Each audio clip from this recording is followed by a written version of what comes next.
Thank you, ma'am. Dépôt de documents. Tabling of documents. Introduction of government bills. Statements by ministers. Reports from interparliamentary delegations. Presenting reports from committees. Introduction de projet de loi émanant. Introduction of private members' bills. First reading of Senate public bills. Madame Le Boutillier. Mrs. Le Boutillier for Mr. Lametti. Pour Monsieur Lametti, appuyé par Madame Gould. Seconded by Mrs. Gould, moves. Fourth Act to harmonize federal law with the civil law of Quebec and to amend certain acts in order to ensure that each language version takes into account the common law and civil law be now read a first time. Cette motion est réputée. This motion is deemed carried. Première lecture de ce projet de loi. When shall this bill be read a second time? At the next sitting of the House. Motion. Motion. Presenting petitions. Présentation de pétitions. The honourable member for Winnipeg North. Thank you, Mr. Speaker. It's a pleasure for me to rise today and present a petition that deals with health care, where it's calling upon all levels of government, and this is why it's such an encouraging day today when you have the federal Prime Minister meeting with our premiers to talk about the importance of health care. That's exactly what it is that the petition is calling for, Mr. Speaker. The residents of Winnipeg North want the different levels of government to work together in order to deliver to Canadians the 5 fundamental principles of healthcare, and to look at issues such as mental health, pharmacare, and other services that are provided to Canadians. A program in which Canadians are wholeheartedly behind in every way. Thank you, Mr. Speaker. Presenting petitions, the honourable member for North Okanagan. Please go ahead. Thank you, Mr. Speaker. It's an honor to rise today to present petition from 213 Canadians referring to the medical assistance in dying changes. Medical assistance in dying risks normalizing suicide as a solution for those suffering from mental illness, and Canada should focus on increasing mental health supports and improving access to those supports instead of offering medical assistance in dying for those with mental illness. Therefore, the 213 Canadians, mostly from the North Okanagan Shuswap, my riding back home, present this petition and asking for the stop of medical assistance in dying for those with mental illness. Thank you. Presenting petitions. Présentation de pétitions. Questions on the order paper. The Honourable Parliamentary Secretary to the Government House Leader. Awesome. Mr. Speaker, I would ask that all questions be allowed to stand at this time at the request of my colleague from Kingston. Agreed and so ordered. Orders of the day. Orders of the day. Government orders, business of supply.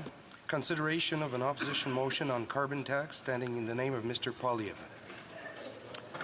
Mr. Poilievre, seconded by Mr. Allan, moves that, given that, 1, the Bank of Canada governor has admitted that the carbon tax contributes to inflation, 2, le directeur parlementaire 2, the parliamentary budget officer says that households will pay more in carbon tax costs than they get back. Au remboursement qu'ils recevront en retour. 3, the government plans to triple the carbon tax, which will increase the price of gas, groceries, and home heating. The House call on the government to immediately cancel the carbon tax. The honourable member for Carleton, or the honourable leader of the opposition. Thank you. After 8 years in government, this Prime Minister is out of touch and Canadians are out of money. And nowhere is that more evident than in the words of the Prime Minister's own top minister from Newfoundland and Labrador, who said he's, quote, sick and tired of people complaining about the cold weather. Shameful. Sick and tired of hearing the stories of seniors in his riding calling to complain that his tax is making it impossible for them to heat their homes. Well, if he's sick and tired of hearing about the pain and suffering that his Liberal government is causing after 8 years, why don't they stop causing that pain and suffering? And if he's still sick and tired, why doesn't he get out of the way and let another government step in and stand up for the people who are trying to heat their homes?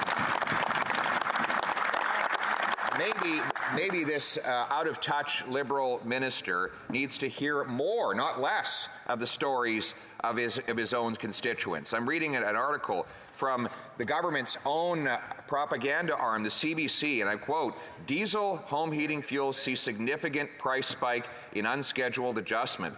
Quote, "Diesel and 2 types of home heating oil saw massive price increases Friday." This would be the Friday that just passed, in an unscheduled adjustment by the Public Utilities Board. Now, what is the solution that the Liberal Minister for Newfoundland and Labrador has to these skyrocketing prices? No, not to produce more affordable energy here in our country, even though his province has access to immense offshore reserves that this Prime Minister has discouraged. No, his solution instead is to triple the carbon tax on his own residents. Well, Mr. Speaker, if he's tired of hearing about the cost of home heating now, just wait until he imposes that tax increase. This tax is particularly painful for those people who are already living in economically depressed parts of this country that are forced to heat with oil and propane, the cost of which is already higher than in other places. And so we see across Northern Ontario, Canadians will be paying drastically increased home heating bills with the support of the NDP in its coalition with the Liberals. We have, for example, the member for Timmins voting to raise home heating bills on his constituents in Timmins, James Bay. An NDP member who was elected to serve his constituents is now serving and bowing before the Liberal Prime Minister in raising taxes on his own constituents. And now, Mr. Speaker, it's not just in oil-heated communities, it's also in places like Hamilton that the suffering is now spreading. Quote, headline from the Hamilton Spectator, "What am I going to do? Go cold? Natural gas bill sticker shock triggers anger for inflation-weary Ontario residents." And the NDP member for Hamilton, what's his solution? He wants to triple the carbon tax on hardworking blue-collar folks in Hamilton. Thankfully, even though they're temporarily stuck with an NDP coalition member as their MP, Conservatives are fighting for the hardworking people of Hamilton and opposing this carbon tax increase. And so let me quote further from the same article. When a nearly $250 natural gas bill arrived in November, Lily Franceschini called for her parents with questions. Her dad's response, "Get used to it," the North End Hamilton resident said, "or keep your house at 20 degrees. Then, December's bill, $353. End quote. Now imagine what January's bill will look like, as it was even colder than December. The bills keep rising, and the temperature keeps dropping. So, Madam Speaker, I announce on the floor of the House of Commons today, the Conservative Party has launched a nationwide campaign to get the NDP Liberal Costly Coalition to wake up. This coalition is taxing our people. We've had enough, and so we're launching a campaign to keep the heat on and take the tax off.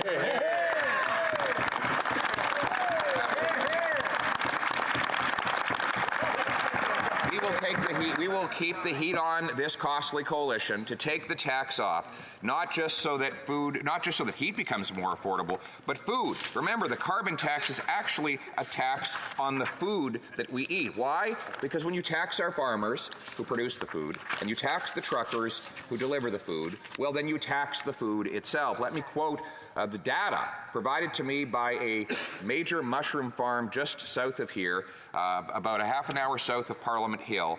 The Carleton Mushroom Farm, unbelievably successful farm. They employ about 100 people. They supply the nation's capital with the mushrooms that we eat. Their natural gas carbon tax bill $9,000 for the month of July. For the month of July. The bill expected for January, $14,275 for 1 month. Now, Madam Speaker, you think that doesn't get passed on to the consumers? Ultimately, at the end of the day, the farmer has to pay the bill somehow. Now, ultimately, the Carleton mushroom farm will take a hit. They will suffer and probably produce less mushrooms than they otherwise would, which of course means we import more mushrooms from foreign polluting jurisdictions, driving jobs out and pollution up, but also the consumer will have to pay a higher price for those mushrooms. Why don't we take the tax off the Carleton mushroom farm so that they can lower the cost of their produce and increase the amount of food that they produce in this country? We should be more self-reliant. We have the 5th biggest supply of farmland per capita on planet Earth. It is unacceptable that we cannot feed ourselves. We should be a nation that stands on its own feet and kneels before no nation and feeds itself. And that's what will happen.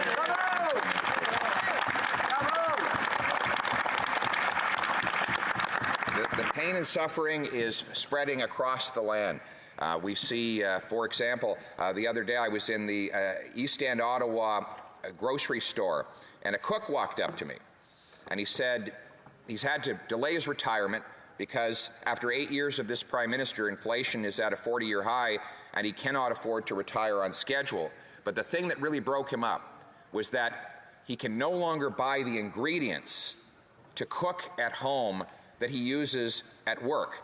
And so he held up a frozen pizza and said, I'm stuck eating this frozen pizza rather than making my own food. Probably a foreign-made pizza that was produced in some faraway land, generating a lot more pollution with processed ingredients that are not as nutritious. And this gentleman who worked all his life feeding other people is not able to feed himself better than that.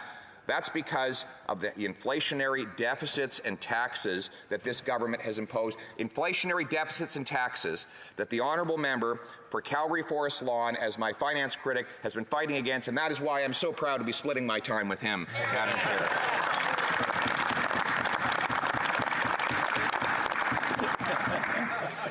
His story epitomizes the Canadian dream. His parents came here with modest means as an immigrant. He grew up in a tough but proud neighborhood.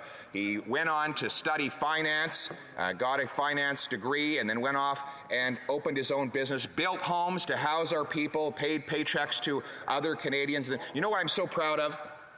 It's been the tradition that we have big shot Bay Streeters as ministers of finance. Our shadow minister of finance has actually created real jobs, worked with his hands, built businesses, helped troubled youth. He has the practical hands-on experience to know what this country should be, a country where everybody who works hard gets a fair shot at life.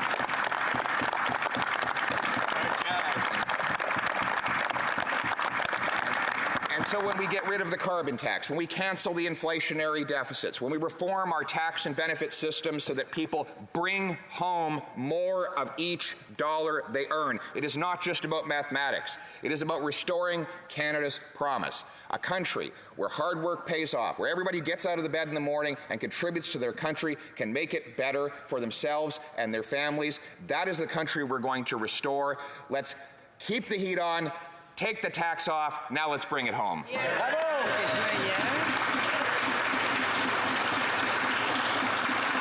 Questions and comments. The Honourable Parliamentary Secretary to the Government House Leader Senate. Madam Speaker, I want to read from the Conservative platform that the member from Carleton, the Leader of the Opposition, ran on in the last election, where it said, Conservatives will work with provinces to implement an innovative national personal low-carbon savings account. This will put a price on carbon. You know, the Leader of the Opposition at the time, the member from Durham, said, we recognize the most efficient way to reduce our emissions is to use pricing mechanisms. The member from Calgary Centre, when commenting, the Conservative member from Calgary Centre, when commenting on that platform piece said, I think it's an evolution for parts of our party. You know, now we've seen, I think this is the 7th or 8th motion similar to this that has come forward from this House since they ousted that previous leader, Madam Speaker. It's actually been 150 days to the day since this member became the leader of the official opposition. So congratulations to him. My question,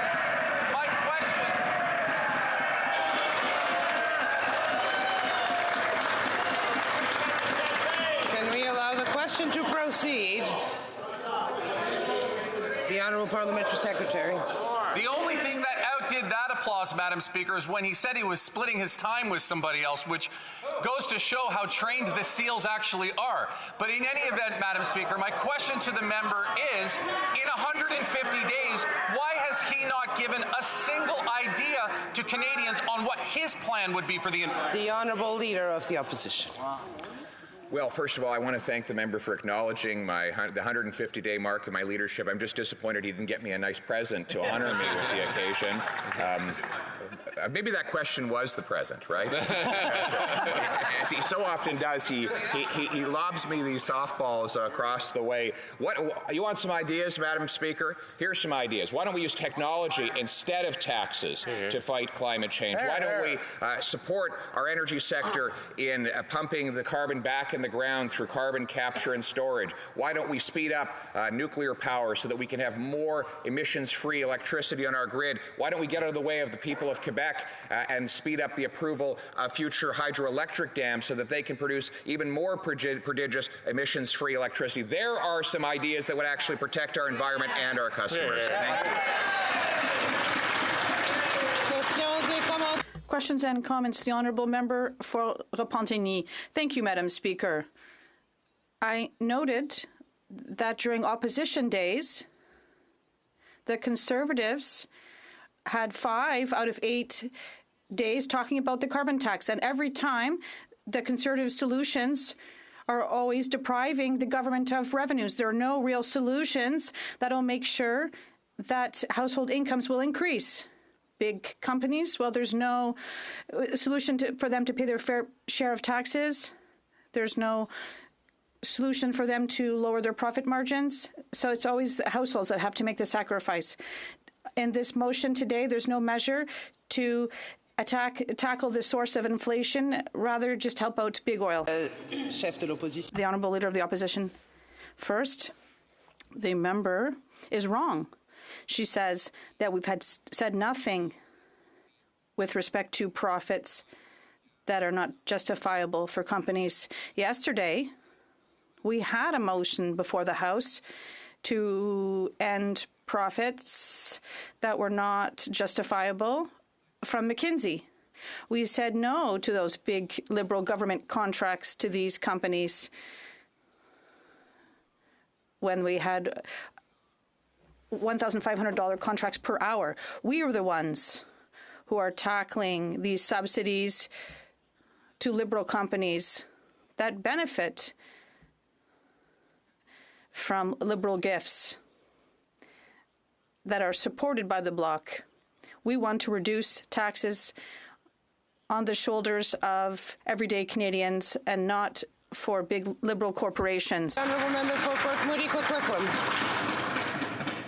Thank you, Madam Speaker. And this morning I had representatives from CLC in my office talking about the just transition and talking about the need to make sure that there is workers at the table around these conversations. And really they're worried about climate change, and they're worried about climate change for their children and their grandchildren. So I'm just wondering if the member would just like to expand on the impacts of climate change in and what he's hearing across the country. Honourable Leader of the Opposition. Well, what I'm hearing is that the NDP Liberal plan to triple the carbon tax will do nothing to fight climate change. And the NDP has nothing to say about workers. They've abandoned workers. They believe that their greedy government, of which they are a part, should have more of workers' paychecks. There was a time way back in the day when the NDP actually fought for working people. Now they fight for big government and special interests in Ottawa. They've abandoned, and now they are attacking the working people by raising their home heating bills, raising their gas bills, raising their grocery bills, and raising their taxes. So the government, the bureaucracy, the special interests in Ottawa, the Mackenzies of the world who get these juicy contracts for which the NDP voted get more, and the working people get less. We believe exactly the opposite. Resuming debate, the honourable member for Calgary Forest Lawn. Thank you, Madam Speaker. After 8 long years of this Liberal government's economic mismanagement, Canadians are paying the price. The reckless government spending coupled with their love of taxes has caused this inflation crisis. Their failed policies have left this country with 40-year highs in inflation, interest rates not seen since the 2008 recession, and continually rising taxes that seem to end up in the hands of wealthy Liberal insiders or sent out the door in inflationary spending. Worst of all, the government is going to triple the destructive carbon tax and add a second one on top of that. Shame. Madam Speaker, the reckless spending by this government started even before the COVID-19 pandemic. The government, the Prime Minister, spent $10 billion. His promise of $10 billion was broken when, even before the pandemic, he had already spent $100 billion. And after telling Canadians that he would only have modest deficits, he broke completely through that. Of course, during COVID, this government kept the money printers going, adding $500 billion to the national debt. 40% of that spending wasn't even pandemic-related. Former Finance Minister and random Liberal Bill Morneau has admitted that this government overspent during the pandemic. Lucrative government contracts have gone to companies like SNC-Lavalin, the We Charity, and the company run by former Liberal MP Frank Baylis. And of course, Canadians got nothing out of those contracts in all those cases. But this Prime Minister's friends were happily paid off, and it cost Canadians. The Auditor General has even reported $32 billion went to people who shouldn't have gotten COVID benefits, including prisoners and dead people, and even foreign nationals. And it seems this Prime Minister ranks Canadians lower than even criminals. And who can forget the $54 million spent on the ArriveCan app that failed to do anything but wrongly send vaccinated Canadians into government-run quarantine centres?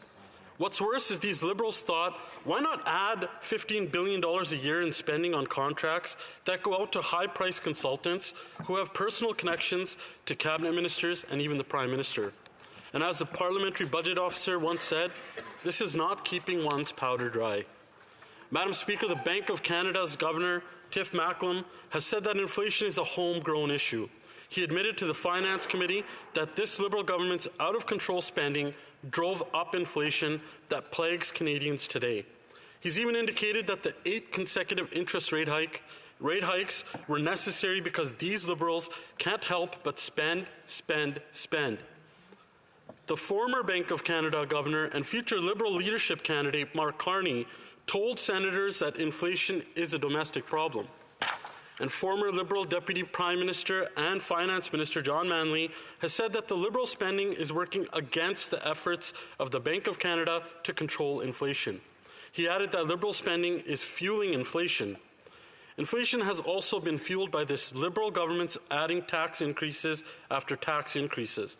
There's the tripling of the carbon tax.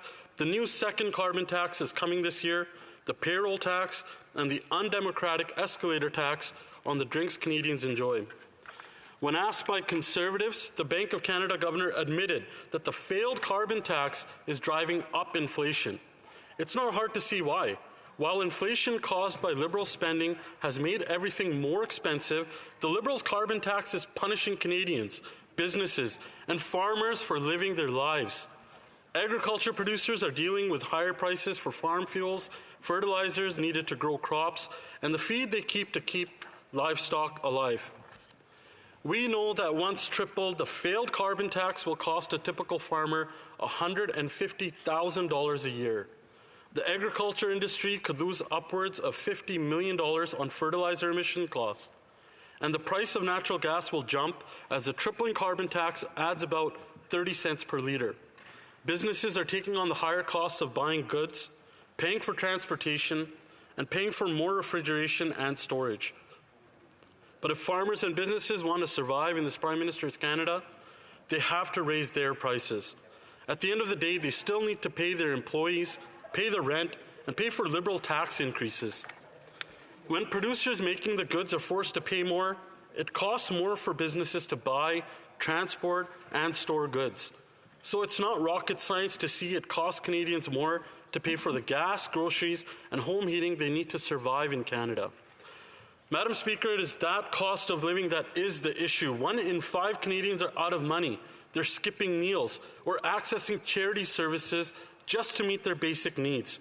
60% of Canadians are cutting back on groceries, while 41% are looking for cheaper, less nutritious options.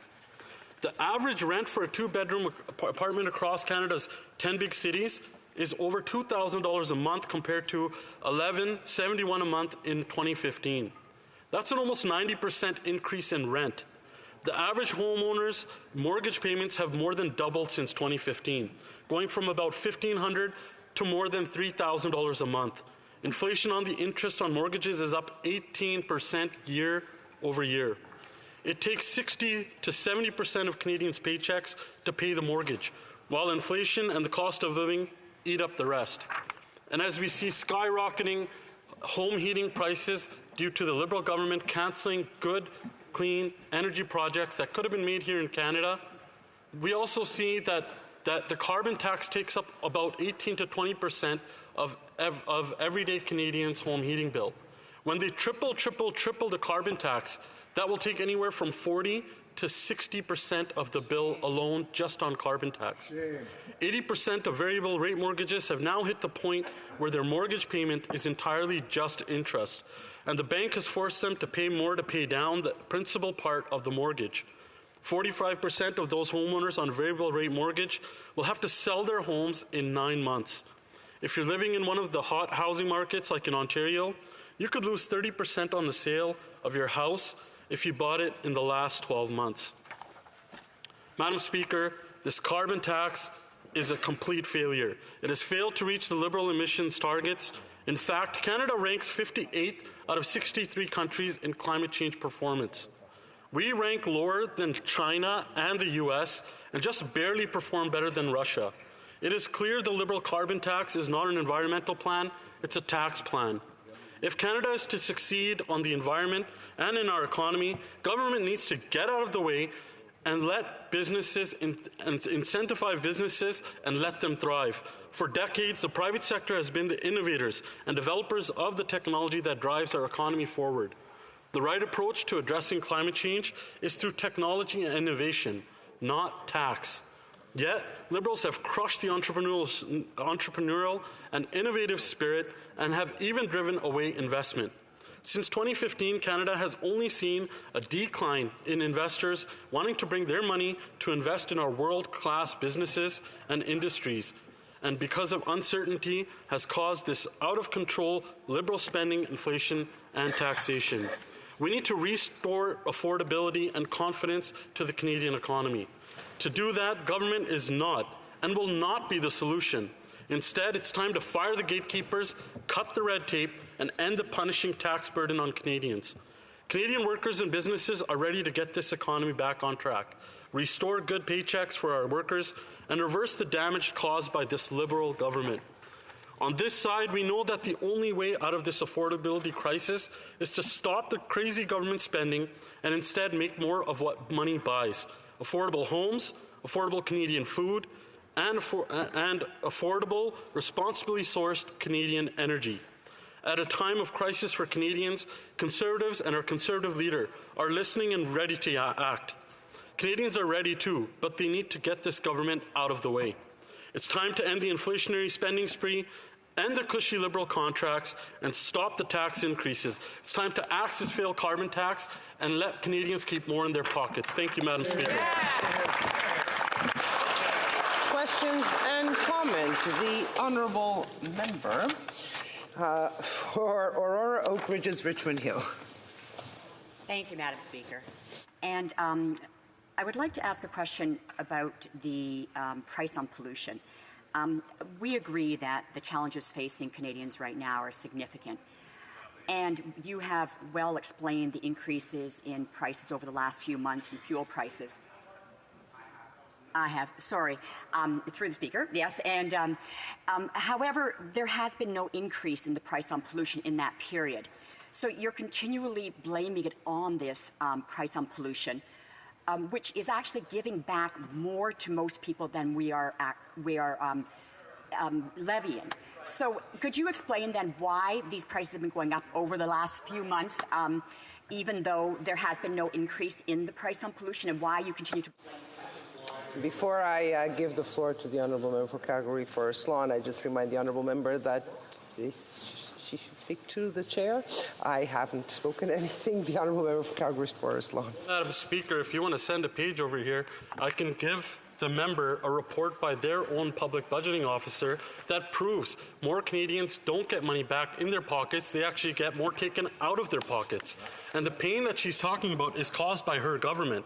The out-of-control spending has caused this inflationary crisis, which is proven by random Liberals, previous and current ones, that this inflationary crisis was caused by their government. And then on top of that, they pile drive Canadians with more taxes, with more carbon tax. They need to axe the tax and let Canadians keep more money in their pocket. Questions and comments. The Honourable Member for Drummond. Thank you, Madam Speaker. First, I would like to give my colleague some advice. I have a few years' experience, and it's well known that a slogan isn't good. It doesn't really serve you. Triple, triple, triple in Quebec. It's like everyone's saying other cheesy slogans. At a certain time, you have to change the slogan if it doesn't work. Madam Speaker, the motion that is being proposed by the Conservatives today is against the carbon tax. In Quebec, we don't have it. We have our own carbon market, and Quebecers feel the same economic pressure right now. Inflation is also hurting Quebec families, and that's not the only problem. But in terms of today's motion to cut the carbon tax, I don't see any proposed solutions to help families in Quebec. I'd like to hear what my colleague has to say about that. Member for Calgary Forest Lawn. Thank you, Madam Speaker. And the member actually highlights how effective the slogan is. He repeated it twice, so thank you to him for doing that. And when it comes to what the Conservatives are proposing, cut the carbon tax. Not only will it help Quebecers, Quebec businesses, the people of Quebec and their farmers, it'll help everyone, all Canadians across this country, to help lower the costs. It's just too bad that the Bloc continuously helps to prop up the government and make things more expensive in this country. They need to stand with Conservatives and stand with Canadians, cut the tax, axe the carbon tax, and help Canadians keep more in their pocket. The Honourable Member for Port Moody Coquitlam. Thank you, Madam Speaker. And I'm not sure about the member, but in the riding of Port Moody Coquitlam, the two highest impacts to people's budget is housing and childcare. And we have the NDP have a solution on childcare, and we also have a solution on housing. And what I don't see is the Conservative government supporting initiatives around childcare to make it more affordable, and certainly have fueled the market lens, the market-driven housing problem that we have in this country. So I would just ask the member, if we're talking today about affordability, if they are going to support the childcare bill, and what can be done, what more can be done to make more affordable housing in this country. Honourable Member for Calgary Forest Lawn. Thank you, Madam Speaker. And the Conservatives did support the child care motion that was passed in this House just recently. The problem is that the Liberals and the NDP's ideology doesn't match up with everyday Canadians of choice, about freedom, about letting people keep more in their pockets so they can make their own choices and thrive in this country. As someone who came from the home building industry, we've seen that the problem today is the supply of homes. There's just not enough. There's too much red tape, and this government is not helping. They need to get out of the way. They need to stop being gatekeepers, let more homes be built here in this country, and in the meantime, they need to help lower the taxes on Canadians so Canadians can actually have a chance. There's many people here who can't afford to put dollar for dollar, save up to have a down payment for a home today. And yet, this Liberal NDP government continues to take more out of their pockets so they can't Reprise du débat. Resuming debate, the Honourable Minister of the Environment and Climate Change. Thank you very much, Madam Speaker. I'd like to start by saying that I'll be sharing my time with the member for Winnipeg South. I'm happy to be able to participate in today's debate. I would like to say that the Conservatives proposed an opposition day to talk about the importance of fighting against climate change, but we're still not here. For 150 days now, the Conservatives have had a new leader, but they still don't have a plan to fight climate change. So I'm taking bets. When will we see their plan? The last time it took them almost 2 years when they had a new leader so that the Conservatives could have a plan. Like many members of this House already know, Canada set a target to reduce its emissions by 40 to 40% on 2005 levels by 2030 and to reach net zero by 2050. The reduction plan tabled last March lays out how we will get there. Pollution pricing is the backbone of our climate strategy. It is foundational because it has proven to work all over the world, not only to drive down carbon emissions, but to raise innovation and energy efficiency and to create jobs in the emerging green economy. It also supports and amplifies every other climate measure, creating an incentive to invest in low-carbon solutions across the economy.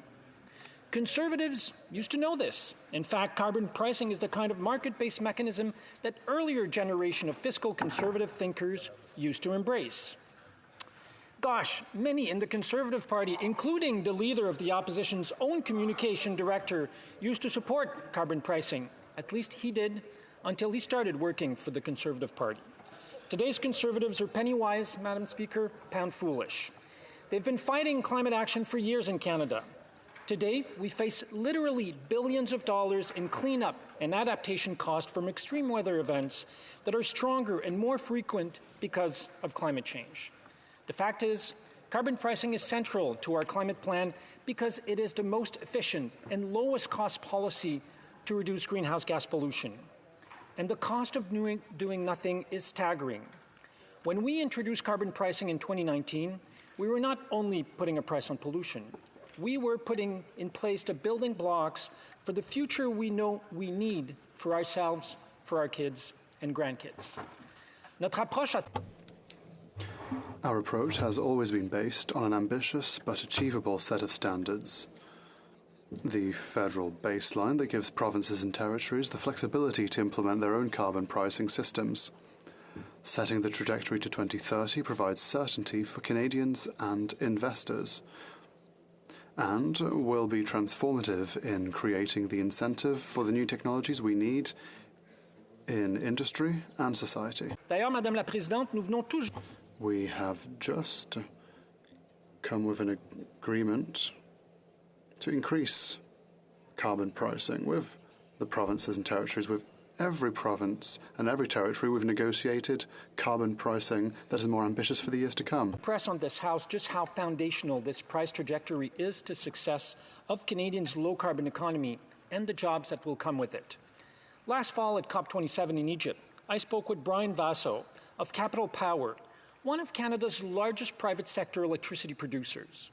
Brian told me that pricing pollution and providing certainty and long-term predictability in pricing is the key to unlocking investment on some very good projects, including a $2 billion carbon capture electricity project that won't go ahead without it. Susanna Pierce, President and Country Chair at Shell Canada, was quoted saying that Shell's big investment won't make sense without carbon pricing in Canada, and that regulatory certainty is the key to good business decisions. So the Conservatives have now abandoned the energy investors and energy companies, but they're pretending to be on the side of those facing energy poverty. Well, Canadians have been riding the roller coaster of volatile global oil and gas prices for years, and Conservatives said nothing about skyrocketing profit margins from oil and gas producers. Instead, they make up a lot of misleading claims about the price on pollution. Well, Madam Speaker, here are the facts.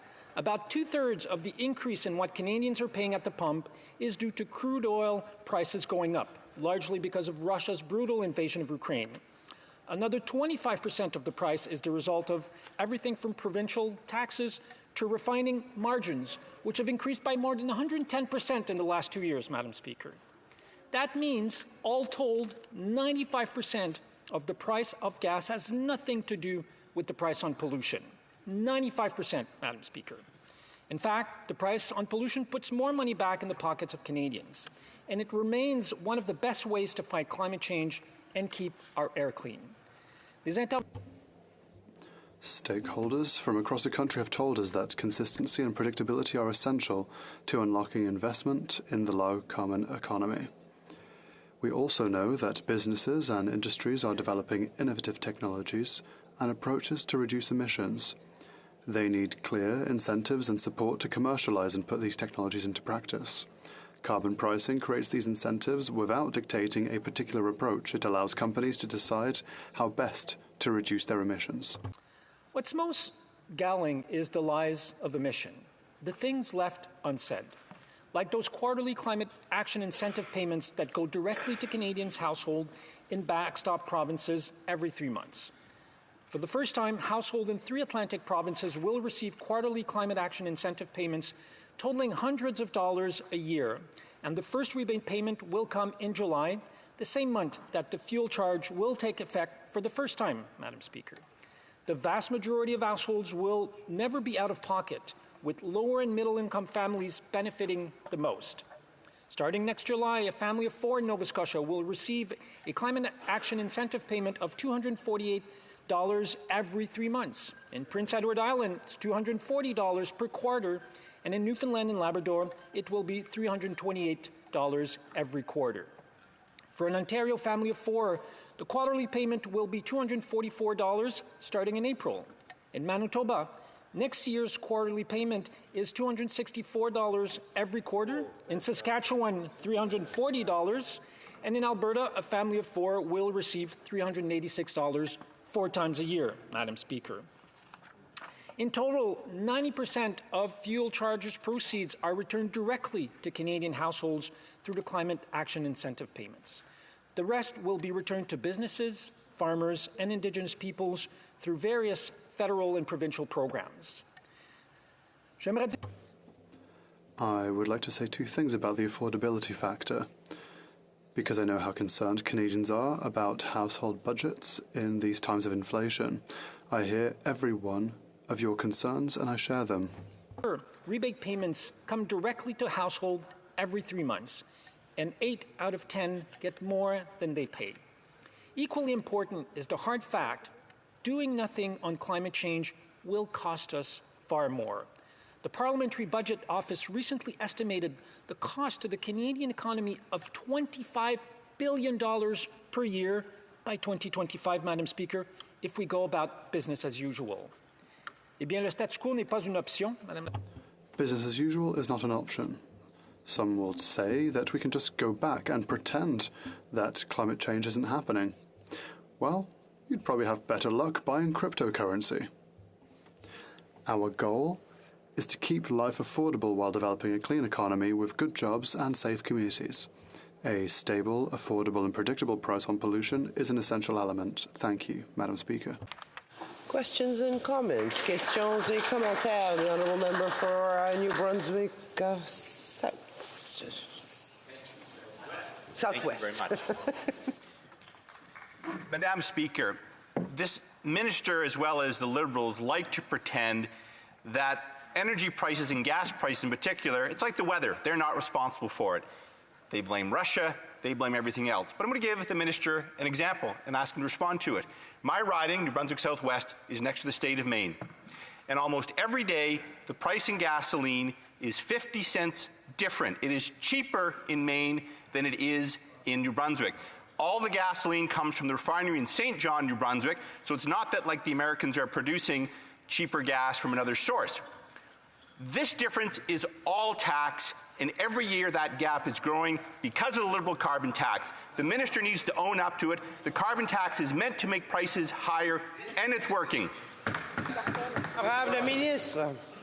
Speaker, here we have another clear example of misinformation that is being spread in this House, Madam Speaker, and it is somewhat ironic that it's coming from this member who himself supported his own province in implementing the federal backstop system on carbon pricing, Madam Speaker, which he mentioned would mean people would get money into their pockets. So I don't know who coerced him to make this intervention in this House this morning, Madam Speaker, because just a few months ago, he was in favor of carbon pricing in his home province of New Brunswick. Thank you very much.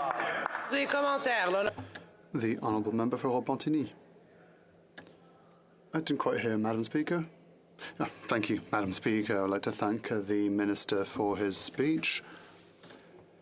Let us talk about the issues with the carbon tax. In 2012, the Environment Commissioner analysed carbon pricing, and they asked the question, does it cover a significant part of emissions? The answer was yes for individuals, but no for large emitters. Large emitters and polluters have other programs that they benefit from. I would like to hear what the Minister has to say.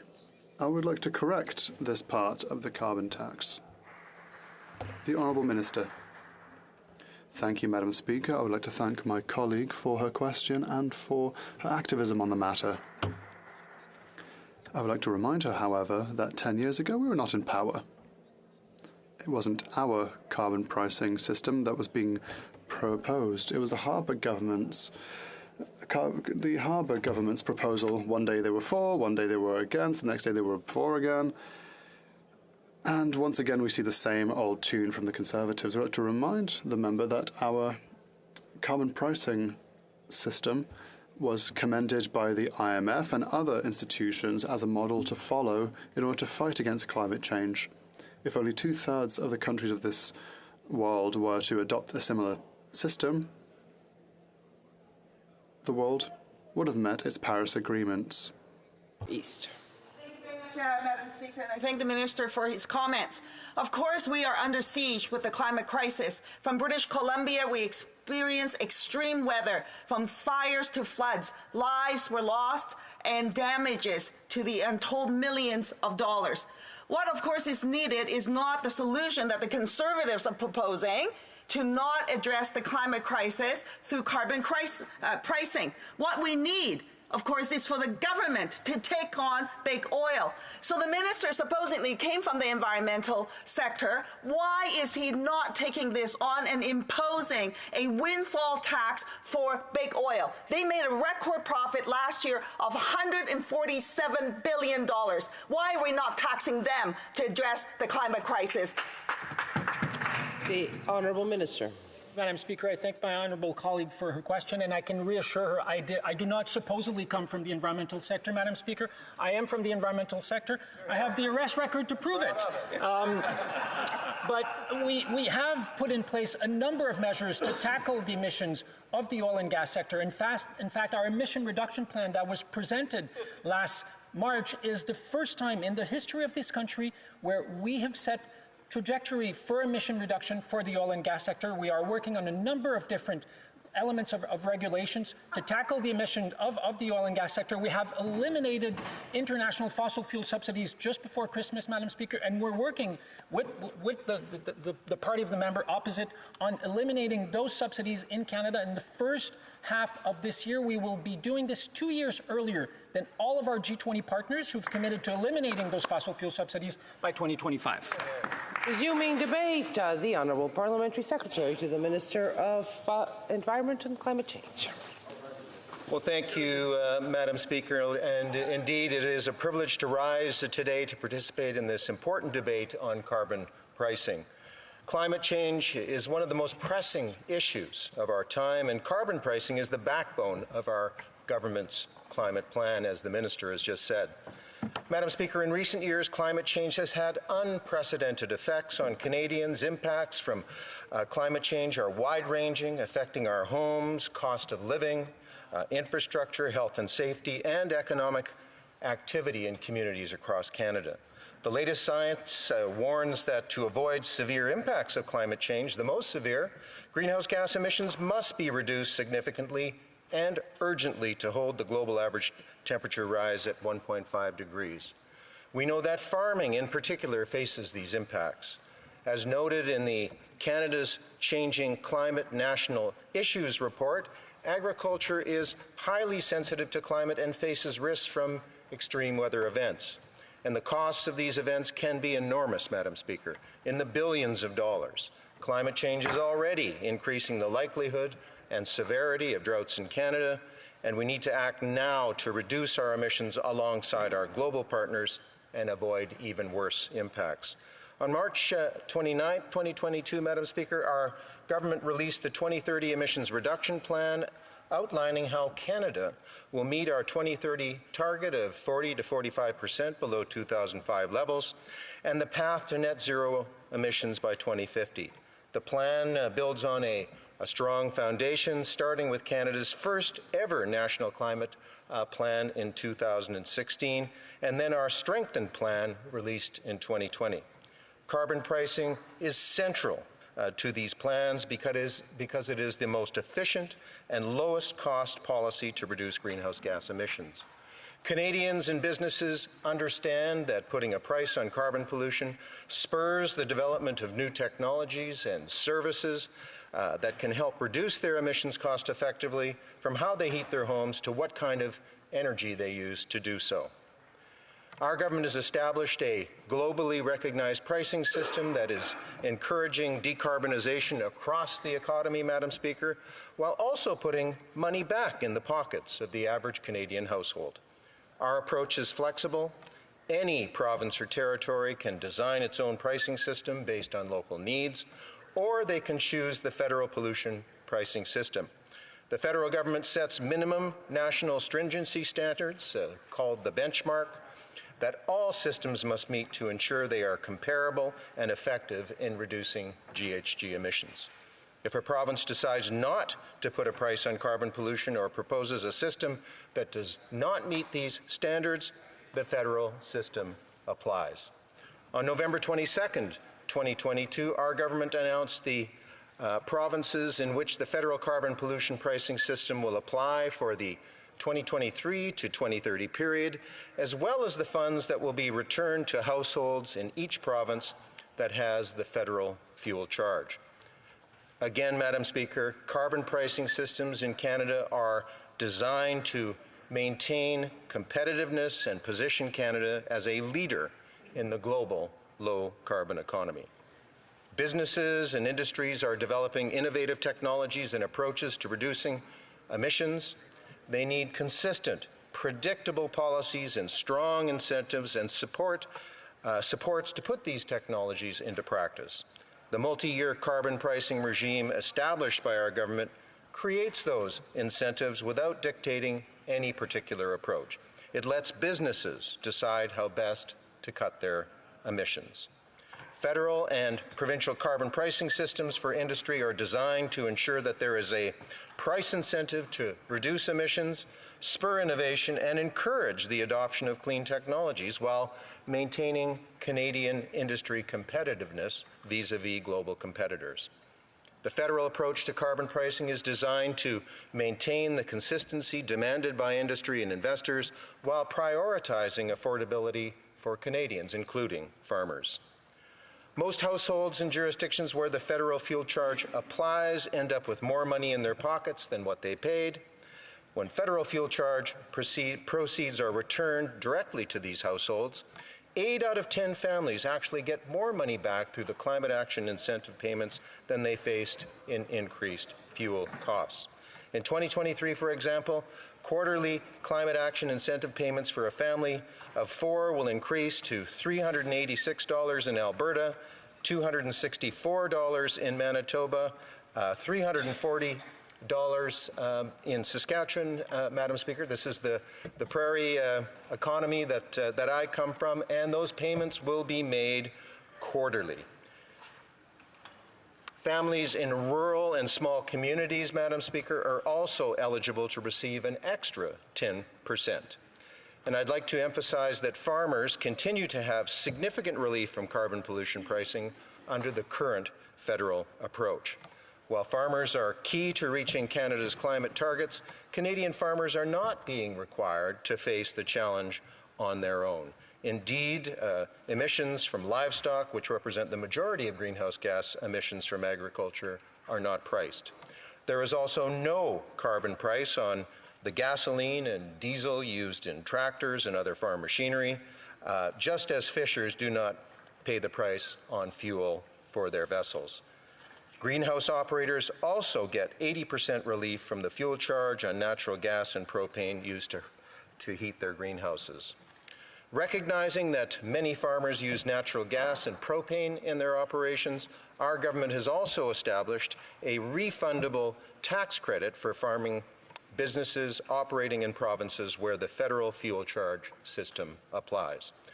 There are also opportunities for farmers to earn revenue from reducing emissions under provincial and federal GSG offset credit programs, which are under development, Madam Speaker. Madam Speaker, we will be reviewing carbon pricing systems in Canada by 2026 to ensure that it continues to be consistent and effective across Canada. This will provide an opportunity to take stock, together with provinces, territories, and Indigenous organizations and governments, to make any necessary changes in a way that maintains strong incentives and minimizes disruption.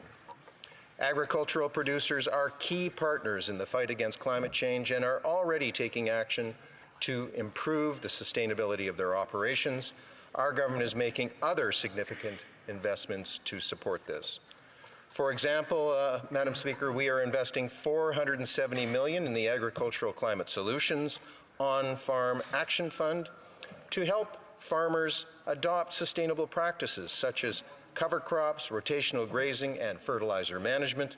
We are also investing $330 million to triple the funding for the Agricultural Clean Technology Program, which supports the development and purchase of more energy-efficient equipment among farmers. Climate change is a serious challenge, Madam Speaker, but it is also an opportunity. Analysis by the Global Commission on the Economy and Climate estimates that transitioning to a low-carbon economy will generate 65 million new jobs. Canadians want to take advantage of these opportunities, Madam Speaker. Just as we are putting a price on carbon pollution, we are also making historic investments in clean technology, innovation, and green infrastructure to drive growth and reduce pollution, including $9.1 billion in the new investments to cut pollution and grow the economy as part of the 2030 emissions reduction plan. Madam Speaker, just winding down now, Canadians know the cost of inaction on climate change. They know it's enormous. This includes more severe floods, forest fires, heat waves, and droughts here in Canada, and the potential for massively disrupting climate worldwide. Canadians have been clear, Madam Speaker, about what they want. They want clean air and good jobs, a healthy environment, and a strong economy, and that's what this government is giving Canadians, Madam Speaker. Thank you. Questions and comments. The honourable member for Edmonton West. Just remember West Edmonton Mall, and you'll have it, Madam Speaker. Madam Speaker, my colleague Crossway talks a lot about GHG emissions. In the public accounts, we were actually studying the government's plan for greening government, called the Greening Government Strategy. Part of the rules set out by Treasury Board is that the Assistant Deputy Minister has to sign off on the integrity of the government's GHG emissions. Guess what? 75% of the ADMs refuse to sign off on the integrity of the government's numbers. Guess which department also failed that integrity test? Environment and Climate Change. So I'm curious how the minister and his assistant, the parliamentary secretary, can stand and talk about the environment when their own ADM refused to sign off on the integrity of their numbers. Well, Parliamentary Secretary. Well, Madam Speaker, all I know is that for 10 long years, the Conservatives of Stephen Harper did absolutely nothing on climate change. Madam Speaker, they cut $350 million from the environment and climate change budget, Madam Speaker.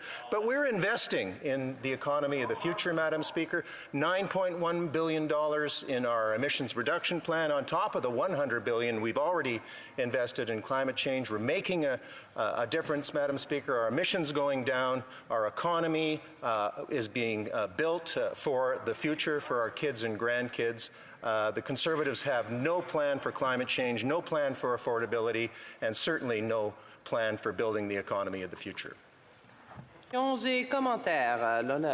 Questions and comments. The Honourable Member for Beauport-Limoilou.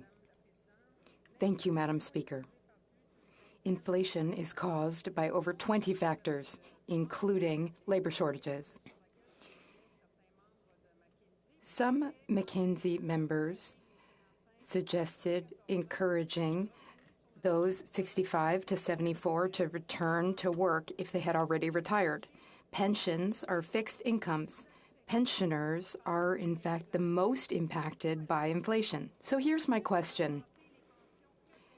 If we increase pension for people 75 and over, was that the right thing to do? Because that is harmful to those who are 65 to 74 years old. The Honourable Parliamentary Secretary. Speaker, I thank the honourable member for the question. And again, one of the first things that we did when forming government is we put the age of retirement back to 65, so it wouldn't leave seniors in poverty. And indeed, in our last budget, Madam Speaker, we did increase the OAS by 10% because our seniors are more vulnerable as they age, Madam Speaker, more health care needs, more need for medicine. And Madam Speaker, the honourable member mentioned workers, and since the topic is climate today, Madam Speaker, we are working very, very hard to prepare our workforce for a future that combats climate change and creates that clean economy and the good jobs of today and tomorrow.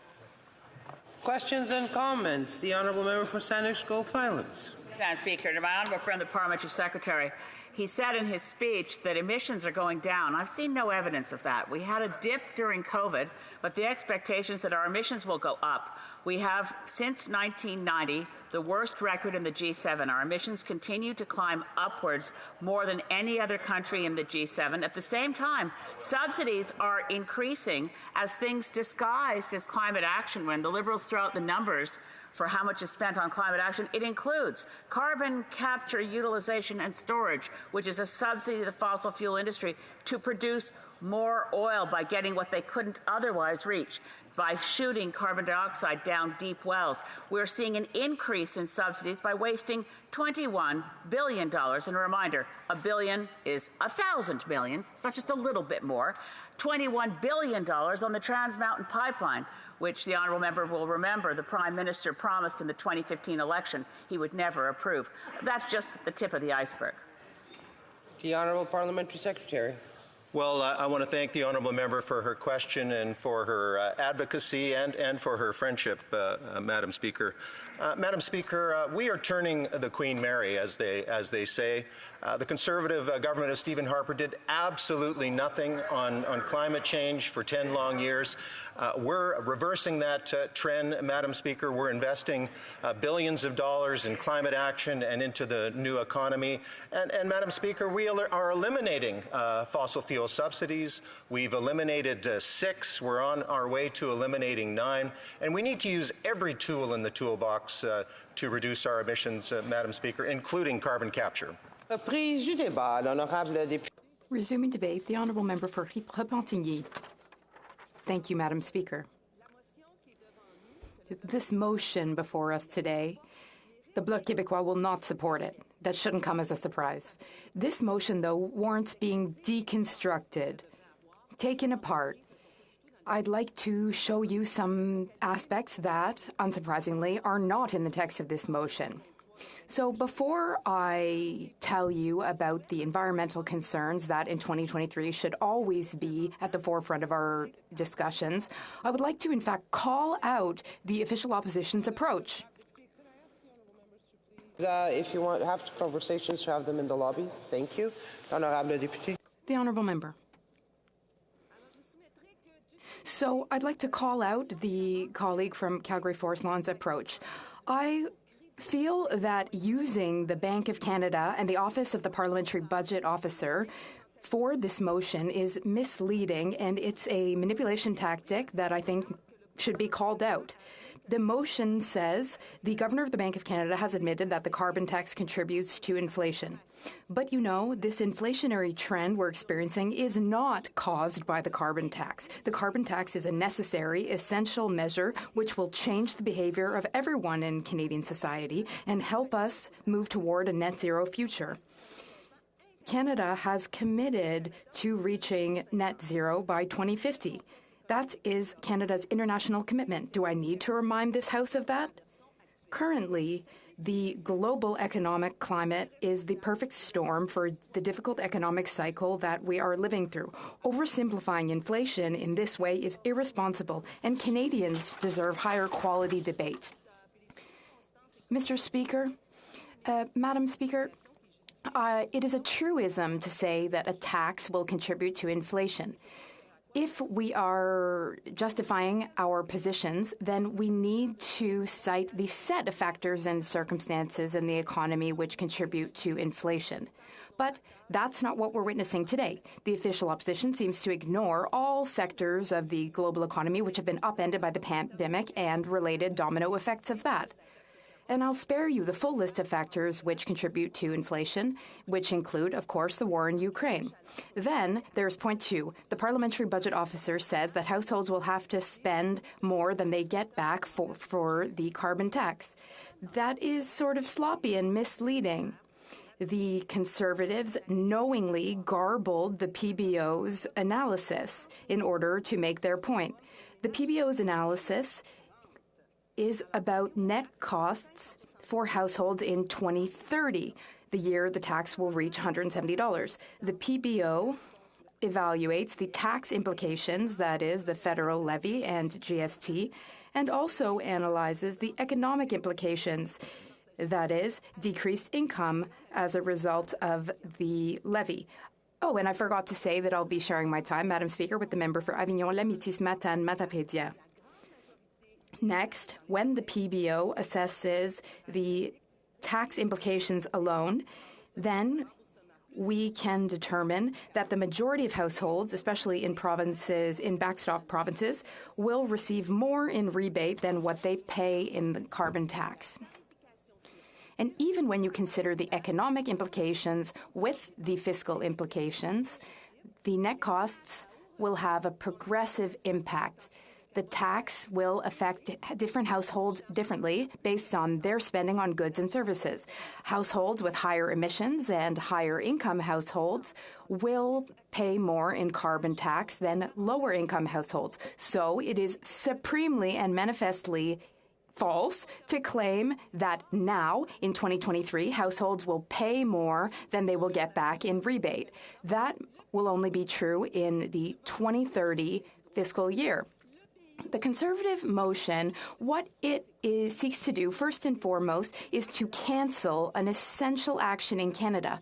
Canada still subsidizes oil and gas. In Canada, we have the most polluting cars on the planet, according to the International Energy Agency. And in Canada, politicians are really all over the place about climate change. There are contradictory announcements and measures. There's virtue signaling. There's a lot of rhetoric. This Conservative motion, though, is different from the government's position. I have to mention that.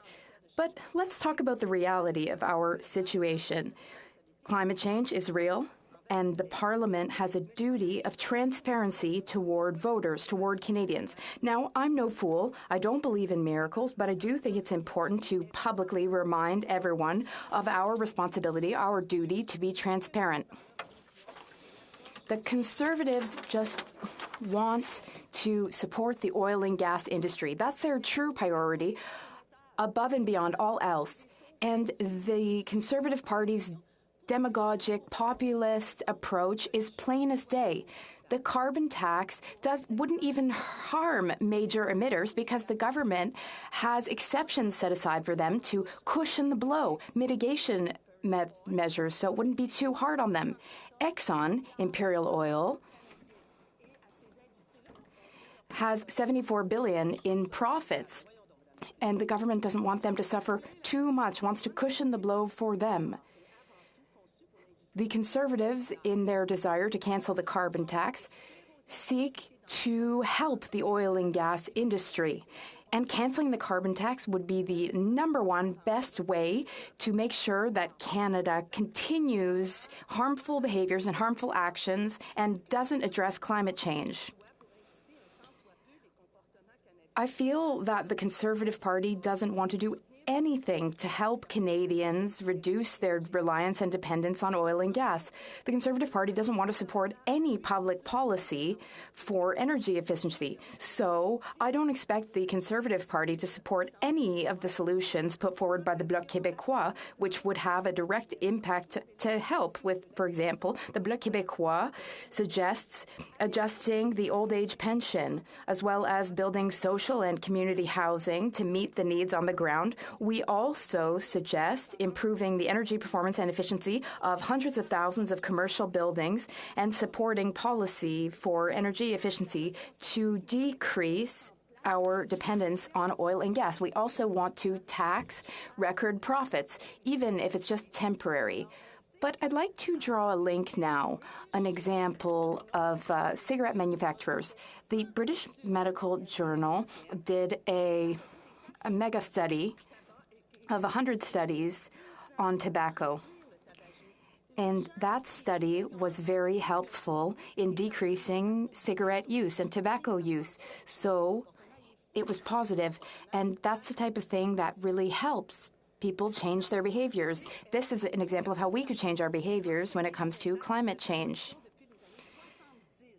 Since the 70s, the oil and gas sector has been aware of the impact of its pollution, the harmful effects on human health, the harmful effects caused by air pollution are well documented. We need to stop being so dependent on oil and gas, and we need to stop ignoring our dependence on oil and gas. We need to stop pretending that it doesn't have economic and financial impacts. Now, there are many sectors like insurance, industry, and banks. They continue in their investment portfolios to over-support the oil and gas industry. But what I'm talking about are the costs for people and for their health, and of course, the cost for the environment. Specific atmospheric pollutants such as nitrogen dioxide and carbon dioxide, sulfur dioxide, they decrease people's quality of life, and they also increase the incidence and prevalence of acute and chronic illnesses. Air pollution impacts basically the entire human population, and it is thus a priority for human public health. In fact, it's been said that this is the #1 risk for human health in the 21st century. We need to recognize and admit that our reliance on the fossil fuels industry is harmful to human health and to our environment. Supporting that industry is irresponsible, and in fact, not admitting the health risks is basically cowardly. Speaker, there are medical and scientific studies showing a cause and effect relationship between the environment and so many human illnesses. We need to keep this carbon tax. We should not give in to backtracking. Backtracking would be dangerous. Now, the carbon tax is not easy. I never said it would be easy, but we need to move forward with it. We need to prioritize human health because there are so many risks to human health. And I'd like to conclude by saying that we need the political will and courage to find the right way to balance the most important pressing needs. We need to stop saying falsehoods, thinking that falsehoods will become true. And most of all, most importantly, we need to be transparent. Thank you, Madam Speaker. Madam Speaker, and thank you to the honourable colleague across the way who We sit together on the Environment Committee and have great discussions there. I'm glad to have a discussion with her today, through you, Madam Speaker. I really appreciated the pointing out of the Parliamentary Budget Officer numbers and how they're being interpreted. When we go from annual payments to Canadians to quarterly payments to Canadians, the amount going in the financial period is going to be smaller. When you look over the whole year, it's going to be the same, but in a point in time, you can say, oh, we're not returning the money to Canadians. Could the honourable member comment on how the money is getting to Canadians and Quebecers throughout the course of the year? The honourable member for Repentigny. With the carbon tax, which was voted for in this House, there are mechanisms for that. And what we think is positive in these mechanisms is that those who have a higher carbon footprint, a higher environmental footprint, will pay more in carbon tax than the most vulnerable, or they will pay more than those who have the lowest carbon footprint. This is fairness in the carbon tax. This is fairness for Canadians, and we commend that. We're happy to commend that. Questions et commentaires. The honourable member for the honourable member for Battle River Crowfoot. Thank you very much, Madam Speaker. And I know that I find it interesting in many of the conversations around the carbon tax, especially coming from the Bloc Québécois, and they have a cap and trade system within the province of Quebec that is quite different than the rest of the country. So my question, Madam Speaker, specifically, how does that member feel about a federal government that is imposing its will, its specific requirements upon something that it seems like the Liberals and other left-leaning parties within Canada's Parliament talk about this somehow being a market mechanism, yet it seems to me more like it's a bureaucratic heavy hand from the nation's capital. So for that member who has a party that they talk often about standing up for their province's interests, how does that member reconcile a government that is imposing rather than collaborating with provinces? The honourable member for Repentigny. Thank you, Madam Speaker. I thank my colleague with whom I sit on committee. Here's what's surprising. Here's what's surprising to hear from the official opposition. This solution is based on market laws and principles, this carbon tax. And usually, when the Conservatives speak, they support in their politics, in their policy, in their philosophy, they support market-based solutions. And that's what we have with our cap and trade system. It changes year over year. There are different amounts every year. It's a market system. And what is also surprising from the official opposition is that we're talking about big sums here, big sums, and they care about money, of course. Well, here are a few numbers. The current economic costs of impact on the health is 6% of Canada's GDP. And this statistic is from 2018. That's a few years ago, so it's probably more now. So there is a financial impact for people. People are sick. They go to the hospital. They develop asthma, lung disease. We also need to account for this in the money that we have to spend. There are all sorts of public health conditions and problems caused by pollutions and caused by industrial emissions from the oil and gas sector. The honourable member for Rosemont. Thank you very much, Madam Speaker. I'd like to thank my colleague for her speech. I'd like to go back a bit to what the Minister of the Environment said. He attacked the official opposition, saying that they had no plan. But I'd like to hear what my colleague has to say about the fact that despite the price on pollution, the Liberal government is not able to reduce its GHG emissions. Don't these seem to be contradictory decisions like we saw with Trans Mountain and others? It kind of wipes out these efforts. They're kind of talking out of both sides of their mouth. 15 seconds. I'd like to remind my colleague from Rosemont that yes, I spoke about this in my speech. And when we put forward measures to fight GHG emissions, and on the other hand, you increase extraction in the oil sands and you invest in fossil fuels, something doesn't work. You're talking out of both sides of your mouth. Resuming debate, the honourable member for Avignon-La-Métis-Matane-Matapédia. Thank you very much, Madam Speaker. What a surprise this morning. For the millionth time, the Conservatives are proposing to abolish the carbon tax because, according to them, it's the best way to help people deal with the rising cost of living. Their holiday brainstorm seems to have paid off. 5 weeks later, they came back with the same proposal that they've made many times before, at least 4 or 5 times before in the House, and the other parties said no. But they came back with the same proposal. We're seeing yet another Conservative attempt to solve real problems with solutions that are not real. People are justly concerned about the rising cost of living, particularly the rising grocery prices. But this doesn't mean that rising prices are the consequence of the federal carbon tax. Axing the carbon tax would have a limited one-off effect with no real long-term impact. Inflation is global, and abolishing a tax on one particular product does not solve the problem overall. The Conservatives are using the problem of soaring prices of food and other goods to continue their ideological and historical crusade against the principle of pricing carbon pollution by linking it to the current problem of inflation. Yet, for the most part, the price of grain, including meat, because livestock does feed on grain, is traded on the Chicago Truck Exchange. And it's hard to see how carbon pricing in the Canadian prairies, for example, has any impact on the stock exchange.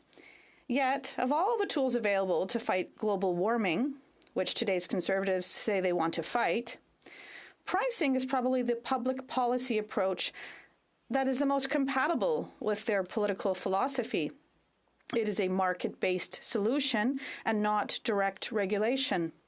And Canada, as you know, Madam Speaker, pollution pricing is a system that varies across jurisdictions.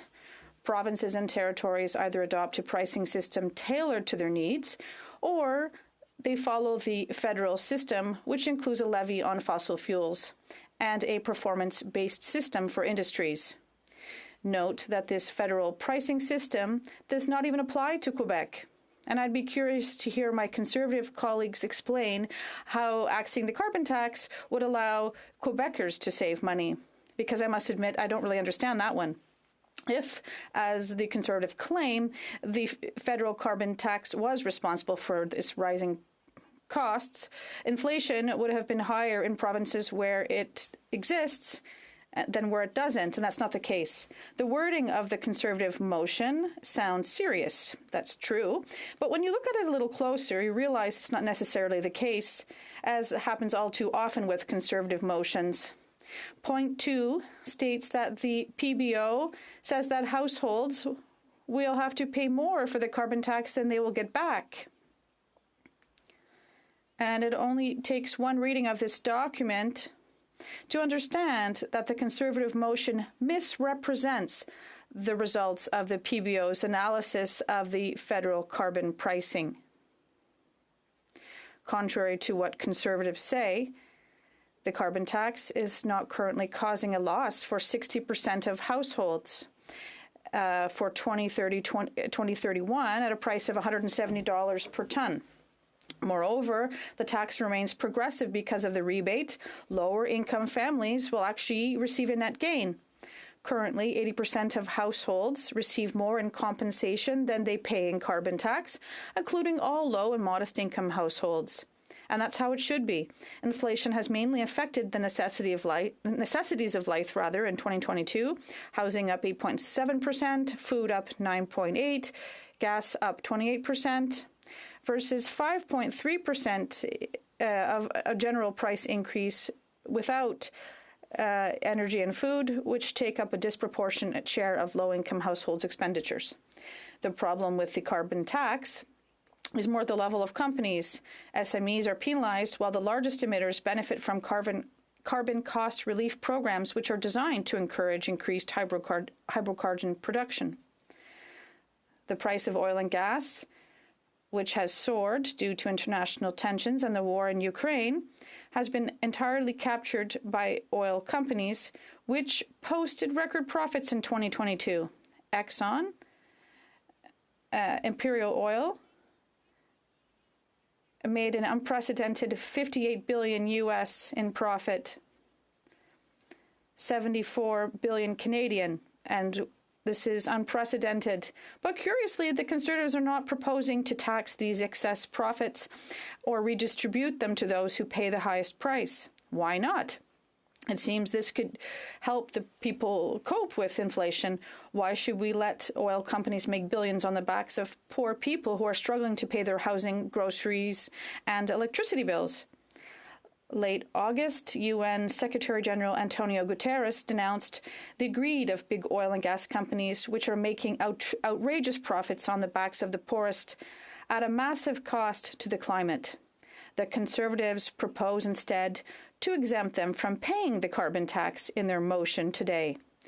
Remember that Canada's GHG emissions have increased by more than 20% since 1990, mainly due to emissions from the oil and gas sector. The real challenge is to create an economy that is sustainable and resilient, that creates wealth by respecting the limits of nature, and to transition to this new economy in a way that is fair to workers and families. This requires reflection and a search for solutions that are deeper and more complex than what is regularly offered by the Conservative rhetoric. We should also remember that most Conservative solutions have the effect of depriving the government of revenues. Yet this does not mean that household incomes will increase, nor does it mean that big business will pay its fair share of taxes or that banks or multinationals will cut their profit margins while people make sacrifices and see their purchasing power plummet. We said before, inflation is real, rampant, and widespread in everything from housing to food to cars. It requires more far-reaching and comprehensive measures than this populist posturing of the Conservative Party. Instead of spending their time trying to abolish measures that are intended to fight the climate crisis, I would like to see, Madam Speaker, the Conservatives propose concrete solutions to fight climate change. And this is like the abolition of the carbon tax. Well, it would probably never happen, at least not as long as the Liberal government is in place. So what we need to do as parliamentarians is to force the government to take more action to deal with the vagaries of the climate crisis. We never talk about it enough. There are obviously many solutions to help people through the unfortunate effects of inflation, and the Bloc has proposed several. And I'll allow my colleagues to come back to that a bit later. But one that particularly appeals to me is to reduce our dependence on oil. The price of oil, which has jumped by 33.3% between December 2020 and December 2021, is a major factor in inflation, and it drives up the costs of goods that require fossil fuels to be produced. And aside from the current situation linked to the recovery of the economy after the lockdowns, the price of oil and gas is chronically unstable and subject to large and sudden increases to the extent that most of the measures of inflation exclude energy from their calculations.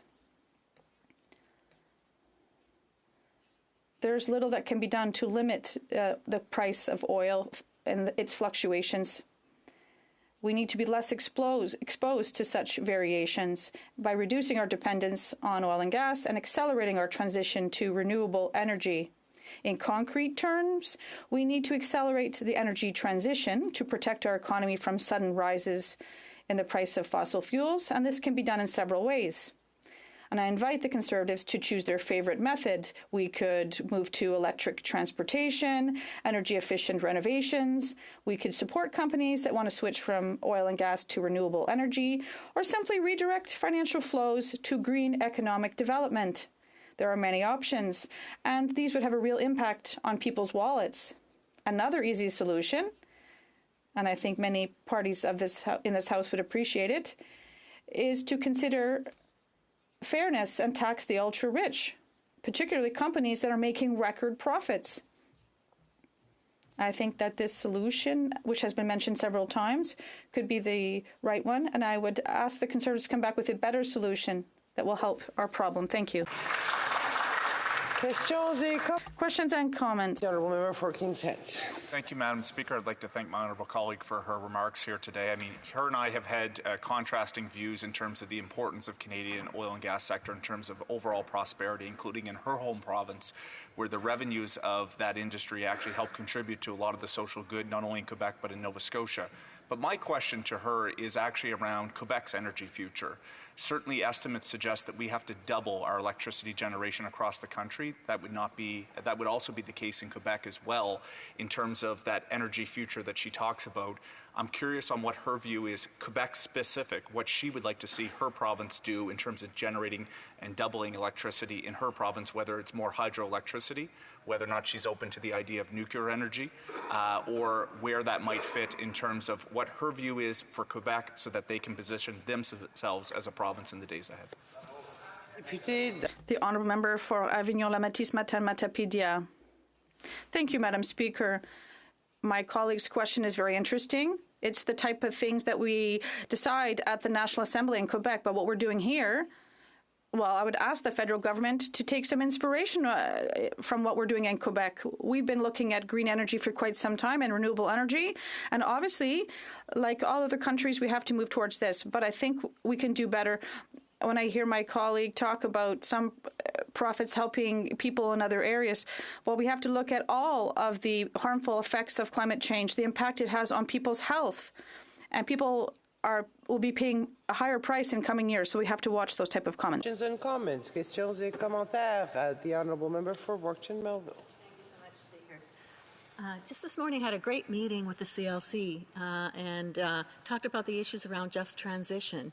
And they were very concerned because right now there's funding to assist people in retraining into a more environmentally friendly job. However, they're very frustrated because the government has indicated you have to quit your existing job before you can get this funding, which of course is counterintuitive to the fact that people need to continue to earn a living in a means available to them while they are seeking these other roles. So I would like her feedback on that. How does she feel about being required to stop your source of income to be able to get funding for training in another area? Thank you. The Honourable Member for Avignon-Lamatis-Matapédia. No doubt, when we do the energy transition, the government has to support workers and industries that will be part of this transition. But the government has to start this transition. Unfortunately, we've seen once again that it's not the case. We're still waiting for the government's plans for future action to fight climate change, and we know that we'll have to really transform our economy in the coming years. But there's still no indications about how we're going to do this. So workers who are concerned and don't know really what's going to happen with their jobs or their industry, well, the government has to show some more transparency and predictability so that it supports these workers in this process, which will obviously be a very serious one. But I think the government could support us also more. The Honourable Member for Rosemont-la-Petite-Patrie. Thank you very much, Madam Speaker. I'd like to thank my colleague for her speech. I'd like to go back to one point that I find very relevant. The fear of Liberals to tackle the profits of big oil. There are many measures for everyday Canadians, but oil companies have doubled their profits and the government continues to give them subsidies. They don't want to tax them more. And the Secretary General of the UN, well, also mentioned this. How come the Liberals are not taxing them, even though it's a rather obvious solution? The Honourable Member for Avignon-Lamatis. Thank you very much, Madam Speaker. And I was mentioning that in my speech. My colleague also mentioned a few figures before me when we talked about Canadians and the Energy Office. There was billions in profits made, and Suncor also made ginormous profits, and I'm wondering why the government doesn't want to tax them.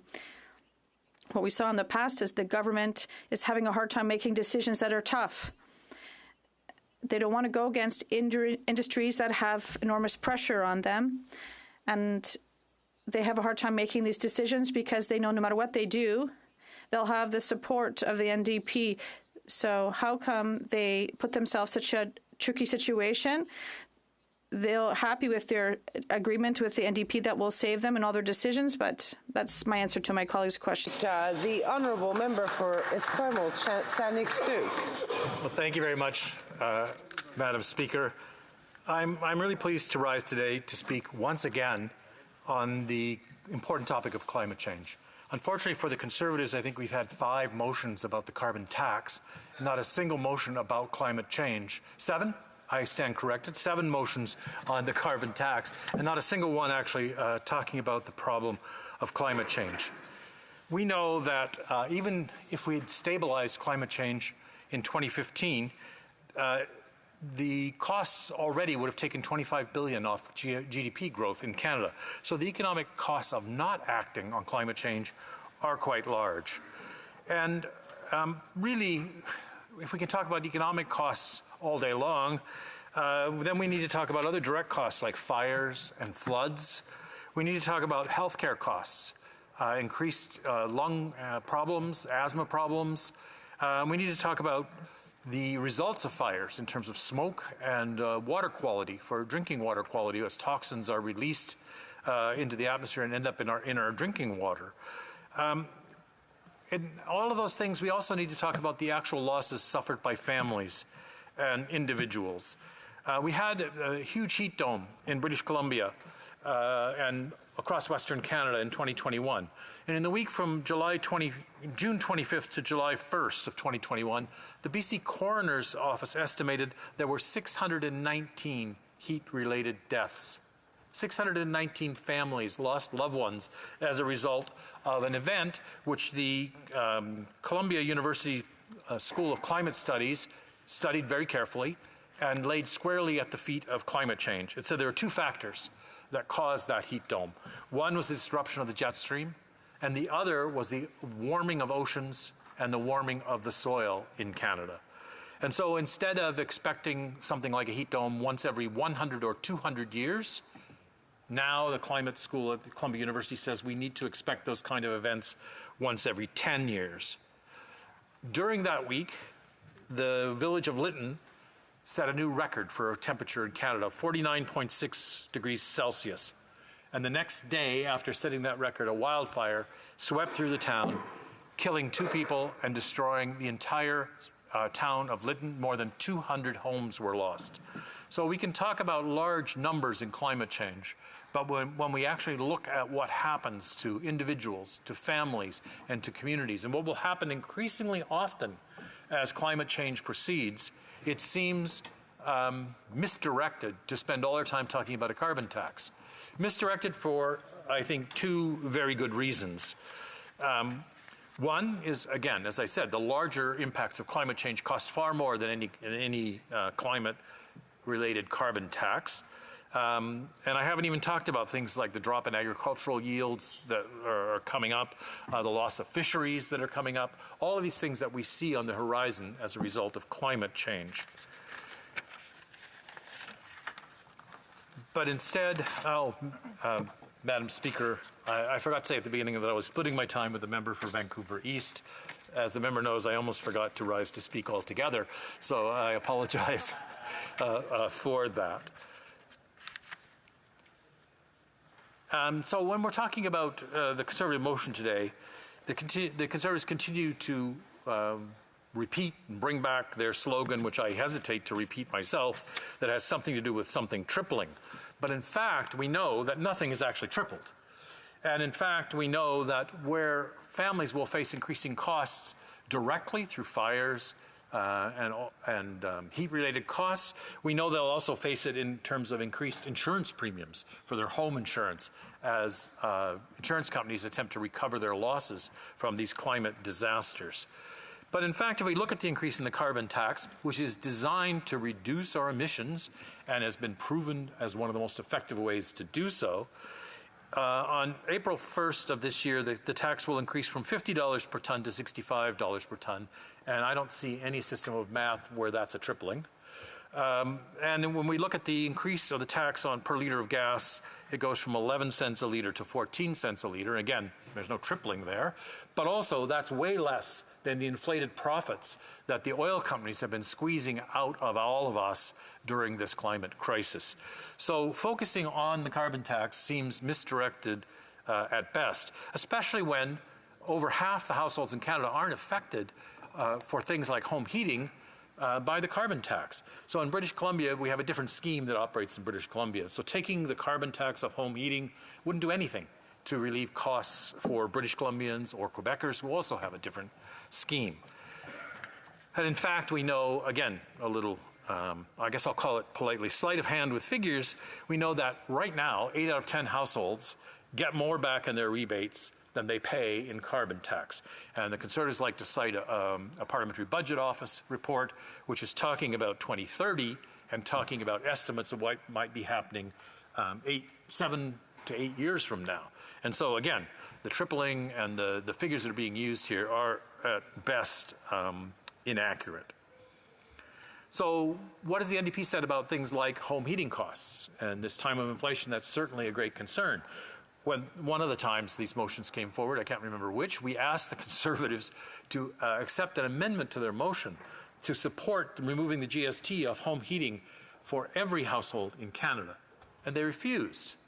They're so focused on the carbon tax, they refused a measure that would have helped every single Canadian household meet both the costs specifically of home heating and the generalized squeeze that they're finding on their incomes and on the ability to make ends meet at the end of the month.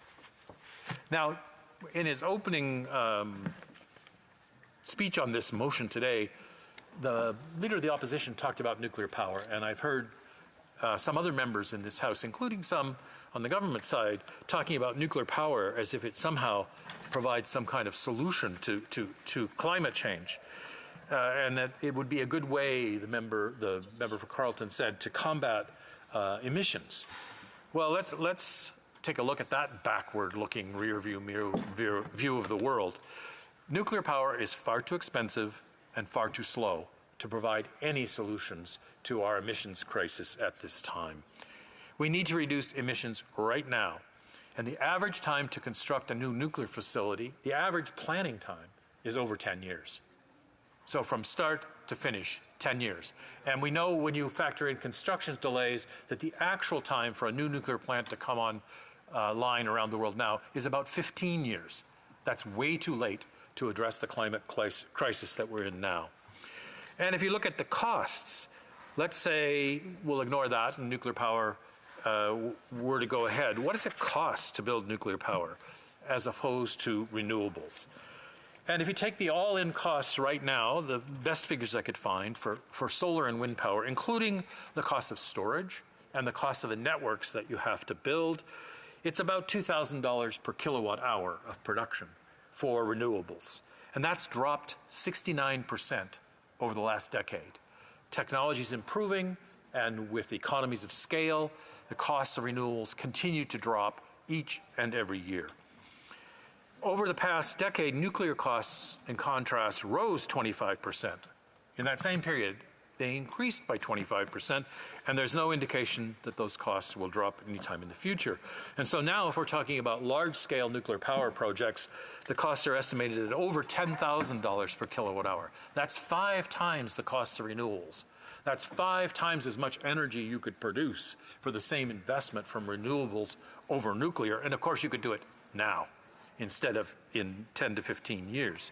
And if we're talking about what some people like to talk about, the new technology in nuclear, which is small-scale nuclear reactors, the cost for small-scale reactors is estimated at $16,000 per kilowatt hour. That's 60% more than a large-scale project and 8 times more than renewables. So by any stretch of the imagination, by any measure that you want to use, it's foolish to be talking about nuclear energy as a solution to our climate crisis, and instead we need to be talking about renewables. And the other part which I've been interested in ever since I became a member of Parliament, is that these jobs in renewable energy use many of the same skills that workers have in the current energy industry in places like Alberta, Saskatchewan, and Newfoundland. And so what we need to focus on is investment in those renewables and investment in creating those good family-supporting jobs in renewable energy. We can't really ask ordinary families, ordinary working families, to pay the costs of this transition with their jobs and with their houses. We have to make sure that those new jobs in renewable energy, those sustainable jobs, will be in place for workers as we head into a future where hopefully we can avoid the climate disaster that is on the horizon. Thank you very much, Madam Speaker. Comments. The Honourable Member for Guelph. Thank you, Madam Speaker. Thank you to the Honourable Member across the way from British Columbia. British Columbia has participated in the global carbon market for a number of years now and has had the economic benefit of that, as well as some climate change benefits. As the member has mentioned, with new industries coming to British Columbia, I've seen a lot of EV adaptation in British Columbia compared to places that don't have participation in the carbon market. The member also mentioned health benefits, and as someone who has asthma, I know that having clean air is very important to being able to breathe every day. So could the Honourable Member talk about what it means to be in the carbon market versus sitting on the sidelines of the carbon market, as this Opposition Day motion would ask us to do? Member for Esquimalt-Saanich-Sooke. Well, I thank the Honourable Member for his question, and I think he gets the real heart of the matter. We can talk about what might happen in the future, but we know what we can do about that now. And by being in the carbon market, we can provide the right signals in the economy. But I guess I would have to say I'm a bit of a skeptic about how fast that carbon market will bring about the changes we need. What I'd like to see is large-scale investment right now in renewable energy projects, starting in the provinces of Alberta, Saskatchewan, and Newfoundland, where the need to replace those jobs right away for the workers who face job losses as we go forward is most acute. Thank you, Madam Speaker. The Honourable Member for Calgary Centre. Well, thank you, Madam Speaker, and I appreciated the member's speech. I did find it somewhat factually challenged on so many metrics, such as the drop in agricultural yields, because the actual method that this government is using to try and actually curb the carbon emissions in the agriculture is going to reduce yields by 30%. That's food for our country and for the world that this government's designing out, manipulating the process so they can actually produce less food in Canada. But I'll also ask him about the cost of renewable energy, which he quoted here because he put down nuclear energy as an option here, which actually is a very low-cost option for Canadians here. Renewable energy by itself is extremely expensive and has continued to escalate the costs for Canadians whose electricity bill is going through the roof. Can you tell us how this is actually beneficial to Canadians when their electricity is going to quadruple with the unreliable power that's going to be provided by these renewables that he preaches about here? Member for Esquimalt-Saanich-Sooke.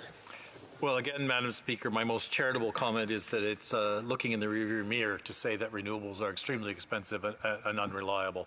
It does not take into account the real world of renewable energy in this day and age, where costs are dropping and have continued to drop substantially over the last 10 years.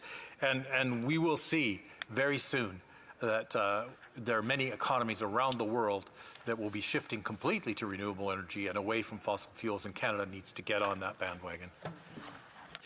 Questions et commentaires, l'honorable député. The Honourable Member.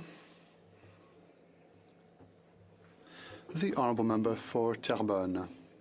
Thank you, Madam Speaker. I'd like to thank my colleague for his presentation and the general attitude from the NDP, which seeks to create a threshold for various policies in Canada. I would like to hear what he has to say on a different matter. What does he think about the federal government's attitude with regards to efforts that Quebec has put forward towards green energy over the past 10 years? Almost 100%. The ministers of the time had to go to Wall Street to get funding. The federal government did not want to help them. What does the Honourable Member think of the federal government's attitude against Quebec? The Honourable Member for Esquimalt-Saanich-Sooke. Well, I thank the Honourable Member for her question, and I think there is a point on which we can agree on this, and that is whenever we see innovative attempts to move forward on the attack on climate change, like many of those we've seen in Quebec, the federal government needs to get on board and support those as quickly as it can. Questions and comments? The honourable member for Sanders Grove Highlands. Thank you, Madam Speaker. To my honourable colleague, First Cromwell Sanders-Suk, first, I want to thank him from the bottom of my heart for actually pointing out that nuclear makes no sense as a climate solution. Why has it been so heavily promoted? I'd like to pull back the corporate veil. The big winner in this is SNC-Lavalin. The projects are controlled by SNC-Lavalin. SNC-Lavalin bought AECL for $15 million in the Harper years, and SNC-Lavalin had its fingers in every pie, but well hidden. And I wonder if the honourable member has any comments on that. Brief comment from the honourable member for Esquimalt, Sanders-Suk. Well, I thank the honourable member and my neighbour at home on Vancouver Island for her question. I don't think we can emphasize enough how going down the path of nuclear power was wrong in the beginning and is extremely wrong now, both in terms of costs, and that's without even talking about the production of nuclear waste that would last forever. And so, yes, we need to pay attention to the corporate interests that are promoting the idea of nuclear power as a solution to climate change. It is no solution. It is expensive and it is dangerous. Debate, the honourable member for Vancouver East. Thank you very much, Madam Speaker.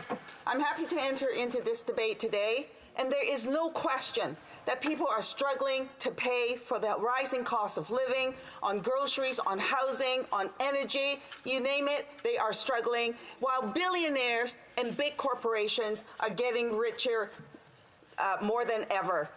Big oil companies and CEOs are getting wealthier off the backs of Canadians who are struggling with the rising cost of living and dealing with the devastating consequences of extreme weather caused by the climate crisis. In BC, my home province, we are still trying to recover from the devastating wildfire and floods. In 2021, there were 1,600 fires in British Columbia. Together, they burned down 8,700 square kilometers of land. The summer of 2021 saw the village of Lytton burn to the ground, a cost of estimated at $78 million. And not to mention the emotional trauma and the damage that this has done to the community, to the individuals who suffer this loss. Then came the floods in November 2021, where the communities of Merritt, Princeton, and Abbotsford in southern British Columbia were flooded with an estimated cost of $450 million in damages. And again, not to mention the emotional trauma that people are still struggling with. And of course, BC is not alone in this experience of extreme weather. This is happening across the globe. It's happening right here in Canada, from coast to coast to coast. Now, I won't go on and list all the examples. We all know it, and we spoke about it in this House. But what is clear is this, that urgent action is needed to address the climate crisis.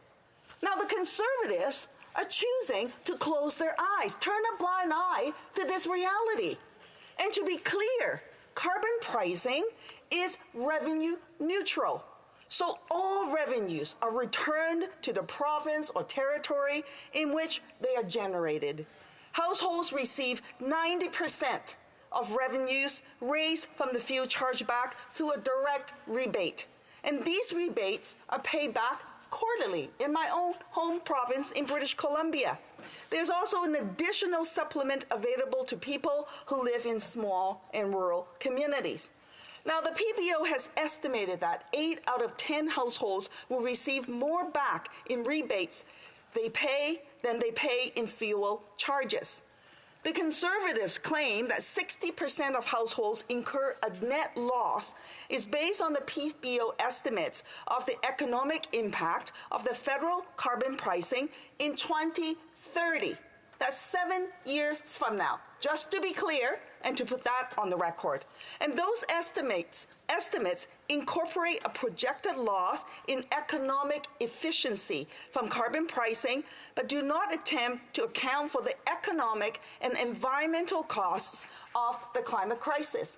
I just put on the record the cost of what it was for British Columbia when we experienced the floods and the wildfires. That's not been accounted for.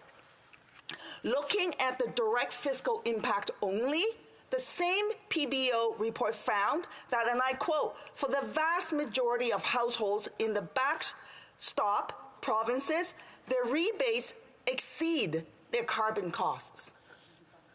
The net benefits of the federal carbon pricing system are broadly progressive by income group. Households with the lowest incomes receive the largest net transfers, and only the wealthiest households pay more than they get back in rebates. But hey, why let the facts get in the way of the rhetoric? Why let the facts get in the way of the Conservatives' attempt to fundraise for their own political gain at the expense of the climate crisis? But instead of focusing on real solutions, they choose to engage in cheap politics. That much is clear. The Conservatives said no to the NDP's proposal to exempt the GST to home heating. That would have made a real difference in support of everyday Canadians who are struggling to pay for the energy cost. But no, they said no to that and rejected it. That is the truth. They refused to go after the biggest polluters. They refused to go after the ultra-rich. And when New Democrats call for a tax on the excess profits of huge corporations to make life more affordable, both the Conservatives and the Liberals voted no to making big oil companies pay what they owe to help families cope with the high cost of living. They refused to go after big oil, who's making record profits to the tune of $147 billion in profits last year. They have selected, the Conservatives, to give them a free pass instead. And under Canada's carbon pricing system, the biggest polluters pay the lowest carbon tax rate. Loopholes allow for oil and gas companies only pay a tiny portion of the cost for their pollution. And in fact, 80 to 90% of emissions are exempt. Suncor only pays 1/114th of the full carbon price. These loopholes need to be closed so that big oil pays what they owe for their pollution. And more than that, the UN Secretary General said, and I quote, "Polluters must pay," and call on countries to implement a windfall profit tax on fossil fuel companies. The Conservative government in the UK has already put a 25% windfall tax on oil and gas profits. The EU has announced plans for a tax on windfall profits. Spain, Greece, Italy, Hungary, Romania, Bulgaria have all implemented a similar levy. Yet, both the Liberals and the Conservatives oppose making the big oil companies and the ultra-rich pay their fair share. The NDP takes a very different perspective. This corporate greed has to stop.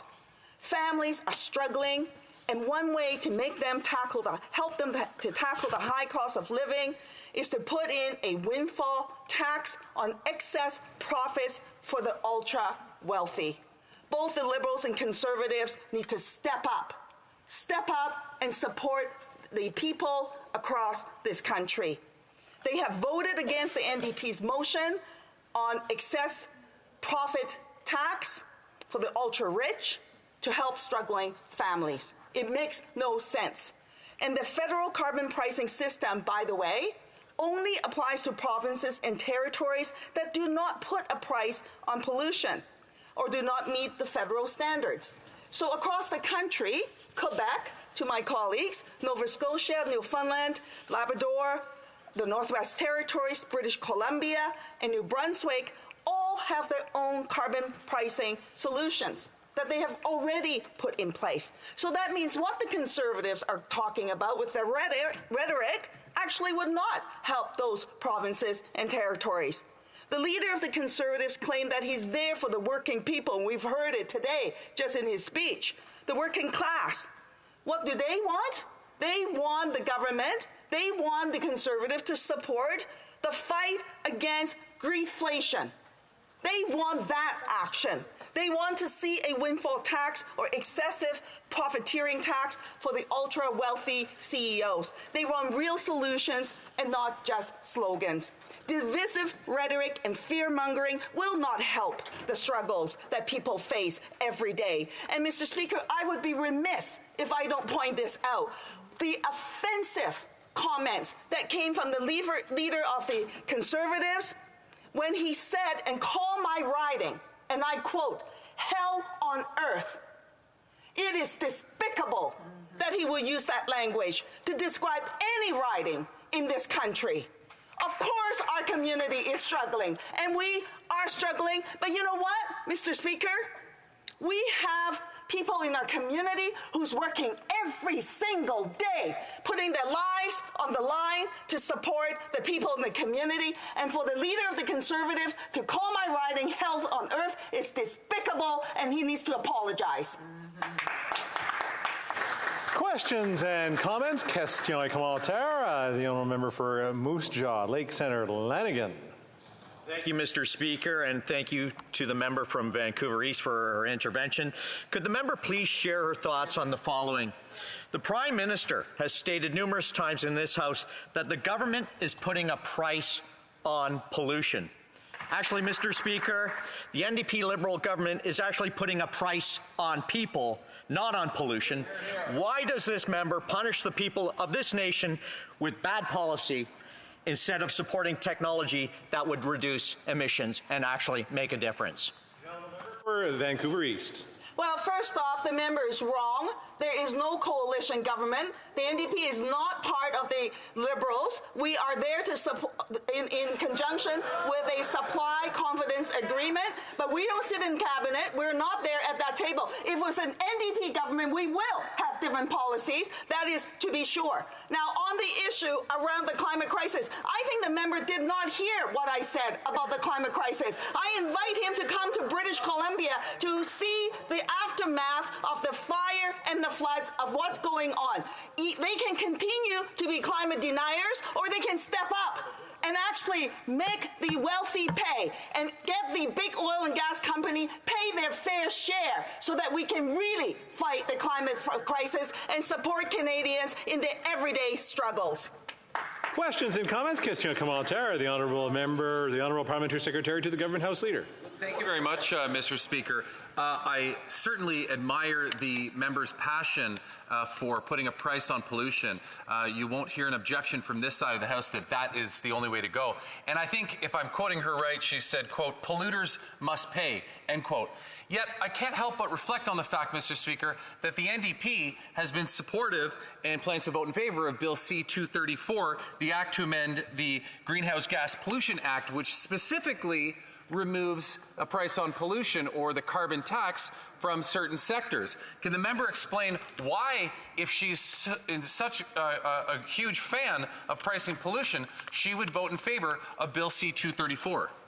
Honourable member for Vancouver East. Well, first off, to correct the member, if he actually paid attention to my speech, he would have heard me say that the quote on price on pollution is actually the words of the UN Secretary General. But now that said, we do believe that we need to tackle the climate crisis. There is no question about it. And then we've been calling on the government to take exactly those actions and to make the biggest polluters pay their fair share. But yet the Liberals continue to exempt the oil and gas company, and in fact would go as far as to provide them with a subsidy so that they don't have to pay their fair share. So we're pushing the Liberals through a supply confidence agreement every step of the way to make them step up. That's why we're seeing a tiny bit of action on the subsidy aspect. So to the members' final aspects on the bill, when there are no alternatives, we do need to actually provide alternatives to address the climate crisis. That's why we did what we did on that bill.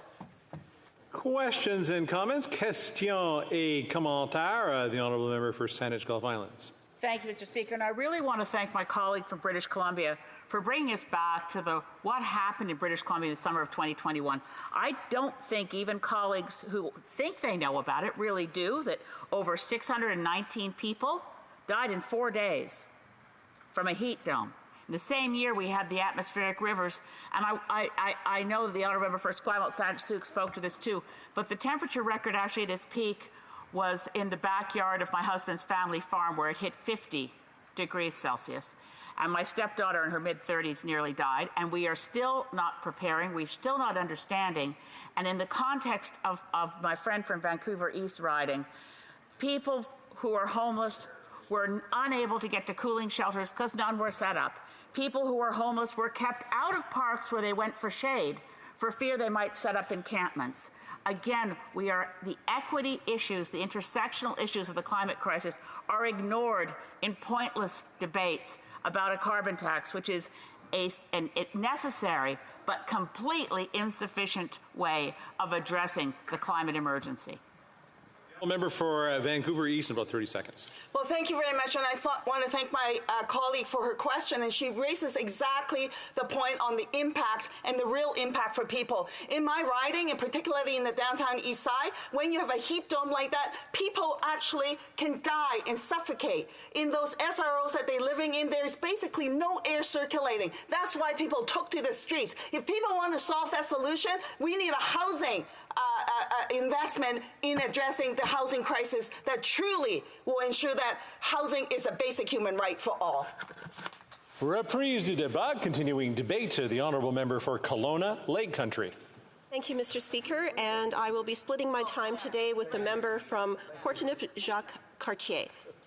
I'm very pleased to speak today on our Conservative motion to cancel the carbon tax.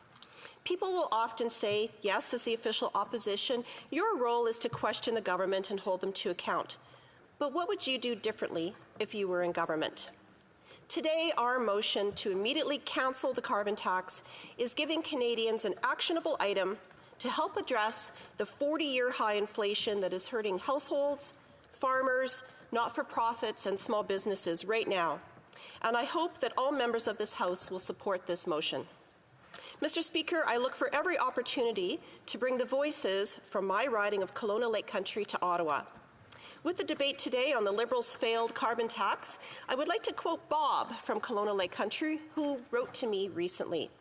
He wanted to inform me that his household had, quote, just received our house gas bill, and we have a carbon tax of $32.24. This was even though his family had, quote, installed a high-efficiency furnace. So even when Bob takes action to reduce his carbon footprint, he still gets hit with a tax bill. There's a reason for that, Mr. Speaker, and that's because the carbon tax is a tax plan. It is not an environmental plan. It's a classic high-tax Liberal move for their high-spend Liberal agenda. The results of this policy are now on full display.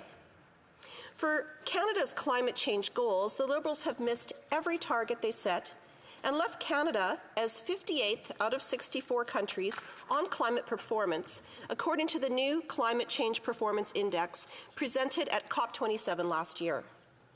But it doesn't have to be this way. The U.S. doesn't have a carbon tax. This puts Canadian people and businesses at a disadvantage, as they have to pay more taxes than our closest trading partner. This Liberals' carbon tax reduction plan is to tax Canadians. I was speaking with a young woman recently who is a university student living at her parents' house. And in addition to being stressed out herself, she was also very concerned about her parents, which really touched my heart. She said her parents are middle class and she sees how hard they work. She said their household expenses are not keeping up, and she's worried about the stress level of her parents and worried about their future retirement. Now, Mr. Speaker, after 8 years, the Liberals' economic plan is to keep increasing the carbon tax, even though Canadian families, farmers, not-for-profits and small businesses are being squeezed by 40-year high inflation and the largest jump in interest rates we've seen in a generation.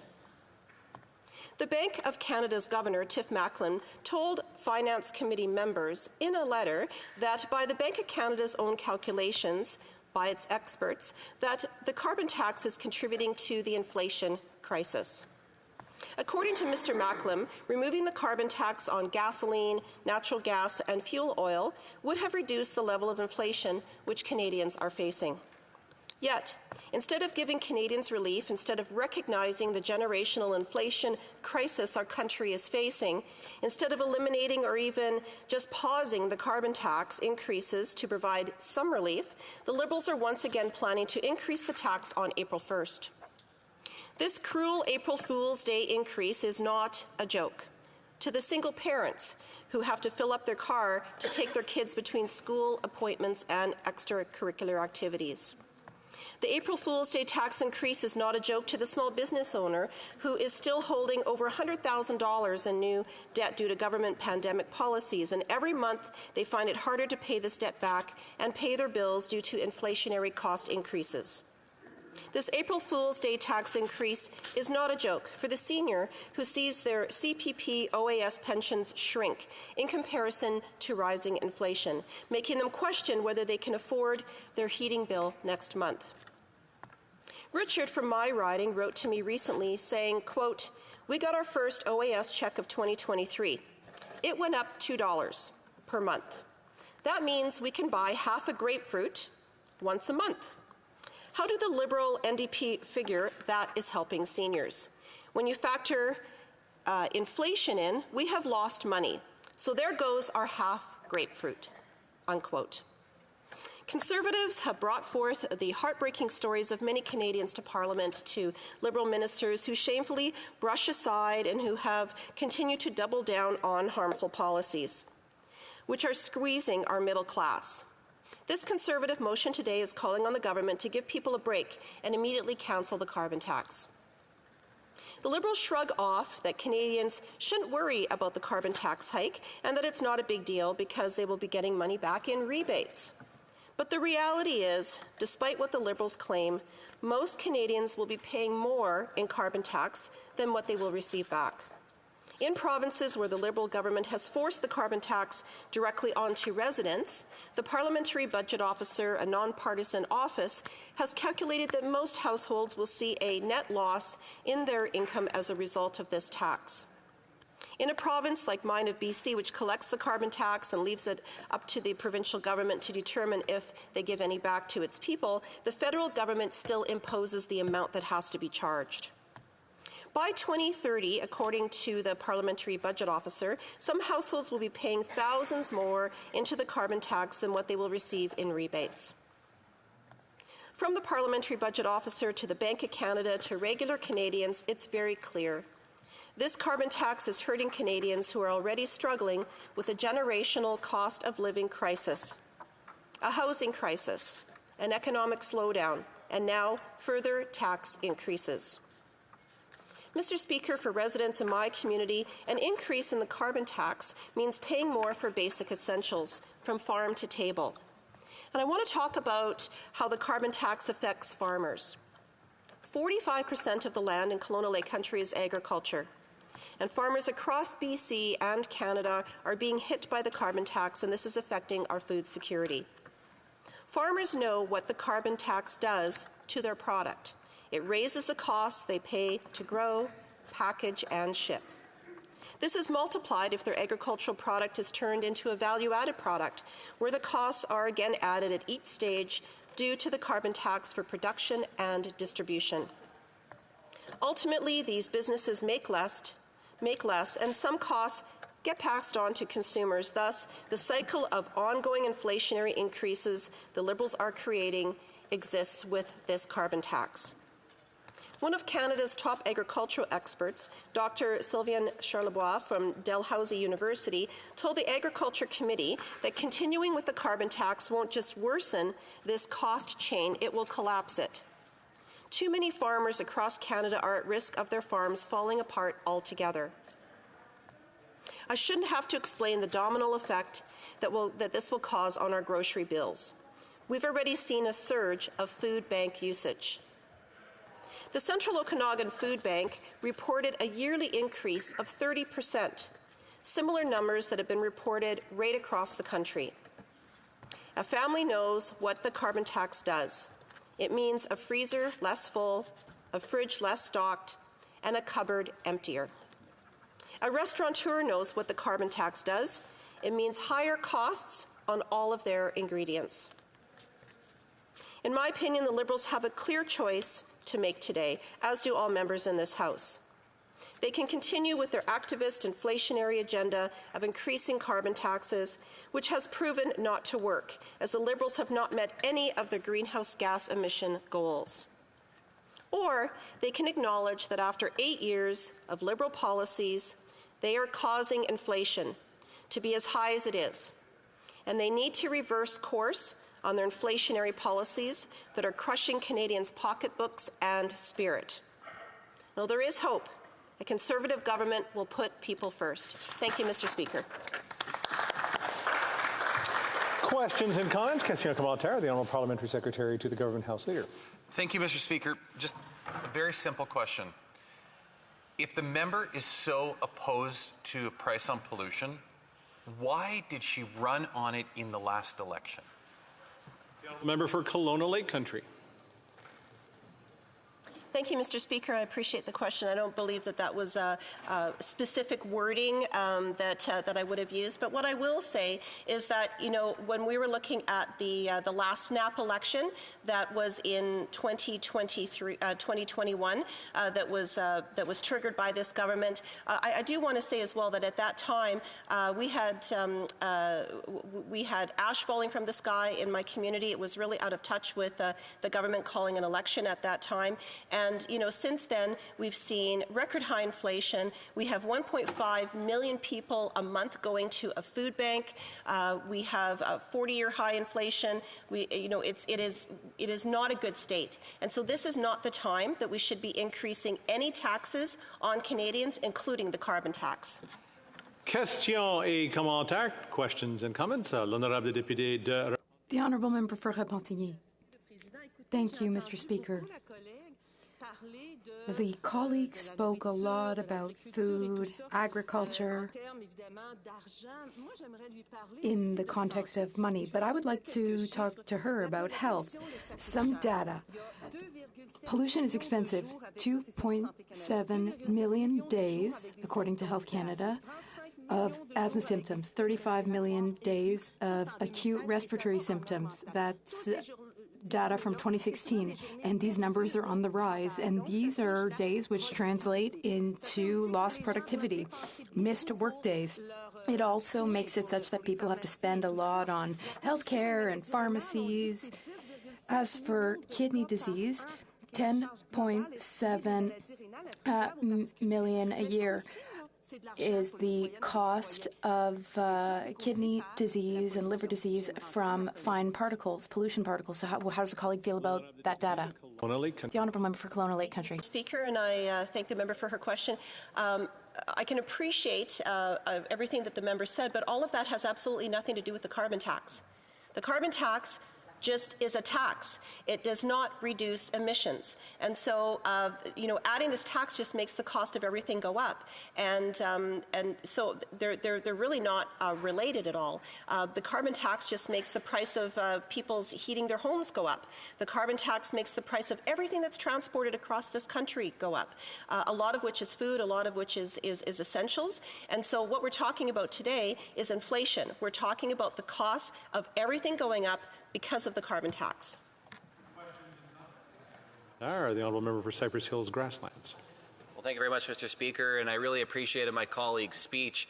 The Liberals deliberately mislead Canadians on two parts. One, they said it would never go over $50 a tonne, yet here we are on our way to $170 a tonne. The other part where they mislead Canadians, they say that 9 out of 10s are going to receive more money back than they're going to get. What they do is they conveniently ignore the hidden costs of the carbon tax, and that is on people's grocery bills and that's on just the general cost of everything. The clothes that we all wear have a carbon tax buried into it. You don't see it on your receipt when you go and purchase those items, but yet it still exists. I wonder if my colleague has any comments about the hidden costs of the carbon tax. Honourable member for Kelowna Lake Country. Thank you, Mr. Speaker, and I appreciate my honourable colleague for the question.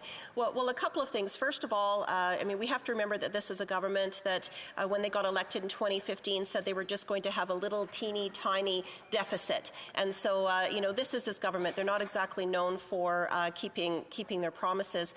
But when you're talking about the hidden taxes that are there, absolutely, it's what adds to the cost. It's called cost of goods, cost of sales. We see it as well, even in shipping, for example. They'll add it on as a fuel surcharge.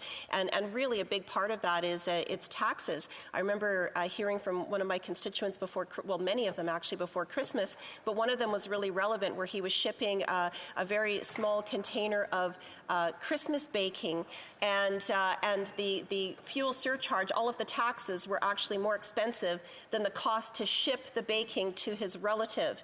And so, you know, those are the kind of things that showed on his bill, but there's many times where it won't actually be shown on a bill, and it's definitely the hidden charge that's increasing inflation across the country.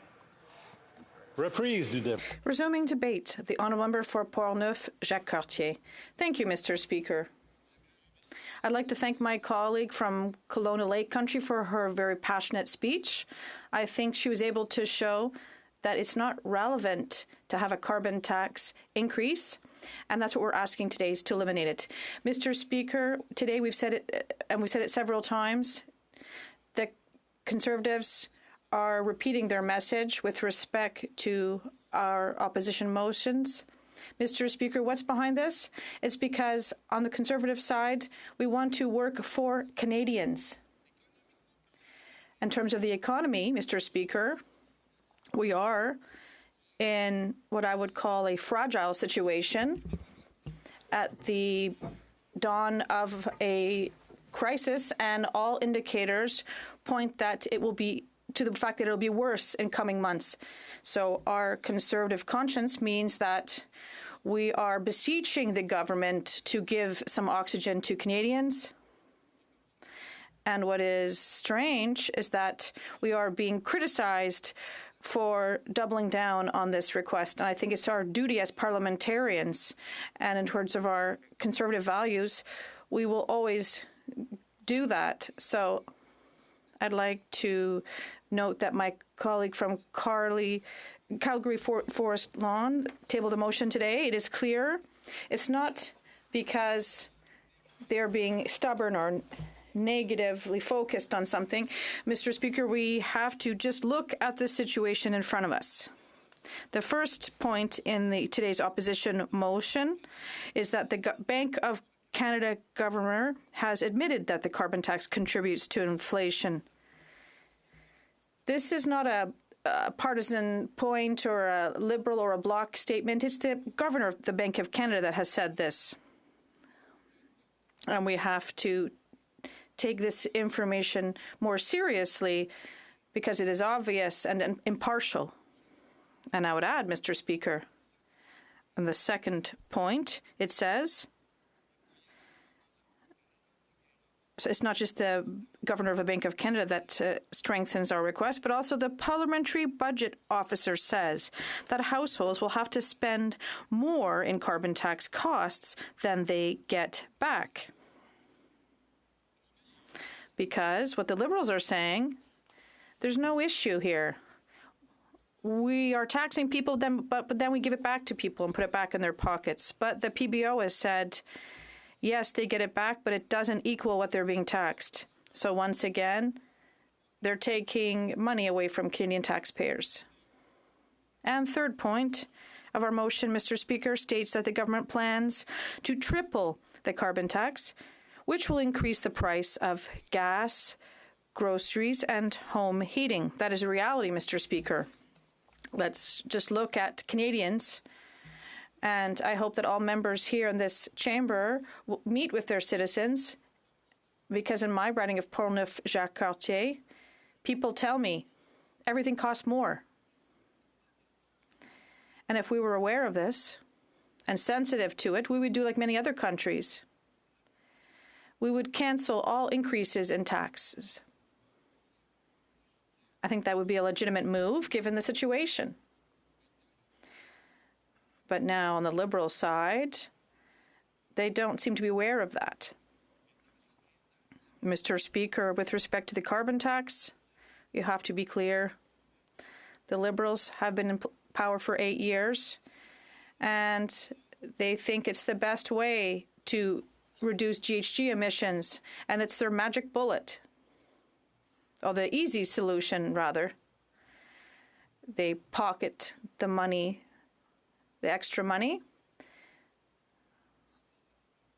with the will to reduce GHG emissions, and they are blowing smoke in the eyes of Canadian taxpayers because they're not achieving any results. Unfortunately, for 8 years now, these results have shown that the Liberals have not reduced GHG emissions. They did increase the money in the government coffers, though. And now, Mr. Speaker, in the current economic context, I think it is fair to give Canadians a bit of breathing room. And now, once again, this morning, I listened to the speeches from the various parties. They say that the Conservatives are people who do not recognize climate change. And, Mr. Speaker, I have to tell you that our leader does recognize climate change. Our leader, Mr. Speaker, doesn't automatically try to take shortcuts. It doesn't say that he has a magic wand. And we've seen this for the past 8 years. I have a document here. These are my notes. There's a table here from COP on the environment. Sorry, I have to, because of my eyesight, I have to move the paper back. But out of 63 countries, Mr. Speaker, at the top of the table, we have Denmark, Sweden, Chile, Portugal, Egypt, Greece, Indonesia. If you go further on down the table, in the orange space, you have Thailand, Belarus, Turkey. And by the way, Mr. Speaker, I'd like to give my sincere and condolences to the Turkish population and give them my support. But I think we have a duty to mobilize internationally to help the Turkish people that has seen this catastrophic situation. And keep on going down the list. The U.S., 52nd on the list. Canada, Mr. Speaker, ranks 58th. That hurts. And they keep on wanting to increase the carbon tax, Mr. Speaker. It doesn't seem to make sense. And as I said, the Conservatives are sensitive, aware of climate change, but we do have solutions. They have accused us of criticizing things but not providing any solutions. But our leader has said once again this morning, let's give a boost to green technology. Canada has something special. It's the second ranked country in terms of our land mass after Russia. But we can't look at a model like they have in Europe that is very focused because our country is different. Let's have the intelligence to develop green technology.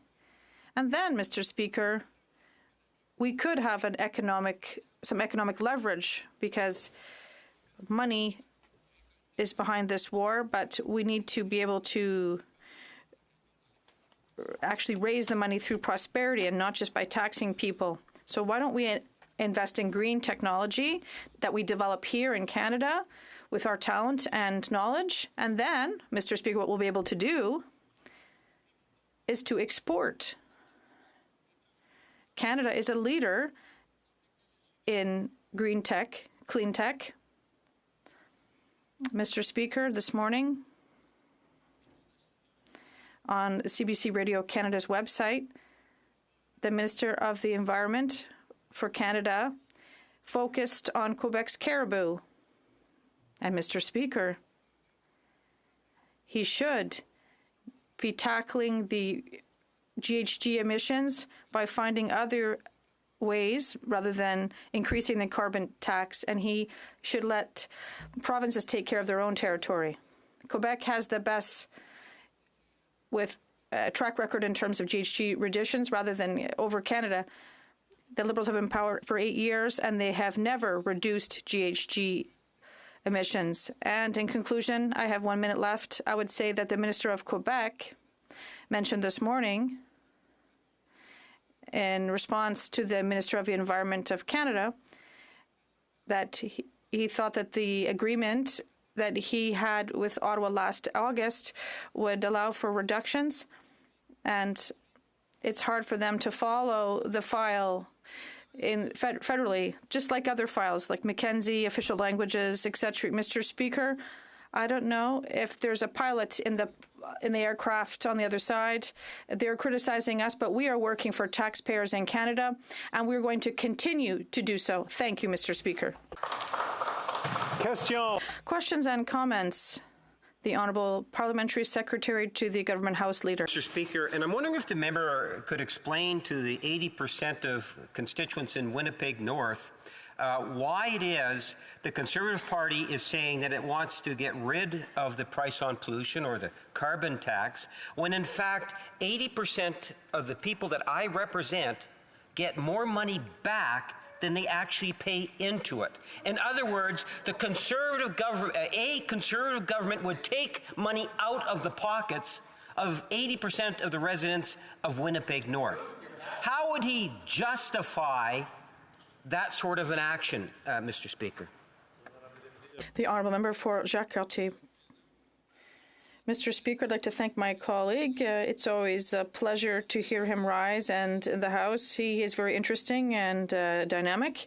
But in terms of depth, I'd like to tell my colleague that because he's a Liberal, if he can give his 80% of constituents a privilege, those who receive more money back from the carbon tax than they pay, I would like to tell him that the PBO said that households will have to pay more in carbon tax than they get back.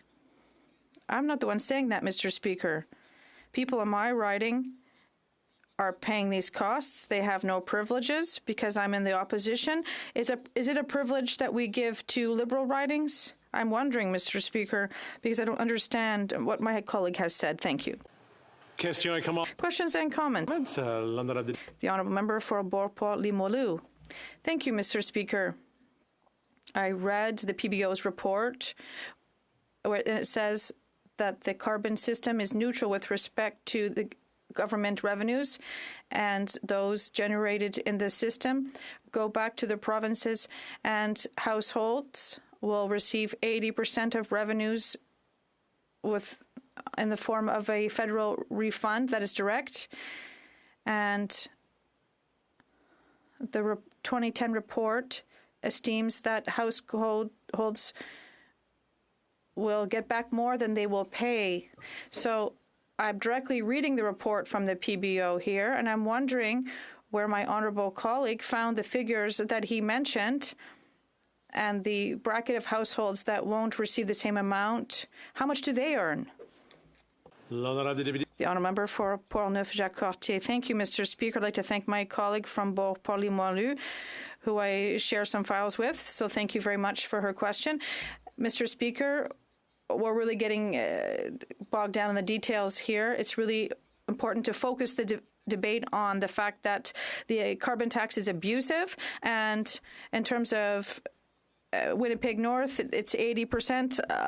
Winnipeg North, other ridings might have other percentages, but in terms of carbon tax, we need to see results. We should be reducing GHG emissions, but this government has been in power for 8 years, and it hasn't seen any results. So whether we return back 15 or 20% is not important.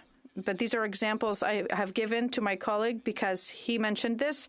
But, Mr. Speaker, the PBO said that, quote, he used 2019 figures, it's 2023. Question commentaire, the honourable member for Cypress Hills Grasslands. Thank you very much, Mr. Speaker. I really appreciated my colleague's speech here today. And the Liberals are disadvantaging the province of Quebec. They are not receiving the rebate, as he referred to in the previous question, but they're paying the carbon tax indirectly on goods that are being shipped into Quebec and being sold. So they are paying the cost of the carbon tax, but yet they're not realizing the rebate that the Liberals are saying is going to make this whole entire program revenue neutral. So I'm just wondering if my colleague would like to talk a little bit more about some of his constituents who are having to absorb these costs but are being disadvantaged by this Liberal government. The honourable member for Portneuf-Jacques-Cartier. I'd like to thank my colleague for giving me the opportunity to say yes, in Quebec, we are not at an advantage. Our taxpayers in Quebec don't get money back. They don't get a refund because they have a cap-and-trade system. And this system has to be harmonized. Remember that when the carbon tax was imposed to all provinces and territories, those that had their own models that achieved results were exempt from it. And Quebec took the initiative because it had a forward-thinking vision. It established a carbon market, and this system doesn't give them credits, and so that taxpayers don't get refunds, and the Liberal government set up this system. Thank you. Resuming debate, the honourable member for King's Hands. Thank you, Mr. Speaker. It's great to be back in the chamber. I hope you had a great holidays. And this does mark the first time I've had the opportunity to get back in debate. Always love the Opposition Day motion, and let me start by recognizing that I'll be splitting my time with my honourable colleague from Winnipeg North, who is no stranger to getting up and making sure that he is able to share his wisdom with the colleagues here in this House. Of course, I do welcome the opportunity. I love Opposition Day motions, and this is the 7th time, Mr. Speaker, that I've had the opportunity to speak to carbon pricing as it relates to Conservative Day opposition motions. It seems as though this party, that is all they want to talk about, and I look forward to engaging today on the topic. Really what this comes down to, I've heard conversations about affordability, I've heard conversations about climate change. Really what this comes down to is how do we incentivize the technological and the innovative solutions that we need to reduce emissions. That is the key element here. Yes, there is other considerations, including affordability and including how we actually tackle the existential threat before us, but it comes down to how do we drive that innovation to get to that solution. And that's what I look forward to talking about today. But let's start why we have a carbon price in the first place. Mr. Speaker, the science is clear that we have a major challenge in climate change, and the predominating concern is greenhouse gas emissions. As one of the younger members of Parliament in this House, my wife and I, we think about our future. We think about having a family, and at 32 years old, I want to make sure that when we do hopefully have that opportunity, that children that I might have the opportunity to raise in this world, there is a good future for my kids. And indeed, I think many Canadians, everyone around the world is thinking about how do we make sure that we preserve a planet and preserve a society that we've been able to benefit, notwithstanding all of its challenges. We are extremely privileged to call Canada and our world home. So the enemy, Mr. Speaker, is emissions.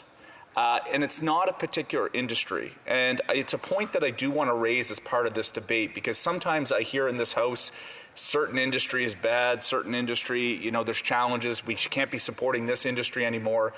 The Minister of Labour, I think, does a very good job of actually saying, well, we have to be laser focused on emission reduction. And how do we go about accomplishing that? And my colleagues will know that I am actually a pretty strong supporter of the Canadian energy sector. I remark at the technology and the innovation that drove the oil sands in Alberta. Yes, is there environmental impact? Yes, undoubtedly. It has also been an extremely important economic driver for the country. It continues to be so. We are the 4th largest oil-producing country in the world. And I had an exchange with one of my Bloc colleagues earlier today. What I think sometimes we fail to forget is that the revenues that are generated in this country that then are available through taxation purposes and shared through equalization, that industry has helped contribute to the social welfare of this country, from Vancouver Island to Newfoundland and Labrador and every place in between. And so while I talk about the importance of the Canadian oil and gas sector, the energy sector in particular, I talk about it through a lens of saying it actually has to innovate as well, because it's about reducing emissions associated with that sector. So I don't villainize Canadian oil and gas sector, but I also stand here and recognize that if we don't drive innovation in that sector, it will not be around by 2050. So how do we make a way?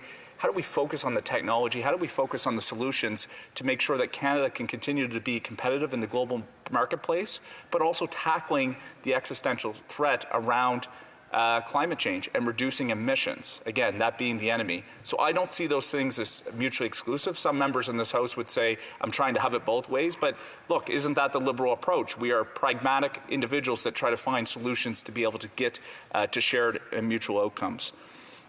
So at its core, Mr. Speaker, the carbon price is a market mechanism. This is about actually trying to create incentivized change by putting it as a market price. And I sometimes chastise my Conservative colleagues because at its core it is small c Conservative. And many of my Conservative colleagues talk about the importance of the market economy, they talk about the importance of the private sector, yet when it comes to actually solutions to tackling the challenges around reducing emissions, they seem to want big bossy government programs, or they actually don't provide any solutions whatsoever. And we know from the OECD, we know from the International Monetary Fund, a carbon price is actually signaled as the most efficient way to reduce emissions. And Mr. Speaker, I hope you'll guide me on my timing in terms of if I have 4 or 5 minutes left, 2 minutes, you'll let me know, okay? I'm about halfway. So a couple things that I want to mention. First of all, the Parliamentary Budget Officer, contrary to what is said in the motion, actually explicitly makes clear that 8 out of 10 households are going to receive and do receive more money back than they pay in on a federal backstop carbon price. I will recognize that the economic cost, they do also mention the PBO report, that number is not as high when you consider broader economic costs. But the idea that we can tackle climate change with no cost at all is simply a fallacy, Mr. Speaker. And maybe my Conservative colleagues won't believe me, but hopefully they'll believe Stephen Harper. And in 2007, he recognized, as the government at that time was actually looking at an emission trading type of scheme to actually be able to incentivize the change that I'm talking about now, he said, and I quote, "We happen to believe we set it up so that the costs are manageable, so that we can provide incentives for firms and sectors to exploit the technology opportunities that this regime requires. But the fact is, there will be a cost." And Mr. Harper was right. There is a cost of transition, but there's also opportunities. And this government has construed its policy around carbon pricing to seek to drive innovation and technology where it's available, but also seeking to manage the costs associated with that transition to actually protect households. And that goes back to the way that this policy was construed, where 8 out of 10 households come forward. So it brings me to the question, if not this program, what then? And my candid advice to my loyal opposition across the way is that I really believe that our politics and our democracy in this country would be better served if the Conservative Party would say, we don't believe in what the government's doing on its carbon price system, but here is our solution to drive that innovation and that technology. What a better place it would be. Furthermore, Mr. Speaker, what if they suggested, look, we don't necessarily agree with what the carbon price policy looks like from the government, but here's some suggested amendments that we think could better reflect us to be able to get to that goal. But that's not what we hear, Mr. Speaker. And although I, of course, want it for Canadian democracy and the benefit of this country, politically I encourage them to continue to do what they're doing, because it's going to allow parties that are actually focused on that to continue to govern and have electoral success. Canadians expect the ability to walk that nuanced line, and the Conservatives really aren't doing it at this point. So there are areas where I think the carbon price system could be looked at and could be adjusted. I'm a rural member of Parliament, Mr. Speaker. You and I both are from Nova Scotia. This is a harder sell in rural Canada than in urban.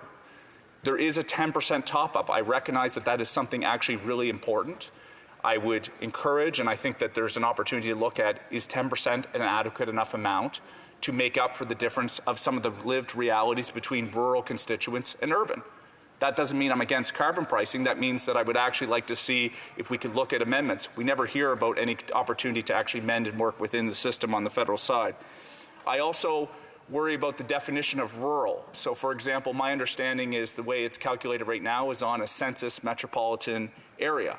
Well, Mr. Speaker, you know HRM, for example. HRM would be considered an urban municipality, but not all areas within HRM could certainly meet the definition of an urban community. And so those are little areas that I think we could look at and that I think can make sure that this policy reflects and attracts and benefits as many people as possible. The other element is small and medium-sized enterprises. As we move towards 2030, I do think there has to be some thought given to their propensity to contribute and how we can incentivize a corporate return such that they are not disadvantaged over the long term. And again, the counterbalance between industrial carbon pricing and the household level and how we tackle that as it relates to affordability. So, Mr. Speaker, the last thing I'd like to say in the minute that I have is sometimes the narrative that comes from the opposition benches is that you can't both put policies to try to fight climate change, to reduce emissions, and also support affordability. I would argue that those two things are not mutually exclusive. And I would point you to programs that this government has put in place around the Greening Homes Initiative that allow homeowners to be able to invest in their homes, to be able to actually increase the equity that they have in those, but also reduce their energy bill at the same time. In our region of Atlantic Canada, Mr. Speaker, $120 million was announced by the Minister of Environment in October. Additional funding was announced by the Minister of Natural Resources that is specific to individuals who are on home heating oil to be able to make that transition, to bring down the cost of their energy bill, to put more money back in their pockets, but also to be able to help reduce emissions associated with it. So this is examples of policy where we can actually have the opportunity. The last thing I'll say is there's also really good ones on agriculture. I hope one of my colleagues will have the opportunity to ask me that question so I can finish those remarks. Thank you, Mr. Speaker. Questions and comments? Question commentaire, the honourable member for New Brunswick Southwest. Well, Mr. Speaker, as another Atlantic Canadian, I'd like to ask this member about the carbon tax and the idea that government keeps raising taxes, people can't afford the tax burden, and down east it is because we have so many people that use home heating fuels to heat their home, prices are going up, and this government solution is just to try to catch that up with another government program, but we have countless of these programs, we have rising prices, and so our amendment is to scrap the carbon tax, bring down fuel prices, energy prices, particularly in the winter, and turn to technology. And so I hope the government will consider that and move in that direction instead of ever making prices more expensive, which is what this government has been doing for 8 long years now. Member for Kings Hands. Perhaps my honourable colleague missed the core element of my speech, which was what is the Conservative Party actually going to do to incentivize that technological change? And I've yet to hear anything from the opposition benches as to what that represents. He talks about the carbon price as a tax. I don't refer to it as a tax because all of the money is returned back to Canadian individuals and households. And indeed, in his own riding in New Brunswick, where the Premier has actually adopted a carbon pricing system, money is returned back. In my home province of Nova Scotia, in July, when this actually comes in, 8 out of 10 families are going to be receiving more money back than they pay in. He has to explain to his constituents why he doesn't support the idea of more money going back to households to support affordability, and also the programs that the government's putting in place to reduce emissions and to actually help fight the rising cost of energy. Thank you. Question commentaire, l'honorable. The Honourable Member for Abitibi-Témiscamingue. Thank you, Mr. Speaker. I would like to thank my colleague for King Hans for his presentation, bringing constructive elements in a day of debate where, once again, some people are just looking for negative things to say. The carbon tax in our climate change world is important. We need other measures as well. On the Hill, there are people who are working in the field of energy efficiency, trying to bring technology in that direction. Intelligent buildings, infrastructure, intelligent networks, Industry 4.0 for a zero-carbon future. The issue of climate change will have to be done on a number of fronts, especially with regards to energy efficiency. What does my colleague have to say? Speaker, I'd like to thank my honourable colleague. I completely agree. There's not one single silver bullet solution to tackle this challenge around emissions and fighting climate change. It takes a variety of different programs. We happen to be talking about carbon price, which is one of the key underlying principles. I agree with him on energy efficiency because as a member of parliament, as I've said in this House, what I worry about, Mr. Speaker, is how we are going to double electricity generation in Canada over the next 15 to 20 years. As we talk about making a transition to EV vehicles, as we talk about being able to decarbonize, that actually requires more energy and more electricity. So how are we going to do that? Part of that is going to be accomplished through energy efficiency, but we also need to make sure we are focusing on the question of generation. I think some of it has to be through hydro. I am absolutely pro-nuclear. I think that that is part of the solution in terms of a zero-emission technology that we readily have, and Canada is already seen as a global leader. So yes, energy efficiency, but also how are we going to double that generation? That is one of the most important topics that every parliamentarian should be thinking about right now. Questions and comments? Question commentaire. The honourable member for Guelph.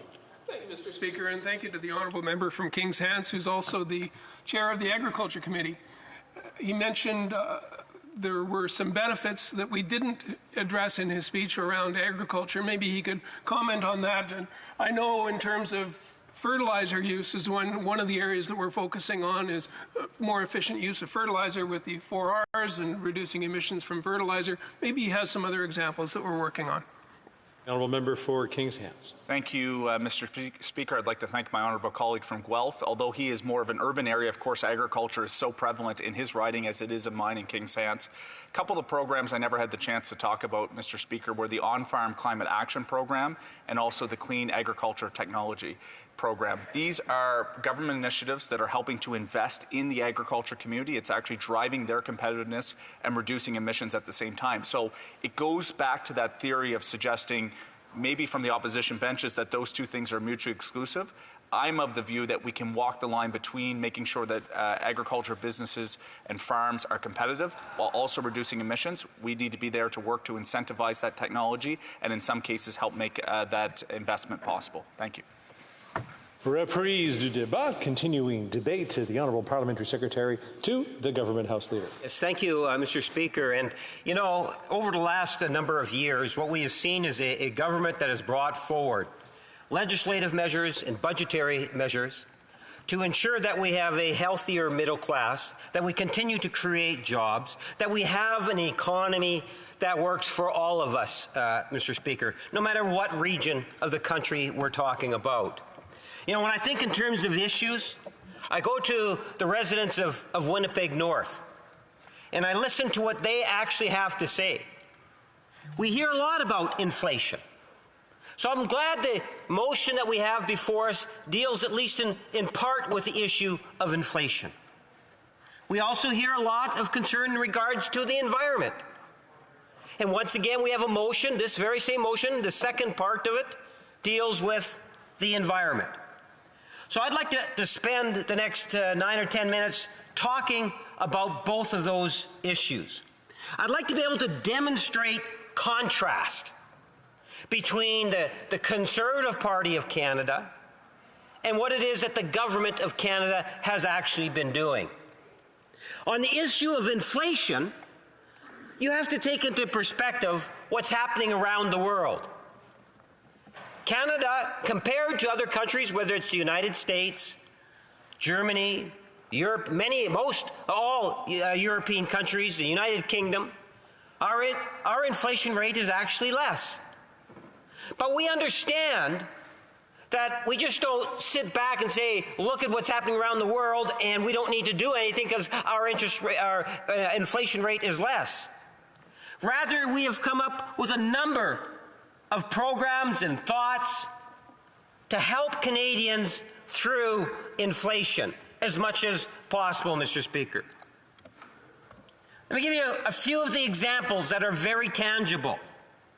We eliminated the interest for students.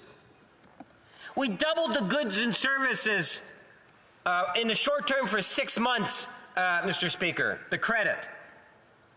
We've put forward the dental program, Mr. Speaker, which is going to help children under the age of 12.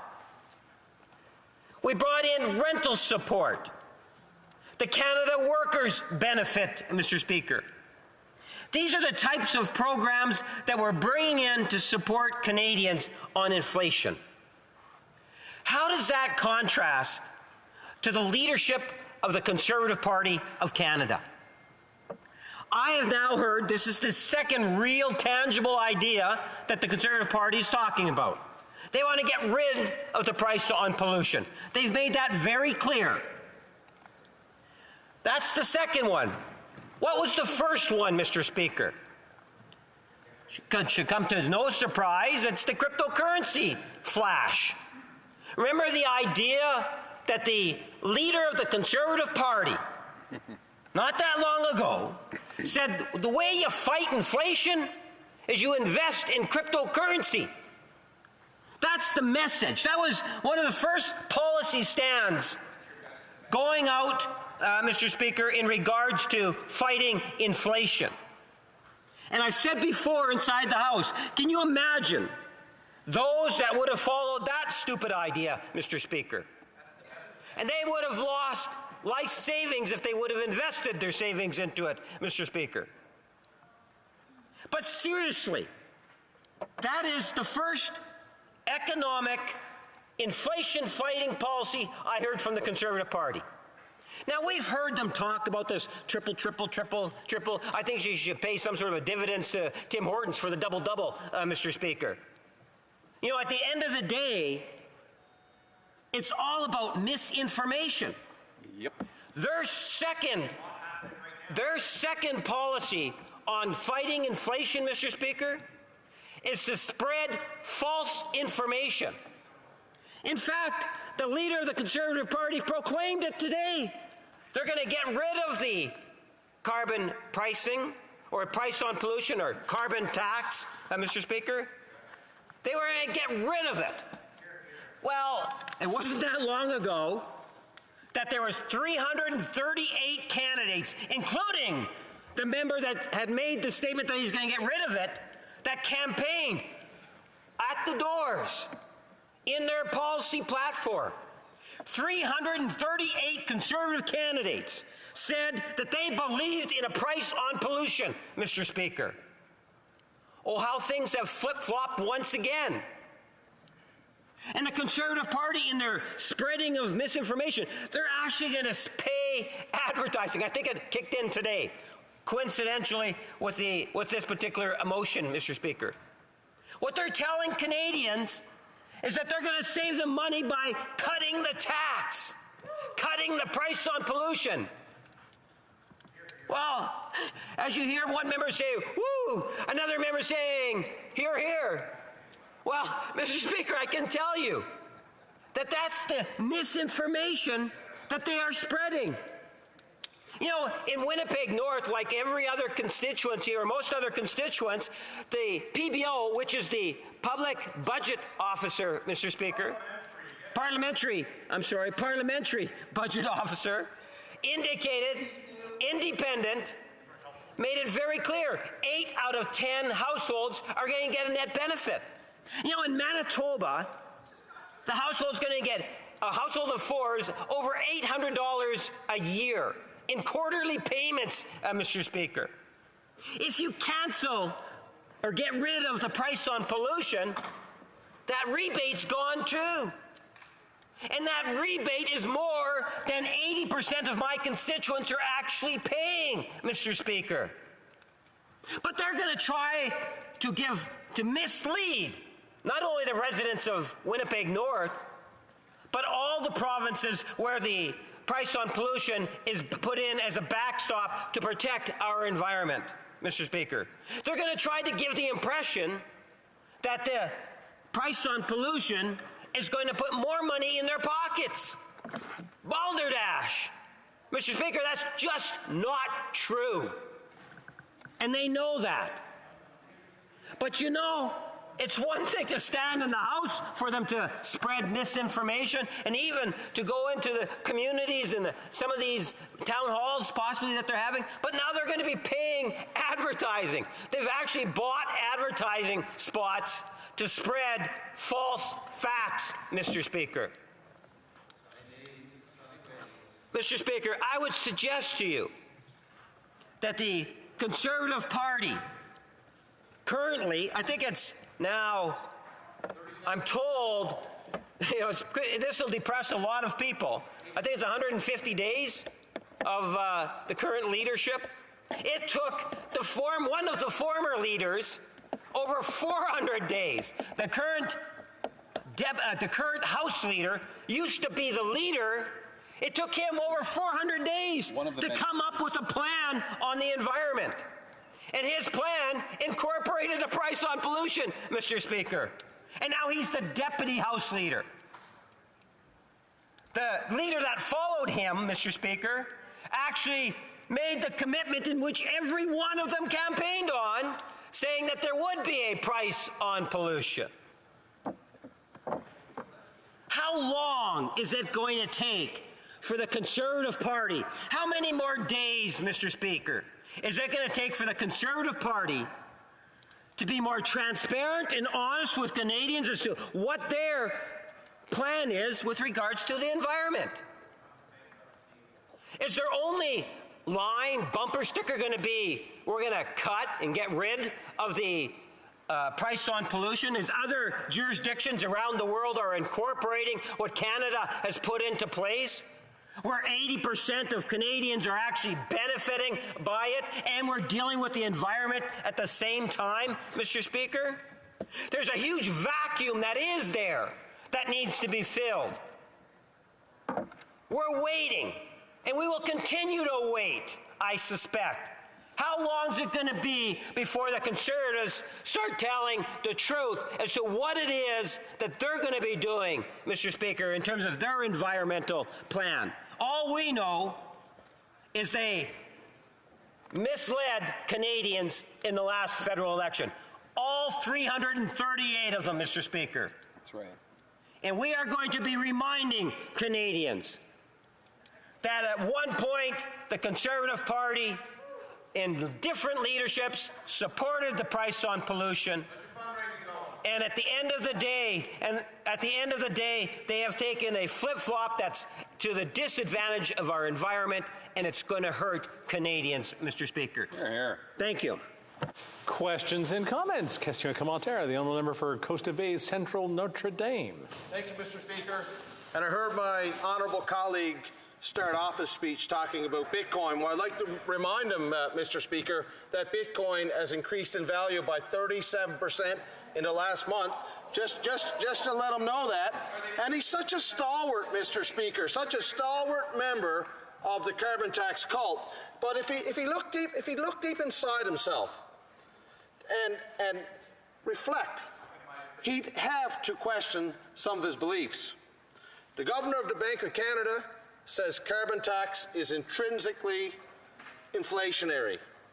The PBO says that most Canadians will pay in more in carbon tax than they'll receive back. But they constantly refute that. And every time we question them about carbon tax, they always come back and they say, oh, carbon tax is going to stop the hurricanes that start off Africa from moving on up the Atlantic coast into Atlantic Canada. Well, you must know Atlantic Canadians aren't that stupid. They all know the carbon tax can't stop hurricanes, but maybe you could explain this wonderful technology, the dome that's going to protect Atlantic Canada from hurricanes. I just want to remind folks just to run their questions through the chair and not to address the members directly. The Honourable Parliamentary Secretary. Yes, thank you, Mr. Speaker. The PBO, the organization that the member just made reference to, also made it very clear. 8 out of 10 Canadian households will have a net gain, Mr. Speaker. They get more money in their pockets as a result of the price on pollution. You can't change that fact. Even if you advertise otherwise, you can't. What amazes me in the question, Mr. Speaker, is he brought up Bitcoin. He says, it's gone up in the last month by, I think, 30 percentage points. So do we have the Conservative Party now once again encouraging people to invest in cryptocurrency? He's talking it That up, seems to me what the member is suggesting. Mr. Speaker, there were thousands of people that lost their life savings because of cryptocurrency, and they're jumping back onto that bandwagon. How How ludicrous is that, Mr. Speaker? Is this the type of policy advice that the Conservative Party is coming up with? Today, it's get rid of the price on pollution because they don't give a darn about our environment. They don't care about the rebates that Canadians are receiving, especially at a time of inflation. And, by the way, buy more cryptocurrency, Mr. Speaker. Wow. Questions and comments. The Honourable Member for Repentigny. Thank you, Mr. Speaker. I'm going to try to calm things down a little, but I will still ask a very direct question.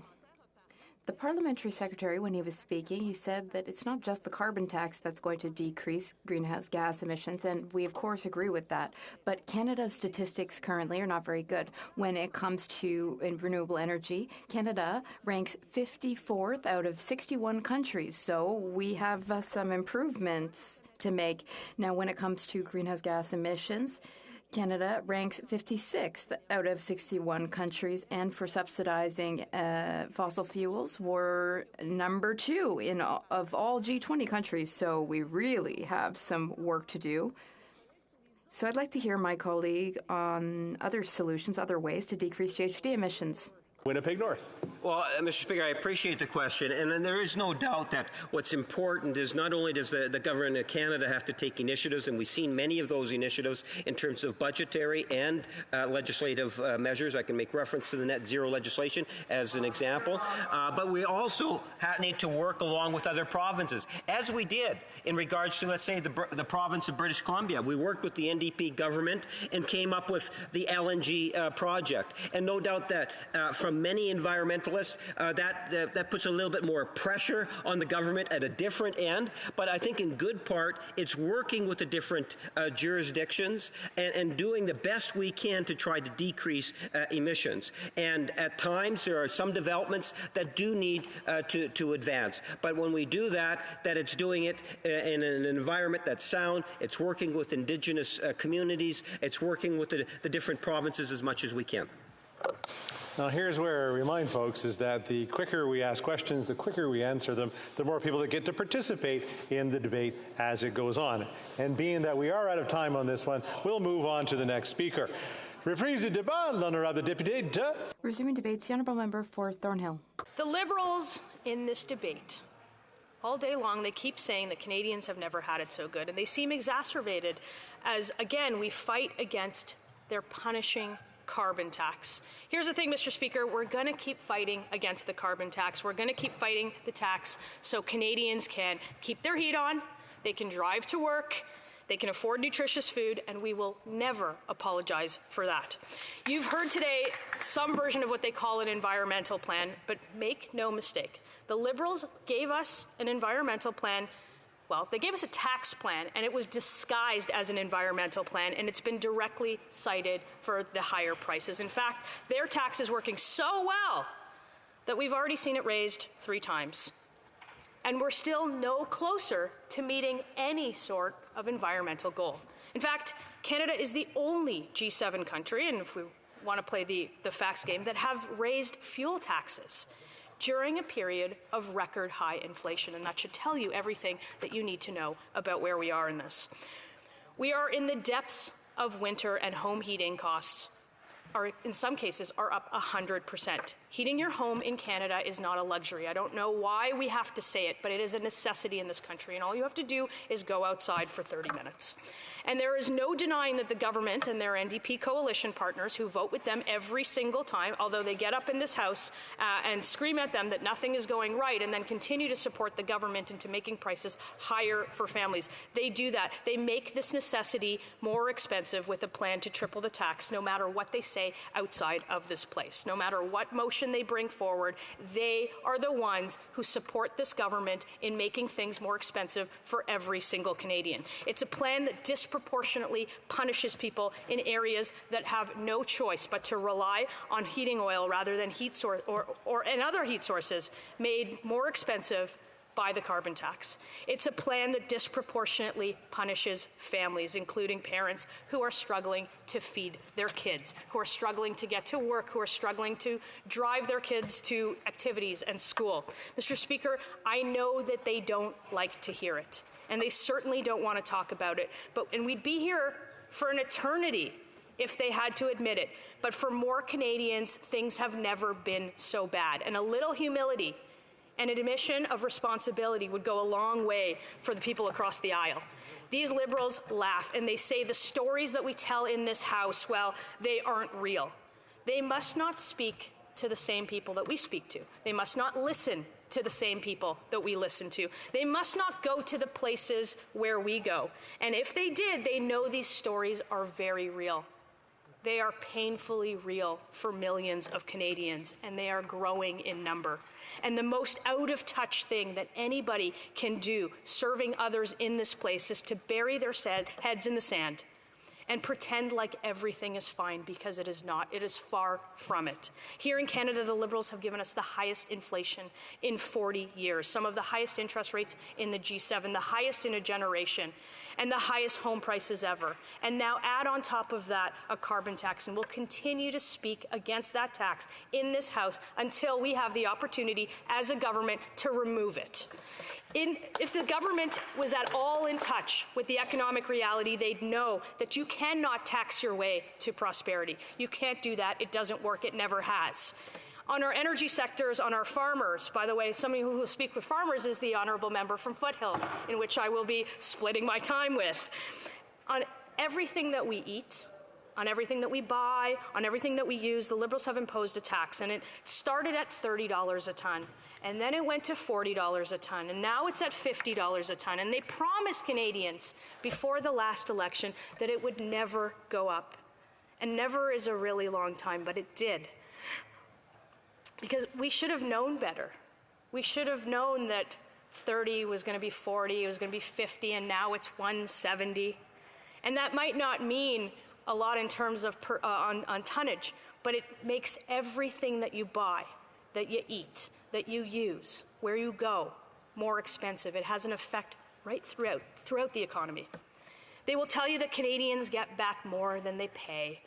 The Parliamentary Budget Officer said the opposite, tripling the price without even making a dent in emissions and presenting it as they are returning that money to Canadians is the only misinformation that we have heard in the House today. The question is why? Why, after all of this evidence, are they still saying that over and over again? All they have to do is open the report from the Parliamentary Budget Officer that they themselves appointed. 20% of Canadians are skipping meals just to make ends meet because the cost of groceries has gone up 11%. And they haven't gone up because I've said they've gone up. They've gone up because they've actually gone up. And people aren't angry because I say that they're angry. They're angry because they're hungry, and the price of groceries has gone up 11%. A direct result of the carbon tax, because it costs more to grow, it costs more to harvest, it costs more to transport, and it costs more to buy. The Liberals blame someone else or something else or somewhere else for that failure. It is their fault. It is squarely their fault. And they could show some humility in this House and take responsibility. Again, it would go a long way. We have the lowest projected GDP per capita growth of any advanced economy. Not just in the G7, but of any advanced economy.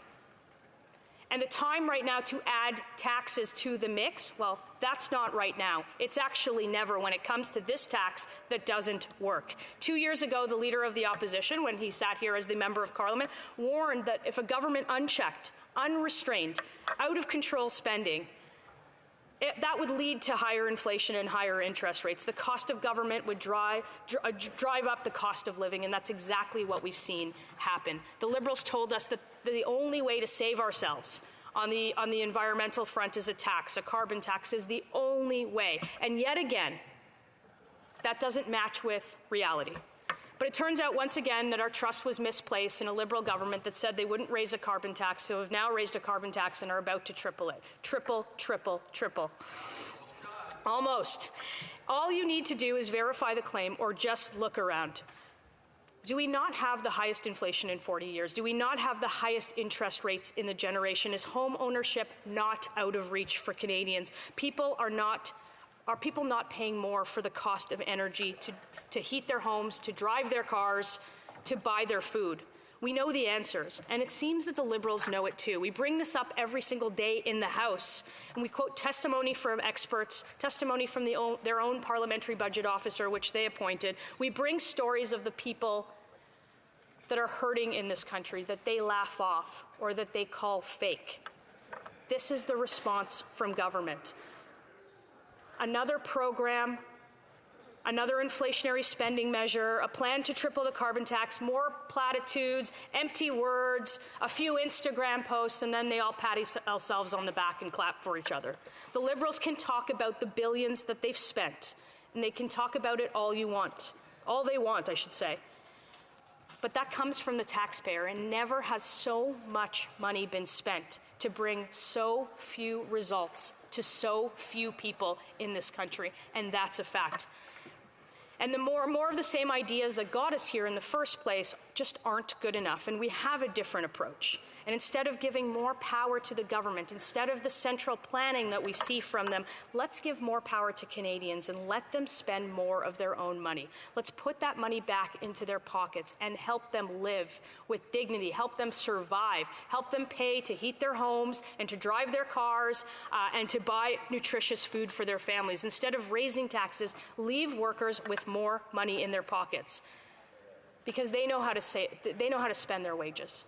There is only one taxpayer in this country, and the Liberals ought to recognize that. The Liberals ought to show some humility again and take some responsibility for the inflation crisis that they've caused and not add yet another tax. Instead of throwing more money at the problem, let's invest in solutions that work. Let's reduce greenhouse gases let's get housing built. Let's build more transit. In short, instead of telling Canadians that everything is fine and that they've never had it so good, let's show some humility. Well, let's have the government show some humility and take responsibility for the crisis that they themselves have created. Questions and comments? Question and commentaire. The Honourable Member for Guelph. Thank you, Mr. Speaker. And the Honourable Member got my attention when she said that Canada has the worst GDP growth in developed countries. I had to quickly look up what the forecasts are for 2023. Canada, 1.5%. United States, 1.4%. France, 0.7%. Germany, 0.1%. England is negative 0.6%. It seems to me she's got the facts backwards, Mr. Speaker. Maybe she could correct that for the record. The Honourable Member for Thornhill. I'll actually correct the member if he wants to open his own budget. It's on page 25. It's GDP growth per capita. We are the lowest in projected growth over the next 30 years of not only the G7, but of every advanced economy. It's in his own budget, and he ought to read it. Question et commentaire. Questions and comments. L'honorable député de Terrebonne. The Honourable Member for Terrebonne. Thank you, Mr. Speaker. I heard my colleague talk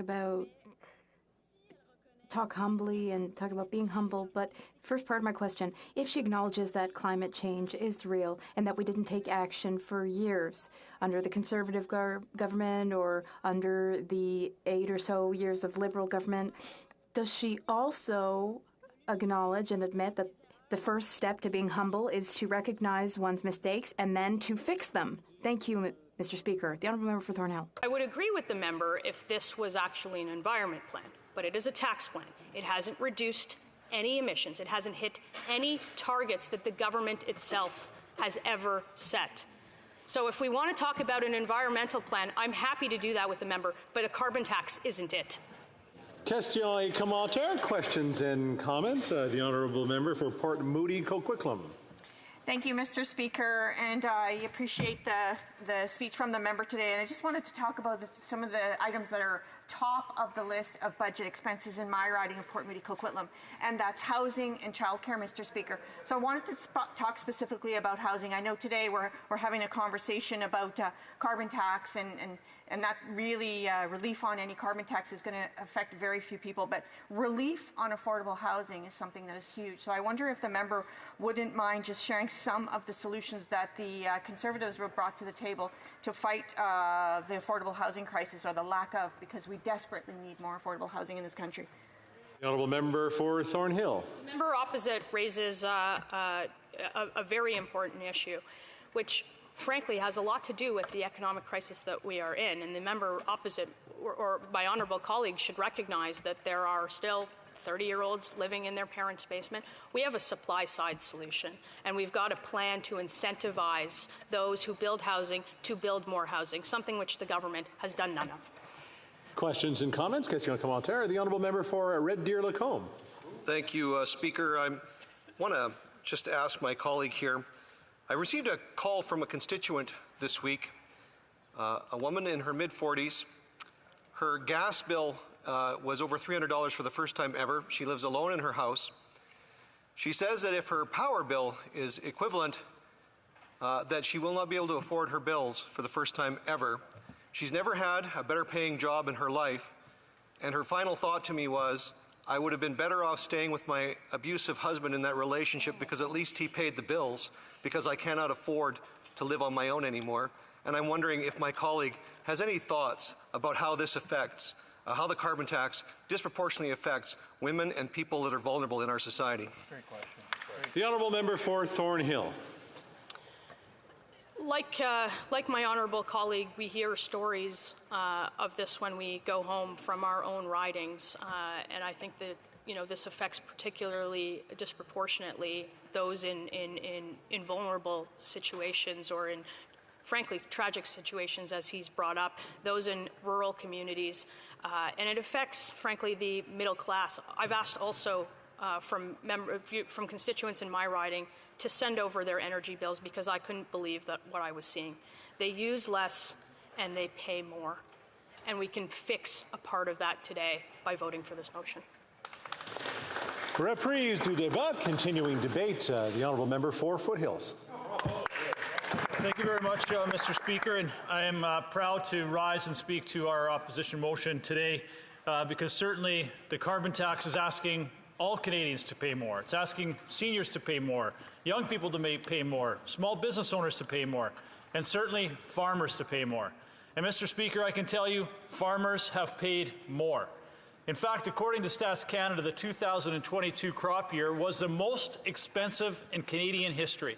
On-farm expenses were more than $11 billion, 12% higher than year over year the previous year, the highest increase in history in Canadian farming. According to the Agriculture Producers Association of Saskatchewan, APAS, many of their members saw their input costs go up 7 times.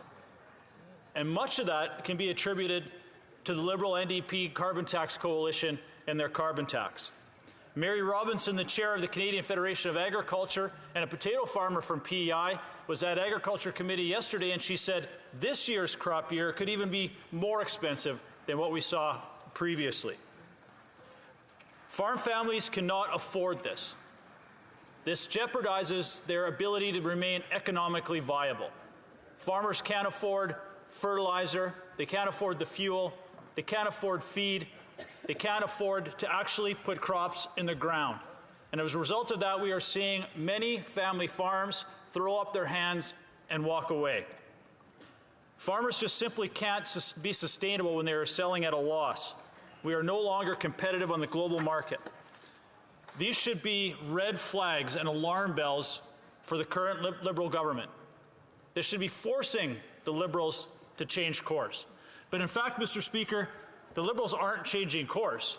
They're tripling down on their failed carbon tax policy. They're going to be tripling that carbon tax when Canadians can't afford to put food on the table. Now, the Liberals will argue, as my colleague earlier said, that the Liberals will argue, well, the carbon tax is an environmental plan. It's to ensure that farmers are environmentally sustainable. Well, ironically, they haven't hit a single emissions target that they've set, proving that the carbon tax is a fallacy. But more importantly, Mr. Speaker, no farmer can remain environmentally sustainable if they are not economically sustainable. They simply will not cease to exist. And according to the records that we've seen, farmers are having a difficult time remaining sustainable. And unlike most other industries in Canada, Canadian farmers in agriculture pay the carbon tax over and over and over again. They pay it when they buy fertilizer, when they buy feed, when they haul their cattle, when they move grain. They pay the carbon tax from the rail companies, from the trucking companies, from the gas companies, over and over and over again. But Mr. Speaker, what makes this the most frustrating, this carbon tax attack on Canadian farmers, is that they are being punished instead of actually being applauded for the work that they do. Canadian agriculture has reduced its carbon footprint and its emissions by 50% over the last 2 decades. Wow. At the same time, they've increased their yields by 60%. What other industry on planet Earth can make such a claim? And farmers have done this while at the same time reducing their inputs, improving soil health, reducing water input use, and becoming much more efficient. Now, Mr. Speaker, do you know why they have done this? They haven't done this because they've been punished with carbon taxes. They haven't done this of government regulations and government interference. They've done this because it's the right thing to do. They have done this on their own by embracing technology and new innovation, by embracing new practices like 4R nutrient stewardship, zero-till, precision agriculture. They have done these things on their own, again, because it is the right thing to do. It has improved their efficiency, improved production, but it's the right thing to do, protect their water, their soil, and their animals. But instead of being applauded for that, the Liberal government is punishing them. It is taxing them to produce food at the most sustainable way anywhere in the world. But not only is this punishing Canadian farmers, it's also punishing every single Canadian, because that carbon tax trickles through the supply chain. We are seeing it from the farm gate to the grocery store shelves, where tens of thousands of Canadians are struggling to be able to put food on the table. And the impact is very real. When we see the cost of fruit and vegetables up 13%, bread and potatoes up 15%, pasta up 30%. These are the essentials that Canadian families rely on every single day, but they are unable to afford those fundamental parts of their grocery bills because of a Liberal carbon tax that is only going to go higher and higher. Now again, the Liberals will argue, don't worry, there's nothing to worry about here. Most Canadian families get more than what they actually paid into in the carbon tax. Well, Mr. Speaker, we need to end this revenue-neutral carbon tax myth right here, because we know from the Parliamentary Budget Officer that that is factually not true. In fact, we had the Ontario Grain Farmers Association appear at Agriculture Committee and said they are getting about 13 to 15% back on what they spend on the carbon tax. Wow. 15%. Now that is a long ways from revenue neutral. And in fact, the CFIB just ratified those numbers by saying the average farmer right now is spending about $14,000 a year in the carbon tax. When it is increased on April 1st, they will be paying $45,000 a year in the carbon tax. Now, interestingly, when the Ontario Grain Farmers Association and the CFIB came out with these numbers, showing that clearly the carbon tax is punishing to Canadian farmers and rural Canadians, no one in the Liberal government disputed those numbers. No one came out and said, whoa, whoa, whoa, whoa, we've said this is revenue neutral. That's not true. Well, the reason that they're not coming out and questioning those numbers is because they know it's true. The narrative that they're putting out there is a fallacy. The carbon tax is not revenue neutral. In fact, I've got the member from Winnipeg North saying, well, that's not the case. Well, I asked Finance Canada, as a matter of fact, how much on average does a Canadian farmer get back on the carbon tax? Their answer, $800 a year. Wow. $800 a year when they are paying $45,000. My math isn't my strong suit, but I'm pretty sure that's a pretty wide gap compared to what farmers are paying and what they're getting back in the carbon tax. And every single Canadian is paying for that with their grocery bill, and Canadian farmers are certainly bearing the brunt of that. In fact, I had a farmer from Winnipeg area, as the member may be interested to know. And his name was Joachim, and he was at Ag Committee. And he said that the carbon tax is currently costing him about $40,000 a year. And when the Liberal NDP Carbon Tax Coalition triples that carbon tax, he will be paying $136,000 a year. A recent report came out and said, after the carbon tax is tripled, an average 5,000-acre farm will be paying $150,000 a year in carbon taxes alone. You tell me, or anybody in this House, any single one, you come and tell me, especially if you have a rural riding, any of your farmers that can absorb that kind of cost. There isn't one. This is putting the sustainability, the economic sustainability of Canadian agriculture at risk, our food security at risk. Taxing farmers to try and produce food when there's no other alternative when it comes to the fuels they use on farm is nonsensical. It makes no sense, especially when the Parliamentary Budget Officer has certified the numbers that we're talking about here. That is no means revenue neutral. And our Agriculture Minister is complicit on this. She is saddling Canadian farmers with a crippling carbon tax. She's voted against our Bill C-206 that would exempt the carbon tax from on-farm fuels like natural gas and propane. But as Conservatives, we haven't given up the fight. We have brought back a private member's bill, C-234, which will again exempt the carbon tax from on-farm fuels like propane and natural gas, which will help with farmers trying to heat and cool their barns and dry their grain. These are essential for Canadian farmers to remain competitive and viable. Mr. Speaker, it's time to end the attacks on Canadian agriculture. It's time to stop the Liberals from looking at Canadian farmers as part of the problem, because indeed and in fact, Canadian farmers are part of the solution, and this carbon tax has got to go. Questions and comments? Question commentaire, the Honourable Parliamentary Secretary to the Government House Leader. Yes, Mr. Speaker, I'm going to go to what the Parliamentary Budget Officer states, and that is 8 out of 10 households have a net benefit. They're receiving more money than they are paying out on the price on pollution, or the carbon tax, as the member makes reference to. My question is, when the Parliamentary Budget Officer makes that statement, is the member prepared to say that the Parliamentary Budget Officer is wrong by making that statement? It seems to me that the Conservatives are trying to spread misinformation to give the impression that if they get rid of the price on pollution, that there is going to be a tax break to Canadians, when that's just not the case. The Honourable Member for Foothills. Well, I don't know any parliamentarian would say getting rid of a tax is not a tax break. If we get rid of the carbon tax, then yes, it is a tax break, because they're not actually paying the tax.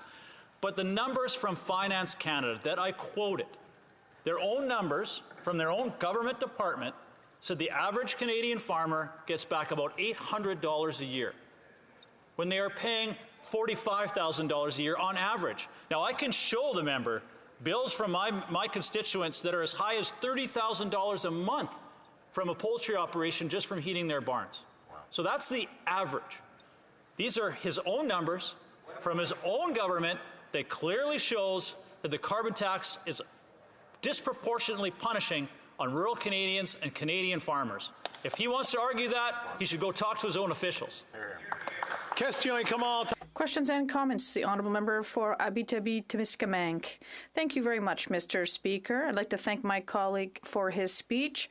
Obviously, I find this entire debate on carbon tax tiring. We should move on to something else. Another thing is about how we can encourage industry concretely, for example, in the mining industry, how we can help them to build greener projects, because there'll be a growing need internationally, and purchasing will be made with respect to carbon footprints. So how can we get greener to attain our objectives? I'd like to hear what he has to say about that. The Honourable Member for Foothills. Mr. Speaker, and this is the frustration that I think many Canadian farmers are feeling. We have a member who was elected saying, I'm finding this discussion on the carbon tax tiresome. I would ask him to go and talk to any farmer across Canada who's doing everything they can to be greener. They are using zero-till. They're using precision agriculture. They're using nutrient stewardship programs to be as efficient and as environmentally sustainable as they possibly can. And yet they're getting no credit for that. This question from the Bloc member just shows that they're not paying attention at all to the things that they are already doing without government intervention and without being punished with a crippling carbon tax. They're doing it already. Let's applaud them for that. Hear, hear. Well, questions and comments? Question Kamal Tyre, the honourable member for Winnipeg Centre. Thank you so much, Mr. Speaker, and I'd like to thank my honourable colleague for his comments. I'm also concerned about how difficult it is getting for individuals and families trying to make ends meet, but here's the thing. The Conservatives don't support a national child care plan. I put forward a bill for a guaranteed livable basic income. Don't support that either. They voted against an excess profits tax on oil and gas companies that would have made big oil pay their fair share. So since we're talking about a carbon tax and they're opposed to that, I'm wondering if they're for making big oil companies pay instead of having the cost be paid on the backs of people and families. Thank you, Mr. Speaker. The honourable member for Foothills in 45 seconds.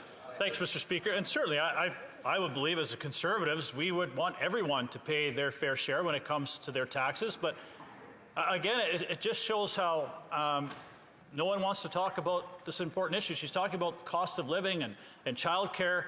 And she mentioned it herself that her constituents are having trouble putting food on the table. Well, this goes directly to that.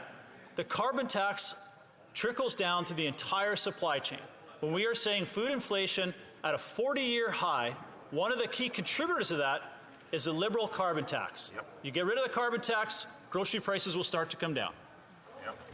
Reprise du débat, continuing debate. The honourable member for Guelph. Thank you, Mr. Speaker. I'll be splitting my time with the member from Kingston and the Islands. It's a privilege today for me to stand to address this motion considering carbon pollution pricing. As honourable members in this House know, climate change is already having unprecedented effects on Canadians. We've seen the evidence all around us. In Quebec, extreme heat. In the West, floods and wildfires. And in Atlantic Canada, extreme weather events such as Hurricane Fiona. In fact, around the world, you'd be hard-pressed to find a time where extreme weather wasn't making devastating news in some part of the world. The impacts from climate change are wide-ranging. They affect our homes, our cost of living, our health, and our safety. They also impact infrastructure and economic activity in communities across Canada. We know that the problem is carbon pollution. The latest science warns that to avoid severe impacts of climate change, greenhouse gas emissions must be reduced significantly and urgently to limit the global average temperature increase to 1.5 degrees. Mr. Speaker, when we talk about taking action on climate change, the issue is not about choosing between our economy and climate change. It's well understood that the two really do go hand in hand, and that the long-term health of our people, our planet, and our economy depends on us taking ambitious climate action. The cost of inaction, Mr. Speaker, is enormous.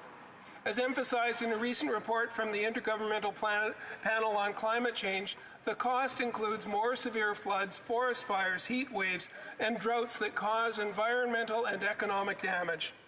Weather-related disasters are costing Canadians more each year.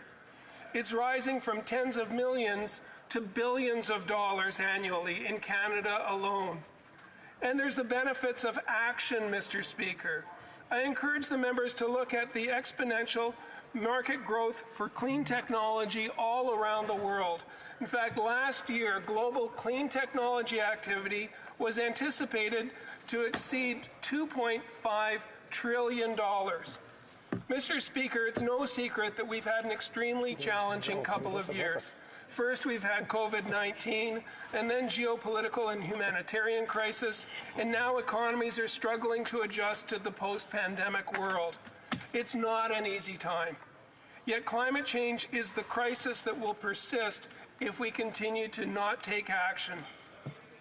And carbon pricing, Mr. Speaker, I'd like to emphasize that carbon pricing has proven to be the most significant and effective tool to combat climate change.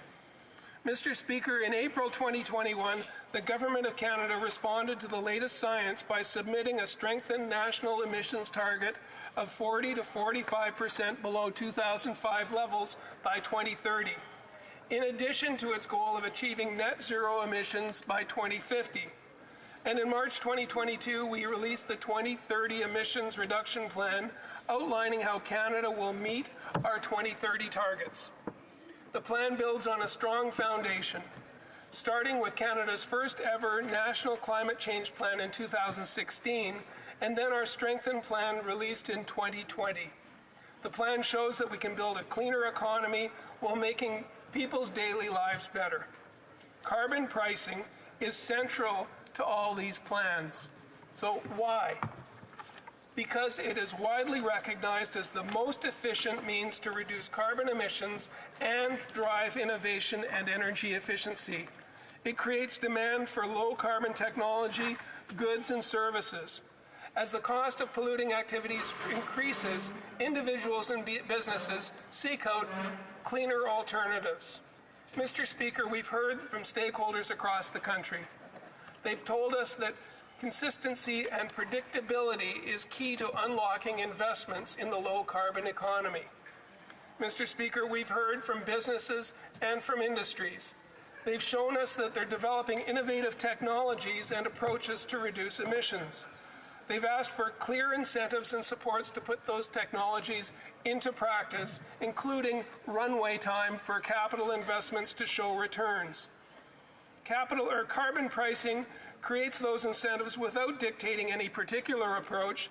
It lets businesses decide how to best cut their emissions. And at the same time, we know Canadians, especially the most vulnerable, are facing an affordability challenge. So when it comes to the federal approach to carbon pricing, we've not only designed it to maintain the consistency demanded by industry and investors, we've also prioritized affordability for Canadians. Because the bottom line, Mr. Speaker, is that it's not enough to create a cleaner economy. We have to make sure that Canadians can afford it. It's true that pricing carbon pollution modestly increases fuel costs, but carbon pricing has never been about raising revenues. In fact, under our plan, most households do in fact end up with more money in their pocket than what they paid. Whatever the federal fuel charge proceeds are returned directly to households, 8 out of 10 families actually get more back through climate action incentive payments than they pay in direct carbon costs, meaning this system is helping with the cost of living for a majority of Canadian families by offsetting their costs. And it's lower-income households that will benefit the most. High-income households tend to spend a lot more on fuel and energy, so they'll face a net cost. But the lowest-income Canadians come out the most ahead. These estimates take into account direct costs, like paying for more fuel, and also indirect costs, like paying a bit more for goods and services. Families in rural and small communities are eligible to, in fact, receive 10% more than families in urban centers.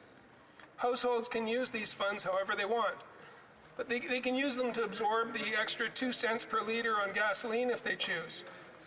Any households can take action to reduce their energy use to come out even further ahead by going to something like zero-emission vehicles to reduce fuel consumption, or federal purchase incentives helping to reduce the costs of heating. The federal government is also supporting home energy retrofits in Canada through the Greener Homes Grant to reduce energy used at home. They save money and they cut pollution at the same time. The Government of Canada is also committed to return the proceeds collected from federal output price basing systems, or OBPS, to the jurisdictions of origin. Provinces and territories that have voluntarily adopted the OPBS can adopt for a direct transfer of proceeds collected. The proceeds that are collected in other backstop jurisdictions will be returned through the OBPS Proceeds Fund aimed at supporting clean industrial technology and clean electricity proceeds. So climate change is a serious challenge, and it doesn't go away with the decisions that we make in this chamber. But we can mitigate the impacts of climate change, and we can reduce climate change in the future. Analysis by the Global Commission of the Economy and Climate estimates that transitioning to a low-carbon economy will deliver a direct economic gain of $26 trillion and generate 65 million new jobs. So we're putting a price on pollution. We're also making historic investments in clean technology.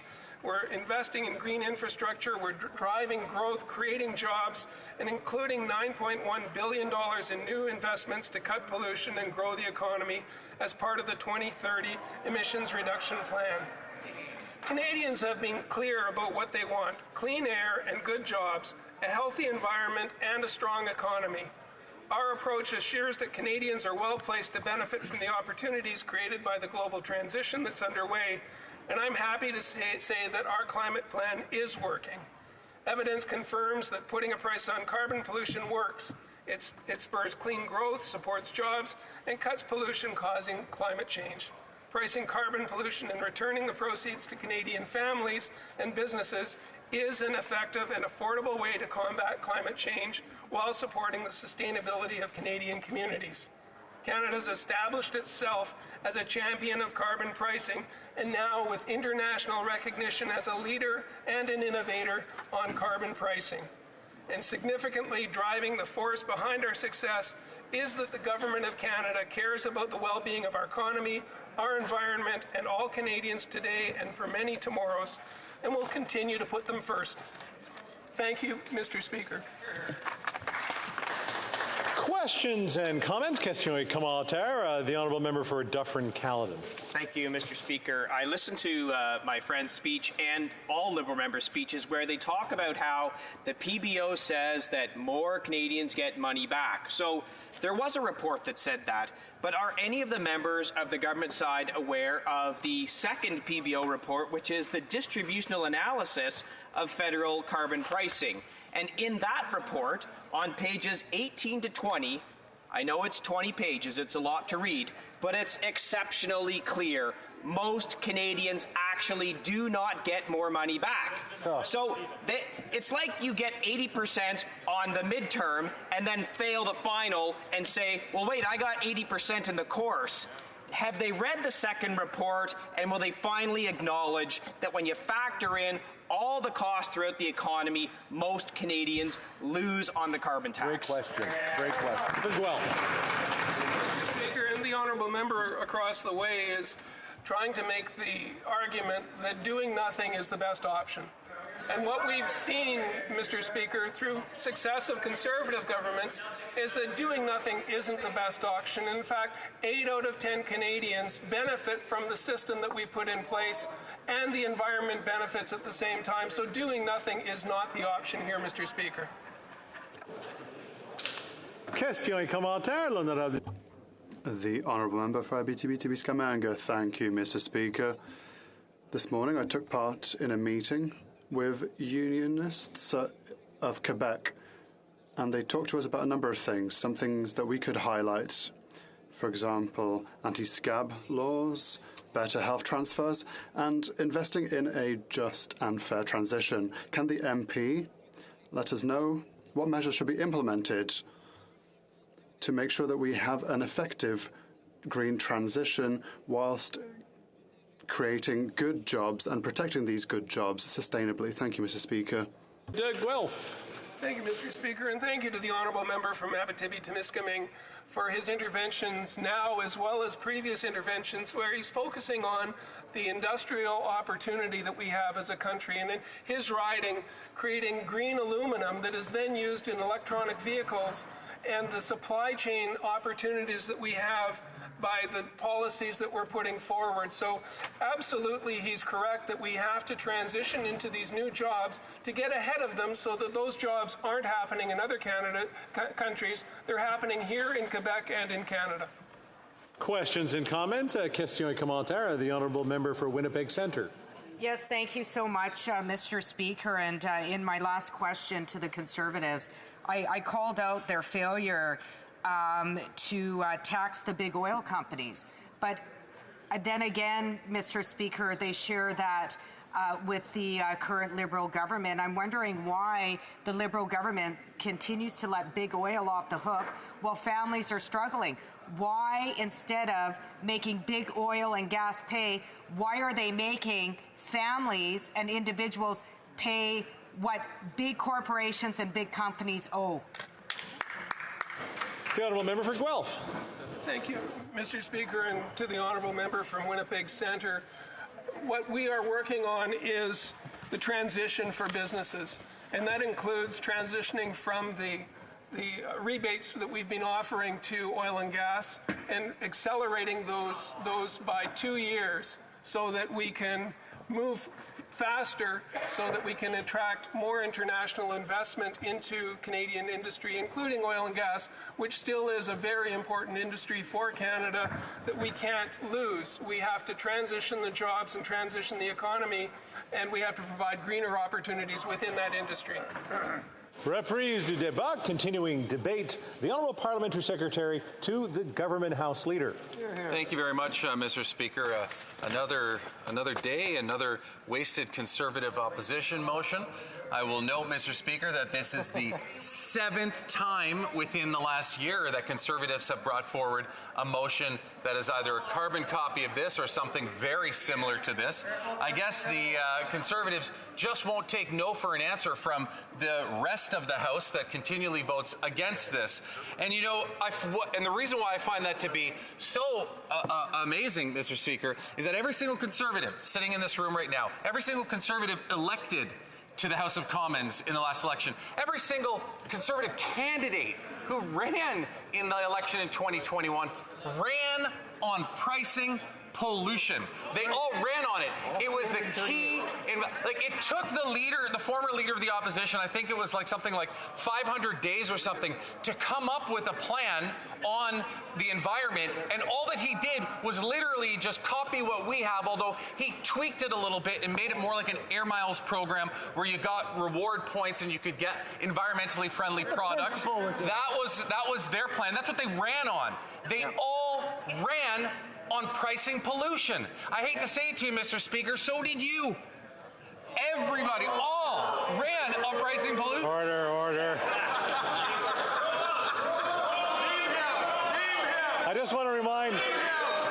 just want to remind folks that as we're getting close to 2 o'clock, I know a lot of members are coming in to join us for question period, so the noise is going up a little bit. There's a lot of noise in the chamber. The Honourable Parliamentary Secretary to the Government House Leader has about 7.5 minutes left. Thank you very much, Mr. Speaker. So they all ran on pricing pollution. They get elected to the opposition once again, and then immediately do a 180 and have brought in 7 motions within the last year about pricing pollution. They're clapping at their own flip-flop. You can't make this stuff up, Mr. Speaker. They literally are flip-flopping on their position. Or maybe one of them could just get up and explain to this House why it is they ran on that, and now they've changed their mind. There could be a very legitimate reason for that, Mr. Speaker. Maybe there's a legitimate reason for changing their mind, but just enlighten the rest of the country by letting us know why they decided to flip-flop in such a way. As a matter of fact, the member from Calgary Centre said when they introduced that in the last election, there he is. This is what he said about pricing pollution in their platform. He said, I think it's an evolution of parts for our party. He admitted that the Conservative Party was finally evolving into, hopefully accepting climate change as something that's real, but also actually thinking that it was a good thing. The member from Calgary Centre, who now posed to vote against this, or in favor of this, against pricing pollution again, did a complete flip-flop what he said. The member from Durham, their leader at the time, said, We recognize that it's the most efficient way to reduce our emissions is to use pricing mechanisms. So time after time, Conservatives, are coming forward into this House completely confusing Canadians with their positions on this, what they said during the election versus where they are now. A lot has been said about the PBO, Mr. Speaker, and the recent report. And I found it interesting that the member from Dufferin-Caledon, just before, in asking a question to one of my colleagues, questioned a follow-up report. Well, he should also know from that follow-up report, because I'm assuming that he read it, Mr. Speaker, that in that follow-up report, the PBO admitted to the fact that in the original report, there was no consideration for what the effects economically and socially would be in the event that we did nothing to address climate change. So the PBO even acknowledges that in the initial report, that wasn't a consideration. And so the member actually said, talked about cherry picking information and using information, in a certain way, but he's not even completely representing the report that he's then trying to use against a member who was speaking just before me. And that's the irony of all of this. That report, Mr. Speaker, the one that he is referencing, also mentioned that the PBO followed up and said 8 out of 10 Canadians would be better off under a pricing mechanism that includes a rebate. Now, of course, that part the Conservatives never want to tell Canadians about. They never want to bother telling Canadians, yeah, you're going to get the money back. And when we say 8 out of 10 are going to get it back, going to get more back than what they put in, Mr. Speaker, I'm sure I don't have to explain to you that those 8 out of 10 are certainly going to be those that need it the most. It's not the extremely wealthy people that will probably be getting more back than they put into it. And again, the Conservatives want to gloss over that fact because, they don't, see that as being as easy to talk about and as palatable if they were to actually represent the truth on that point. But but if they want to actually talk about that Parliamentary Budget Office report, they need to start talking about it in its entirety, and they need to start realizing and accepting the fact that even from the Parliamentary Budget Officer, there will be 8 out of 10 Canadians that get more back than what they put in, and so. I'm left with the conclusion, Mr. Speaker, as I've said many times in this House, which is that how is it possible that Conservatives, the party that touts itself on being the stewards of the economy, stewards of good fiscal responsibility, stewards of understanding how an economy actually works, how is it possible that a party like that cannot understand the basic fundamental principle that if you put a price on something, it will change people's decisions and it will change market behavior. And that's exactly what just about every economist in the world has said will be the result of pricing pollution. It's about making sure that we have, it's about making sure that we are encouraging people to make the right decisions. You don't even have to look that far, Mr. Speaker, to see the success. I talked in this House many times before about how Quebec and Ontario, were part of the cap and trade deal with California that was established around 2006. Quebec, Ontario, and California got together, said, let's set up a cap and trade model, which, by the way, had Doug Ford not ripped up when he got into government, we would still have in place and there wouldn't be a price on pollution in Ontario. But what actually happened, Mr. Speaker, was that when Doug Ford ripped that up and got out of that deal, Doug Ford actually started going out to GO stations and removing electric vehicle chargers from the GO stations. No. What happened between then and now with the two provinces, Ontario and Quebec? Quebec is light years ahead in terms of where they are in preparing for the future of electric vehicles, the future of increasing and building their electrical grid. Quebec is light years ahead. But unfortunately, because of Doug Ford's choices and to completely move away from very important pieces of legislation like cap and trade, we end up in a situation where Ontario is unfortunately lagging behind. We were neck and neck with Quebec when that began, and years into it. And unfortunately, we can now already see the devastating effects of those decisions that were made by Doug Ford and his government once elected in Ontario. Nonetheless, Mr. Speaker, I find it unfortunate that this is like Groundhog Day.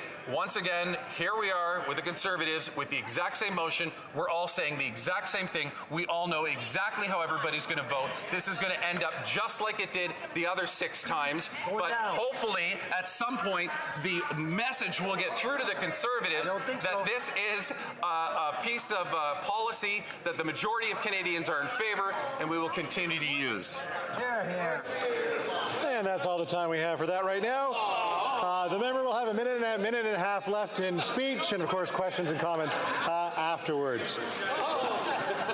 Statements by members. Déclaration de député. L'honorable député. The honourable member for Lac Saint-Louis. Speaker, this Saturday I will be attending the annual Valentine's Gala of the Montreal West Island Italian Association, a marquee event that is among the highlights of the West Island social and cultural calendar. This year's gala is particularly special. The association is celebrating its 30th anniversary. Fondée en 1992, la société Founded in 1992, the West Island Italian Association is a meeting place where Canadians of Italian descent often gather to celebrate their beautiful language and culture and to share it with the brother community.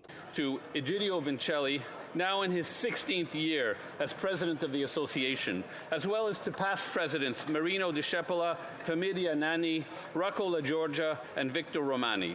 Congratulations to the West Island Italian Association on 3 decades of fostering the friendships that make for a strong and vibrant community. Lunga vita all'Associazione Italo-Canadese del West Island.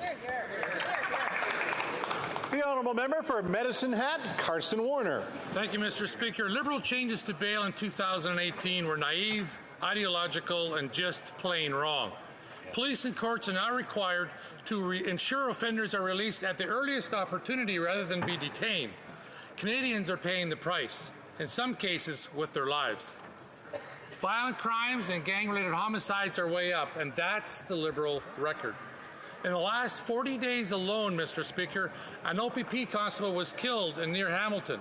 Paramedics were shot at in Vancouver. A person was shot during a robbery in London. There was a random stabbing in Mississauga, a violent carjacking in Manitoba, and that's just to name a very, very few. In each and every case, the offender was out on bail. This travesty has to stop. Just yesterday, the Liberals and the NDP voted against conservative, common-sense legislation that would correct this problem. Canadians need a conservative government to fix the damage caused by 8 years of repeated Liberal failures. The honourable member for Scarborough Centre. Thank you, Mr. Speaker. It's International Development Week.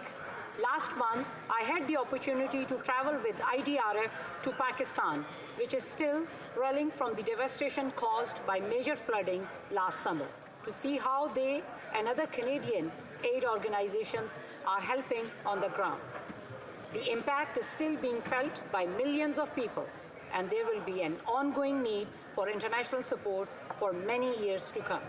During my trip, I saw the important work being done in many villages and flooded areas to bring food, water, and shelter.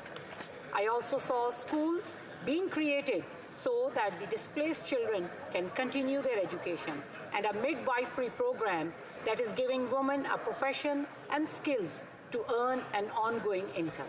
To date, our government has committed to $58 million in funding for assistance in response to the floods and for longer-term recovery from the floods in Pakistan. And I hope we will be a partner for the long term. Thank you. The honourable member for Laurentides-Labelle. Mr. Speaker, Quebec's gastronomy community is in mourning. On January 31st, Marcel Kretz passed away at the age of 91. He was a true pioneer of gastronomy in Quebec. He was a member of the Order of Canada and the National Order of Quebec. His skills, talent, and attention to detail paved the way for the likes of Normand Laprise, Martin Picard, and Colombe Saint-Pierre. Today, I want to highlight the important role he played and the influence he had in making Quebec a major gastronomy powerhouse in North America. He was born in Alsace, graduated from the École Hôtelière de Strasbourg, and chose to settle in Val-David.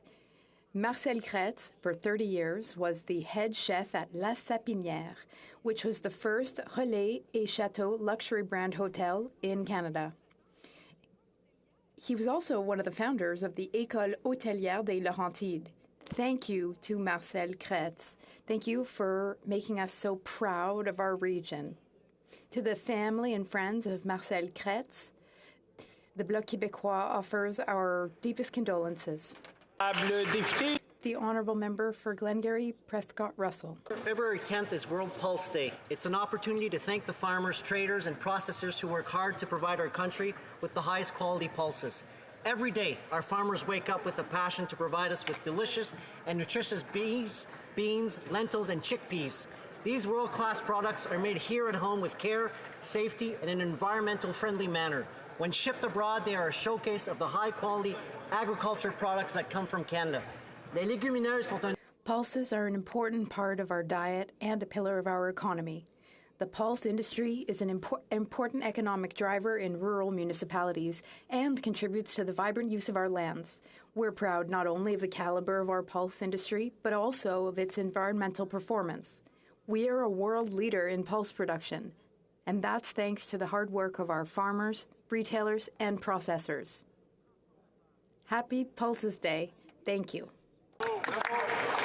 The Honourable Member for Charleswood St. James, Assiniboia, Headingley. Mr. Speaker, I'm rising today to celebrate the great work of the Winnipeg Pet Rescue Shelter. Before the House rose last year, I had the pleasure of joining the grand opening of their brand new location on Portage Avenue in my riding. The work that Carla Martinelli Irvine and her team do at this shelter is truly vital and heartwarming. This organization has rescued more than 10,000 animals that find themselves without a place to call home. The Pet Rescue Shelter takes these animals in, gives them medical treatment, and ensures that they have a place to stay before they eventually find their new home. Most importantly, the Pet Rescue Shelter is Manitoba's first no-kill animal shelter. They understand that our furry friends should never be euthanized simply because they find themselves without an owner. To Carla and her entire team, thank you so much for the work that you do, and I wish you all continued success in helping Manitoba pets find their forever home. The Honourable Member for Halifax West.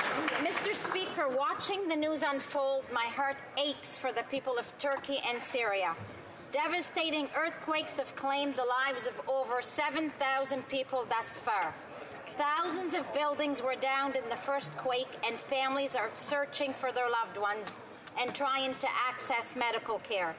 These terrible 7+ magnitude were felt as far away as Lebanon, Cyprus, and Egypt.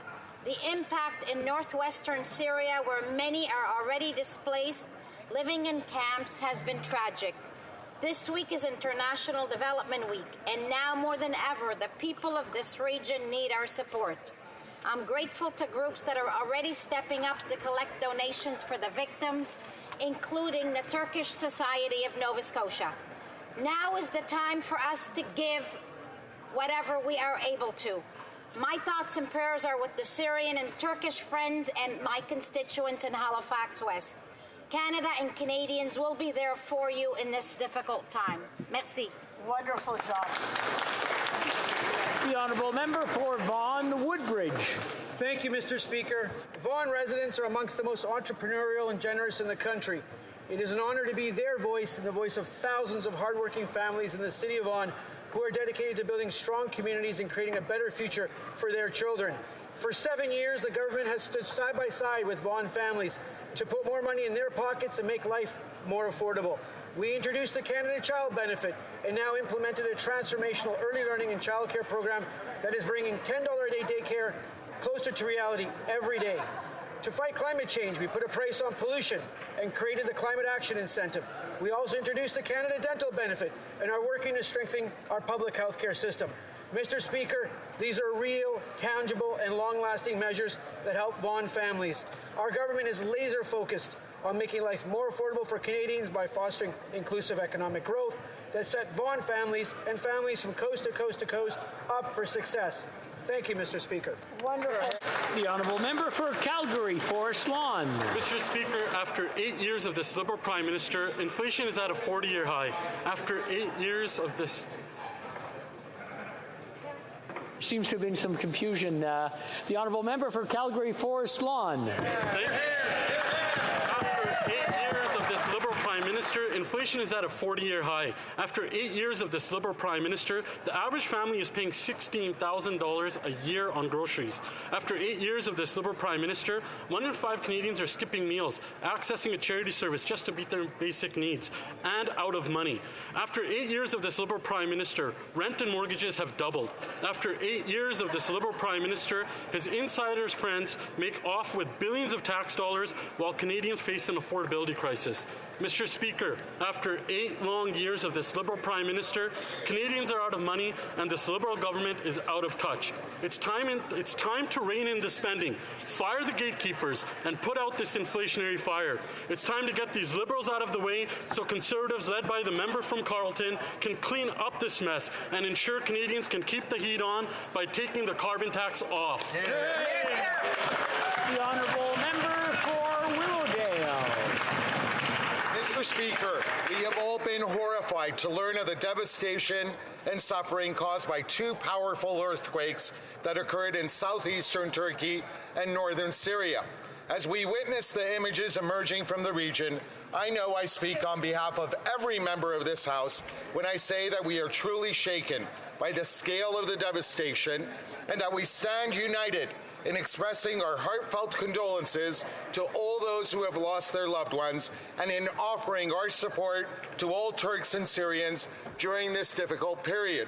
The death toll from these earthquakes is currently estimated to have surpassed 6,000, and it is important for every person in this hard-hit region to know that we share their grief.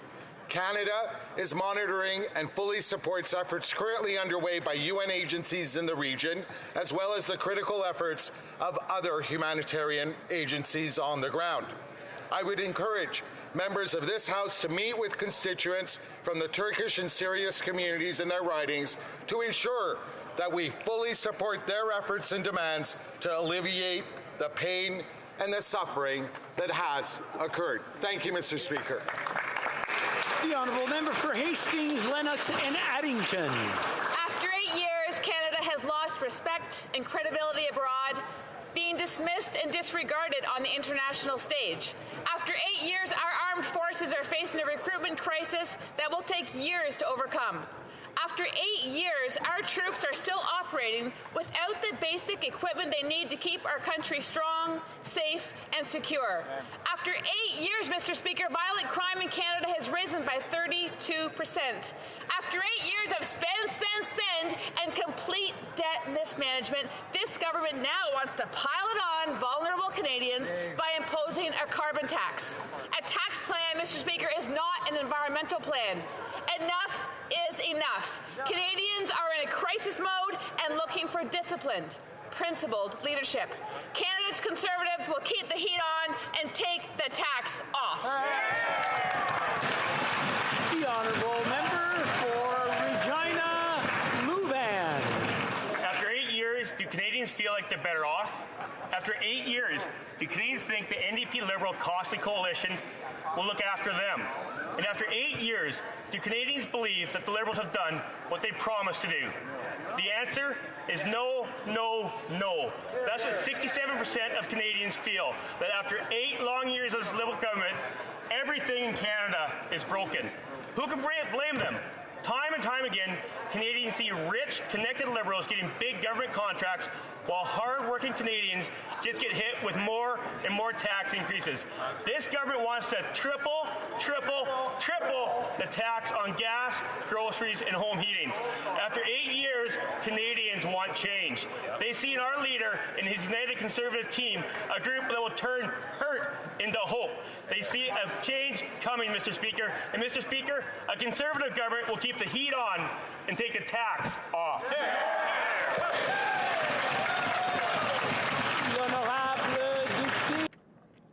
The Honourable Member for Pontiac. Mr. Speaker, I have a question for this House. Please raise your hand if you have never experienced a time of major distress or never experienced suicidal thoughts at some point in your life. Well, Speaker, here is the proof that suicide is a problem that is a matter for all of us. This tragic issue takes the lives of 12 Canadians every day. This week is Suicide Prevention Week. The theme this year is Prevention is Better Than Death. This theme highlights the importance of prevention. It encourages people to dare to talk about it. Mr. Speaker, I think we can all do more. We can do small gestures like reaching out to those who are going through difficult times. Let's also commend the work of organizations like Suicide Détour in Maniwaki, which offer comfort and safety to Canadians and possibly to our loved ones. Mr. Speaker, Qualicum Beach on Vancouver Island has sadly bid farewell to its former mayor and Freeman of the town, Art Skipsey, who passed away last month at the age of 96, following a life well lived. He was a man of integrity, vision, humor, and strength, and we came to believe he would go on forever. Art was born to settler parents in 1927 in the Alberni Valley, where he grew up with a love of the outdoors and the urge to build with his hands, to teach and to serve his community. He earned a degree in education at UBC and moved to Qualicum Beach to raise a family with Cora, the love of his life.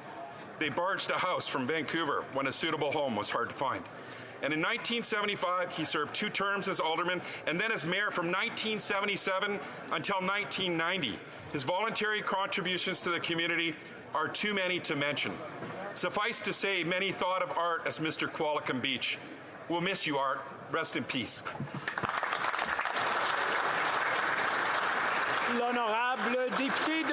The Honourable Member for Lac-Saint-Jean. Mr. Speaker, as we speak, rescue workers are still searching for survivors in the aftermath of the powerful earthquake, which has now claimed over 7,000 lives in Turkey and Syria. The ongoing search is a race against time. It is a blood-curdling event, a true catastrophe. The earthquake is adding to the very dire humanitarian situation in Syria, which has been ravaged by a civil war since 2011. The Bloc Québécois expresses its solidarity with the people of Turkey and Syria. We also remind the House of the importance of investing in a humanitarian emergency stream for IRCC to ensure that the federal government can take swift action in the event of a crisis without having to put the processing of regular cases on hold. We want and we need to be part of the solution for humanitarian reasons, security reasons, and refugee protection reasons. And above all, Mr. Speaker, we want to be part of the solution because lives depend on it. Thank you, Mr. Speaker. A member for Coast of Bay Central Notre Dame. Thank you, Mr. Speaker. After 8 years, Canadians are out of money and they can't afford to eat, heat, or house themselves. I spent the last month in my riding talking to friends and neighbours, and they all expressed the same sentiment. Life under this Liberal government has gotten too expensive. Mary told me she's overwhelmed every time she goes to the grocery store. The cost of groceries has skyrocketed in the last year. She wonders how she's going to keep food on the table for herself and her 3 children. After 8 years of this Liberal government, she's had enough. I spoke with John and Francis, a hard-working middle-class family who say their heat bill has doubled. They don't know where they'll come up with the extra $500 a month to put oil in their tank. After 8 years of this Liberal government, they are out of money. They can't afford this Liberal government any longer. A Conservative government will keep the heat on and the tax off. The Honourable Member for Oakville North, Burlington. Last Saturday was World Cancer Day, a time to spread awareness and take action against a disease that has touched each of us. I recently visited Dr. Sheila Singh in her lab at McMaster University, who I have no doubt will cure brain cancer. I also attended an announcement at Sick Kids for our investment in pediatric cancer, which will be transformational for kids with cancer. Some actions we can all make to prevent cancer start with making healthy choices, like living smoke-free, being sun-safe, moving more, sitting less, having a healthy body weight, limiting alcohol, and eating well. I know far too many who have been touched by cancer, and I'm always inspired by their strength and resilience. As Terry Fox said, dreams are made possible if you try. I dream of a world without cancer, and I will do all that I can to make that dream come true. Thank you, Mr. Speaker.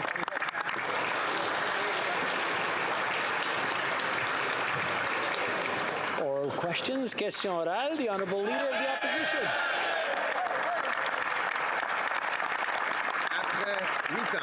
After 8 years in power, Prime Minister, our healthcare system is broken. He did the impossible.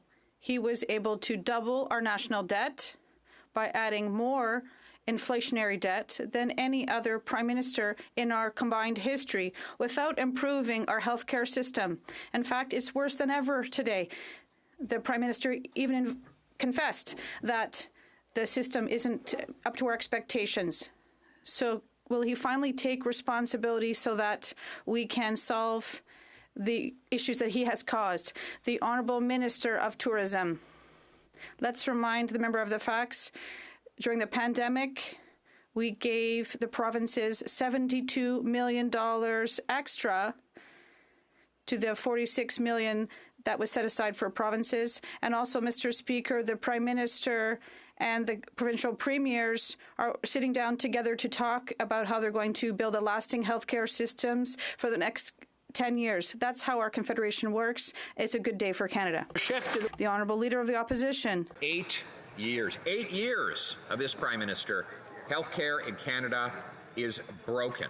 He's accomplished the impossible.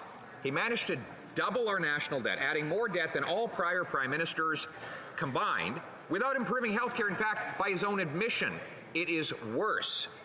Now, Mr. Speaker, will the Prime Minister finally take responsibility for the problems in healthcare he has caused so that we can fix what he broke? The Honourable Minister of Tourism. Let's remember the facts. During the worst pandemic in a century, the Government of Canada transferred $72 billion to the provinces to make sure that we could get to the pandemic on behalf of record investments of $46 billion. Mr. Speaker, today, the Prime Minister and all of the premiers of this country are meeting to build a healthcare system that will be sustainable for the future. It's a great day for Canada and a great day for Canadians. The Honourable Leader of the Opposition. After 8 years of this Prime Minister, inflation is at its highest level in 40 years. In fact, the former Finance Liberal Minister, Bill Morneau, said that the Prime Minister has spent too much. Another former Liberal Finance Minister, John Manley, said that these expenses are causing inflation.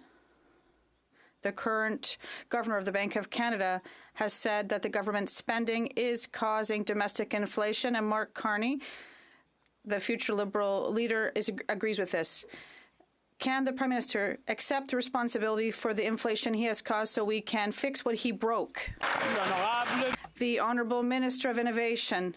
Mr. Speaker, I'd like to thank the Leader of the Opposition because, yes, we are going to take responsibility for all the investment we made in Canada, Mr. Speaker. On the Conservatives, we forget that we've invested in science, Mr. Speaker, in biopharmaceuticals across the country. We did this for the first time in Canada. So I think that the Leader of the Opposition forgets the investment we have made in the automotive sector. I think the Leader also forgets the investments we made in green energy. We are going to continue to invest in Canada to create jobs of today and tomorrow. Thank you. The Honourable Leader of the Opposition. Investments in pharmaceuticals. He gave $170 million to a pharmaceutical operation that's shutting down, which is a prime example. After 8 years of this prime minister wasting our money, inflation is at 40-year highs, and now home heating bills have doubled.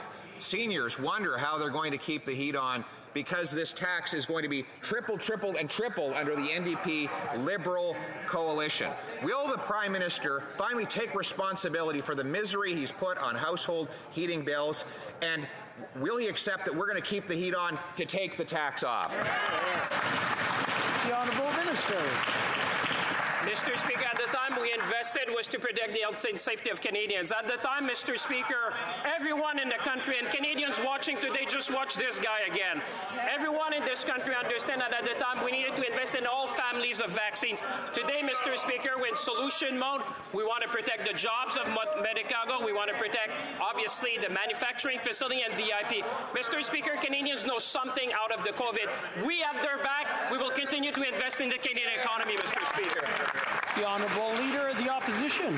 Canadians know that this government doesn't have their back. The government has their hands in their back pockets. That's what's happening. $170 million here for this wasted investment, $54 million for the ArriveCan scam, and of course $2 billion invested in a company that doesn't actually exist. And who's paying for it? Well, people are now seeing the bills on their home heating, which has doubled.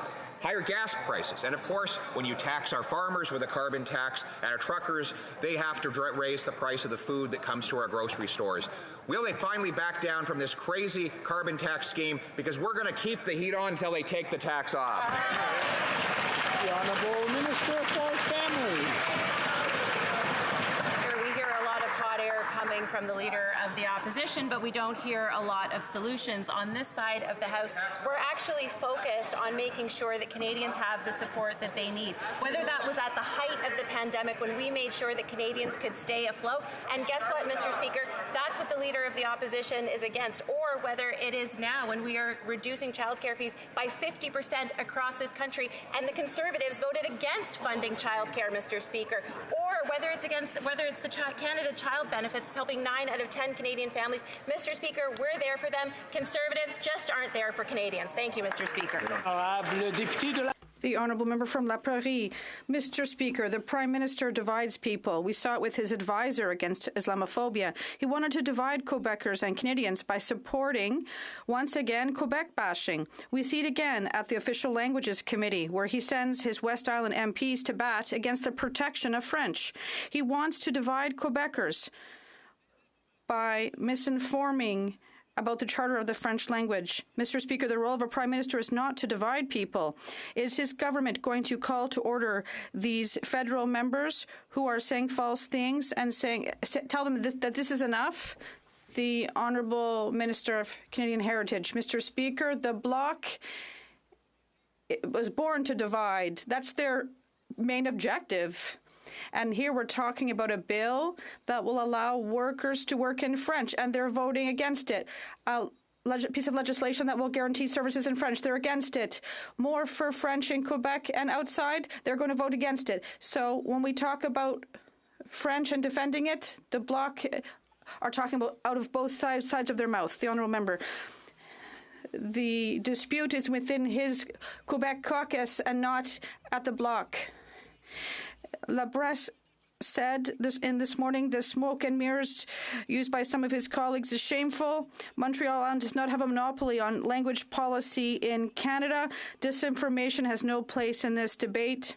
These are fair statements. How come it takes a member from Ontario to publish such things? How come we have not heard a single denunciation from a Quebec MP in the Liberal Party? Where are the Premier and his Quebec lieutenant when their colleagues are dragging the French language charter through the mud?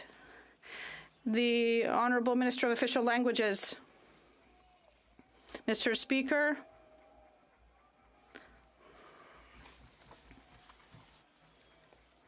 Order.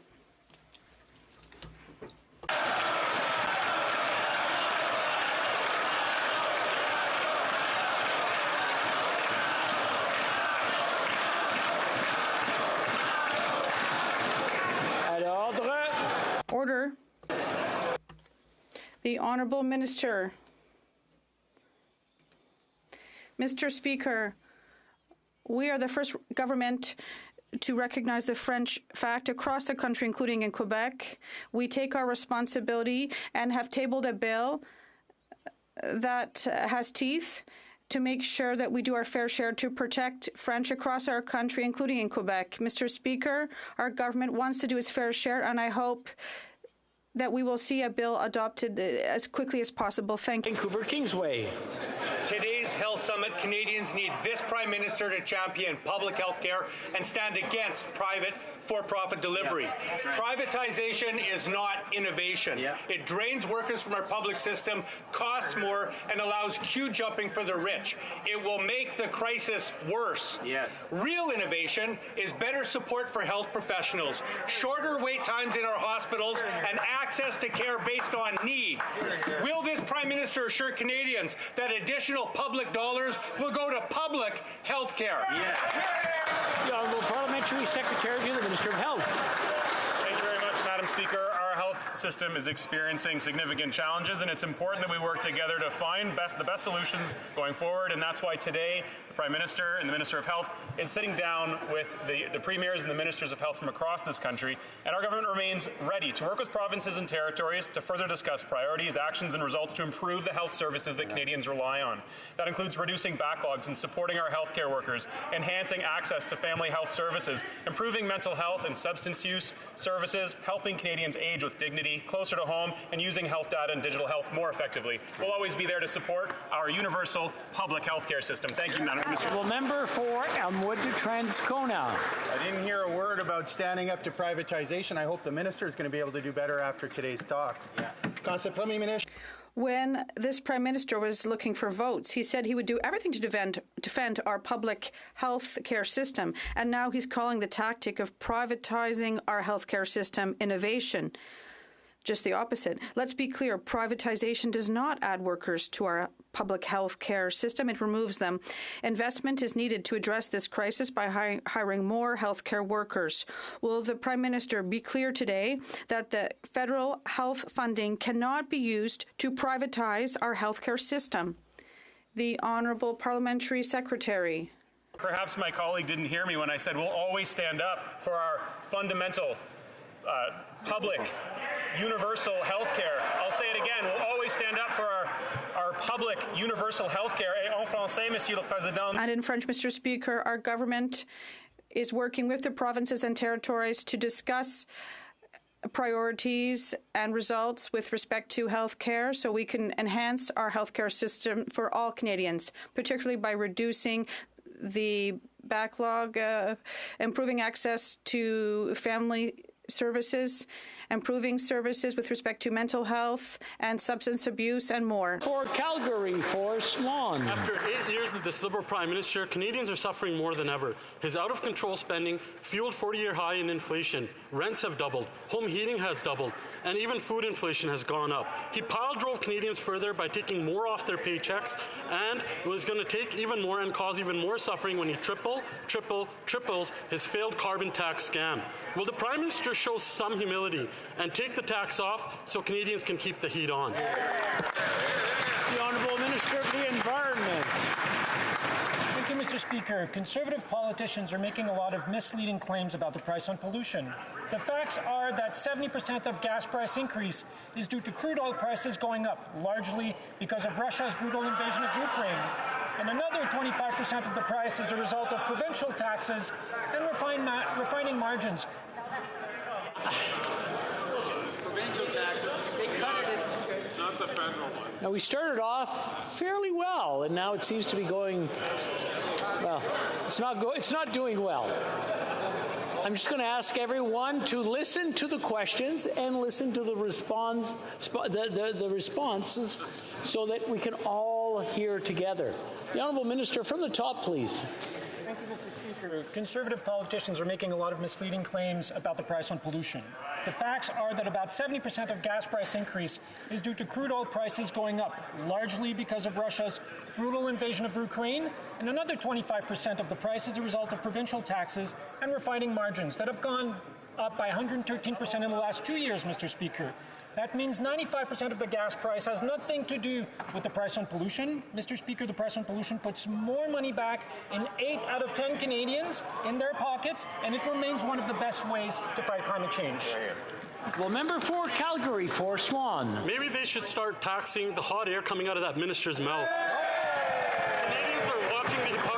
this Liberal government taking more under their failed carbon tax scam while emissions go up because they've missed every climate change target that they set.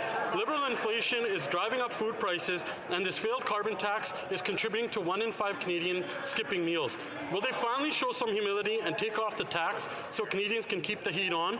Or do they think that there's no business case for struggling Canadians to eat and heat their homes? The Honourable Minister for the Environment. Thank you, Mr. Speaker. According to British Columbia's Auditor General on 2021 disaster costs, the atmospheric rivers in British Columbia cost the province $5 billion of damages. That's more than the 19 previous years combined together. According to a study by McLean University, the cost of the Fort McMurray, the total cost of the Fort McMurray forest fires are above $10 billion, Mr. Speaker. $4 billion of damage to homes and businesses. $1.7 billion to loss of production to oil sands. Climate change is real, Mr. Speaker, no matter what the Honourable Member for Lethbridge. After 8 years of this Prime Minister's carbon tax, Canadians continue to struggle. They continue to struggle to be able to heat their homes, to be able to feed their families, to be able to commute to work. 8 years, things are not looking better. Recently, a 70-year-old woman came into my office with her heating bill in her hand and tears down her face because she can't afford it. She's turned her thermostat down to 17. 17! It's minus 36 degrees outside. Shameful. So my question is very simple, and that is this. Why won't the government show a little compassion, take the tax off, so that Canadians can keep the heat on? The Honourable Minister for Regional Development. Thank you, Mr. Speaker. We all know times are tough for Canadians, but I want to remind the House of 105 homes in my riding that don't have to be heated anymore because they were destroyed by Hurricane Fiona. 105 families that no longer have a home. If you want to talk about why we need to address climate change, come visit the southwest coast of Newfoundland, sir. The Honourable Member for Lethbridge. That is the answer of a government that is entirely out of touch with the needs of Canadians and the pain that they are truly feeling in this country right now. Another constituent of mine came in and he joked. He joked that to get from A to B in Canada, B now stands for broke. And what he was talking about was the need to be able just to get to work and the skyrocketing cost that has ensued there, the need to feed the family, the need to heat a home. These costs have gone up because of the Prime Minister's carbon tax. So once again, when will the Prime Minister finally wake up to the reality that is out there, that Canadians are truly experiencing pain? And when will the Prime Minister decide to keep the heat on by taking the tax off? Minister for Immigration. Mr. Speaker, we know that Canadians are struggling, and that's why we continue to advance programs that put more money in their pockets. But I have spent 7 years in this chamber watching the Conservatives use as an excuse that families might be in need to do nothing on climate change, but because they don't see that climate change is costing families dearly. Come to my community. You'll see houses that have been swept into the ocean. You'll see farms whose silos have been torn apart. You're going to see farmers who are out hundreds of thousands of dollars because of the impact of Hurricane Fiona on their crops. We have designed a program that puts more money in the pockets out of 8 out of 10 Canadian families and reduces pollution. I hope they get behind it instead of The Honourable Member for Mégantic-L'Érable. 8 years of this government, and after 8 years of this Prime Minister, he seems to have learned nothing. Inflation is at a 40-year high, and young families are paying an average of $600 a month more because of interest rates. The cost of groceries is going up every week. The cost of housing and everything's going up. After 8 years, what's the Prime Minister's solution? Triple the carbon tax. How come he is filling his pockets to the detriment of Canadians? The Honourable Minister of Sport. Mr. Speaker, did you not notice that not only the Conservatives have never offered a solution to help Canadians to face the hard time they're having right now with rising interest rates, but they also have no solution to help Canadians tackle climate change and to fight the impact of climate change. So not only are they irresponsible, but it also shows how incompetent the Conservatives are with respect to helping Canadians with these issues. The Honourable Member from Mégantic-L'Érable. After 8 years of this Liberal government, we see the incompetency every day in all Canadian families as well. 22% have no more money left to deal with the worst inflation and cost of living crisis in 40 years. And women, 28% of them cannot make ends meet at the end of the month. When we talk about incompetency of a government, this is what we're talking about. This is what Canadians are concerned about. But for the Liberals, everything's fine. Everyone is having a hard time, though. How come they are bent on digging into Canadians' pockets with the carbon tax? Why don't they help them by cutting the tax? The Honourable Minister of the Environment. Thank you, Mr. Speaker. I'd like to remind my colleagues of some facts. Carbon tax was established in 2019, so it hasn't been in place for 8 years, not even for 3 years it's been in place. Second, it doesn't apply to Quebec because Quebec has a cap-and-trade system that applies. So my colleague from Quebec is absolutely wrong on this issue. And 3, we give money back to 8 out of 10 Canadians. They receive more than they pay on the carbon tax. The Honourable Member for Lac-Saint-Jean. Mr. Speaker, tired of the hustle and bustle of the life in the Big Apple, exhausted by the pollution, crime, and noise of the city? The solution for you is the all-inclusive Roxham package. A free bus will take you to Plattsburgh, where a taxi will be waiting for you to take you to Roxham. And once you've crossed the road, you'll be offered free accommodation, welfare, health care, and school for your children. Roxham, the all-inclusive package is waiting for you. Mr. Speaker, isn't the immigration minister tired of being laughed at? When will he suspend the Safe Third Country Agreement? The Honourable Minister of Immigration. This situation is not a joke. It's important to debate this issue at the House here seriously. Our government cooperated with the province of Quebec and continues negotiations to modernize the Safe Third Country Agreement with the U.S. so we can find permanent solutions. Mr. Speaker, my colleague is looking for disputes, but I'm putting forward their solutions. The Honourable Member for Lac-Saint-Jean, we have to be serious. We have a moral duty to welcome asylum seekers. It's a matter of humanity. If someone's life is in danger in their home country, we must respond to their call for help. But what's happening with Roxham Road is ridiculous. The Americans are using this irregular route to absolve themselves of their own responsibility and are inviting refugees to leave for Quebec for reasons that are sometimes anything but humanitarian. What is this government waiting for to suspend the Safe Third Country Agreement? The Honourable Minister. Mr. Speaker, the solution of my friend is just avoiding the issue. There's no magic solution. We need serious solutions.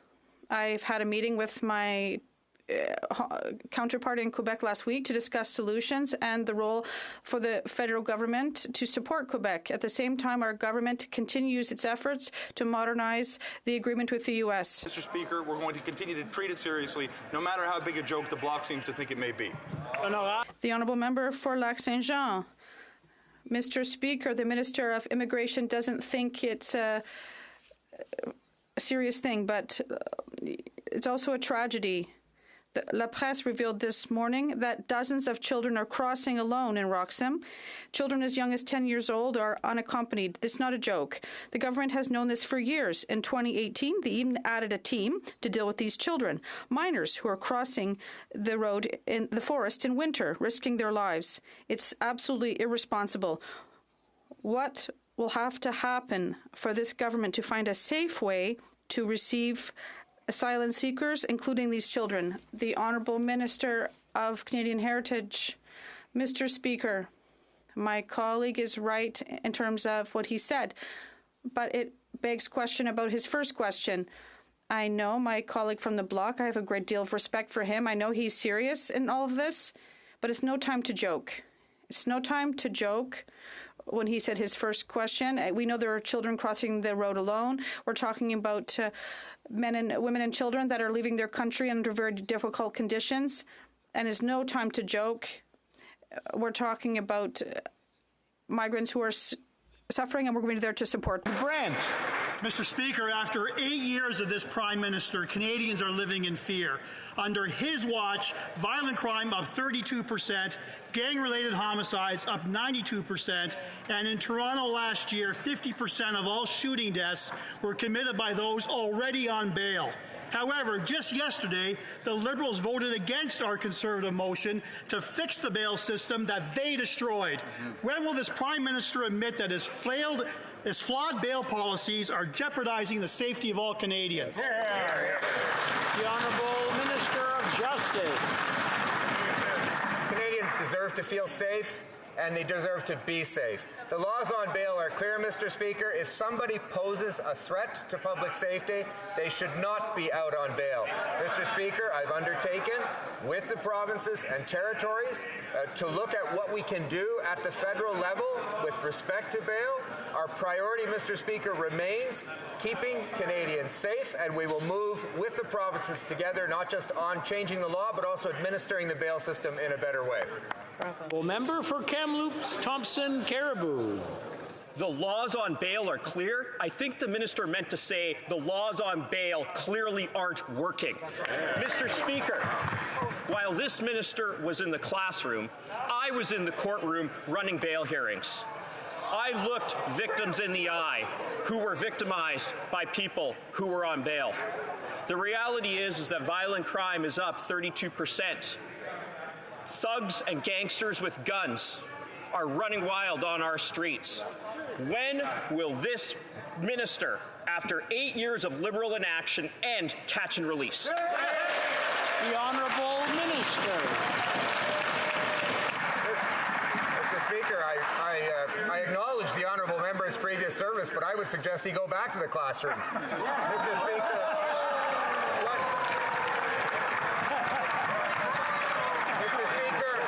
as the Honourable Member will know, what Bill C-70...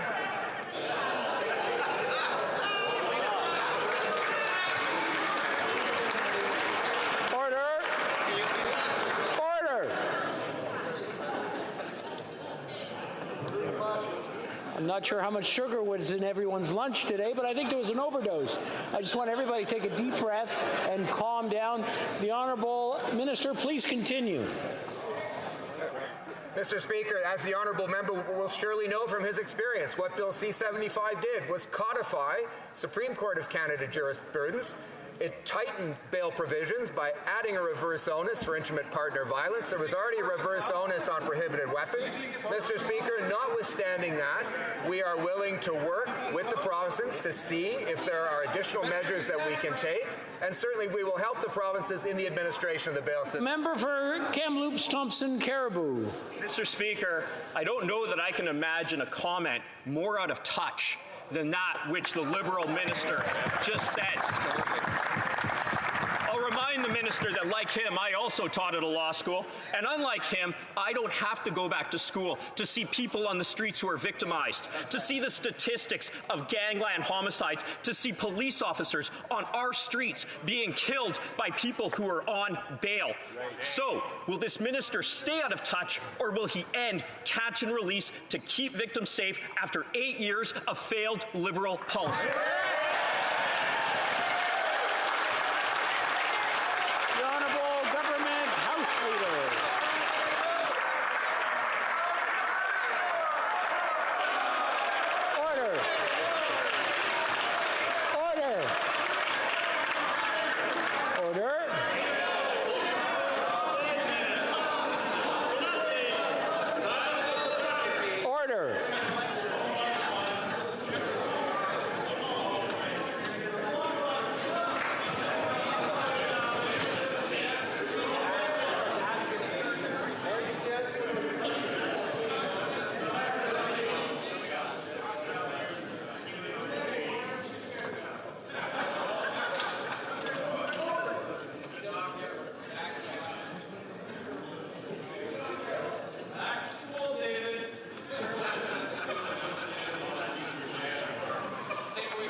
The Honourable Government House Leader. Thank you, Mr. Speaker. The Leader of the Opposition is yelling 8, 9, 10, you're out, as if this is a sporting event. There is not a person in this chamber who has not been touched by violence. There's not a person in this chamber who doesn't care about the safety of our communities. There is not a person in this country who doesn't want to make us be successful in ensuring that every Canadian is safe and not victimized. The idea that anybody in this chamber, let alone anybody in this government, doesn't care about victims is a deeply offensive concept and totally unhelpful to the debate at hand.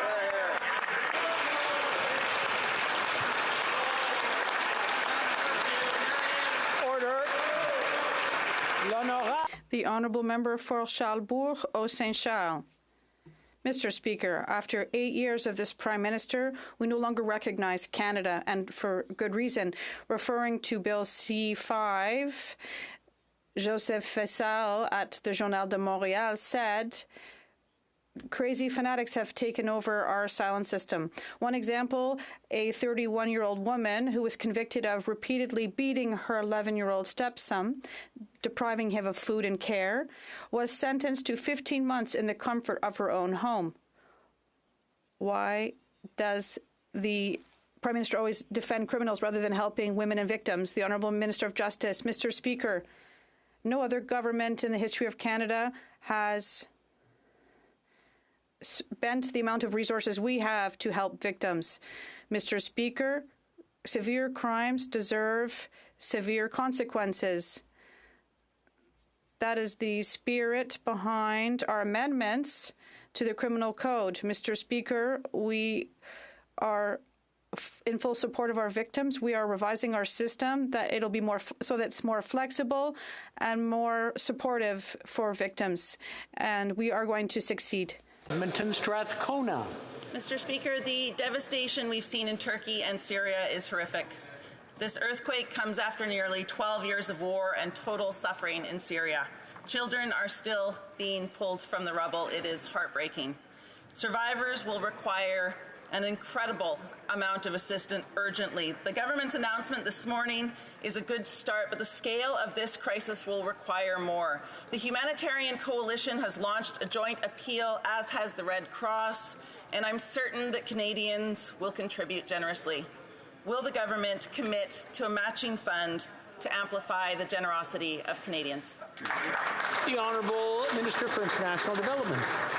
Our hearts goes out to all those affected by the devastating earthquakes. Our initial response of $10 million is a start. We are conducting a needs assessment to look at more, and yes, we are looking at a matching fund as well. I was just speaking with the head of UN OCHA regarding our response, and we're looking at all avenues of support, and we will have more to say on this. Thank you. The Honourable Member for Skeena-Bulkley Valley. Mr. Speaker, this Friday marks 2 years since the tugboat Injanika sank near Kitimat, killing Troy Pearson and Charlie Craig. Yesterday, the owner of that boat was charged with 8 counts of negligence. But holding a single company accountable isn't enough to protect the mariners who work up and down the BC coast. For years, workers have been calling for stronger regulations, for mandatory inspections, and for proper enforcement. 2 years, 2 workers dead. And yet this minister hasn't strengthened a single safety measure. Why? The Honourable Minister for Transportation. Mr. Speaker, I want to thank my colleague for his ongoing advocacy on behalf of this issue.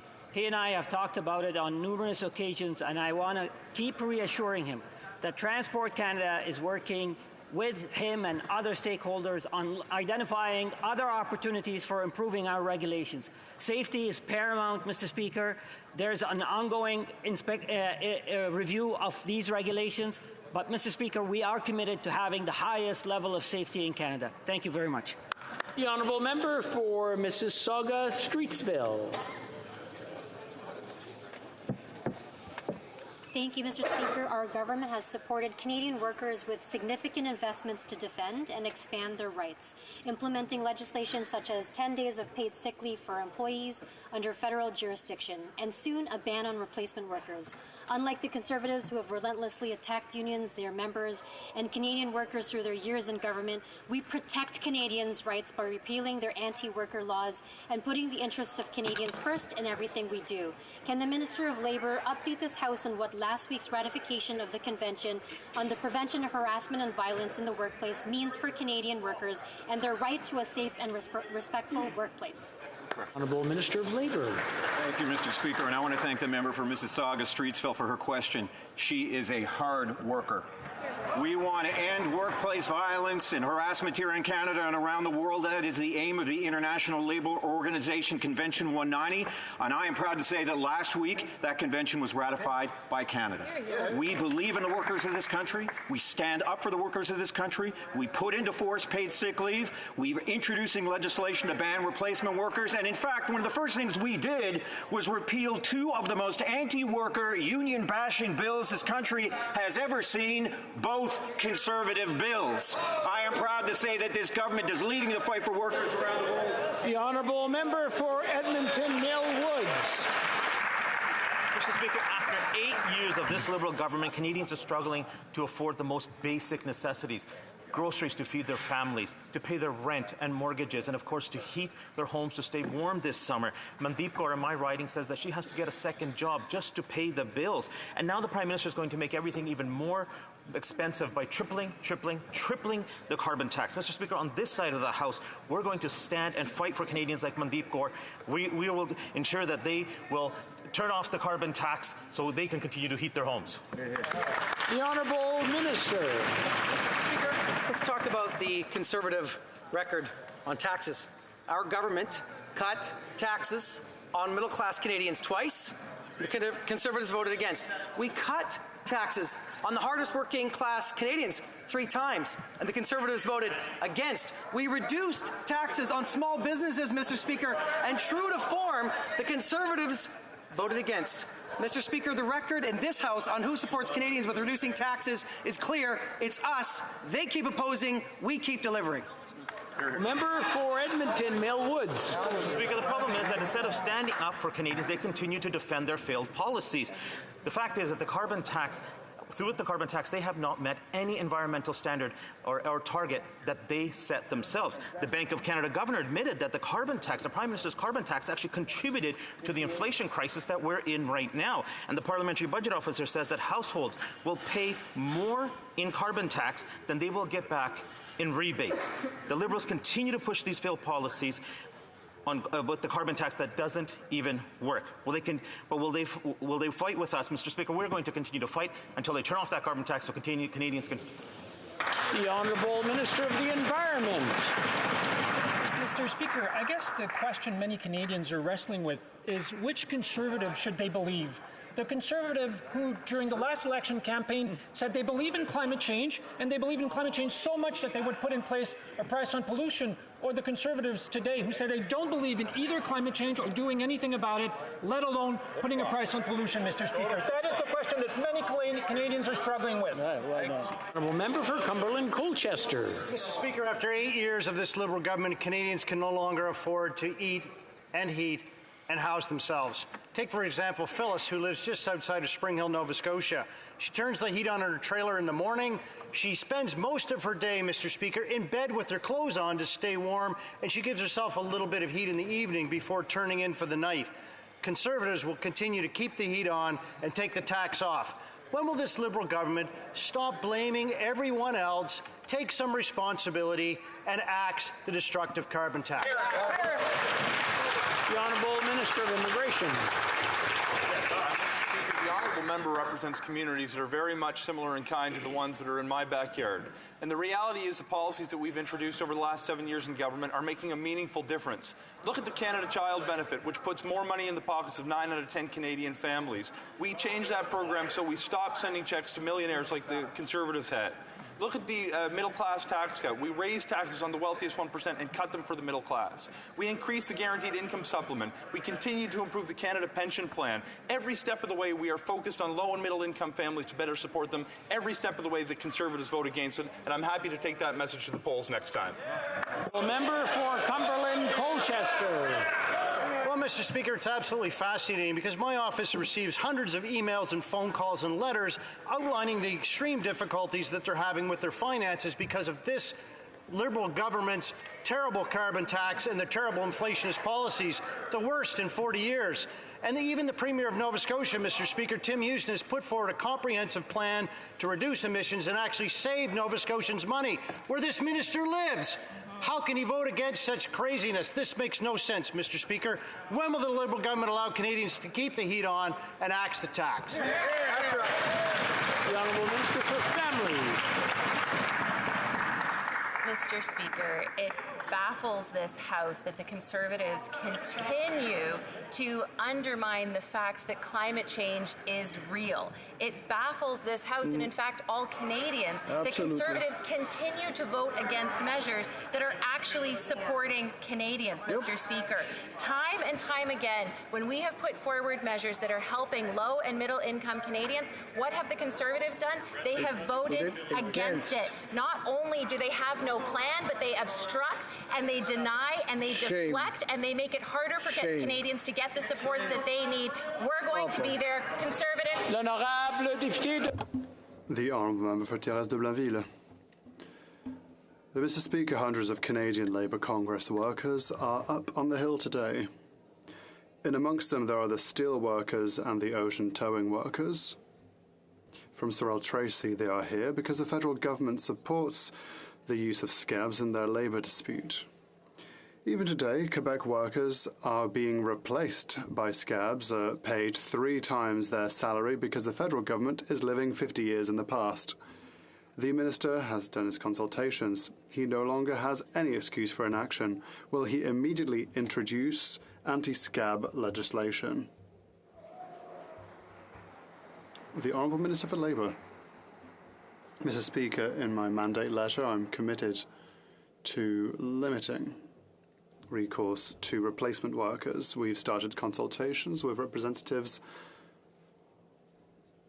and we'll determine what legislation is to be tabled in this House before the end of next year. The Honourable Member for Thérèse de Blainville. Mr. Speaker, what is the Minister waiting for? There has been anti-scab legislation in Quebec since 1977.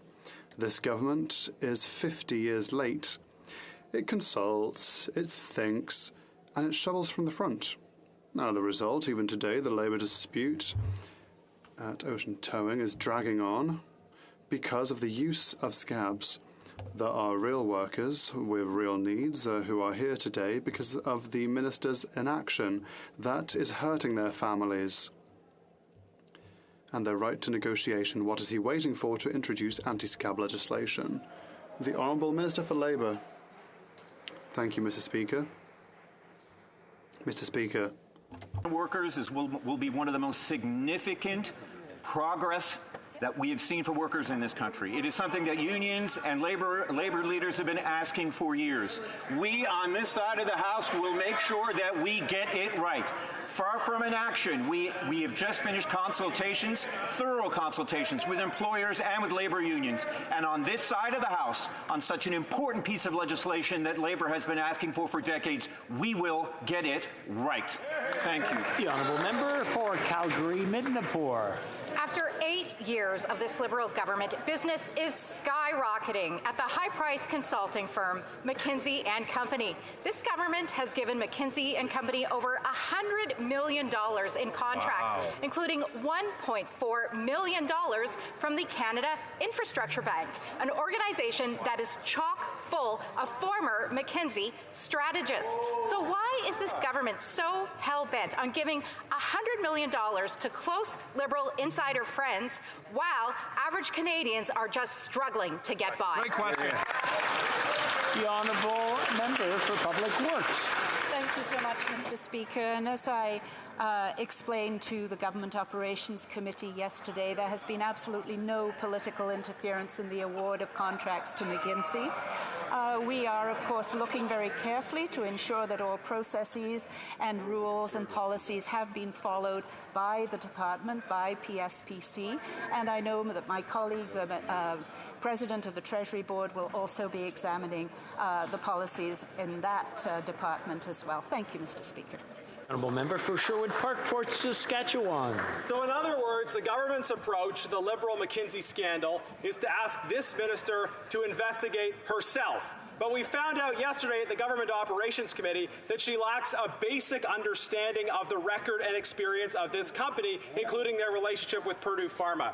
Now, Conservatives have said Liberals investigating themselves is not good enough, which is why we need an independent investigation by Canada's Auditor General. An Auditor General, by the way, who has been disparaged by the Minister of Revenue. But with so many Canadians struggling, will the government support our call today for an independent investigation by the Auditor General into why over $100 million of contract... The Honourable Minister, the Honourable Government House Leader. Mr. Speaker, on this issue, the official opposition has cast all kinds of aspersions that have already been demonstrated to not be true, saying relationships exist that don't exist, and furthermore holding out that these decisions are made by the government when they know that it's made by the independent, nonpartisan public service. Canada is known around the world for the quality of the contracts that we engage in. We have incredibly rigorous processes that govern these, and the reality is contracts allow government to expand their services without permanently expanding the number of employees. It's an intelligent way to use resources, Mr. Speaker. The Honourable Member for Bellechasse-les-Échemins-Lévis. Mr. Speaker, inflation is at its highest level. The cost of housing has doubled. Families will pay over $1,000 more for food this year. 1.5 million Canadians go to food banks. That's 8 years of this Prime Minister's governance. What's he doing? He'd rather give over $100 million in contract to a company that is apparently replacing the public service. Can the Prime Minister explain clearly how this insane spending is helping Canadians who are struggling? The Honourable Minister for Families. Mr. Speaker, it is difficult to hear the Conservatives say that they want to help Canadians. But every time they vote against measures that will help these very Canadians. On this side, we are committed to helping Canadians because we understand that the cost of living is going up, and that is exactly the reason for which we have acted. If the Conservatives were actually sincere in their desire to help Canadians, they could do something simple. Vote with us to help Canadians. The Honourable Member for Madawaska-Restigouche. Mr. Speaker, all Canadians deserve a healthy environment and safe communities. Since CEPA was last reformed 20 years ago, chemicals have become an increasing part of our daily lives and economy. Canadians want environmental protection legislation that addresses 21st century issues with 21st century science. Can the Minister for the Environment and Climate Change tell us about the importance of the adoption of Bill S5? The Honourable Minister for the Environment. I want to thank parliamentarians for their work on this bill, ensuring that we have the right tools to protect human health and the environment are key steps in our government's plan. With S5, we would recognise for the first time in Canadian law the right of every Canadian to a healthy environment. Mr. Speaker, this is an important step forward for the health of our country and the environment. Member for South Shore St. Margaret's. After 8 years of this Prime Minister's incompetence, Canadians are out of money. Now we learn of more Liberal ineptitude. Medicago closed its doors after receiving more than $173 million of Canadian taxpayer money to develop vaccines. And these Liberals pre-purchased $600 million of these vaccines that have yet to be produced or delivered. And this week, government officials have said that Canadians are on the hook to pay for these vaccines. So why is this Prime Minister paying millions of dollars of taxpayer money to a foreign company for vaccines we didn't receive? The Honourable Minister of Innovation. I'd like to thank the member for his question. It's a member that I respect a lot. He's actually my critic. But this is not the time for recrimination, Mr. Speaker. That's the time for solutions. That's exactly what we're doing on this side of the House, Mr. Speaker. Yesterday, I spoke with the CEO of Mitsubishi Chemical in Japan, Mr. Speaker, because we all understand that in this House, what we should care about is to preserve jobs, Mr. Speaker, to preserve the plant in Quebec City, and to make sure that we keep the technology, Mr. Speaker. That's exactly what we're doing. That's what we're going to fight for the workers, because we know that this is a technology that could save lives in the future. Honourable member for Haliburton, Kawartha Lakes, Brock. Speaker, after 8 years of this Prime Minister, the cupboards are bare. While Canadians struggle to feed their families and pay their mortgages, Liberals continue to invest in friends and ghost companies. $120 million in contracts to Liberal insiders at McKinsey, and that number just keeps rising. Incredibly, experts say their so-called services weren't even needed. But wait, there is more. No way. True story. $2 billion for the finance minister to invest in a company that doesn't even exist. Wow. Speaker, when will this Prime Minister take accountability, stop its waste, and getting results for taxpayers? Great question. The Honourable Government House Leader. Mr. Speaker, as I've iterated previously in this House, the work that we engage with and decisions that are made to engage in those contracts are an independent process. They're run by the public service. They allow the public service to expand their impact without permanently expanding the number of employees that are there. That public service has been there for Canadians through an incredibly difficult time in the pandemic to make sure that we deliver critical services to Canadians. And what these contracts allow the public service to do is to expand their impact without permanently expanding the number of employees that are there. Now, there's many, many wild accusations made by the other side. Already, many of them have been disproved. They have the opportunity in committee to be able to explore this issues and whatever other conspiracies they wish. The Honourable Member for Charlebourg-Saint-Charles.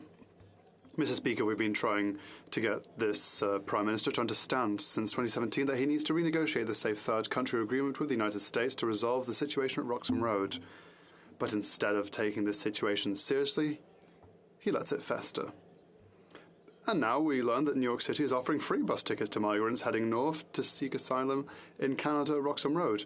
Why won't the Prime Minister take responsibility for his failure to close the Roxham crossing so we can help people who are legally waiting in Canada's immigration backlog to get in? The Honourable Minister for Immigration. I assure the honourable member that we're taking the issue very seriously and are working to verify the claims that were reported in the Post just a few days ago.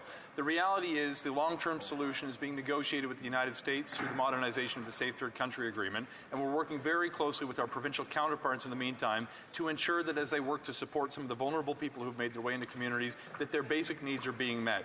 Speaking of their needs being met, Mr. Speaker, I would point out to the honourable member that it is one of his colleagues on that side of the House that refused service to a vulnerable person on the basis that they sought asylum in Canada in an irregular way. We need to treat these issues with compassion in all moments, and we'll continue to do so on this side of the House.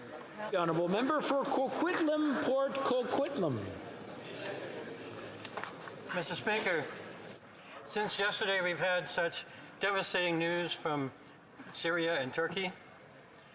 As we've heard in this House today and across the country, our thoughts and hearts are with everyone affected by these major earthquakes and who have sustained such unendurable loss. In this difficult time, countries around the world are mobilizing to provide urgent support following this great catastrophe. Can the Minister of International Development tell all Canadians more about what our government is doing to support those those people affected by this earthquake? Great question. Honourable Minister for International Development. Mr. Speaker, our government stands ready to support those affected by these devastating earthquakes. This is why today I authorized an initial emergency humanitarian response of $10 million to support the people of Turkey and Syria. And this is in addition to the $50 million of funding that we provided for disaster response in Syria. And our international partners on the ground have already initiated emergency response activities. Plus, we're also conducting a need assessments because we will be doing more, Mr. Speaker. Thank you. The Honourable Member for Vancouver East. Indigenous peoples are overrepresented in the homeless population. The Parliamentary Budget Officer said it would require $27.5 billion to close this housing gap. The Liberals' allocation of $300 million over 5 years is a drop in the bucket. While the NDP forced the Liberals to roll this out over 2 years for urgent need, more needs to be done. The National Urban, Rural and Northern Indigenous Housing Coalition is calling on this government to commit $6 billion in Budget 2023. The NDP fully supports this. Will the Liberals make this commitment to help end the housing crisis for Indigenous peoples? The Honourable Minister for Housing. And are fully committed to working with Indigenous people to co-develop an urban, rural and northern Indigenous housing strategy. Through Budget 2022, we're investing over $4 billion in Indigenous housing through co-developing processes, including for the urban, rural and northern Indigenous housing strategy. Some of that work is already underway. More than 41% of all the units delivered under the Rapid Housing Initiative are going up in Indigenous communities because the need is there, but also Indigenous communities are stepping up and leveraging federal dollars to build rapid housing for their communities. Thank you very much, Mr. Speaker. Well done. Honourable Member for North Island Powell River. Mr. Speaker, too many seniors in Canada are in serious poverty. Last week, I moved a motion to apply equal OAS payments to all seniors, regardless of age. And sadly, this government voted against it. My office has been contacted by a senior who is now making a human rights complaint about Service Canada. Why? Because this government is participating in discrimination because of age. When will the minister finally admit that she's allowing some seniors fall below the poverty line and lifting others who need it? Do it. It's the time. The Honourable Minister for Seniors. Challenges that seniors are facing. That's precisely why we have been there for them every single step of the way, Mr. Speaker. That is why we doubled the GST credit, Mr. Speaker, for 6 months. That is why we've increased the guaranteed income supplement that has helped over 900,000 seniors, Mr. Speaker. That has lifted 45,000 seniors out of poverty. That is exactly why, Mr. Speaker, we have increased our old age security by 10% last year. And that is why we're, of course, enhanced the CPP. Mr. Speaker, on this side of the House, we're going to continue to support all Canadians, including seniors. Thank you. That's all the time we have for question period today. C'est tout le temps que nous avons. I wish to draw the attention of members to the presence in the gallery of the Honourable Mickey Amery, Minister of Children's Service for the province of Alberta.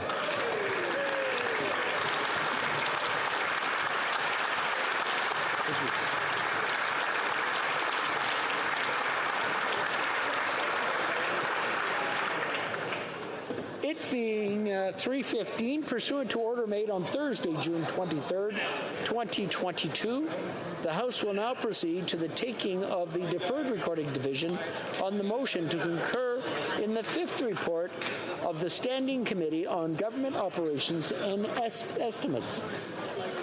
Call in the members.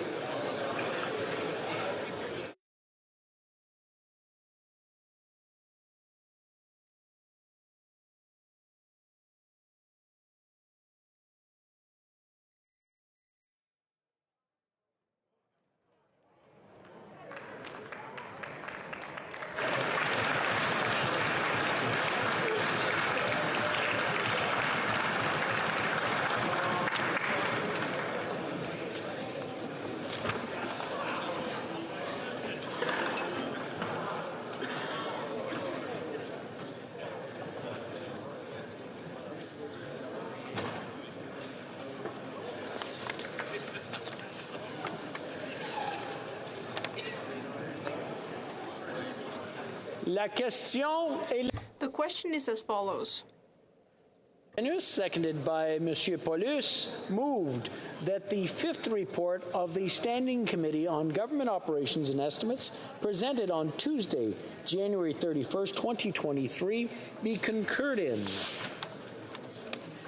La période de 10 minutes pour... The 10-minute period for members voting electronically has started, and the House will now proceed to the vote for members participating in person.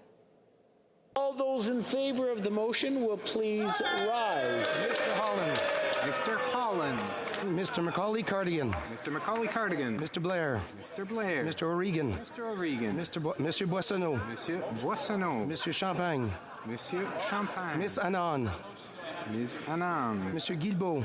Monsieur Guibault. Miss Tassi. Ms. Tassi. Miss Petitpot-Taylor. Madame Petitpot-Taylor. Monsieur Garneau. Monsieur Garneau. Miss Chager. Ms. Chager. Mr. McGinty. Mr. McGinty. Mr. Scarpalegia. Mr. Scarpalegia. Mr. Casey. Mr. Casey. Madame Saint-Onge. Madame Saint-Onge. Miss Cara. Miss Cara. Monsieur Vandal. Monsieur Vandal. Miss Gould. Miss Gould. Monsieur McKinnon-Gatineau. Monsieur McKinnon-Gatineau. Miss Ing. Miss Ing. Miss Haidu. Miss Haidu. Mr. Baptiste. Monsieur Baptiste. Madame Bendayan. Madame Bendayan. Monsieur Serré. Monsieur Serré. Mr. Dollywall. Mr. Dollywall. Monsieur Dubourg. Monsieur Dubourg. Monsieur Arsenault. Monsieur Arsenault. Back to Miss Jacek. Back to Miss Jacek. Miss Vandenbelt. Ms. Vandenbelt. Mr. Sheehan. Mr. Sheehan. Monsieur Sanson. Monsieur Sanson. Madame Brière. Madame Brière. Mr. Biddle. Mr. Biddle. Mr. Fillmore. Mr. Fillmore. Mr. Garrettson. Mr. Garrettson. Mrs. Romanado. Mrs. Romanado. Mr. Lamour. Mr. Lamoureux. Miss Sahota. Sahota. Mr. Verani. Mr. Verani. Mr. Fergus. Monsieur Fergus. Mr. Ananda Sangare. Mr. Ananda Sangari. Madame Koutrakis. Koutakis. Mr. Duguid. Mr. Duguid. Mr. Brewson. Mr. Drusen. Monsieur Lauzon. Monsieur Lauzon. Madame Lalonde. Madame Lalonde. Miss Dillon. Miss Dillon. Monsieur Elkoury. Monsieur Elkoury. Mr. Hardy. Mr. Hardy. Mr. Johari. Mr. Johari. Mr. Vancouverden. Mr. Vancouverden. Mr. Fisher. Mr. Fisher. Miss O'Connell. O'Connell. Mr. Calloway. Mr. Calloway. Mr. Beach. Mr. Beach. Mr. Sidhu Brampton East. Mr. Cedar Brampton East. Miss Suds. Miss Suds. Mr. Badaway. Mr. Badaway. Mr. Fragiscatos. Mr. Fragascatos. Mr. Chan. Mr. Chang. Madame Martinez Farada. Madame Martinez Farada. Mr. Long. Mr. Long. Mr. Longfield. Mr. Longfield. Mr. Maloney. Mr. Maloney. Mr. McDonald Avalon. Mr. McDonald Avalon. Mr. McKinnon Coquitlam Port Coquitlam. Mr. McKinnon Coquitlam Port Coquitlam. Mr. McLeod. Mr. McLeod. Mr. Morrissey. Mr. Morrissey. Mr. Sarai. Mr. Sarai. Miss Sidhu Brampton South. Cedar Brampton South. Mr. Sorbera. Mr. Sorbera. Mrs. Zaid. Mrs. Zaid. Mr. Rogers. Mr. Rogers. Miss Yip. Miss Yip. Mr. Aldag. Mr. Alday. Mr. Dong. Mr. Dong. Miss Latenzio. Ms. Latenzio. Mr. Louis Kitchener-Conestoga. Mr. Louis Kitchener-Conestoga. Mr. Pulowski. Mr. Pulowski. Mr. Turnbull. Mr. Turnbull. Mr. Van Bynen. Mr. Van Bynen. Madame Mendez. Madame Mendez. Monsieur Zuberi. Monsieur Zuberi. Miss Bradford. Miss Bradford. Mr. Shahal. Mr. Shahal. Madame Chatel. Madame Chatel. Mr. Gahir. Mr. Gahir. Mr. Hanley. Mr. Hanley. Miss Hefner. Miss Hefner. Madame Lapointe. Madame Lapointe. Mr. McDonald Malpeck. Mr. McDonald Malpeck. Miss Thompson. Miss Thompson. Mrs. Valdez. Mrs. Valdez. Mr. Sousa. Mr. Sousa. Mr. Polyev. Mr. Polyev. Mr. Bazan. Mr. Bazan. Mrs. Thomas. Mrs. Thomas. Monsieur Deltel. Monsieur Deltel. Mrs. Stubbs. Mrs. Stubbs. Monsieur Paulus. Monsieur Paulus. Mr. Shear. Mr. Shear. Miss Landsman. Ms. Landsman. Mr. Hallan. Mr. Hallan. Miss Lewis Holloman Norfolk. Ms. Lewis Haldeman Norfolk. Miss Dancho. Ms. Dancho. Mr. Barlow. Mr. Barlow. Miss Gray. Mrs. Gray. Mr. Moore. Mr. Moore. Mr. Baldinelli. Mr. Baldinelli. Mr. Mazer. Mr. Mazer. Mr. Lewis Essex. Mr. Lewis Essex. Mr. Jennis. Mr. Jennis. Mr. Seaback. Mr. Seaback. Mr. Richards. Mr. Richards. Mr. Small. Mr. Small. Mr. Stewart. Mr. Stewart. Monsieur Berthold. Mr. Berthold. Mr. Duncan Stormadunda, South Glengarry. Mr. Duncan Stormadunda, South Glengarry. Miss Finley. Miss Finley. Mr. Abultaif. Mr. Abultaif. Mr. Chong. Mr. Chong. Mrs. Kuzi. Mrs. Kuzi. Mr. Barrett. Mr. Barrett. Miss Ferrari. Miss Ferrari. Mr. Schmale. Mr. Schmale. Mr. Vidal. Mr. Vidal. Mr. Perkins. Mr. Perkins. Mr. Davidson. Mr. Davidson. Mr. Kelly. Mr. Kelly. Mr. Calkins. Mr. Calkins. Mr. Lloyd. Mr. Lloyd. Miss Rude. Miss Rude. Mr. Cooper. Mr. Cooper. Monsieur Martel. Mr. Martel. Monsieur Godin. Mr. Godin. Miss Gladue. Ms. Gladue. Mr. Williams. Mr. Williams. Mrs. Goodridge. Mrs. Goodridge. Mrs. Cramp Nyman. Mrs. Cramp Nyman. Mrs. Vecchio. Mrs. Vecchio. Mr. Chambers. Mr. Chambers. Mr. Van Popta. Mr. Van Popta. Mr. Lobb. Mr. Lobb. Mr. Muse. Mr. Muse. Mr. Redicop. Mr. Redicop. Mr. Brock. Mr. Brock. Mr. Waugh. Mr. Waugh. Mr. Steinley. Mr. Steinley. Mr. Lawrence. Mr. Lawrence. Mr. Holback. Mr. Holback. Monsieur Lehoux. Monsieur Lehoux. Monsieur Généreux. Monsieur Généreux. Mr. Tucker. Mr. Tucker. Mr. Morantz. Mr. Morantz. Mr. Zimmer. Mr. Zimmer. Madame Vien. Madame Vien. Monsieur Gould. Monsieur Gould. Mr. Caputo. Mr. Caputo. Mr. Arnold. Mr. Arnold. Monsieur Brassard.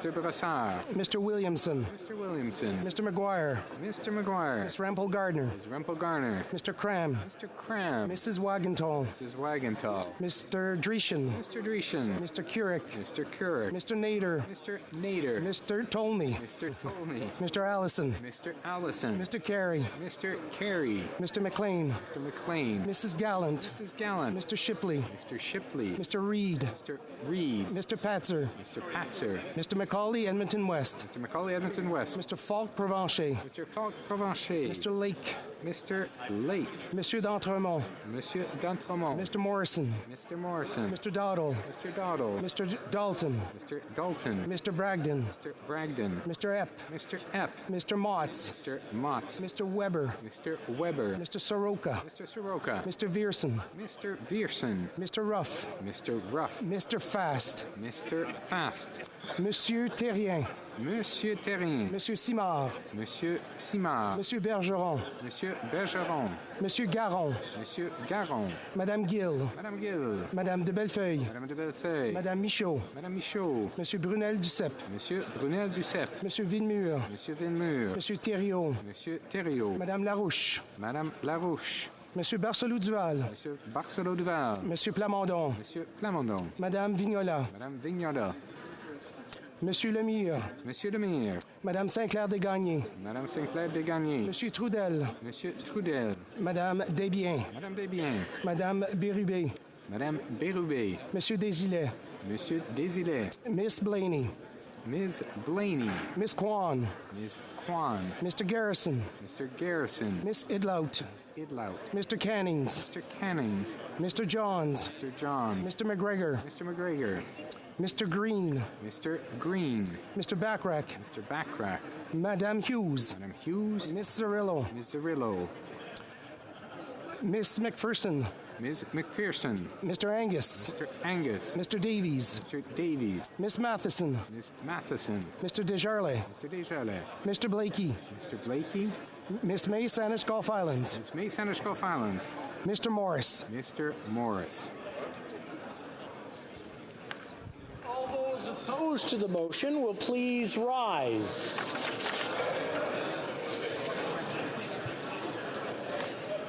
La Chambre attendra maintenant la The House will now wait for the electronic voting period to end before resuming its proceedings.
I wish to inform the House that the electronic voting period has ended. Members were not able to vote due to technical difficulties. They may now use the raise hand function, and the chair will recognize them. The table will now compile the results of the vote. Yeas pour 320, 320. Nays contre 0, aucun. Je déclare la motion. I declare the motion carried. I wish to inform the House that because of the deferred recorded division, government orders will be extended by 11 minutes. Orders of the day.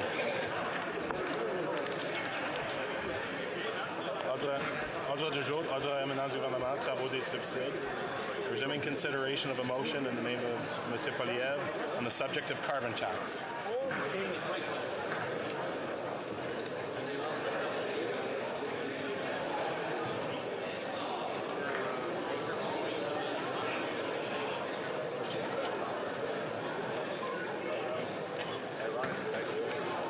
If I can have your attention, order. Order. If you can hear my voice, please say shh. Resuming debate. The Honourable Parliamentary Secretary to the Government House Leader. I believe I have a minute and a half left, if that's correct, Mr. Speaker. That's amazing. 1 minute, 30 seconds. Thank you, Mr. Speaker. So, as I was saying prior to question period starting, it's unfortunate that we continue to see this same motion come from the Conservative Party. I think it's pretty clear where the rest of the House, every other non-Conservative member of this House, feels about this issue. I think it's extremely, problematic in my view that 338 candidates that were Conservative candidates, every Conservative member who was elected in the 2021 election ran on a platform of pricing pollution. The leader of the opposition, the member from Carleton, ran on pricing pollution, and now suddenly they've done a complete 180 and are trying to suggest that it's not the way forward. And I can understand if they change their mind, if one of them would just stand up and say, yeah, guess what, we changed our mind, this is our new plan, but none of them will do that. They completely ignore the fact, and they will not explain why it is that they are taking a different position on this now. But more importantly, after 150 days in of his leadership, we are anxiously awaiting to hear what his alternative plan would be, Mr. Speaker, the alternative plan that would be presented by the Leader of the Opposition to Canadians should the unfortunate scenario occur and he be elected as Prime Minister.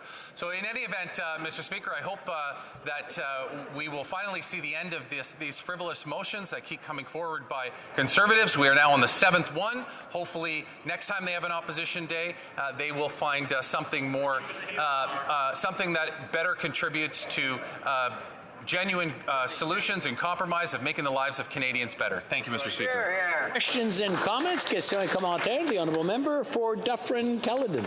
Well, the member and all members from the government is waxed poetically about how wonderful the carbon tax is and how it's saving the planet.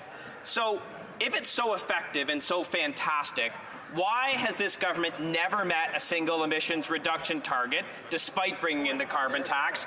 And why, in fact, have carbon emissions gone up under this government every single year that they've been the government, except in the year of the pandemic when everything was shut down? The Honourable Parliamentary Secretary of Government House. Thank you very much, Mr. Speaker. And I've answered this question several times in the past.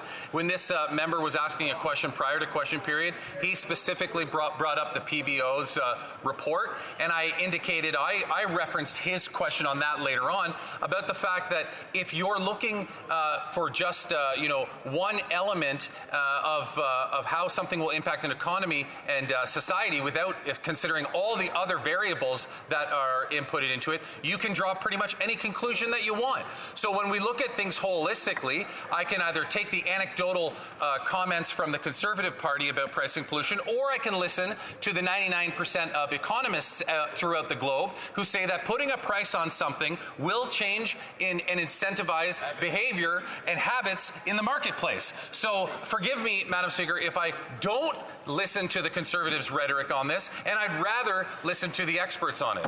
Right on. Questions et commentaires, questions and comments. The honourable member for Kitchener Centre.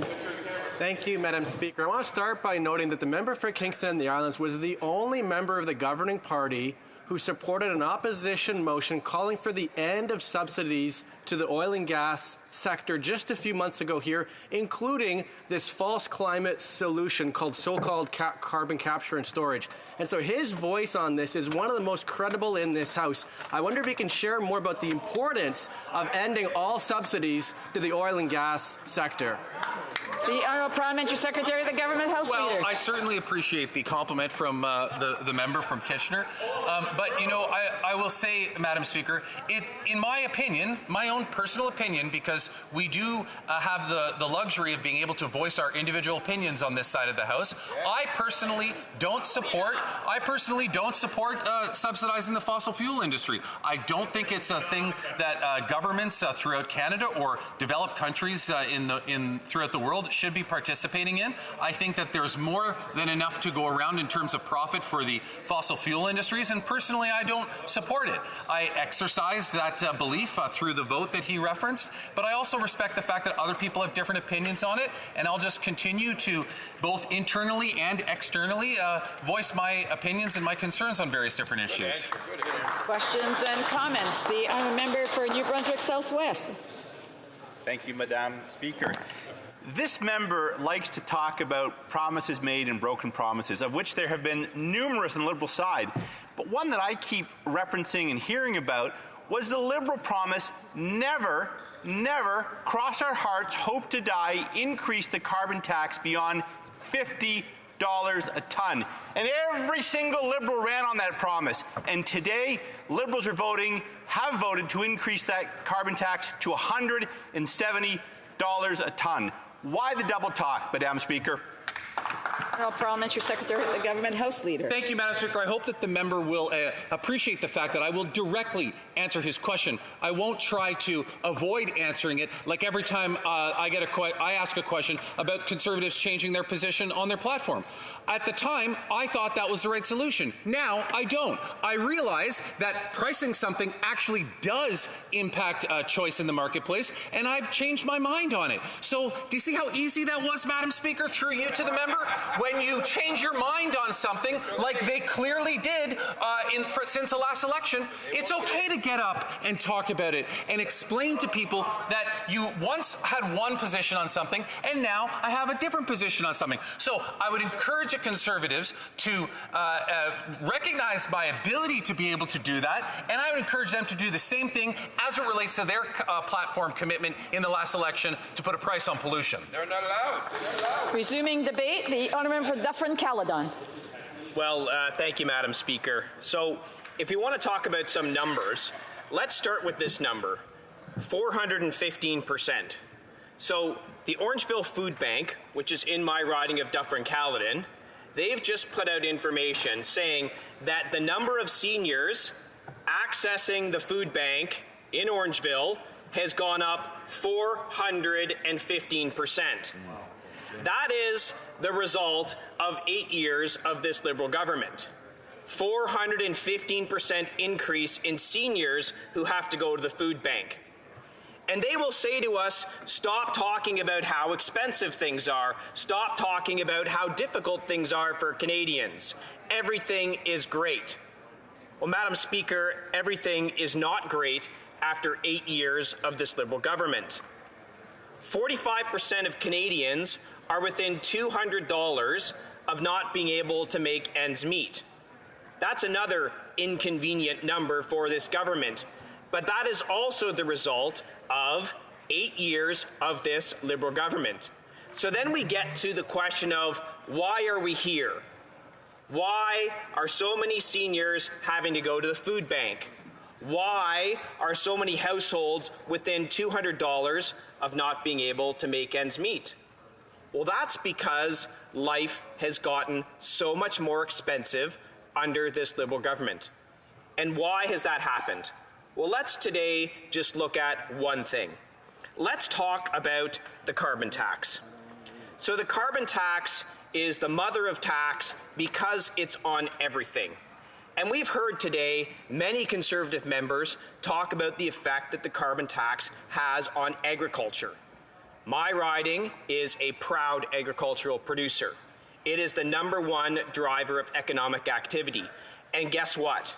The carbon tax is punishing farmers.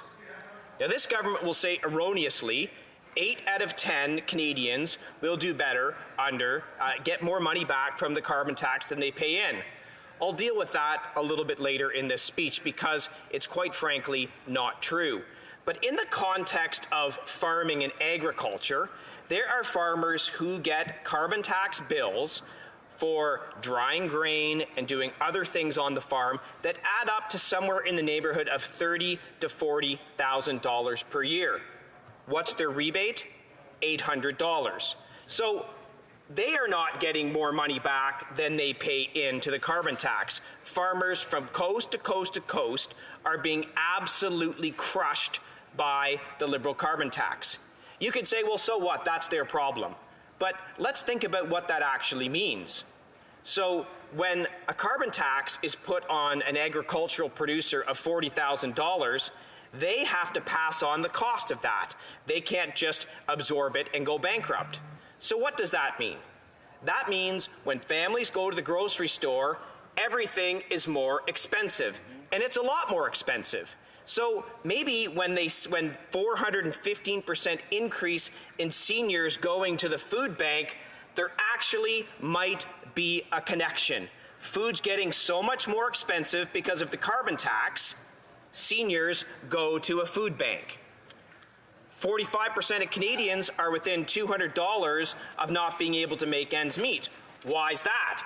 Because everything's more expensive. Their food is more expensive. Why is their food more expensive?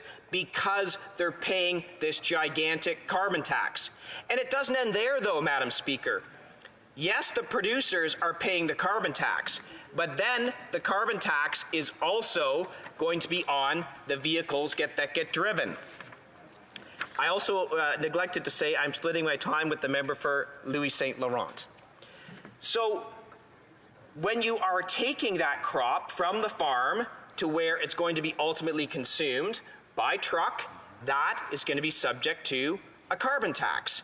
The grocery store where that food is, they're going to have to heat the grocery store. Have the heating, it's subject to the carbon tax. So they increase prices. So all along the line, all along the food chain, everyone is charging more. So what does that mean? The farmer charges more. The transport company charges more. The grocery store charges more. And that means everyone is paying so much more just for the basic necessity of eating. When you talk about heating your home, it is the same thing. The number of constituents that come to me and say, look at this bill. Look at the carbon tax on my bill. I can't afford it. Well, the government says, oh, stop. We're giving you some money, so you're going to be better off. And of course, I'll get back to that. They are not better off. If they were better off, 45% of Canadians wouldn't be within $200 of not making ends meet.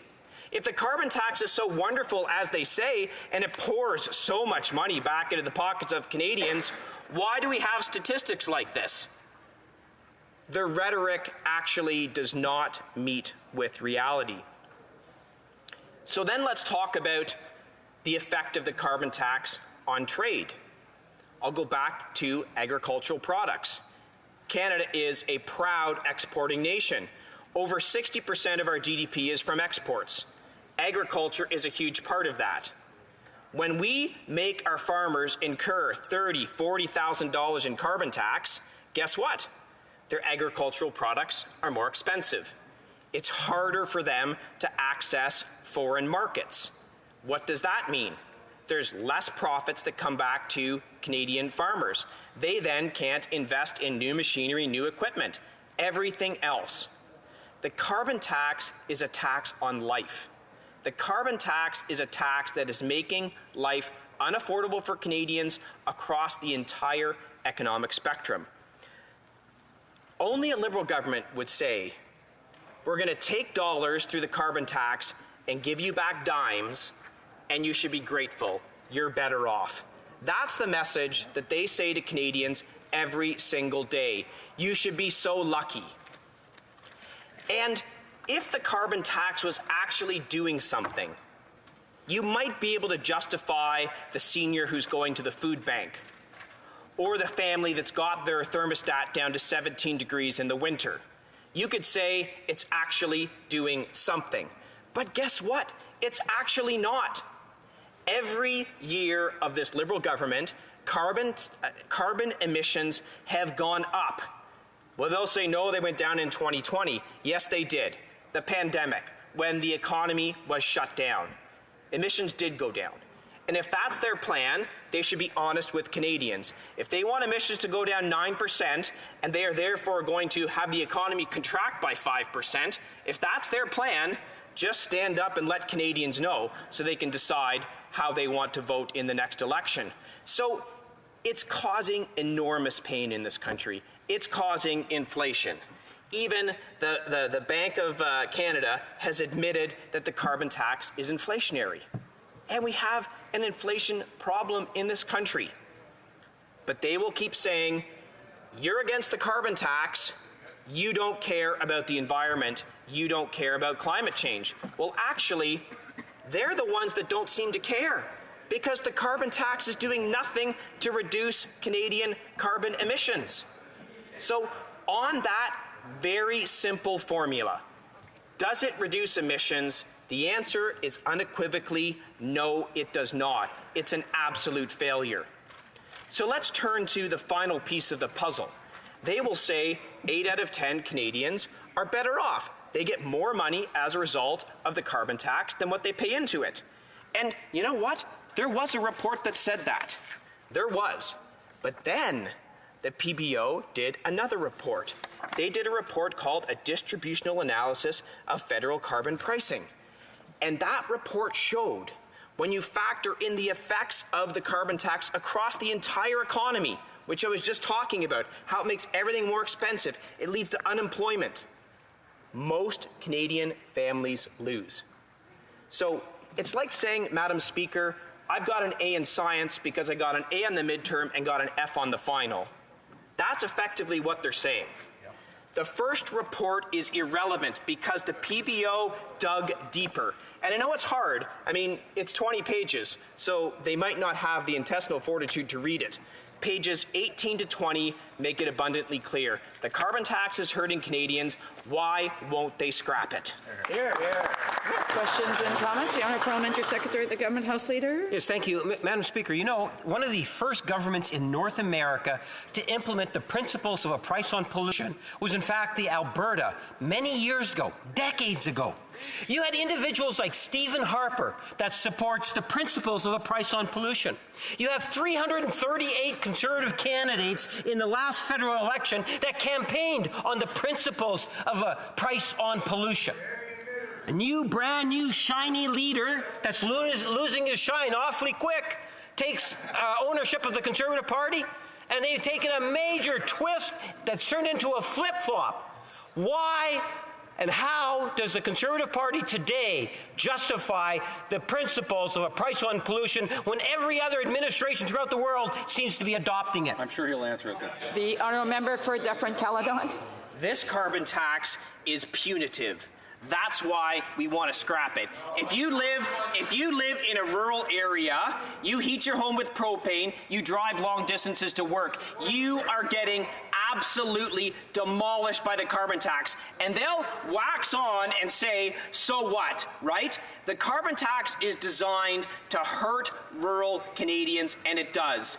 And that's why we want to scrap it. It's an awful carbon tax. They should be embarrassed to keep propping it up. They should take responsibility for what they're doing to Canadian families and the affordability crisis. And the carbon tax is one thing they could do to fix it, but guess what? They're so stubborn and so ideological, they won't. Questions and comments? The Honourable Member for Rivière-du-Mille. Thank you, Madam Speaker. Madam Speaker, the Secretary General of the United Nations, Antonio Guterres, has called out the greed of oil and gas companies who are raking in major profits on the backs of the poor. Exxon gained $74 billion in net profits. How could it be that the Conservatives are not suggesting a tax on these ridiculous excess profits?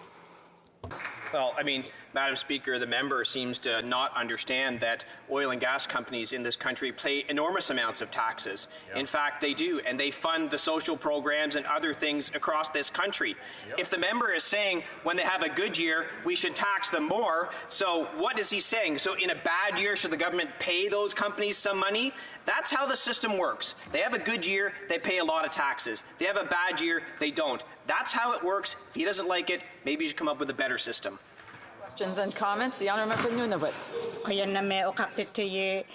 If this is really about tax fairness, why do the Conservatives not agree to taxing the ultra-rich like the Loblaws who profited millions while Canadians were struggling to pay for groceries? The Honourable Member for Dufferin-Caledon. All companies in this country pay taxes. When they have good years, they pay a lot of taxes. When they don't have good years, they pay very little taxes. That's how the system is absolutely designed. All companies should pay their fair share of taxes, and if there's a way to look into making, if companies are engaging in profiteering, that should be examined. But the tax system is pretty clear. You make money, you're going to pay taxes. We have time for a brief question. The Honourable Member for Battle River Crowfoot.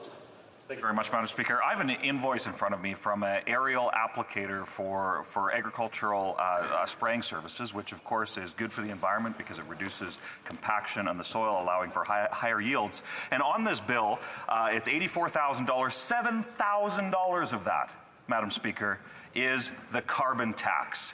It's making life unaffordable at every step of the supply chain. So I'm wondering if my colleague from Dufferin-Caledon would be able to comment on how charges like this make such a significant difference.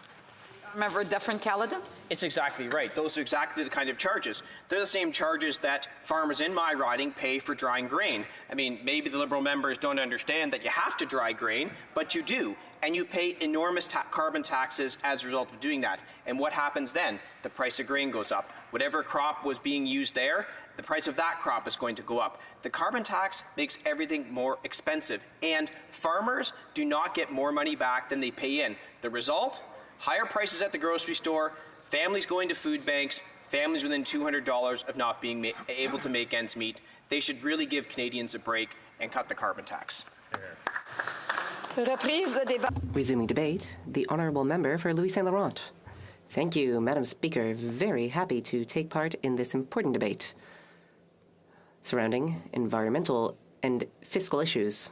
Madam Speaker, climate change is real. Humans have contributed to climate change. As such, humans and humanity must reduce pollution. When I say humanity, I'm talking about everyone. Regular people, entrepreneurs, businesses, governments, countries. I'm talking about everyone. We need to step it up and reduce our environmental footprint. We need to cut back on pollution. In order to deal with the issue of pollution, this government has decided to use taxes. So they're very happy to say, we have put a price on pollution. This is what we know as the Liberal carbon tax. Earlier, the minister said it's only been around since 2019. Well, I mean, that's almost 4 years ago. Practically half of their mandate. Also, since 2016, this government has clearly stated that they would be taxing carbon. And what have been the real, actual results of this Liberal carbon tax? Have the Liberals managed to cut back on pollution? The answer, Madam Speaker, is no. Not like this Liberal carbon tax. And this is why we want to put it aside. This is why we have a concrete plan to address the climate change challenges that we have to face off, and to be sure that we will have real result, because unfortunately for all Canadians, The liberal carbon tax is not delivering less pollution. C'est pas moi, I'm not the one saying this, Madam Speaker. The entire planet is aware of this. Let's start in Canada. The Governor of the Bank of Canada clearly stated that the climate tax, which will triple in the coming years, again in April, this tripling process will begin. He has said that this carbon tax impacts inflation. We all know that Canadians are struggling with inflation, and the Governor of the Bank of Canada has stated that the Liberal carbon tax has driven inflation up. Canadians need that like they need another hole in their head. The Parliamentary Budget Officer carried out a study and concluded that Canadian families are getting back less than they pay because, of course, the Liberal strategy was to say, yes, there's a Liberal carbon tax, but we will provide rebates to people, and it will all even out. That's great on paper. That's great on a PowerPoint presentation. But the reality, as confirmed by the Parliamentary Budget Officer, is that households are spending more than they get back in rebates. Madam Speaker, we know that in April, the government will start the approach that will lead to tripling the carbon tax. It will start on April 1st, and this will have an impact on the price of gas, the price of transportation, the price of food, and the price of heating. About the wide world. All the world is recognizing what this Liberal government is doing. So let's see the fact, based on a study made by United Nations. And this report has been tabled at COP27. Madame la Présidente, en décembre dernier. Madam Speaker, in December, the entire planet got together in Egypt to talk about climate change. And early in the year, they published a report on what was being done around the world to fight pollution and to fight climate change. This report covered 63 different countries. I have a copy of the report here, and it was very clear. First, it assessed the performance of 63 countries. Where do you think Canada ranks? Canada, under this Liberal government, we rank 58th. It's not the Conservative Party saying this. It's the United Nations, who has convened an expert panel to analyze 63 developed countries. And where is Canada ranked? 58th place out of 63. For 7 years, the Liberals have been saying Canada is back. This is Canada. We do such great things. We have ambitious targets. We are there for the environment. And Canada ranks 58th out of 63. Despite the carbon tax. When it comes to greenhouse gas emissions, the Liberals have gotten Canada ranked 57th out of 63. Not bad. That's one higher than 58th. This is Canada under the Liberal carbon tax. When it comes to renewable energy, out of the 63 countries, Canada is ranked 52nd. Country number 51 countries have ranked ahead of Canada, despite the moralizing Liberals.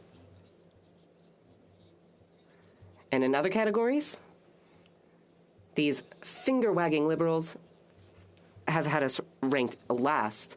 Again, this is not the Conservative Party reciting these statistics. This is the United Nations in a report following COP27.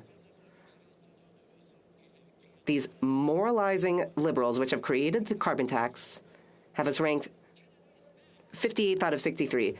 We got elected. Canada is way back 8 years later. That's the truth, Madam Speaker. Alors, Madame la Présidente. Madam Speaker, that's the report coming out of the United Nations. And remember, these people got elected by saying that Canada would be a world leader in the fight against climate change. And then 3 months after the member for Papineau became Prime Minister, he went to Toronto and said Canada is back. He was very proud of himself.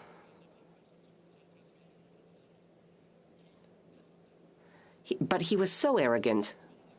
And he wasn't only arrogant. After 8 years of Liberal governance, we are 58th out of 63 countries in the fight against climate change. They haven't met a single one of the targets they set out for themselves. They haven't done anything to reduce pollution. The Paris Accords. They talked all about how terrible the conservative record was on climate change. But they said that the Paris Accords were going to change everything. What happened in 2015? Countries got together and picked a climate change target that was basically exactly the same as what the Conservatives picked. And what did the government do with the Conservative target? Nothing. Out of 200 countries in the world, just 15 or so have met the Conservative target. And where is the Liberal government? Among those who achieved the goal of Paris Agreement. This is so typically Liberal, you know, virtue signaling, and but where are the results? Et c'est pourquoi, Madame la That, Madam Speaker, is why, in our view, this Liberal approach of taxing people is a tax plan. It's not a pollution plan. What is more, Madam Speaker, the Liberals are applying their vision to the provinces, including Quebec. Quebec, for example, has a carbon market. This proves that the federal government doesn't need to intervene. And yet, even though the Quebec government set certain prices, the federal government seized control of the ability to set prices. So, in April, and then as time goes by, as the Liberals continue tripling the carbon tax, we'll see exactly how provinces react to the Liberals' plan.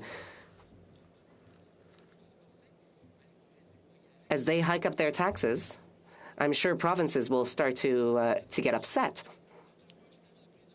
Our approach, Madam Speaker, has always been clear. Conservatives believe in technology, not taxes. That's how we can reduce greenhouse gas emissions. Everyone, people, businesses, everyone needs to come together and reduce emissions. We need to offer a carrot, not a stick. As our leader said, when he became leader of the official opposition. Energy. This is where we stand, Madam Speaker. We have a policy to help people, not to tax them. Questions and comments? The Honourable Parliamentary Secretary to the Minister of Environment and Climate Change. Well, thank you, Madam Speaker. I want to thank the honourable member for his comments and say I enjoy working with him on the Envy Committee. And, you know, Madam Speaker, the honourable member mentioned the UN, and he will recall the UN Kyoto Climate Accord, which the Conservatives cancelled. They not only didn't meet their targets, Madam Speaker, they cancelled their targets. They cut $350 million from the Environment and Climate Change budget. There wasn't an environmental program that they met that they didn't want to cancel, Madam Speaker. They did absolutely nothing for 10 long years. I'm wondering if the honourable member could share with us if he is proud of the Conservative record and maybe hit the high points of the Conservative climate plan, Madam Speaker. I'd be curious. I just want to remind members, I'm sure that the honourable member for Louis Saint-Laurent can answer the question, and he doesn't need any help. The honourable député de Louis Saint-Laurent. Thank you so much, Madam Speaker. Yes, I have a real pleasure to work with my colleague in this committee. And yesterday, by the way, I think it was yesterday morning, I had to express my point of view, defending their policy. And we had a great communication with that, and I enjoy it. So it's just, you know, c'est un réchauffement because maybe in a few years we will be in this position. Then we'll appreciate the collaboration with the opposition at that time. Madam Speaker, speaking about Kyoto, can the minister identify me how many 12 group of countries achieved the Kyoto agreement? There is not very much, Madam Speaker. Maybe some countries like the Paris Agreement, but again, the Liberals failed to recognize the target that they achieved for Paris Agreement. But I will welcome, I'm sure, Madam Speaker, that we will seek unanimous consentment que j'entends déposer ici en cette chambre. That I will table here in this House the 2023 report of COP27, which states that Canada is at the end of the list when it comes to fighting climate change, a UN document. I'm sure everyone will agree, so let me table this. The honourable member is asking for leave to table a document. No? Questions and comments? The honourable member for Rivière-des-Mille-Îles. It's already been dealt with, so I would just ask the honourable members maybe to pay attention as the proceedings are going. L'honorable député de Rivière. The honourable member for Rivière-des-Mille-Îles. Thank you, Madam Speaker. I'd like to thank the member for Louise Saint-Laurent. I love you very much, my colleague. Yes, I would remind the member to speak through the chair and not directly. I'm sorry, I'm just too emotional about it, Madam Speaker. I greatly like and appreciate my colleague. He's a strong Quebecer. I respect his ideology, but my perspective is so different from his. My colleague referred to the parliamentary budget officer.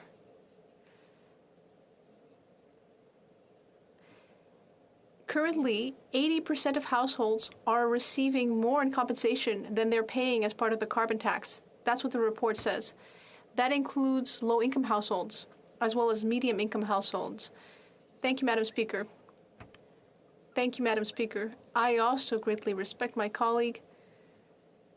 And indeed, I am very proud to be both a Quebecer and a Canadian. That's important. But ultimately, I'm sure that my colleague somewhere deep inside has a bit of a conservative bent. Of course it depends, but if we're talking about public funds.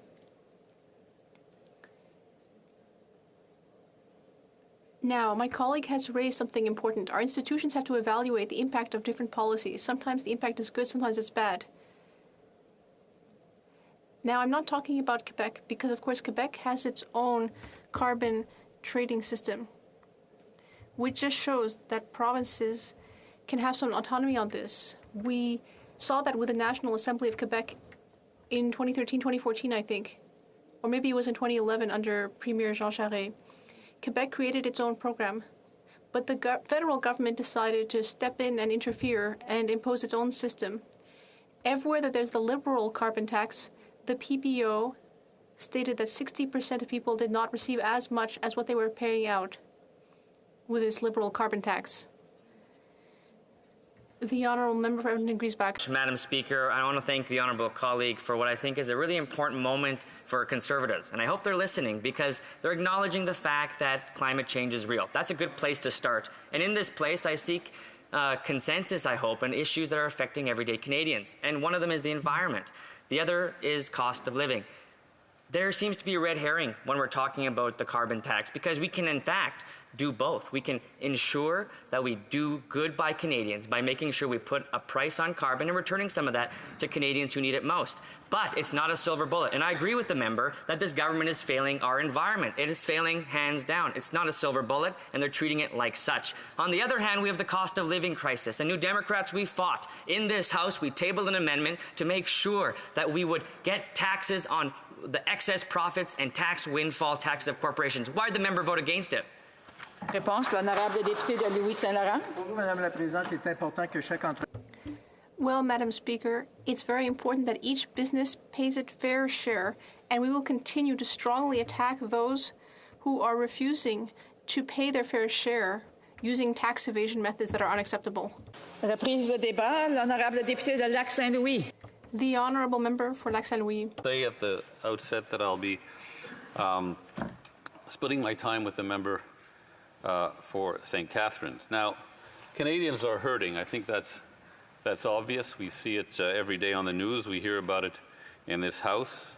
And while employment is strong, and this is not an insignificant positive, inflation is at its worst in 40 years. Now, we've always had inflation. Every year there's inflation. 2% is inflation, but this inflation obviously is the worst that we've seen in 40 years, and that's a fact that is indisputable. We also have the first war in Europe in 78 years. And we've had the most volatile climate, well, ever, Madam Speaker. I would like to start my speech with a quote, if I may, and it is a quote from a Canadian farmer by the name of David Coburn, who is helping put food on the tables of families across this great country. And this is from a CBC article going back to November, just a couple of months ago. And Mr. Coburn says, "This is going to drive inflation. All of our food goes on our truck at some point in time, so this is not going to help the inflationary figures." Now, what was Mr. Coburn talking about? Well, he was talking about diesel, the price of diesel. Diesel being the fuel that keeps the global economy moving. Now, Madam Speaker, and here again I quote from the article from the CBC website, "Drivers may wince when the price of gasoline goes up or decide not to drive if they can, but the trains, trucks, boats, and barges that keep the economy moving run on diesel, and they don't have that option." Now, the article goes on to say, and this is back in November, the average retail price of diesel in Canada has topped $2.40 a litre at various points this month, a previously unimaginable level that has many businesses scrambling to keep up. There are many reasons why it is happening, but the impact boils down to one basic thing. It's driving up the price of everything and making inflation worse. Now, what has been driving up the price of diesel, Madam Speaker?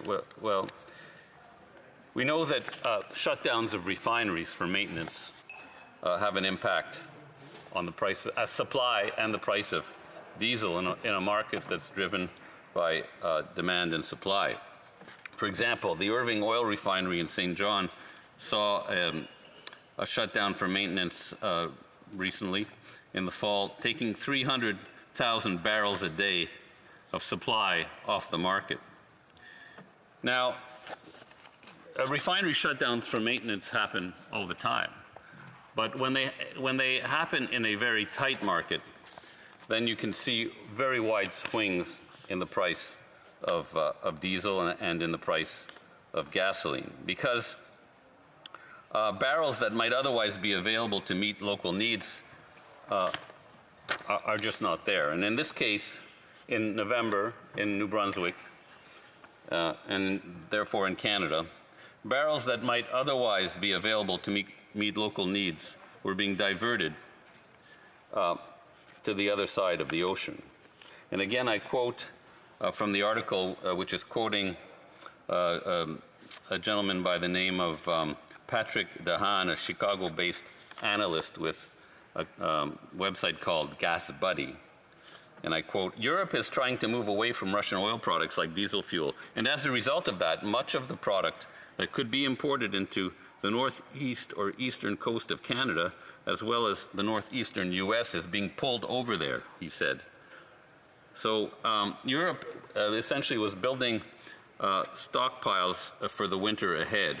And that meant that when the Irving Oil Refinery shut down for maintenance, the market was very tight and the price went up drastically.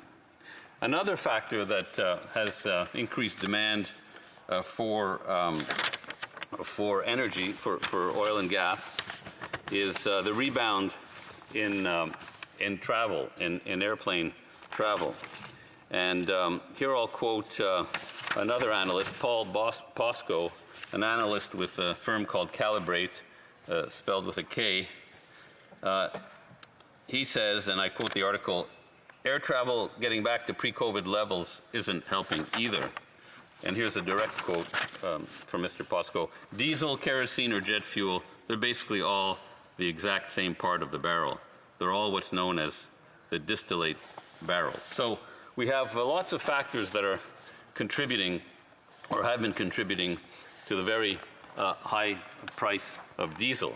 Now, the opposition will have us believe that all of these huge forces at play internationally are not really what is causing prices to go up. They contend that it is the price on carbon. But all experts will tell you, Madam Speaker, and I'm quoting here a professor of economics at the University of Calgary, that the overwhelming dominant reason why prices are higher now compared to a couple of months ago is that there are factors other than the price on carbon. The federal carbon price adds 11 cents to the cost of each liter of gasoline, and he goes on to say, and this is Professor Trevor Tombe, but the notion that the carbon tax is what's behind high prices is a misconception. While, and I quote him again, while 11 cents a liter is a meaningful level overall, they don't drive the recent increases that we're seeing. It's really about global oil prices, and that's really driven by things far beyond the government of Canada's control. So I don't know what they're talking about on the other side. I don't know what their researchers are telling them or why they're telling them what they're telling them, but they're invoking all the wrong factors to explain what is going on in the economy, and that's quite concerning for a party that claims they want to govern the country. If they don't understand basic economics, how could they make big decisions? How can they make big decisions? Now, so true. Now, let's. We know that the leader of the opposition holds Milton Friedman in very high esteem. Very high. One could say that he worships at the altar of Milton Friedman. That's true. And we know that he carries around under his arm a copy of Milton Friedman's A Monetary History of the United States. But let's see what Milton Friedman would say about this whole issue. Now, there was a forum at the University of Chicago, a monetarist school of economics, where Milton Friedman, was the top economist for many, many years, and they held a forum a few years ago called "What Would Milton Friedman Do About Climate Change?" And former U.S. Representative Bob Inglis, a Republican from South Carolina, opened the discussion by playing a 1979 clip of Milton Friedman on the Phil Donahue show. Now, Phil Donahue asks Milton Friedman, is there a case for the government to do something about pollution? This is what Friedman replies. Yes, there's a case for the government to do something. There's always a case for the government to do something about it. And what he's basically saying that the market had broken down and it wasn't operating efficiently. And so therefore something had to be done. And what did he mean by saying the market wasn't operating efficiently? Well, he was saying, and I quote, those are real costs, and he was referring to pollution, the cost of pollution. Those are real costs, and they're not being reflected in the costs of that electricity or the tank of gas. Emitting carbon dioxide into the atmosphere does allow you to produce electricity more cheaply, but there's a whole other set of people who are being punished or penalized. It's a poor idea of economics. I don't know if the leader of the opposition read that quote from Mr. Friedman. And then he goes on to say, what we need is an adjustment mechanism that will enable us to adapt to what happens as it develops. Everybody in this room knows there is such a system, namely the price mechanism. If we have a problem today in the air with pollution, it is solely, in my opinion, because that system has not been allowed to work. And then someone else... Is up, but I'm sure he'll be able to continue doing questions and comments. Questions et commentaires. The honourable member for Abbotsford. Well, I'm glad the member quoted Milton Friedman, because of course this member, being a member of the Liberal Party, is a great disciple of John Maynard Keynes, who used to promote spending as the way out of government's problems, spending as a way of getting an economy back on track. And it's spending, unfortunately, Madam Speaker, that has gotten our economy off track and into an inflationary spiral. Now, will that member not admit that the spending that his government undertook in Canada has driven inflation to 40-year highs and has caused the current unaffordability crisis in Canada. Will he now at least admit that? The honourable member for Lac-Saint-Louis. The policies the government implemented over the last 2 years did not cause the price of food to go up. They put food on the table for Canadians. Yes, that's right. Now, John Maynard Keynes, his words of wisdom still ring true today in times of crisis. Now, John Maynard Keynes said, yes, the economy will adjust over the long term. Yes, an economy will always adjust if there's massive unemployment. Unemployment will be absorbed over the long term. But he said, in the long term, we're all dead. That's a quote from John Maynard Keynes. And what that means is, let's not wait for the long term. If there's a crisis today, let's take the measures that are going to alleviate the crisis and alleviate human suffering today. Carbon pricing. The Honourable Member for Rivière-des-Mille-Îles. Thank you, Madam Speaker. I'd like to remind my colleague that the company Exxon withdrew $74 billion or received $74 billion in profits. It's really quite something. $74 billion, and the government isn't trying to do anything to get some of that money. This is not about the carbon tax. This is about businesses. SMEs are penalized compared to large businesses, which get on just fine, thank you very much, and are benefiting from programs to reduce the impact of the carbon tax on them. Can my colleague justify that? Merci. The Honourable Member for Lac-Saint-Louis. Thank you, Madam Speaker. I'd like to thank my colleague. It's true that at times, profits in some sectors may rise or fall. But what should we do? Should we change the tax rate every month to reflect variation in company revenue? No, that's clearly not how to manage an economy. But what is important is to note that oil companies' profits have increased, but we need to encourage them instead to invest in technologies that will reduce their GHG emissions so that we can produce the oil that we will have to always produce for our various products so that we can produce it in the greenest way possible. Comments? The Honourable Member for Vancouver Kingsway. Well, New Democrats support putting a price on pollution, but the Liberals' carbon pricing system lets big polluters off the hook. Under their output-based pricing system, Canada's biggest polluters pay the lowest carbon tax rate. These loopholes mean that oil and gas companies only pay a tiny fraction of the cost of their pollution.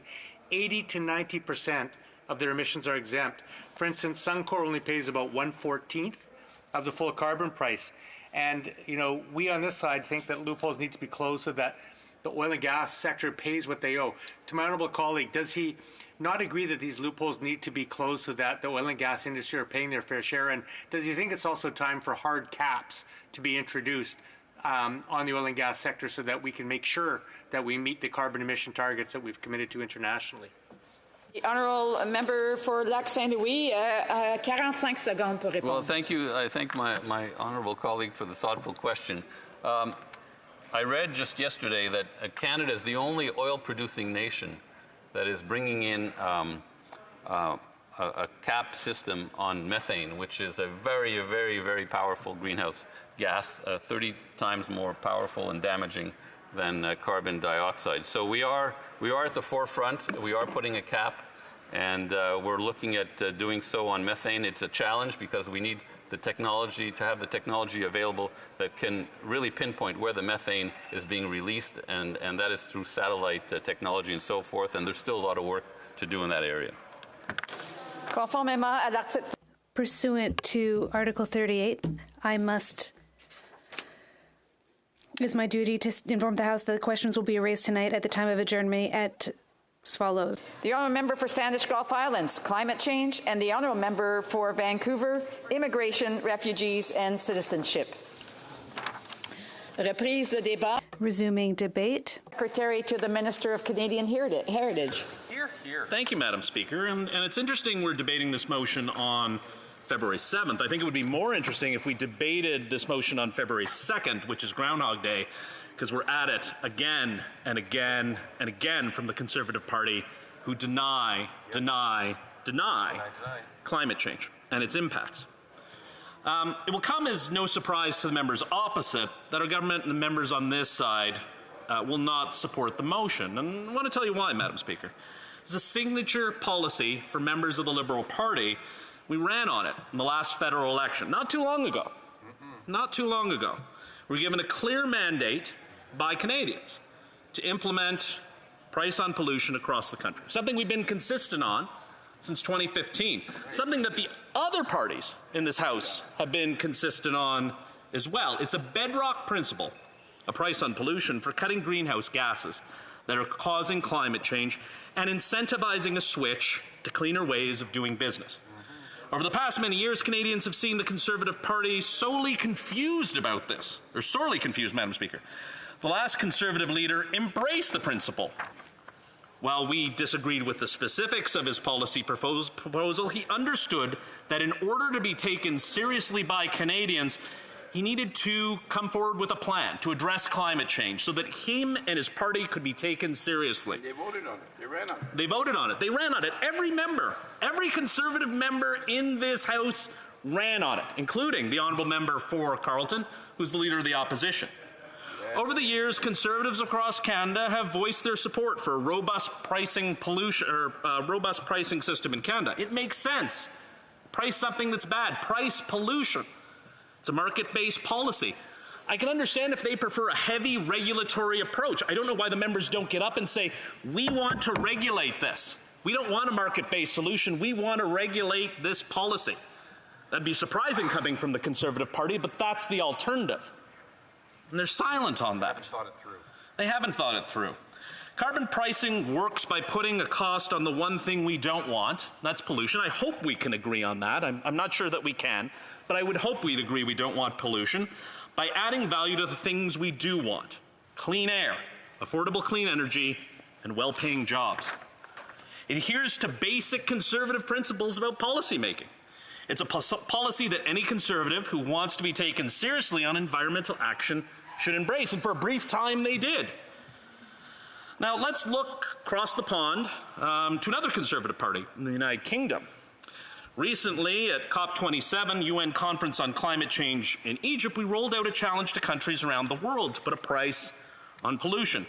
We welcomed the United Kingdom for their commitment to put a price on pollution. The Conservative Party of the United Kingdom understands the market-based value of putting a price on pollution.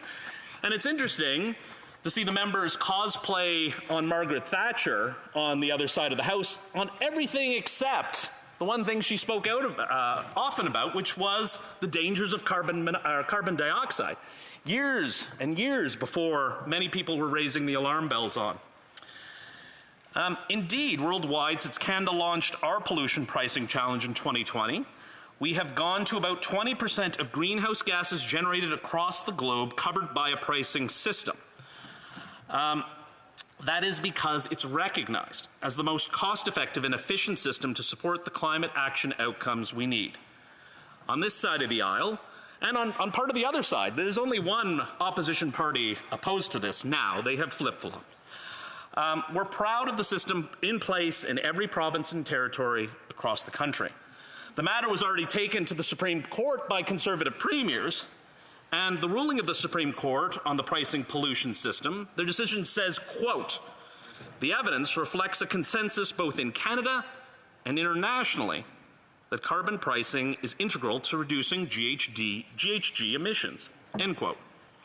In provinces that are operating under the federal backstop system, all of the revenue is returned to the province of origin, with the climate action incentive payments putting more money into the pockets. And what is paid, more than 8 out of 10 people will receive more.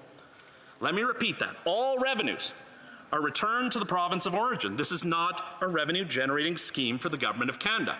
You wouldn't know that by listening to the members on the other side. I'm surprised that they would want to keep that secret. They wouldn't want to tell that to Canadians. It's surprising. In the past year, Your average family of four received a rebate in Ontario, $745, $832 in Manitoba, over $1,100 in Saskatchewan, and $1,079 in Alberta, back into their pockets. And those amounts will increase as the price on pollution increases. And this is where Canadians should be left confused by Conservatives on the issue. Clearly, under the new leader, they've chosen to sacrifice any semblance of credibility on environmental action and taken to simplistic bumper sticker sloganeering, which is favorite policy of the member for Carleton. The Conservatives choose to tell Canadians only half the story, which again shouldn't be surprising. They never seem to mention rebates. They never mention that Canadians in the federal backstop provinces receive their climate action incentive rebates at the start of every quarter, which can go towards home heating costs, grocery costs. They never mention in a rural area, you get an extra 10% on that rebate. And they never mention that on farming and fishing fuel, there's exemptions on diesel. Now, Madam Speaker, why are they only telling half the story? Are they worried that if they told the whole story, Canadians wouldn't be behind them? They're dishonest, that's why. That's quite possible. I would invite members of the opposition to take a different approach. I invite members to see what we can do as a government to support Canadians on affordable energy, over and on top of the climate action incentive rebates. That includes $500 million the government has put in place to help people switch from oil to heat pumps. We know people are struggling. We know the cost of living is challenging, but climate change is contributing to that. I've sat here today and listening to the honourable members talk about increased food prices. What does drought, what does flood do to that? What does hurricanes that impacting farms across Atlantic Canada, what does that do to the cost of food? Why aren't the honourable members for the Conservative Party mentioning that? Why are they silent? Why? If you're only telling half the story, maybe we should question the honourable members and what they're proposing. Maybe they're scared of what Canadians will think if they hear the whole story. Taking action on climate change supports affordability for people coping with a high cost of living right now. This is in addition to all the supports to Canadians we introduced for rental, dental, tax relief, which the Conservative Party voted against. Big talk from the other side on supporting Canadians, but when the votes actually happen, nowhere to be seen. Voting against. Nowhere. On this side of the aisle, we're helping Canadians to switch from the roller coaster of oil and gas prices to a far more affordable, reliable, and made-in-Canada electricity for their homes and transportation. It's good for the climate, it's good for people's cost of living, it's good policy.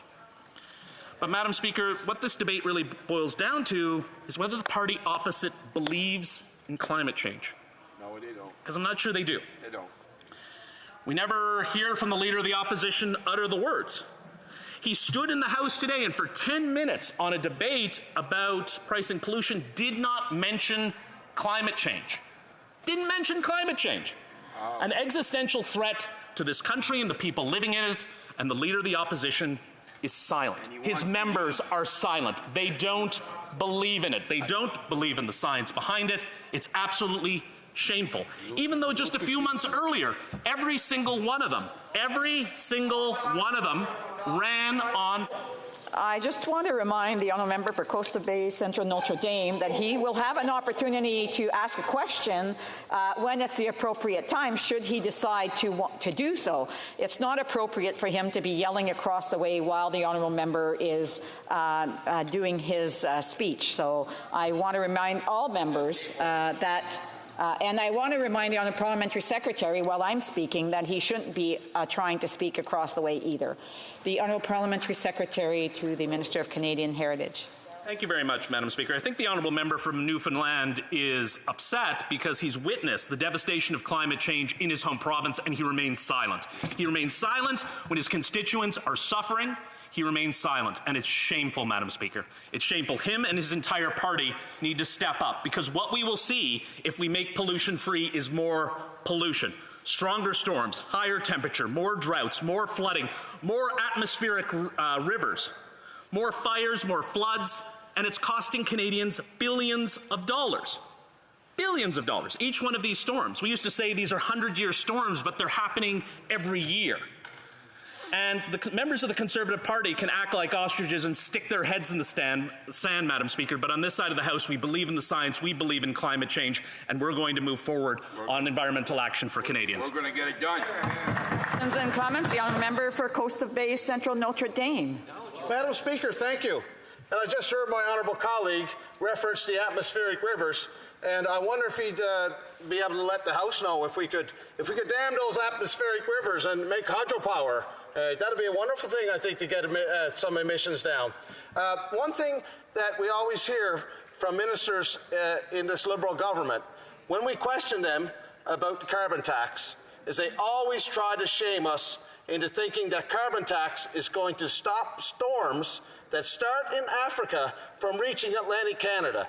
Does he think that the largest country in the world that produces less than 2% of the world's emissions is going to stop hurricanes from happening by bringing in a carbon tax? That's a great question. The Honourable Parliamentary Secretary. Madam Speaker, we can tell what the Conservative Party believes in by the honourable member's opening statement, where he's making a joke about atmospheric rivers. A storm that cost billions of dollars to people of British Columbia, that impacted farms, that increased prices on food, which cut off British Columbians from the rest of the country through the Trans-Canada Highway, and they make a joke about that. It's evident in their policy that they do not believe it, that this honourable member doesn't believe in climate change. He's not serious about it, even though he witnessed a 100-year storm, one of the worst storms to ever hit Atlantic Canada. He witnessed it. He looked into his constituents' eyes, and here he says, I don't care. Questions and comments? The honourable member from Longueuil-Saint-Hubert. Madam Speaker, this is desperate. Fighting climate change is important. It's major. There are major issues. It's the major issue of our time. We're here, Canada, a G7 country. We should be facing these issues head on. There are people here on the right that doesn't have a plan. This party isn't able to place one idea on the table that we could possibly use to fight climate change. Then there's another party in power that has a plan that doesn't work, Madam Speaker. It doesn't work. Canada is the worst country for greenhouse gas emissions in the G20. We're the only G7 country where emissions have increased since 2015, since they took power in 2015. So they could give us all of the quotes in the world. We're green, we're sustainable, we'll do stuff. It doesn't work.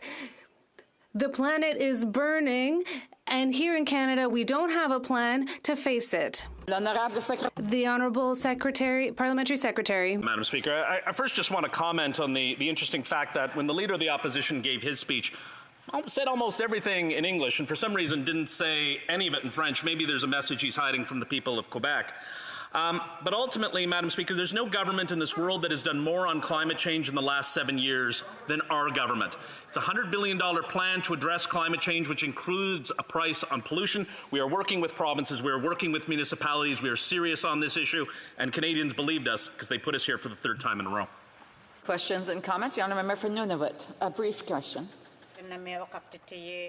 I had the pleasure of meeting with the Canadian Labour Congress today, and they told me that their workers are experiencing challenges because of the rising cost of inflation, and wages are not increasing. Meanwhile, we know of places like Imperial Oil that are making huge profits, 2.4 billion in the last quarter, which was a six-fold increase compared to the same quarter last year. And I wonder if the member, the honourable member, can explain why they wouldn't provide a windfall tax to big oil and gas companies. Good question. The Honourable Parliamentary Secretary has about 55 seconds to respond. Thank you very much, Madam Speaker. I'd like to thank the honourable member for her thoughtful question and her clear passion for workers and unionized workers, which I share, coming from a blue-collar union town in St. Catharines. But if one of the things, and again, the Conservative Party doesn't mention it, the honourable member mentions cost of living, and that is impacting workers across the country. Silence from the other side on climate change and its impact. Droughts in California, now floods in California, floods across the prairies, wildfires in Alberta, atmospheric rivers, which they joke about, the honourable member from Newfoundland jokes about, a hurricane that hit Atlantic Canada. These are all significantly increasing the cost of food and directly increasing the cost of living. And if parties aren't going to be serious about climate change, both in this country and other countries, the one thing we're going to see is more pollution and higher cost of living, higher cost of food. Resuming debate, the honourable member for Coast of Bay, Central Notre Dame. Thank you, Madam Speaker. I'm sick and tired of people talking about the cold winter. The famous words used by the member from Mount Pearl South, St. John South, Mount Pearl, in response to a previous Conservative motion to have carbon tax removed from home heating fuel.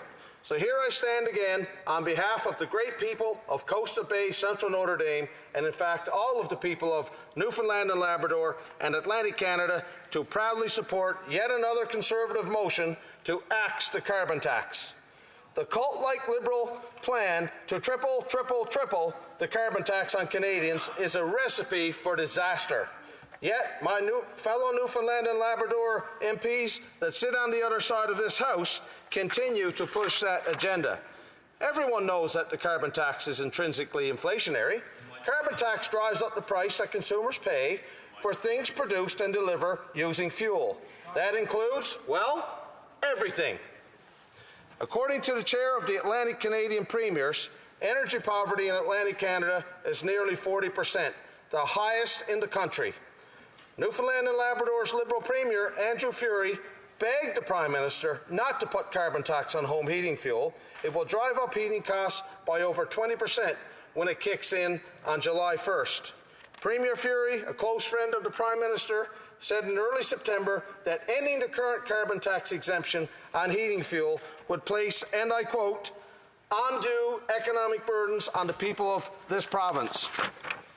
The four Atlantic premiers wrote to the federal environment minister around the same time to request an exemption on the January 1st deadline to end the home heating fuel carbon tax exemption. They were flatly turned down by this Liberal government, whose intent to tax the right to heat one's home reflects their cult-like beliefs that taxing the essentials of life will lower carbon emissions.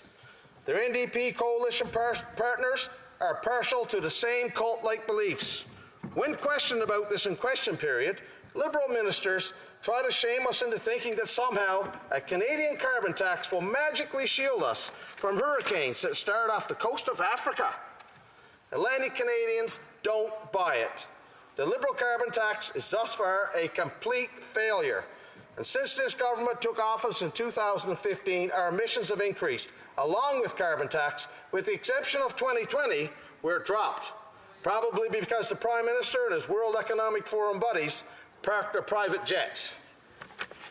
The leader of this carbon tax regime, the Prime Minister, brags that Canadians receive more in rebates than they pay in carbon tax. He should stop misleading Canadians while he contradicts the Parliamentary Budget Officer, the PBO, who said in March that carbon tax will deliver a net financial loss to most households.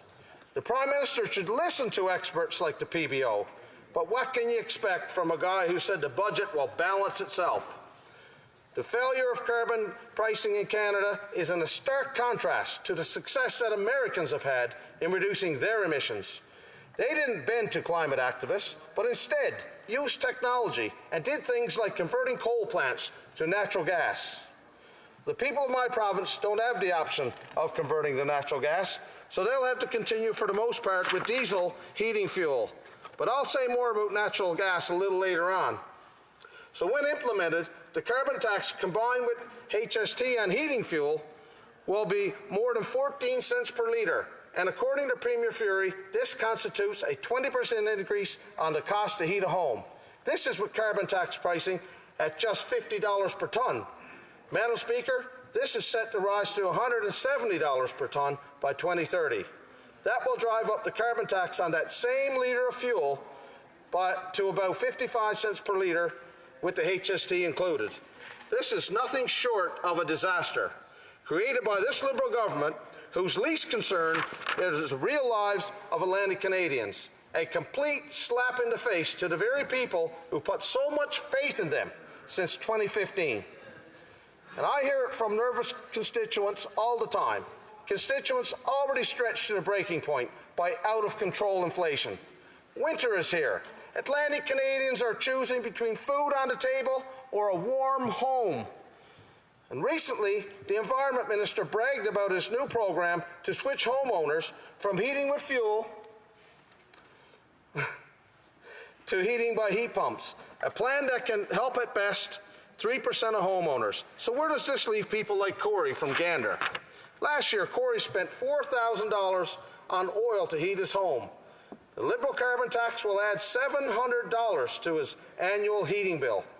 Corey considers himself middle class, but with this inflationary tax increase, he's worried about paying his bills.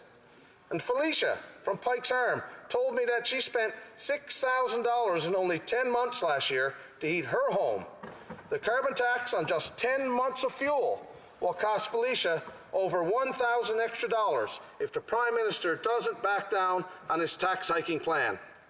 Felicia and Corey don't need a carbon tax to force them to adjust their thermostat. The price of oil has doubled in the last year.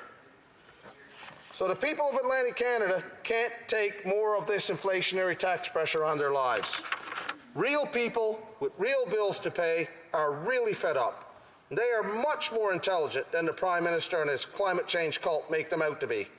They know this is a tax and spend climate plan, and it's not going to work. The Premier of Newfoundland and Labrador knows it's not working and says it's completely unnecessary with the price of oil where it is and where it's projected to go. According to most experts, oil is forecasted to be, on average, about $92 per barrel this year and rise to $125 per barrel by 2025. So with these prices where they are and where they're going, there's already enough pressure on consumers to cut their consumption.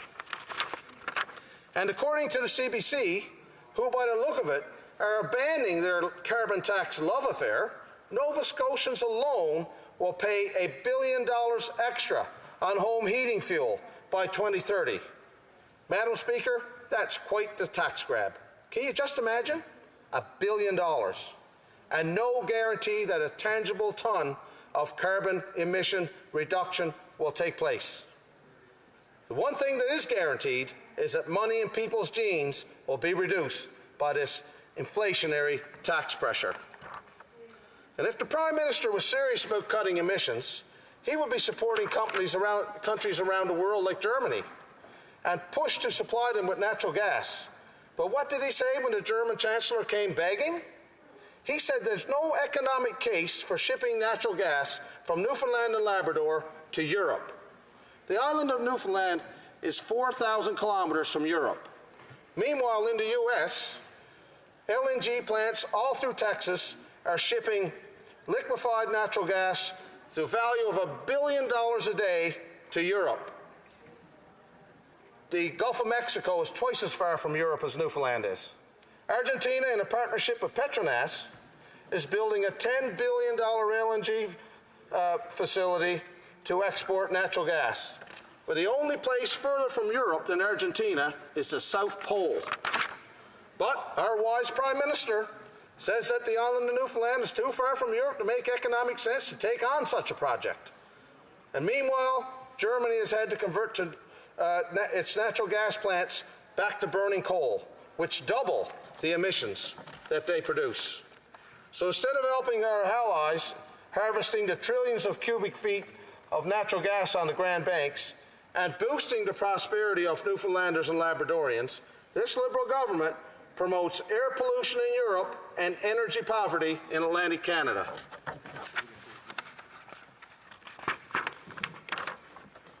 So winding down here, Madam Speaker, carbon tax drives inflation. There's one country in the G7 who's managed their inflation, but they don't have a carbon tax. They don't have a carbon tax. And their inflation rate sits just above 2%. And that country is Japan. So the verdict is out. Carbon tax is inflationary and does nothing to cut emissions. That's why I'm proud to support our current Conservative motion to axe carbon tax, and I hope that my colleagues on the other side of the House especially those from Newfoundland and Labrador and the Maritimes, stand with their constituents when they stand to vote on this Conservative axe to tax motion? Questions and comments? The honourable member for Fleetwood Port Kellis. Well, thank you, Madam Speaker. I have a number of questions for the honourable member, like why aren't the people of Newfoundland burning Newfoundland natural gas? Why are they sticking with oil? But secondly, why have we not heard anything from the Conservatives about the fact that big oil is jacking up the price and their profits? Why big oil like Saudi Arabia and Russia get together to limit production so that the prices for everybody goes up? I say the sooner we get these bandits out of our pockets, the better for everybody. What does he have to say about that? Honourable member for Coast Bay Central Notre Dame. Madam Speaker, first of all, I'd like to thank my colleague, honourable member from British Columbia, a fellow member of a FOPO committee. Always like to work with him. Since 2015, there's been an attack on the oil and gas industry in Canada by the honourable member's party, and I'm sure he's ashamed of it over there.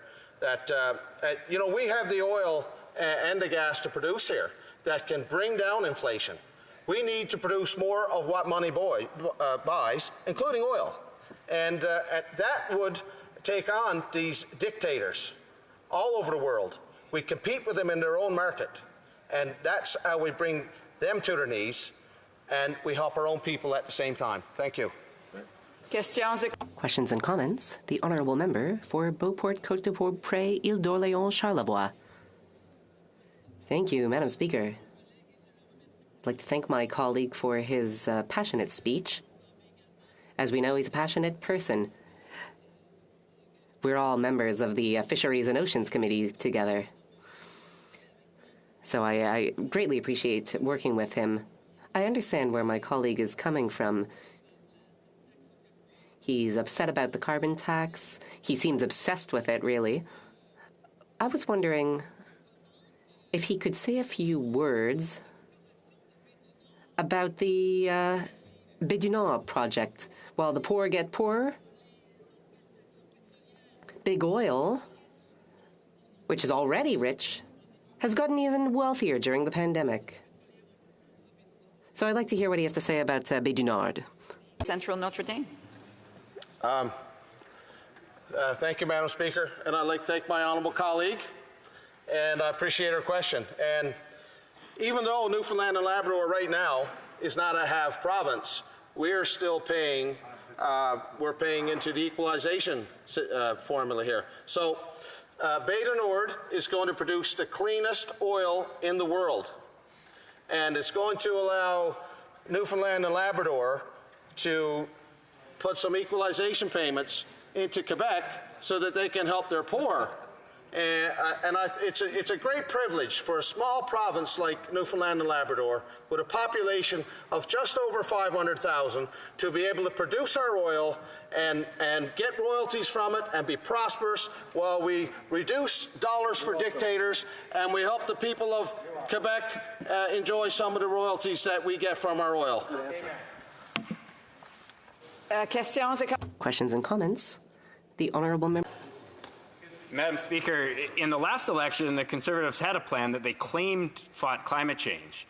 And this was the plan. They were going to charge Canadians who purchase fossil fuels a tax. But it gets better. They were going to take that tax and they were going to put it in a special savings account and only allow Canadians to spend it on certain things like electric bicycles and solar panels and such. It seems like an odd policy for a party that, first of all, is struggling to decide whether they take the issue of climate change seriously, and secondly, espouses to be the party of freedom. So my question isn't whether the member believes that this is a priority for Canada. My question is whether he understands the gravity of the situation that we face when it comes to global climate change. Does the member understand the issue? The honourable member for Coast Bay Central Notre Dame, a brief answer, please. Madam Speaker, I'd just like to say right here that my honourable colleague from Tobiquet Mactuac is going to take over from me here shortly. Yeah, so I understand, and what we propose to do is we're going to use technology.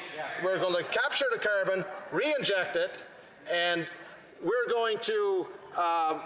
We don't think that cutting 0.25% of the world's carbon that's produced by the largest country in the world is going to save British Columbia from atmospheric rivers. Resuming debate, the honourable member for Tobic-Mactaquac. Thank you, Madam Speaker, and it is an honor to rise in the House today to speak to this.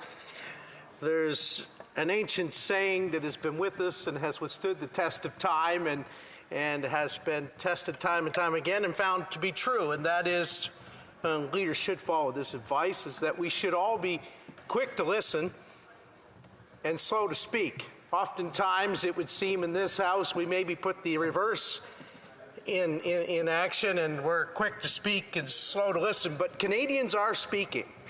And they're speaking loudly and they're speaking clearly, Madam Speaker, and I think they're all wondering, are we listening? It seems that right now the direction that the current government has taken is out of touch with the needs of ordinary Canadians who are frustrated, growing ever more anxious, and wondering how they're going to make ends meet as time keeps marching on and the bills keep rising and their taxes keep rising and the cost of living keeps soaring and interest rates are rising and inflationary pressures are abounding. Canadians are wondering, those who represent us, are they listening to our cries? Are they hearing what we're saying? And Madam Speaker, I rise today to say that here on this side of the House, we are hearing what you're saying, and we are going to take action. And that's why we propose this bill to axe the carbon tax to make life more affordable for everyday Canadians from coast to coast to coast. Too many Canadians are feeling absolutely disconnected from those that represent them. And while the current government is tremendous in the art of virtue signaling and tremendous verbosity, and they're excellent at throwing out grandiose phrases as how we're going to turn back the tides and heal the planet, and somehow if we tax it enough it will go away. But when you get beyond the tax solves all things approach, you get down to the realities of where most Canadians are living, and that is, how do I keep the heat on? How do I fill up my car? How do I keep groceries in the cupboard? Here, here. Seniors are wondering, I don't think I can take any more pressure on my bottom line when my income is fixed and my costs keep soaring. The question that many Canadians have is, does this government hear us, and will they respond? Well, Madam Speaker, they have a tremendous opportunity to take that classic, absolutely amazing first step by supporting this bill and saying yes. Because of the duress that Canadians are under, the pressure that they are feeling, the overwhelming soaring costs that they're facing, it is time to axe the carbon tax and put a rest on that so that Canadians can start heating their homes without feeling that undue pressure that they're feeling at this time. This Liberal government's plan to triple the carbon tax is not an environment plan, it's a tax plan. It's designed to bail out a government that has overspent and lived beyond its means.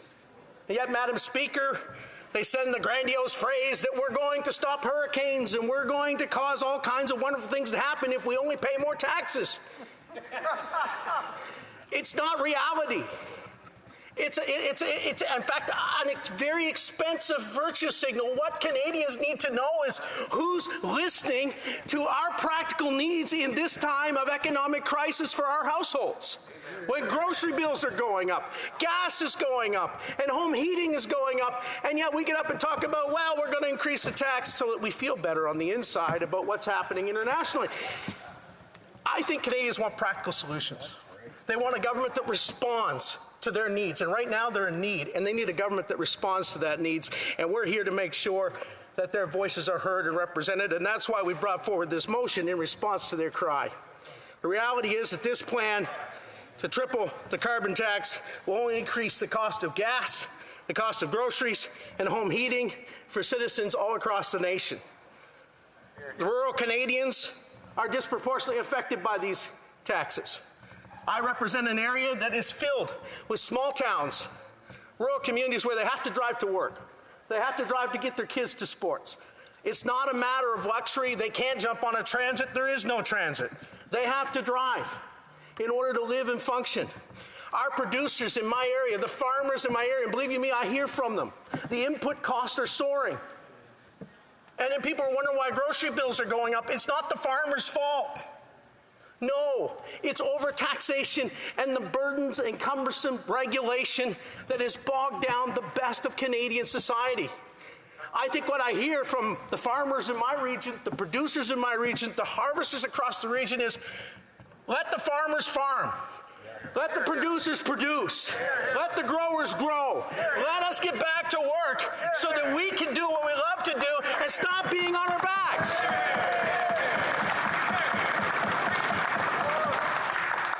If you hear what I'm hearing, you're hearing Canadians saying enough is enough. It can be done. We can be responsible environmental stewards, which is a priority for this side of the House, and it can be done through technology and innovation, not taxation. We can do it by getting innovative. We even have proof from our neighboring jurisdiction.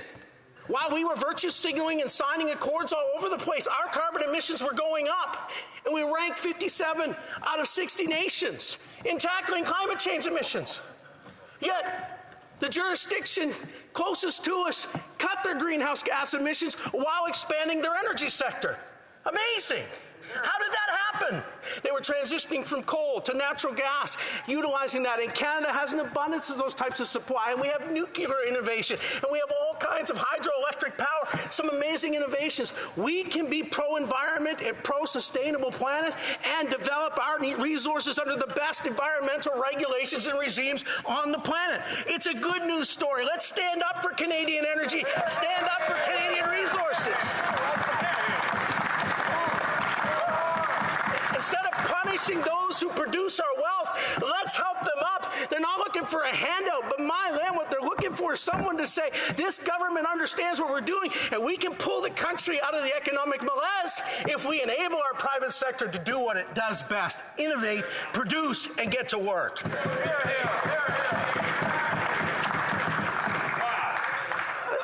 Madam Speaker, we hear so much in regards to this.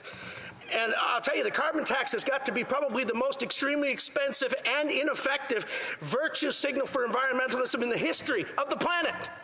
It's cost Canadians more and produced no results. We heard testimony at the Natural Resources Committee from the Environmental Commissioner of Canada when asked, is there a metric that can tell us how much carbon has been taken out of Canada's environment as a result of the carbon tax, which has been in place for over a decade in some jurisdictions in this country, including British Columbia? You know what the answer was? We have no such metric as of yet. So the landmark signature piece of environmental legislation from this government doesn't even have a metric that can tell Canadians how much carbon has been reduced as a result of its implementation. I would say, if you were to ask Canadians, and those in my region in particular, please, government, hear us. There's no evidence of its effectiveness other than its diminishing effect on our pocketbooks. Please scrap the tax. Get rid of it.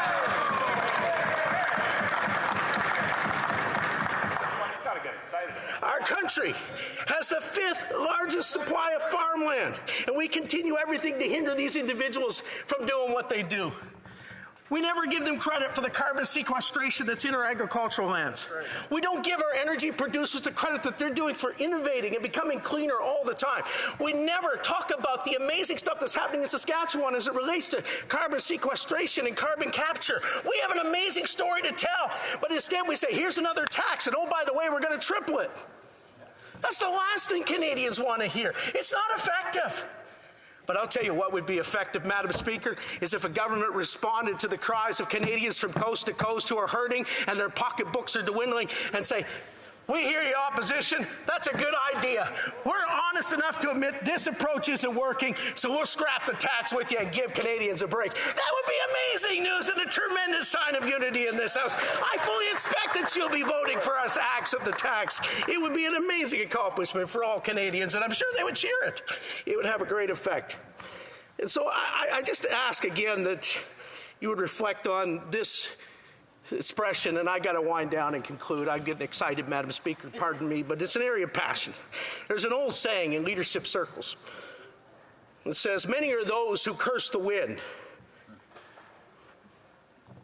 but real leaders adjust the sails. We've been cursing the winds and the changes in climate and all the stuff that's happening, and somehow we've convinced ourselves that if we tax it, it will go away. But I would say rather than cursing the wind and taxing the wind, how about we adjust the sails and say, let's adapt and let's help the world's environment by getting more Canadian clean energy on the markets, more good Canadian produced food on the markets, and help the planet become greener and cleaner, and we'll all do better. Join us in axing this tax. Thank you very much, Madam Speaker. Questions and comments. The Honourable Parliamentary Secretary to the Minister of Environment and Climate Change. The Honourable Parliamentary Secretary to the Minister of Environment and Climate Change. Well, thank you, Madam Speaker. I want to thank the honourable member for his speech, his passion on this particular topic, but not a lot of facts, Madam Speaker.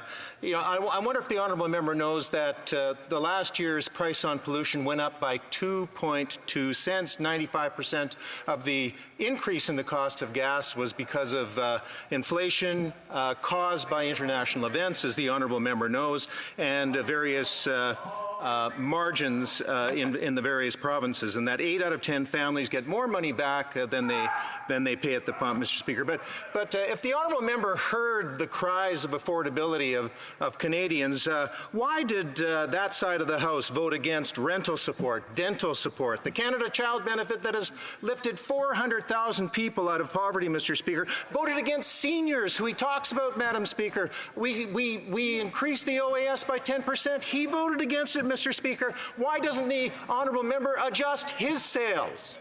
The honourable member for Tobic-Mactaquac. Well, thank you, Madam Speaker, and I thank my honourable colleague from across the way for his impassioned question.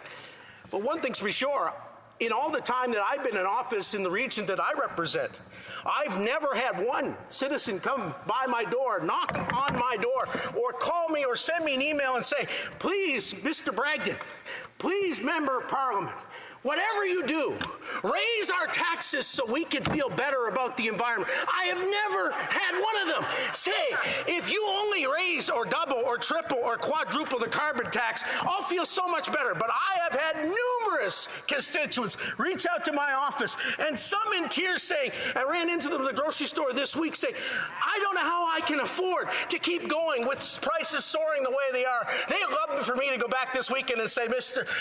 Constituent, we just axed the carbon tax. They would be so happy to hear that response. I hope you'll help us do that.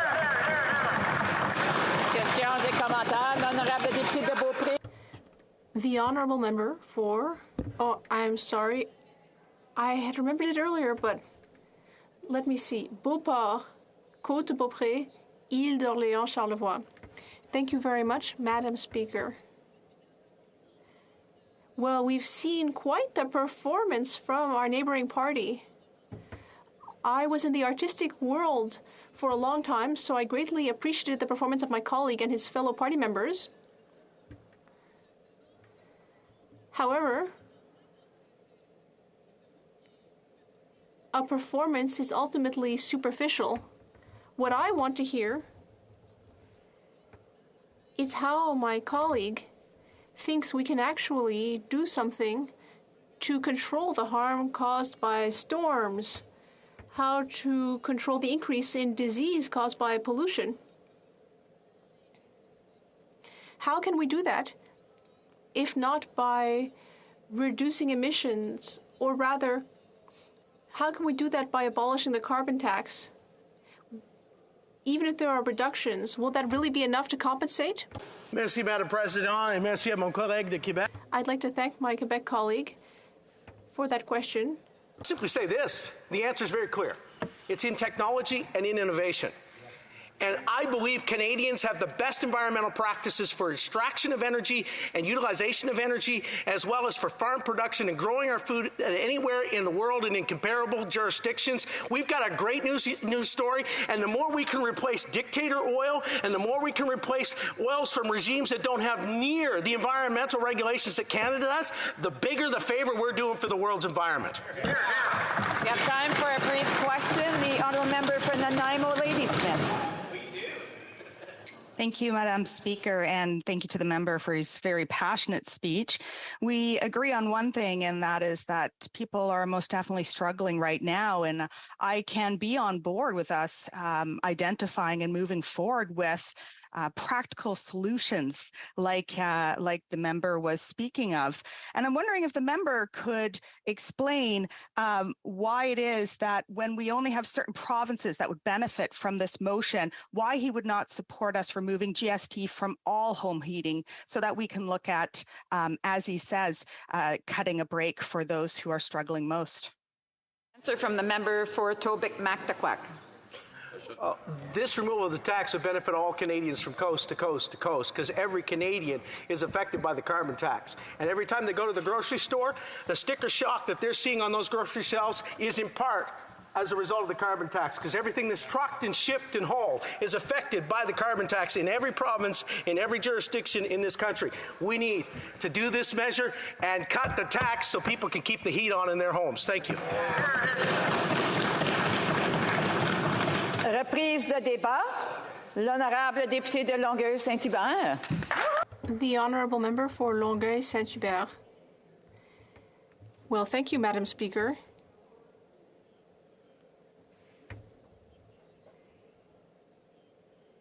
It is a bit sad and frustrating. It makes you feel like you're banging your head on the wall. It's almost enough to make you want to open your wrists, the type of thing we're hearing here. We're facing a major crisis in the world, the climate crisis. We all know that it's a very huge problem. We know that recently everyone met in Egypt, everyone agreed. The UN, everyone is saying this is urgent. We need to take action. We need to ensure that countries actually do something. We need to intervene in the system to change the outcome. People are going to die. People are going to get poor. There will be catastrophes, storms, flooding, more and more, more and more, more and more. And it's not just the UN saying that. It's thousands and thousands and thousands and thousands of scientists who are writing detailed reports that you can read. Things that are extremely clear that these things are going to happen to us. Of course, even 50 years ago, some scientists knew this was going to happen. But now we're seeing that we're right in the middle of it. And we are a G7 country. And then, look at this. We have a party on the other side, the government, that's saying, whoa, we have a plan. Calm down. We have a plan. And every day they get up during question period. They every day get up in QP and say, we have a plan. They say, we're going to do this, we're going to do that. But it doesn't work, Madam Speaker. Our friends across the way, their plan has never worked. The numbers that I mentioned earlier, nothing is working. Canada is the worst in the G20 when it comes to its average GHG emissions. Despite all the nice things we've heard from our colleagues in the government, despite all the reports, despite all the scientists, despite all the committee studies, we are the worst in the G20 when it comes to GHG average emissions. And we're the only G7 country whose emissions have gone up since 2015. And what happened in 2015? What a coincidence! The Liberals came into power. Even though, and let's not get too excited here, we have a Minister of the Environment who's Mr. Équiterre, Mr. Environment. He's a celebrity. He came from the far left, the environmental far left. He said, I'm going to take action here. I'm going to change things from the inside. And yet things are just getting worse and worse. Just worse and worse. Oh, let me just take a moment here. I just need to take a moment and say that I will be sharing my time with member for Perth Wellington. Yes, does everyone agree? I'm so sorry.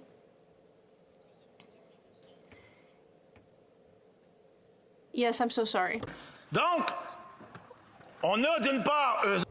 So on the one hand, we have them, the government. They say we're taking action, but nothing. And now, today, we have our conservative friends.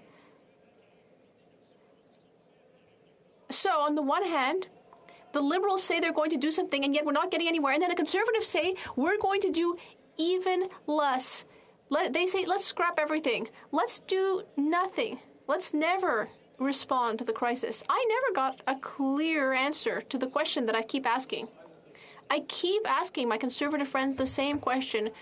What would you do? It's Groundhog Day with these Conservatives. They always want the same thing. They always keep screaming triple, triple, triple. They say, let's scrap it all. Let's throw it all into the dung heap. It's a bit repetitive. It's hard for us. It gives us a headache because we keep hearing the same thing over and over from you guys. Triple, triple, triple over the last 6 months. Enough is enough. And these people, they never. This is not a play. We're not in a theater. It's not time for some light badinage between us. The honourable member for Lac Saint-Jean. Madam Speaker, I know you were speaking to someone else, but some members are actually speaking to my colleague. They're actually addressing remarks to him while he's trying to give his speech. The honourable member also answered these remarks. I would like everyone in the House. I would remind everyone in the House that when someone has the floor, show some respect and don't talk to the person speaking or to someone else, especially between parties. If people want to have discussions, they should go out of the chamber. The honourable member for Longueuil-Saint-Hubert. Thank you, Madam Speaker. Well, in my dialogue with my Conservative colleagues, apparently we were trying to have a constructive conversation. Well, despite opposition days over and over about getting rid of the carbon tax, there is never even the shadow of a solution from the Conservatives. I remember someone asked a question to one of the Conservative members. What would you do? What's your plan? Yes, we know you want to get rid of the carbon tax. But we're facing a major crisis. And we know in this country, governments always alternate. 10 or 15 years of the Liberals, 10 or 15 years of the Conservatives. We know that that's the Canadian system. And so the Conservatives are eventually going to come into power with no plan, no ideas at all about how to face a major crisis, the defining crisis of our time. It's both sad, discouraging, and it makes you want to go bang your head on a wall. People really shouldn't wonder why people in Quebec want to leave this country. You shouldn't be surprised there are 32 of us here. You, the red and the blue, you'd love to have our ridings in Quebec. But you're not taking important action on issues that are absolutely critical for Quebecers. Look, what I'm saying here is that the crushing majority of Quebecers agree with me. All sorts of people come to my office, organizations, environmental organizations come to my riding office, young people, mothers, fathers, people who are worried about the future of humanity. They come to my office. They say, we need to do something, Mr. Trudel. Please take action. Tell them. And that's what I'm doing. I have a mandate from them to come tell the people, the decision makers, supposedly, the supposed decision makers in the government and the official opposition. I'm here to say, please do something, take action. It is heinous that we don't have a plan to face a crisis of this magnitude. It truly is unspeakable. Here in the Bloc Québécois, we have solutions. We ask the government, we ask them, what are you going to do? Or, in fact, we told them what to do, which is, first of all, to stop investing in fossil fuels. I mean, that's really obvious. There's no way around it. I see I have 2 minutes left. $8.5 billion, and the Conservatives, they're saying they're saying we need to invest more in fossil fuels, but actually the Liberals are actually doing more than the Conservatives to invest in fossil fuels. What a farce. In fact, environmentalists are actually kind of missing the Conservatives because the Liberals are just that bad. Isn't that quite something? $8.5 billion invested in fossil fuels every year. Oh, it drives me absolutely crazy. I mean, imagine how much housing we could build with that money. We know that we're facing a tragic housing crisis in Quebec and Canada. I keep talking about it in this House. $8.5 billion. These Liberals promised that in 2023 would all be over. $0. I remember on December 11th, in this House, I raised the issue. I said, you promised that in 2023, you'd be investing $0 in the fossil fuel sector. It's 20 days away. It doesn't seem to be ending, and now we're into 2023, and it's not over. That should be the first thing that these Liberals do. And then that money should be invested in what? In renewables, of course. We need a radical pivot. And in Quebec, we're ready to do that. We have Hydro-Québec, when they're not being spied on by China, of course. But the rest of the time, they make very good batteries. They make great electric motors. That's something that could be supported by the $8.5 billion. And then this money is being sent to companies that are raking in $75 billion in profits. Of course, I mean, we feel very sorry for these companies, don't we? Well, anyway, we take that money, we invest it. That's what we should be doing. We should be investing in the energies of tomorrow. That's what we should be doing. And comments, the Honourable Parliamentary Secretary, the Government House Leader. Yes, thank you, Madam Speaker. And listening to the member, one would be of the opinion that the Bloc believe all you have to do is kind of like click your heels and the transition would be complete. I'll have to get the Honourable Member to start over. We're just going to check. There's a problem with interpretation. Est-ce que ça fonctionne maintenant? Does it work now? The Honourable Parliamentary Secretary can start from the top. Yes, Madam Speaker, I was just saying that if you listen to the Bloc, in particular the member, one would think all you need to do is click your heels and the transition would be complete and there would be no more fossil fuels being used in Canada.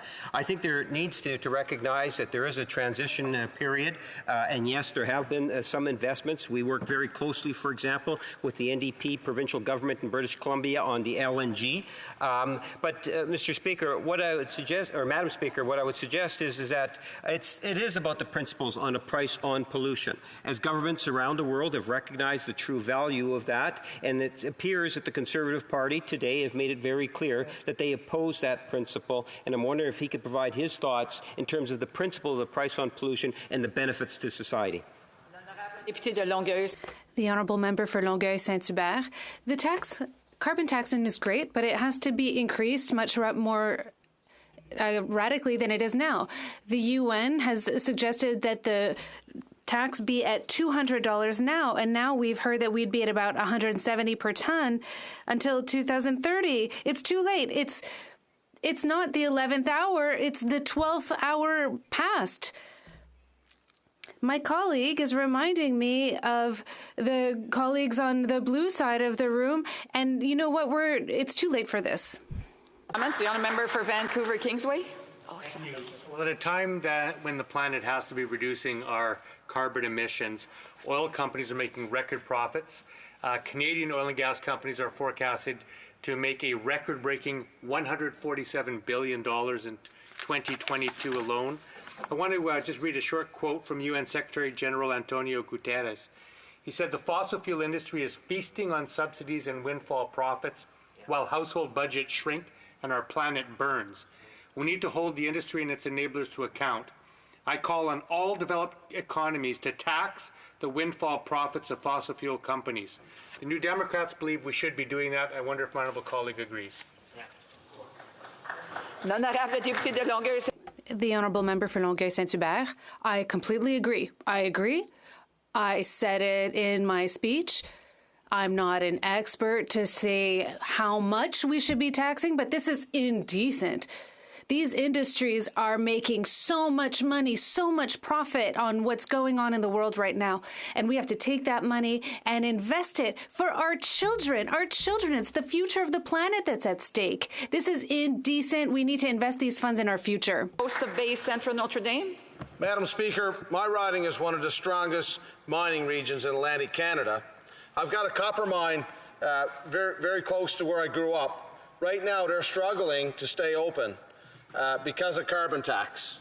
And every megawatt of wind energy that's generated needs 1,500 kilograms of copper per megawatt to produce wind energy. And I know my honourable colleague from the Belle Province, he represents for sure in his area lots of mines. Does he feel that mines that are being developed to produce minerals for the green economy, does he think that those mining companies should be subjected to a carbon tax when they're in fact producing things to produce green energy? Here. The Honourable Member for Longueuil Saint-Hubert with 1 minute to answer. Ooh, boy, oh boy. I'm not a specialist on the question that was posed by my colleague, but I can tell you this. At the Bloc, we proposed a transition period for workers in the oil and gas sector. You know, we're saying this, we're going to have to stop this oil business. It has to happen. That industry employs a lot of people, and the Bloc cares about that. These people are parents. They work in an industry. They have jobs. They have children. They want to have fun. They have bills to pay. Just like that. Just like everyone. We care about that. And we want to make sure that these people are supported, that they suffer less in this transition. But this transition needs to start now. Perth Wellington, unfortunately, he's only got 2 minutes before we end the proceedings. The Honourable Member for Perth Wellington. Thank you, Madam Speaker, and I will take full use of the full 120 seconds that I'm granted to contribute to this debate. But, Madam Speaker, the reason we're here today is because after 8 years of this government, this Liberal government, Canadians are finding it harder and harder to make ends meet. And so we're here today with a very simple motion, a motion that I think so many Canadians would appreciate, and that's to axe the carbon tax. Yeah. We believe in keeping the heat on by taking the tax off. And this motion is about the people of this country, the people who work hard each and every day to provide for their families. This motion is about the farmers and farm families who go out every day and produce the food that quite literally feeds our country and feeds the world. And this motion is about the small business owner who goes to work every morning and works hard to provide the services and the goods that will make our country operate. And that same small business owner then goes home each night and sits around the family kitchen table and adds up the expenses and figures out how to make payroll for the next week, figures out how they're going to make their small business survive. Often these businesses have been in the family for decades, for generations, and now they're at risk of closing because their expenses keep going up because of the decisions made by this Liberal government. So this motion's clear. Let's take the carbon tax off. Let's stop the inflationary effect that the carbon tax is having on Canadians, and let's make sure that farmers, that families, that parents, small business owners are allowed to get ahead. Thank you, Madam Speaker.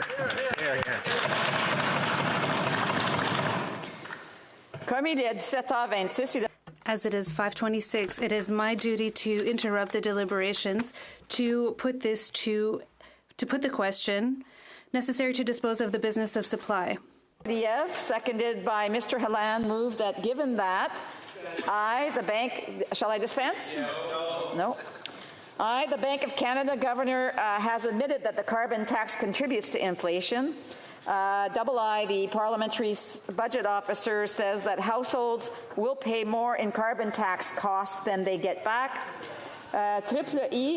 Triple I, the government plans to triple the carbon tax, which will increase the price of gas, groceries, and home heating. The House call on the government to immediately cancel the carbon tax. A recognized party present in the House wishes that the motion be carried or carried on division, or wishes to request a recorded division, I would invite them to rise and indicate it to the chair.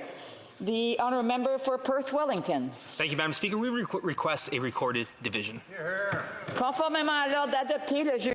Pursuant to the order adopted on Thursday, June 23, 2022, the division stands deferred until February 8, 2023, at the expiry of the time provided for oral questions.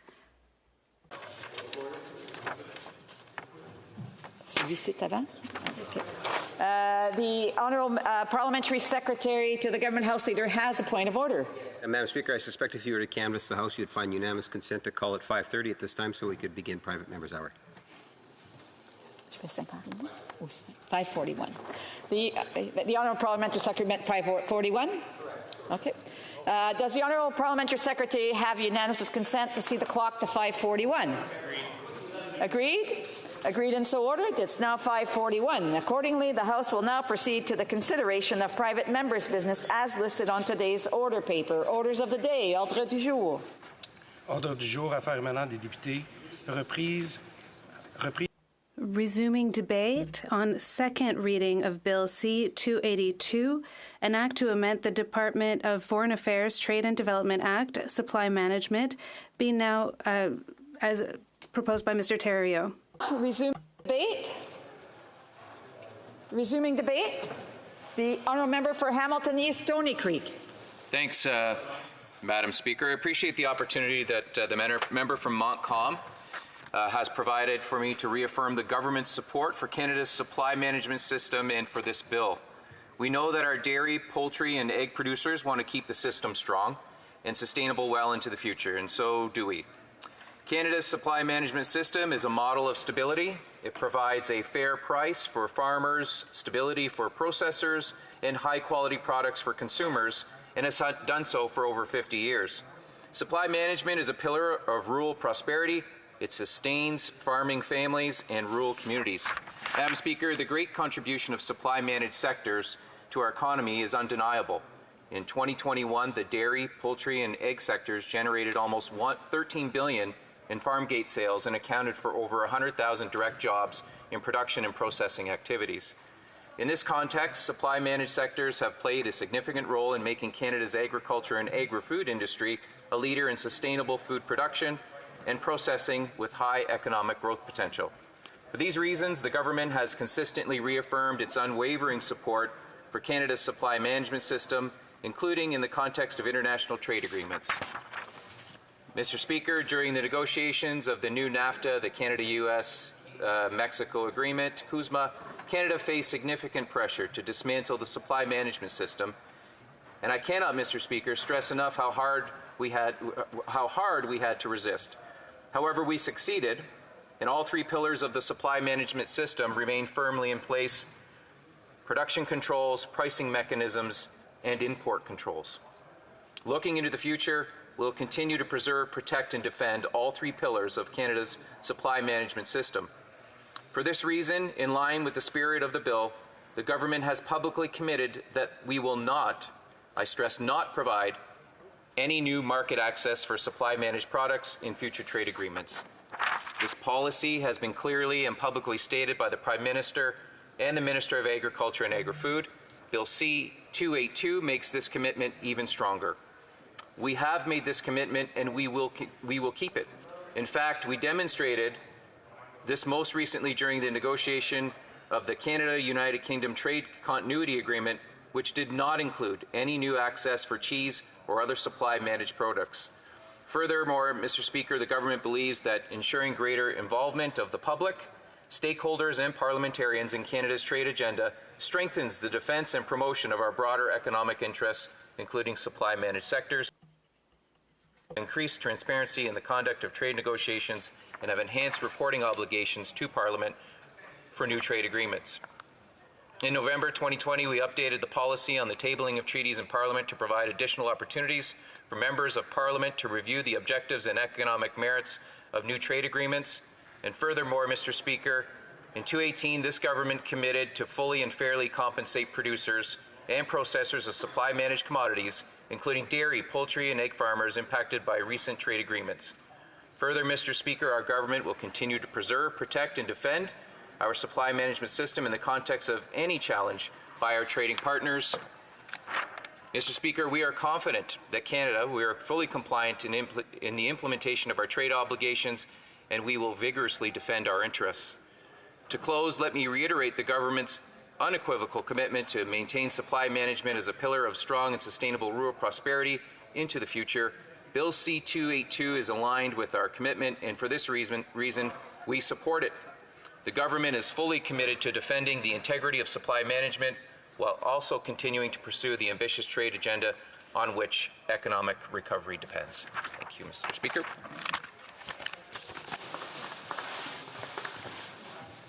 Continuing debate to the honourable member for Dufferin-Caledon. Well, thank you very much, Mr. Speaker. So I think the first question that I have when we look at this bill is we should ask ourselves, why do we end up here? Why do we end up with a member who has to put forward legislation that would embed in legislation no further negotiation of access into supply-managed industries in Canada? Well, the answer to that is that after 8 years of a Liberal government, the supply-managed sector in this country believes they've been failed and that they are in need of additional protection. So what's happened is that this Liberal government, in successive trade agreements, has continued to negotiate additional access to supply-managed industries here in Canada. And the industry's had enough. They've lost faith in the government. And so they are saying, could someone please put forward legislation that will protect us into the future? And I can say I 100% understand why they feel that way. Because in trade deal after trade deal, more and more of their industry gets negotiated away by this Liberal government, who will stand up and say, we respect supply management, we respect the pillars of it, and then go and sign trade deals that do the exact opposite. So a member in this Parliament has said, enough is enough, and they've introduced this legislation. I can say that in Dufferin-Caledon, the #1 driver of economic activity is the agricultural sector, and we have incredible dairy and poultry farms in my riding. And I had the pleasure of going to visit and tour those farms on many occasions. And I can tell you that those farmers work extraordinarily hard to deliver the incredibly high products that they deliver into the Canadian market. And their biggest fear is, what is the government going to do next to make our life more difficult? Whether it's tripling the carbon tax or various other ways that they make farming more difficult, they are concerned. And they have reached out to me to say, we want support of this legislation so that we know that when this Liberal government goes to negotiate a new trade deal, we won't find ourselves giving up more and more and more market access, which makes it more and more difficult for them to run their farms. So that's why we're here. Another failure by a Liberal government to stand up for Canadians, in this case, Canadian farmers. On this side, I think this bill deserves to be studied.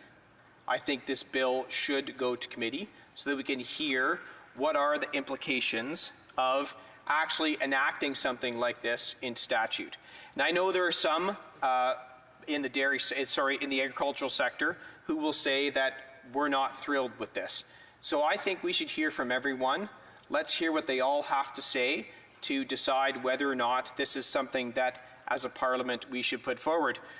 But I think what I want to come back to is, I think it's a pretty sad day that we're here, that an industry in this country has to feel like the government so does not have their back, when they go into trade agreements that they want to stop the government from having the ability to even negotiate any further access. They've completely lost faith in this government. And I can tell you, Mr. Speaker, I have the same view of the dairy sector and all the supply managed sectors. I've lost faith in this government as well. I look forward to this bill proceeding to committee where it can be studied in great detail. Thank you very much, Mr. Speaker. And continuing debate, the honourable member for Vancouver Kingsway. Thank you, Mr. Speaker. It's a real pleasure and privilege to stand in the House and speak to supply management. At one time, I had the honour of being the official opposition critic for international trade, and so I well remember this issue and how deeply it engages so many people that live in this country, and also I also recognize the threats that supply management has been under for a long time. This bill, 282, entitled An Act to Amend the Department of Foreign Affairs Trade and Development Act, Supply Management, is introduced by my colleague from Montcalm, who I have the pleasure of serving with on the Health Committee. I want to congratulate him for this bill because I think it's a very important and necessary piece of legislation that unfortunately is required because I think supply management has been under threat by successive Liberal and Conservative governments who have continued to push trade deals that increasingly carve away at one of the key pillars of supply management. This bill, Mr. Speaker, would forbid the minister from promising to make larger percentages or amounts of imported dairy products, poultry, or eggs, which are supply managed products in this country, eligible for lowered or waived tariffs. In other words, it would forbid the minister from reducing tariffs applied to these goods when more are eligible for lowered or waived tariffs are imported. Now, it's unfortunate that we even have to do this because I have stood in this House for a number of years where successive Liberals and Conservative governments have passionately risen and stated their undying commitment to supply management and their commitment to the farmers in their ridings that they would never encroach upon this very, very well thought out and important system, and then turn around and negotiate trade deals that increasingly give other countries increased quotas to come into our country. Now, why is that a problem? Well, I'm going to start with explaining just a little bit about what supply management is. It is a system that started in the 1970s that was meant to provide farmers in key industries in this country with the ability to have a stable income and to know how much supply would be provided in any given year. This is the real strength of the system. It's a system that rests on three key pillars. It was brought in because those farmers were suffering through very wild price fluctuations, especially on commodities. And so one year they might do very well, but the next year they would face ruin. So many farms experienced great difficulty in planning for the future. And we know that if one wants to stay competitive and even maybe have an edge in agriculture, investment in technology and machinery is absolutely critical. And supply management provides that certainty so that farmers can make those investments with the firm knowledge that they will be able to recoup their investment and sell their goods for a fair price. So the three pillars of supply management are production control, pricing mechanisms, and import control. It's been referred to as a three-legged stool. And of course, we all know that if you affect one leg of a three-legged stool, then the whole seating structure is at risk. And what's been happening in trade deals, negotiated and signed by successive Conservative Liberal governments, is that they have focused on the import control leg of the pillars, and they continue to allow more and more goods to be imported to Canada in those supply managed sectors, which of course threatens the entire system. So what this bill would do is remove the ability of a trade minister when negotiating a trade deal to put those supply managed commodities on the table and to trade off, as it were, for other trade benefits, supply managed sectoral goods. Now, this happened in the TPP. It's now called CUSMA. It happened in CETA. Both of those agreements did allow first the European Union and then as it then were the TPP countries and now the United States and Mexico to make inroads, ever increasing inroads into being able to get more of their goods into Canada. And to put that in perspective, to see why it could be so destabilizing, it's my understanding that the entire production of milk in Wisconsin would be enough to serve the entire Canadian market. One can only think about those large, very, very large corporate farms in the northern United States that if they were able to have untrammeled access to the Canadian market would be able to flood Canada with products that on an economy of scale that would make it impossible for Canadian farmers to compete. Now, the other, I think, factor that is critically important is supply managed sectors also give us the ability to make made in Canada regulations around the production of our food. So, for instance, there are certain growth hormones, certain ways of production, certain chemicals that are permitted in other countries that Canada would not want to have in our food system. You know, at the end of the day, I think Canadians, when given a choice, would like to source their food from local producers. I think Canadians want to know that they're supporting their neighbors, their small towns, rural Canada, and that we're helping those farmers and those farm families to make a decent living. I think that we want to know that our food is produced in humane and high quality and safe and healthy manners. And this means that Canada should have control over our domestic food production. And I think, again, most Canadians support that. And I know that the vast majority of farmers in supply-managed industries also support that. And I want to just touch briefly on a couple of myths. There's this myth that this artificially increases the price of these goods and the Canadian consumer is somehow being exploited or taken advantage of by the supply-managed sector. Nothing could be further from the truth, because what supply management does is provide stable prices.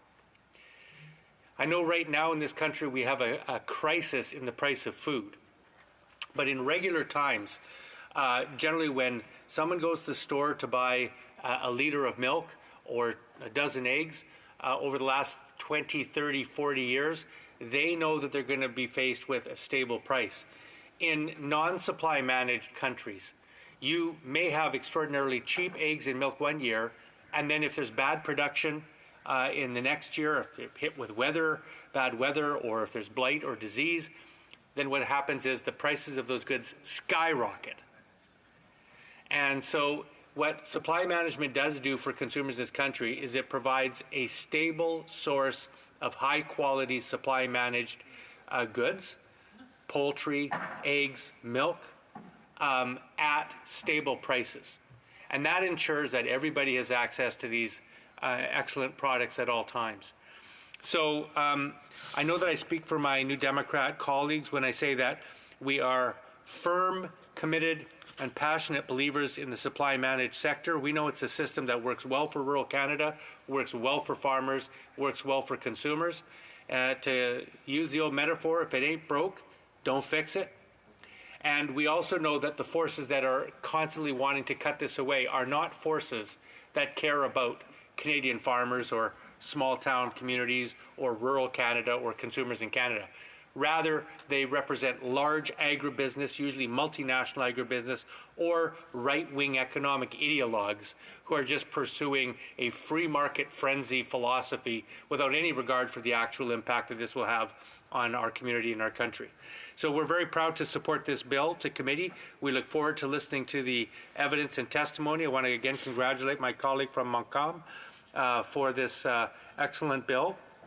And we look forward to working together to strengthen the supply managed sector in this country so that Canadian farmers, Canadian consumers have access to high quality products at all times. Thank you, Mr. Speaker. Le débat continue. Continuing debate, the Honourable Member for Shefford. Mr. Speaker, thank you. I am have the honor to be the member for Shefford, a riding at the heart of Quebec agriculture, which is proud of its agricultural producers and where agrotourism is at the heart of the economy. I love visiting the farmers markets and chatting with the farmers from my region. It must be said that Bill C-282 on supply management is a crucial issue for very many of them. During the most recent election campaign, I went before the Haute-Yamaska Producers Union as part of a press conference organized by my colleague from Saint-Hyacinthe-Bagot, and I vowed to defend supply management tooth and nail and to come back with a bill. With great humility and with great respect for the dream team who stood up to strongly defend this important issue, i.e. supply management, the members for Béthune, Masquinonge, Montcalm, and Saint-Hyacinthe-Bagot. Yes, they deserve a round of applause. I will talk about the importance of supply management. I will talk about the historic role of the bloc, and then I will quote from a few farmers from my region. First, this act amends the Minister of Foreign Affairs Act to include supply management among the minister's responsibilities. It will be part of the list of directives that the minister has to follow when they conduct Canada's external affairs, particularly when it comes to trade agreements. Once this bill is passed, the minister in charge of international trade will have to defend supply-managed farmers during trade agreements. It will be part of the minister's mandate to negotiate without further eroding the supply management system, like the erosion we saw during the negotiation of the last 3 major trade agreements. This bill is necessary due to the erosion caused by successive Liberal and Conservative governments. This erosion has prevented the supply management system from working as it should. They have attacked each of the principles that make up supply management: price control, production control, and border control. It is only certain sectors are managed by supply management, and this system has existed since the 1970s. Canada makes sure to produce based on the internal demand. This avoids overproduction, waste, and ensures price stability. There is a maximum and a minimum price, ensuring that each person along the production chain makes the right amount, and it also provides consumers a high-quality ethical product. Borders are controlled through severe quotas that prevent our markets from being flooded. Our market is largely closed to imports, which prevents a race to the bottom. A number of this government's actions are concerning and compromise the possibility of Canada and Quebec to manage their own agricultural sectors. The recent CUSMA agreement will have catastrophic effects on producers and processors. Border control is the part of supply management which is being weakened the most. Even though the WTO has never criticized supply management, and Canada therefore has the right to protect its markets. So if Canada has the right to protect its markets, per the WTO, why has supply management been so eroded? It's because Canada is unable to stand up to our trading partners at the negotiating table. It's as simple as that. Canada rolls over before the lobbies and gives other countries access to our markets. Despite the compensation programs, no level of compensation will repair the permanent damage caused by CETA, the CPTPP, and CUSMA. There is no level of compensation that would work. So the conservative arguments concerning compensation do not hold water. A second point, I would like to emphasize this. The Bloc Québécois has always been there to supply management. This is the second time we have tabled this exact bill, and if the Prime Minister hadn't kicked off useless elections, Bill C-216 would have already been on its way to the Senate. Actually, on the contrary, this House has passed 4 unanimous motions calling on the federal government to protect supply management, but Liberal and Conservative governments seem to have not believed themselves to be bound by these motions. the recent trade agreements have been catastrophic for supply-managed producers and processors. They are concerned about the futures. Supply management is envied the world over, especially in areas where it was abolished. In Quebec, our agriculture takes place on smaller farms where quality and the environment are respected. Quebec agriculture is focused on heirloom products and organic farming, but Ottawa is going in the opposite direction by moving towards more industrial farming. Unfortunately, the Quebec government is not included in international negotiations as long as we do not have full control of our agricultural policy. We run the risk of the federal government turning towards the western provinces. What we want is for the Prime Minister and the Liberal Party to keep their promise. We want them to stop making concessions on the backs of supply-managed producers. This all got kicked off by the Harper Conservatives in 2008. Supply management has been crumbling since the CETA negotiations. During these negotiations, the Canadian government began offering up supply management, which they never used to do. Since that moment, this erosion has accelerated. The Bloc has always defended supply management. When the Bloc Québécois had a strong presence in the House, the government signed 16 free trade agreements without making any supply management concessions. In the federal elections following the creation of the WTO, so the 97 elections, we were already defending supply management. We were the first party to call on the government to protect supply management through a motion. That motion was passed unanimously with support from all parties. And every time a trade negotiation takes place, the Quebec National Assembly passes a unanimous motion calling on the federal government to protect supply management. So we are the defenders of the Quebec National Assembly. A third point, I'm going to quote from a few farmers from my region. Nancy Fournier, a farmer from St. Alphonse de Granby, a member of the board of the Haute-Yamaska Producers Union. She says, "We are proud of the work and the support of your party." Denis Baudry, a farmer from St. Alphonse de Granby, this is a very important bill because we are tired of supply management being used as a bargaining chip. For more local flavor, Shefford County has a lot of supply management businesses. So when supply management is dealt a serious blow, agriculture suffers. I hope that other parties will support your bill. The government has said that it will not make any more concessions. Well, let's see. Valerie Martin, comms advisor at the Estrie Producers Union. Supply management represents stability and protection of our food security. Supply managed farms are everywhere, and they keep our communities vibrant. Not so many sectors can ensure stability, food security, and a high-quality product. And a final point. There wouldn't be a lot of people still living in Abitibi or Saguenay or Lac-Saint-Jean if it weren't for supply management. This system ensures the survival of family farms across Quebec.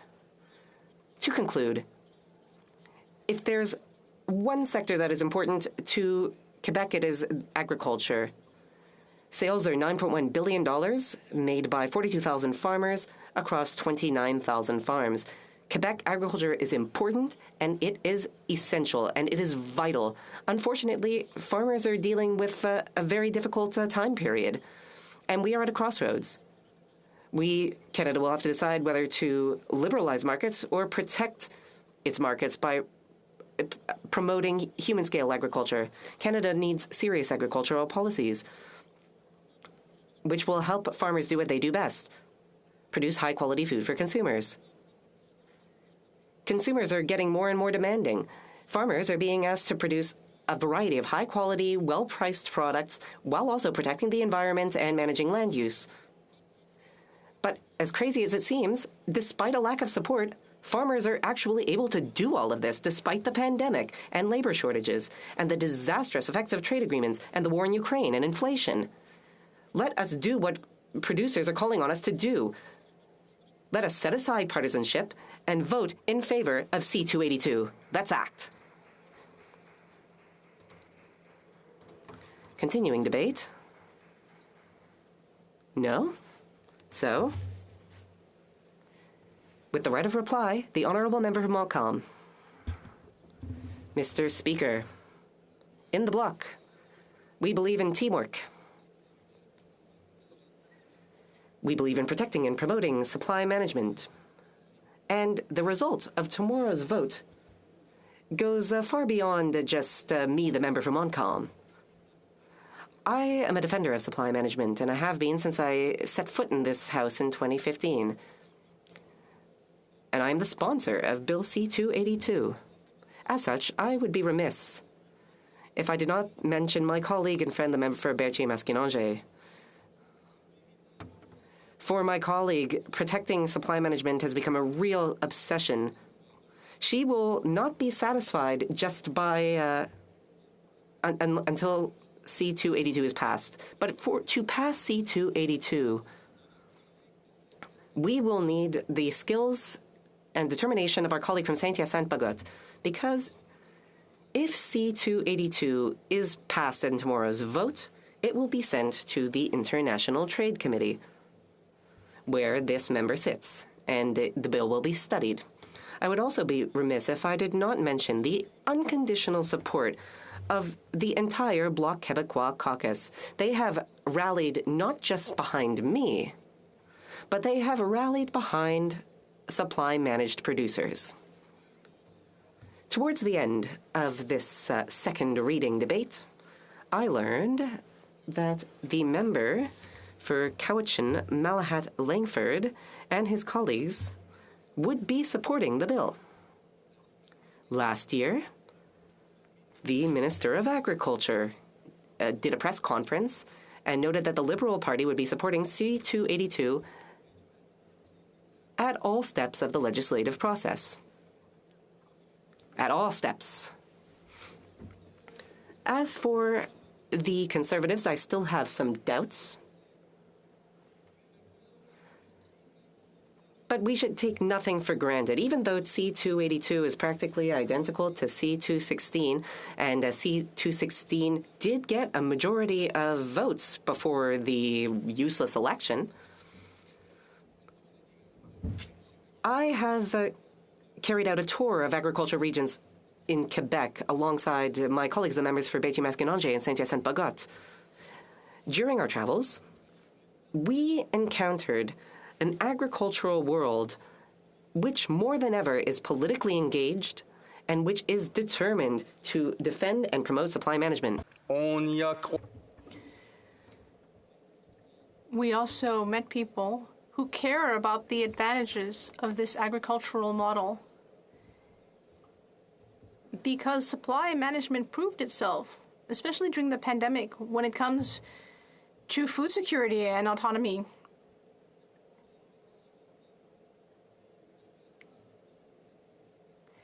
And ultimately leads to appropriate supply and high quality, competitively priced supply.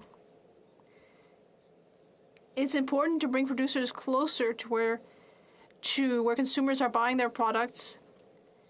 Ensure that farms are at a human scale and not mega farms that overproduce or waste food. In fact, in the USA, we see that producers sometimes actually want to go back to supply management,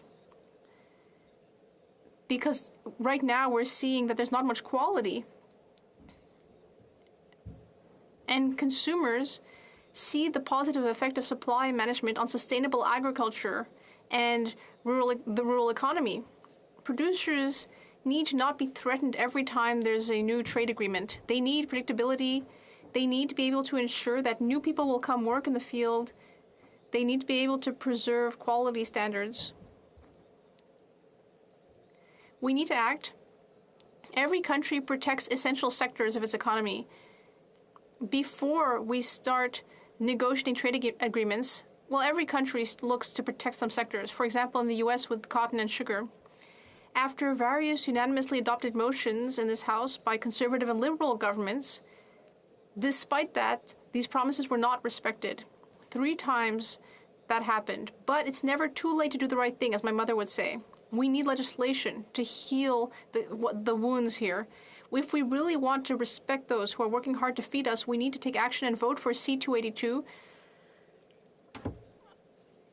So I would ask all Conservative MPs, those are the ones who remain unconvinced, I would invite them to vote for C-282 in order to ensure that we don't sacrifice those who are feeding us and putting food on our plates, sacrifice them on the altar of free trade. La question est la suivante.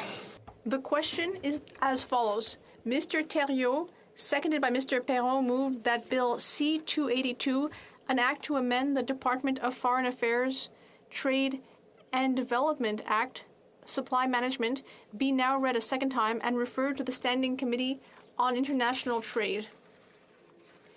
If a member of a recognized party present in the House wishes that the motion be carried or carried on division, or wishes to request a recorded division, I would invite them to rise and indicate it to the chair. Je demande un vote par appel nominal, Monsieur le Président. Conformément à l'ordre adopté le jeudi. Pursuant to order made on Thursday, June 23, 2022, the division stands deferred until Wednesday, February 8, 2023, at the expiry of the time provided for oral questions. Order. In accordance with Standing Order 38, a motion to adjourn the House is deemed to have been made and seconded at this time. Therefore, the question is that this House do now adjourn. The Honourable Member for Sherwood Park, Fort Saskatchewan. Thank you, Mr. Speaker. I'm speaking tonight about the opioid crisis and the organizations responsible for causing the opioid crisis. It is now a matter of public record that Purdue Pharma, a pharmaceutical company, developed OxyContin, mislabeled it, misbranded it, and actively promoted it in such a way that fueled and I think in many respects caused the opioid crisis that has killed so many people and devastated so many families here in Canada and around the world. And in response to these actions by Purdue Pharma, there have been various lawsuits, especially in the United States, that have sought to hold Purdue accountable. Notably, in the timeline of Purdue's actions and subsequent measures to hold it accountable, Purdue was found guilty of criminal misbranding of their product in a way that downplayed risks and contributed to the opioid crisis. They were found guilty in 2007. The company McKinsey & Company that we've been speaking about in this House did work for Purdue Pharma for a period of about 15 years, and that spanned from 2004 to about 2019. In other words, most of the work done by McKinsey & Company for Purdue Pharma happened after Purdue had already been found guilty of criminal misbranding. Now, Purdue was brought on, and part of their mandate was to figure out how to address, in the face of escalating criticism over Purdue's actions, how to address concerns about the tapering off of opioid sales. And McKinsey approached this in a totally amoral way, coming back with recommendations that showed no regard for those suffering from addiction, no regard for the impact on communities and families, but instead looked exclusively at how to increase, how to, in their words, turbocharge the sale of opioids. And some of the recommendations that McKinsey brought to Purdue Pharma on how to do that are truly horrifying in their disregard for human life and well-being. McKinsey had proposed, for example, that bonuses could be paid out to pharmacists in instances where there were overdoses. They also proposed that in order to get around checks that were being put in place at traditional pharmacies to try to control overprescription and address addiction issues, that the company Purdue could try to circumvent those controls by having a mail-in system whereby people could access opioids through the mail. So these were the kinds of proposals that McKinsey was bringing to Purdue Pharma. Now, for about 2/3 of that 15-year period that McKinsey was working for Purdue Pharma, Dominic Barton was the managing director.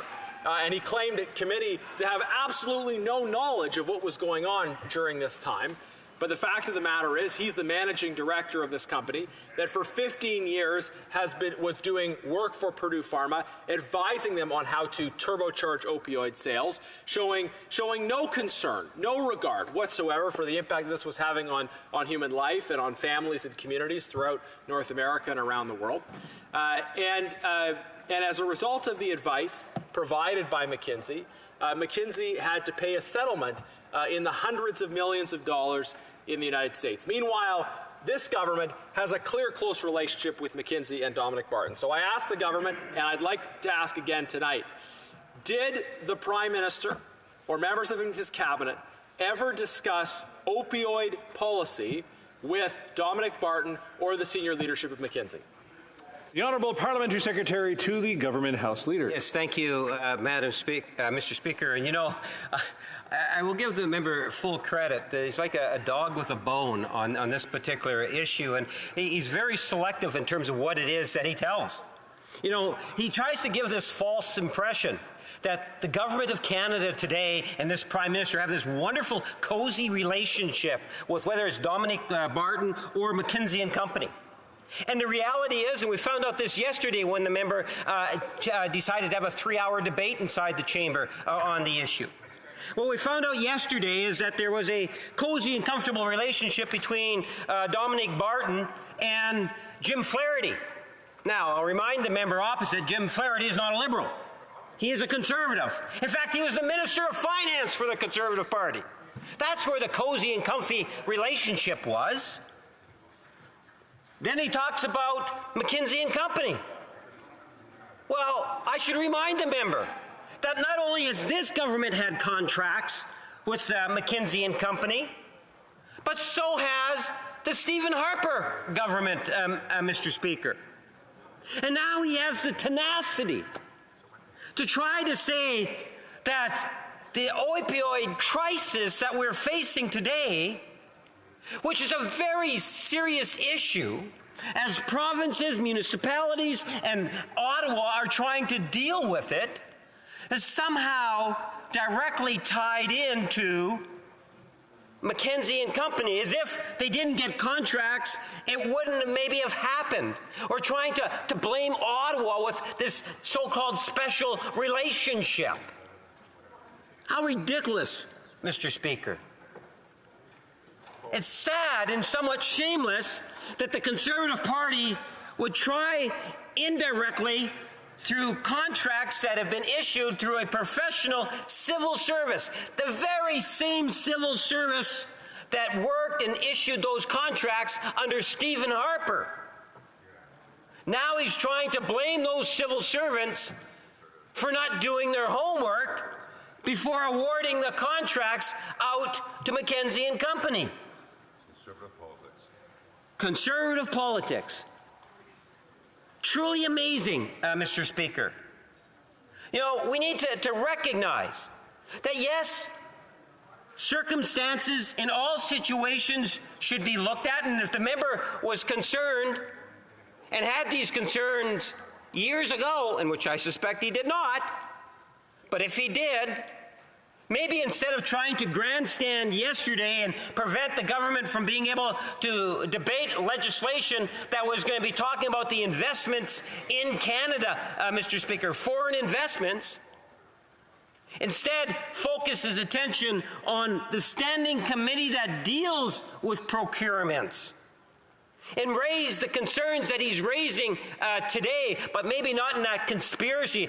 Take off the tinfoil hat, Mr. Speaker, I would suggest to the member. Sit down with a standing committee and talk about ways in which maybe we can improve upon the system, as opposed to attacking the civil service, as opposed to character assassination within the government of Canada, Mr. Speaker.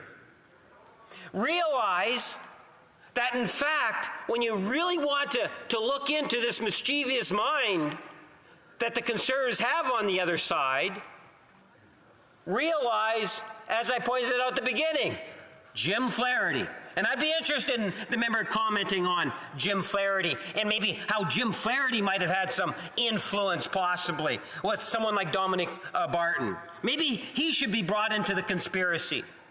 Maybe Stephen Harper should be brought into the conspiracy because his government also issued out contracts, Mr. Speaker. Apply his tinfoil hat to those two thoughts.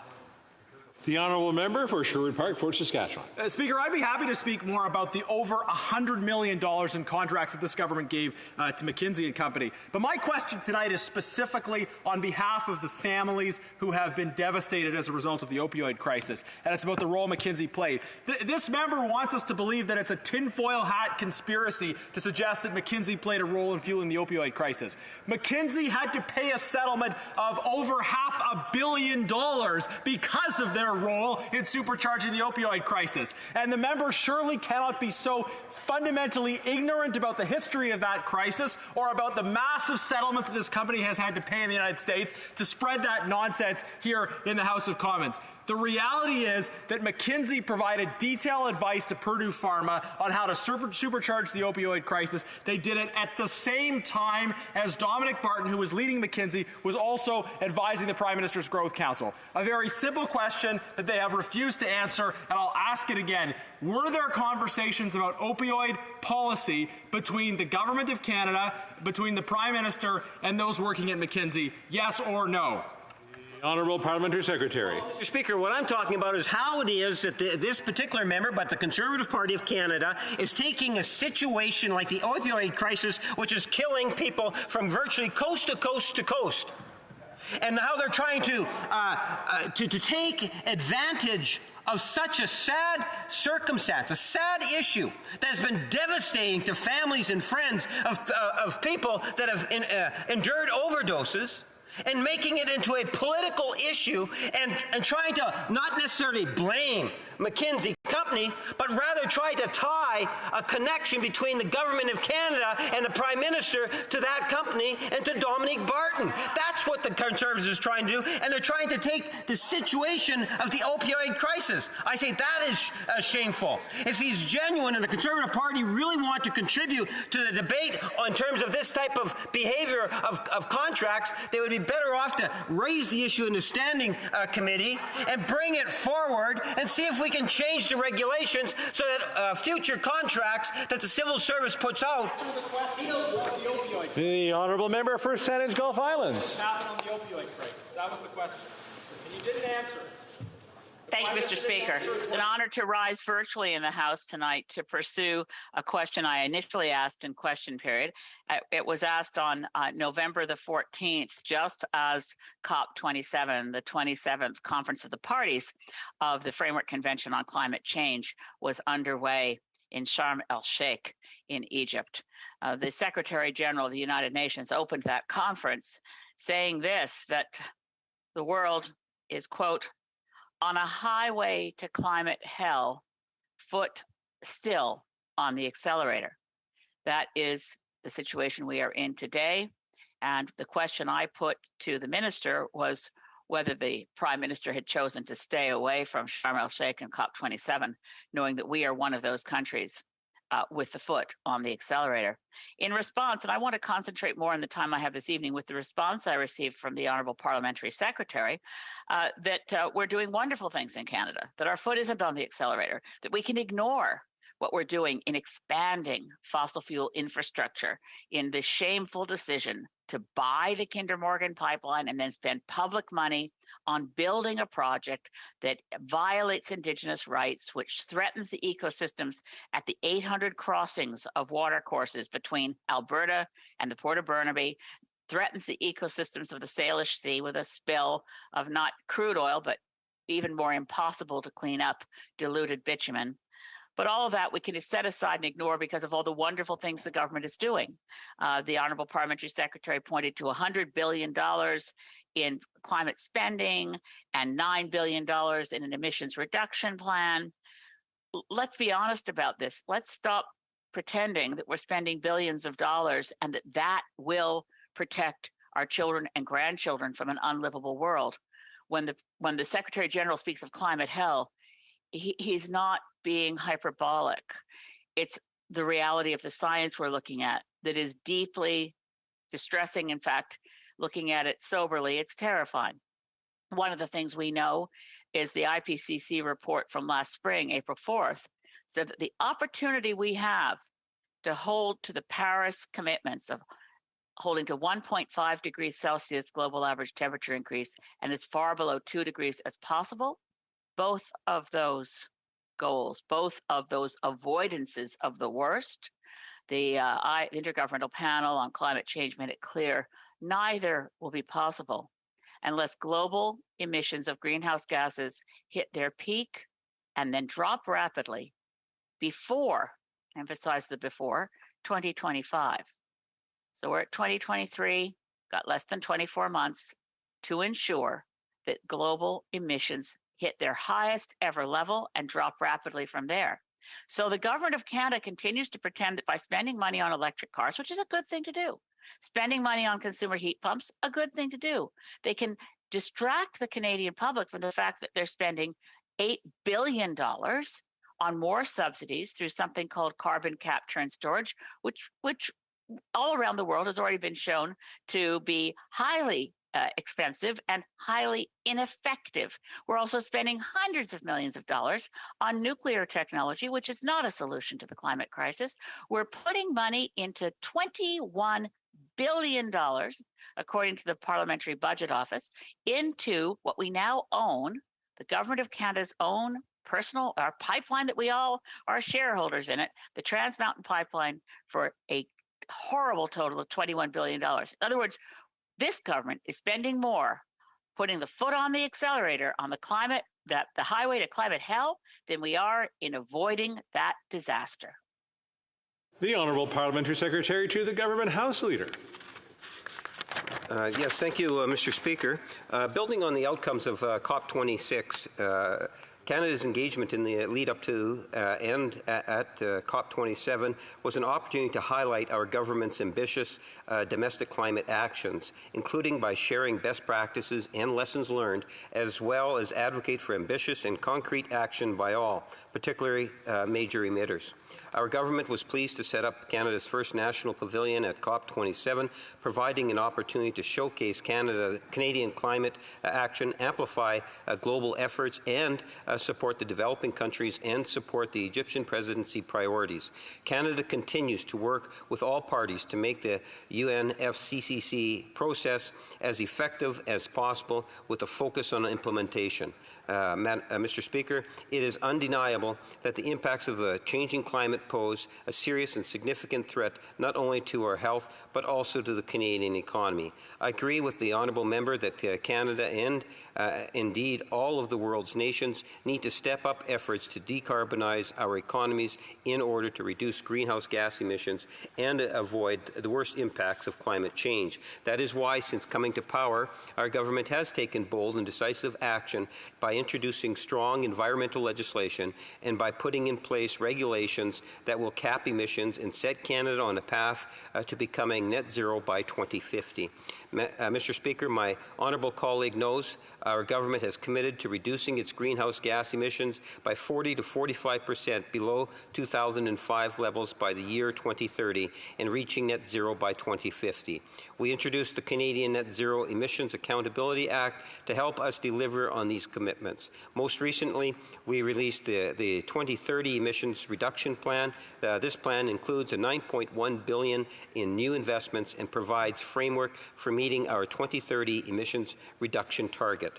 During the last federal election, we pledged to step up our efforts to reduce Canada's reliance on more carbon-intensive sources of energy by accelerating our G20 commitment to eliminate fossil fuels from 2025 to 2023. We have invested over $120 billion, not 100, but $120 billion on climate action and the environmental protection that will bring forward results throughout the Canadian economy.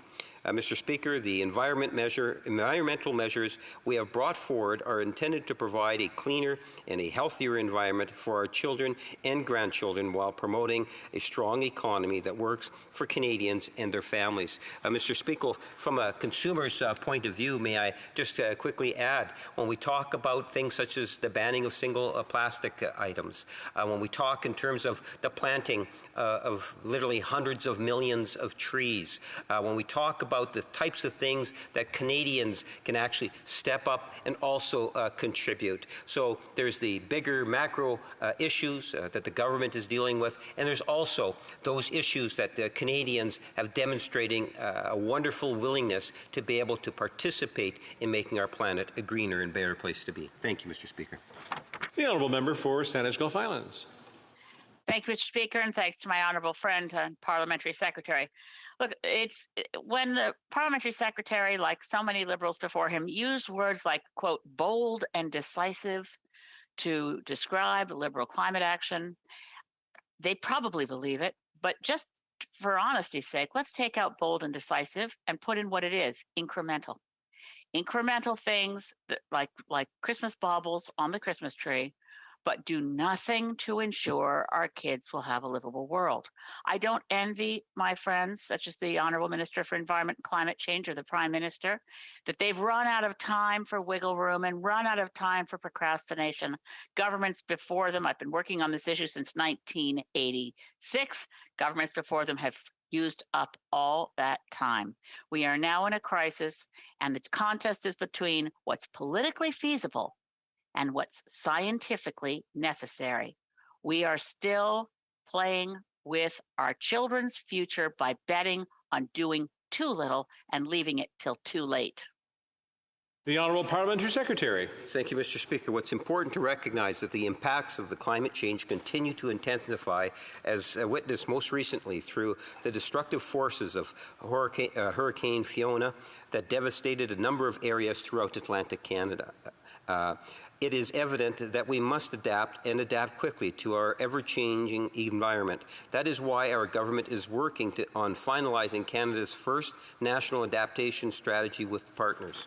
Mr. Speaker, our government recognizes that we need to do more to help prevent and protect our citizens against climate change. I look forward to continuing to work with my honourable colleague from Saanich Gulf Islands to achieve our mutual objectives.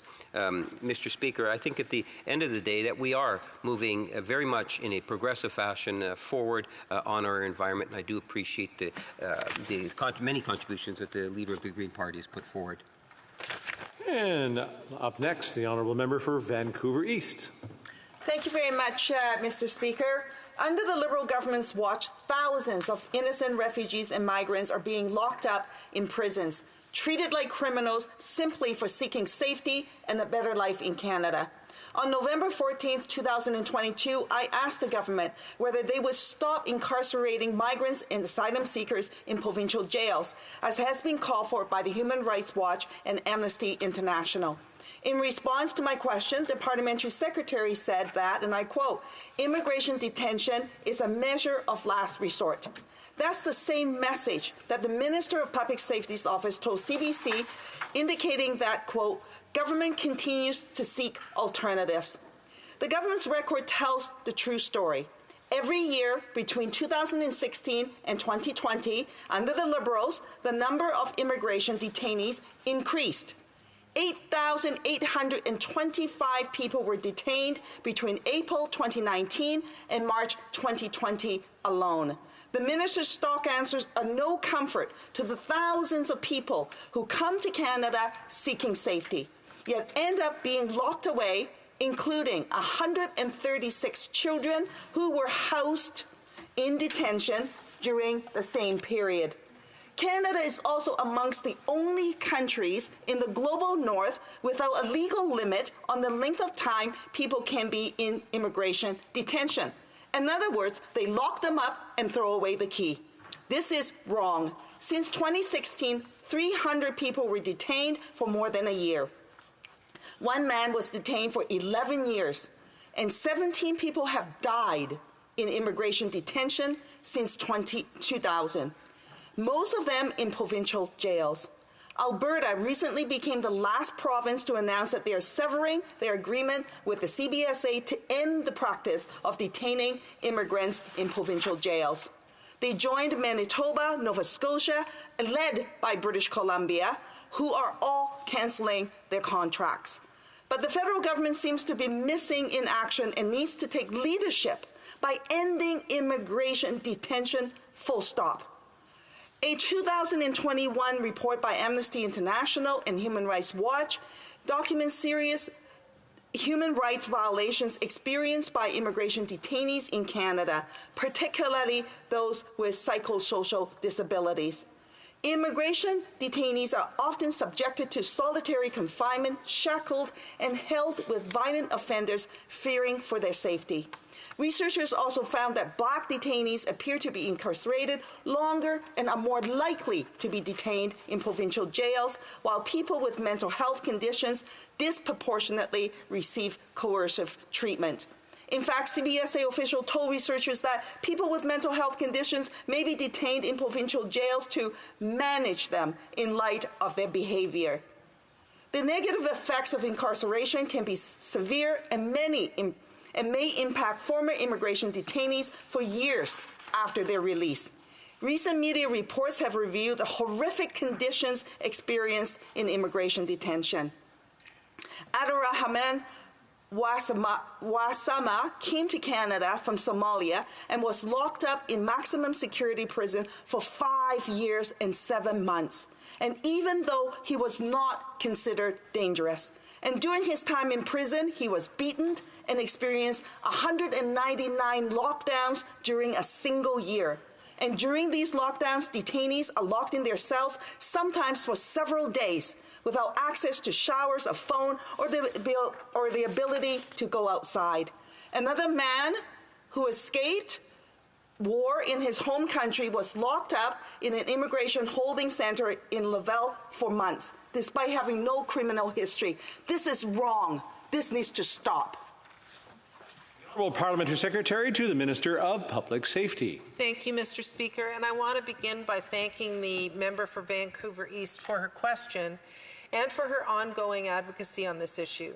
Canada has a robust and fair refugee system. Immigration detention is a measure of last resort, and I'm committed to working with the Minister, CBSA, and stakeholders across the country and the honourable member to expand alternatives to detention. Over the past year, I've had numerous discussions with the Honourable Lloyd Axworthy and the Honourable Alan Rock and Hannah Gross from Human Rights Watch. Their advocacy and advice on immigration detention has been invaluable, and I know this is an issue that the Minister is seized with. We've made significant progress in implementing alternatives to detention and in reducing our use of detention, but we know that there is more work to do. Under the Immigration and Refugee Protection Act, individuals can only be detained when grounds for detention exist and after all our alternatives to detention have been considered. While detention always defaults to an immigration holding centre in region where there is no centre, the CBSA relies on the use of provincial correctional facilities to house high-risk detainees. I visited the immigration detention in Milton several years ago and spoke to several of those who were being held there. It's one of the reasons why I'm committed to working with those who want to see change in the system. I also met with Matthew House, who offer an outstanding program to support those facing deportation and house them in community. Mr. Speaker, detention in provincial correctional facilities is only used sparingly. As of November 17, 2022, 138 immigration detainees were housed in a provincial correctional facility. 189 were housed in an immigration holding centre, and 11,233 were enrolled in an alternative to detention. The government is committed to further decreasing the use of provincial correctional facilities. That's why we've invested in new and upgraded immigration holding centres, including one in Surrey in 2020 and one in Montreal in 2022. With these investments, we've been able to reduce our reliance on provincial correctional facilities and provide better services to those being detained. The government is committed to treating all detainees in a dignified and humane way. One important condition in all our agreements with provinces is that they authorize the Canadian Red Cross to visit correctional facilities. This is to monitor and report on the conditions of detention and treatment of detainees to ensure they're treated fairly according to domestic legislation and international obligations. As the member opposite is aware, the Red Cross's findings and the CBSA actions plans are available on the CBSA's website. The CBSA continues to work to create a better and fairer immigration detention system, one that treats all persons with compassion and dignity while upholding public safety and the integrity of our immigration system. Mr. Speaker, the government is committed to protecting the safety of Canadians while upholding the rights of detainees. Thank you. Member for Vancouver East. Well, it's simply wrong to have immigration detention for people who pose no security risk to Canadians or have serious criminality issues. There is no reason for that.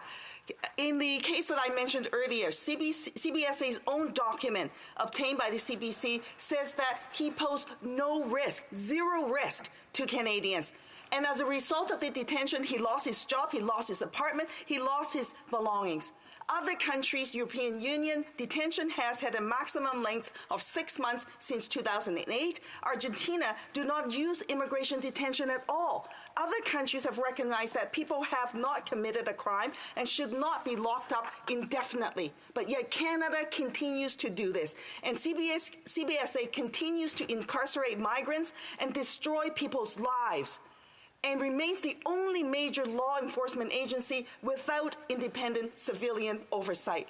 This is so wrong. Enough of this gross human rights violation. Enough of saying we're doing something and then not doing enough. Let's end immigration detentions for those who do not have a serious criminality issues or a threat to public safety. The Honourable Parliamentary Secretary. Thank you, Mr. Speaker. And I remain committed to listening to the voice of stakeholders calling for reform. Under the Immigration and Refugee Protection Act, individuals can only be detained when grounds for detention exist and after all alternatives to detention have been considered. I commit to the member opposite that I will continue to advocate within government and in this place to call on an expansion of the eligibility for alternatives to detention and to invest in programs that support the mental health of all migrants and refugee claimants. While we've made improvements, we also recognize there's more work to do. Our government remains committed to ensuring all detainees are treated in a consistent, dignified, and humane way that is in line with the Canadian Charter of Rights and Freedoms. Thank you, Mr. Speaker. I want to thank all the honourable members for their interventions. The motion to adjourn the House is now deemed to have been adopted, and accordingly this House stands adjourned until tomorrow at 2 p.m. pursuant to Standing Order 24-1.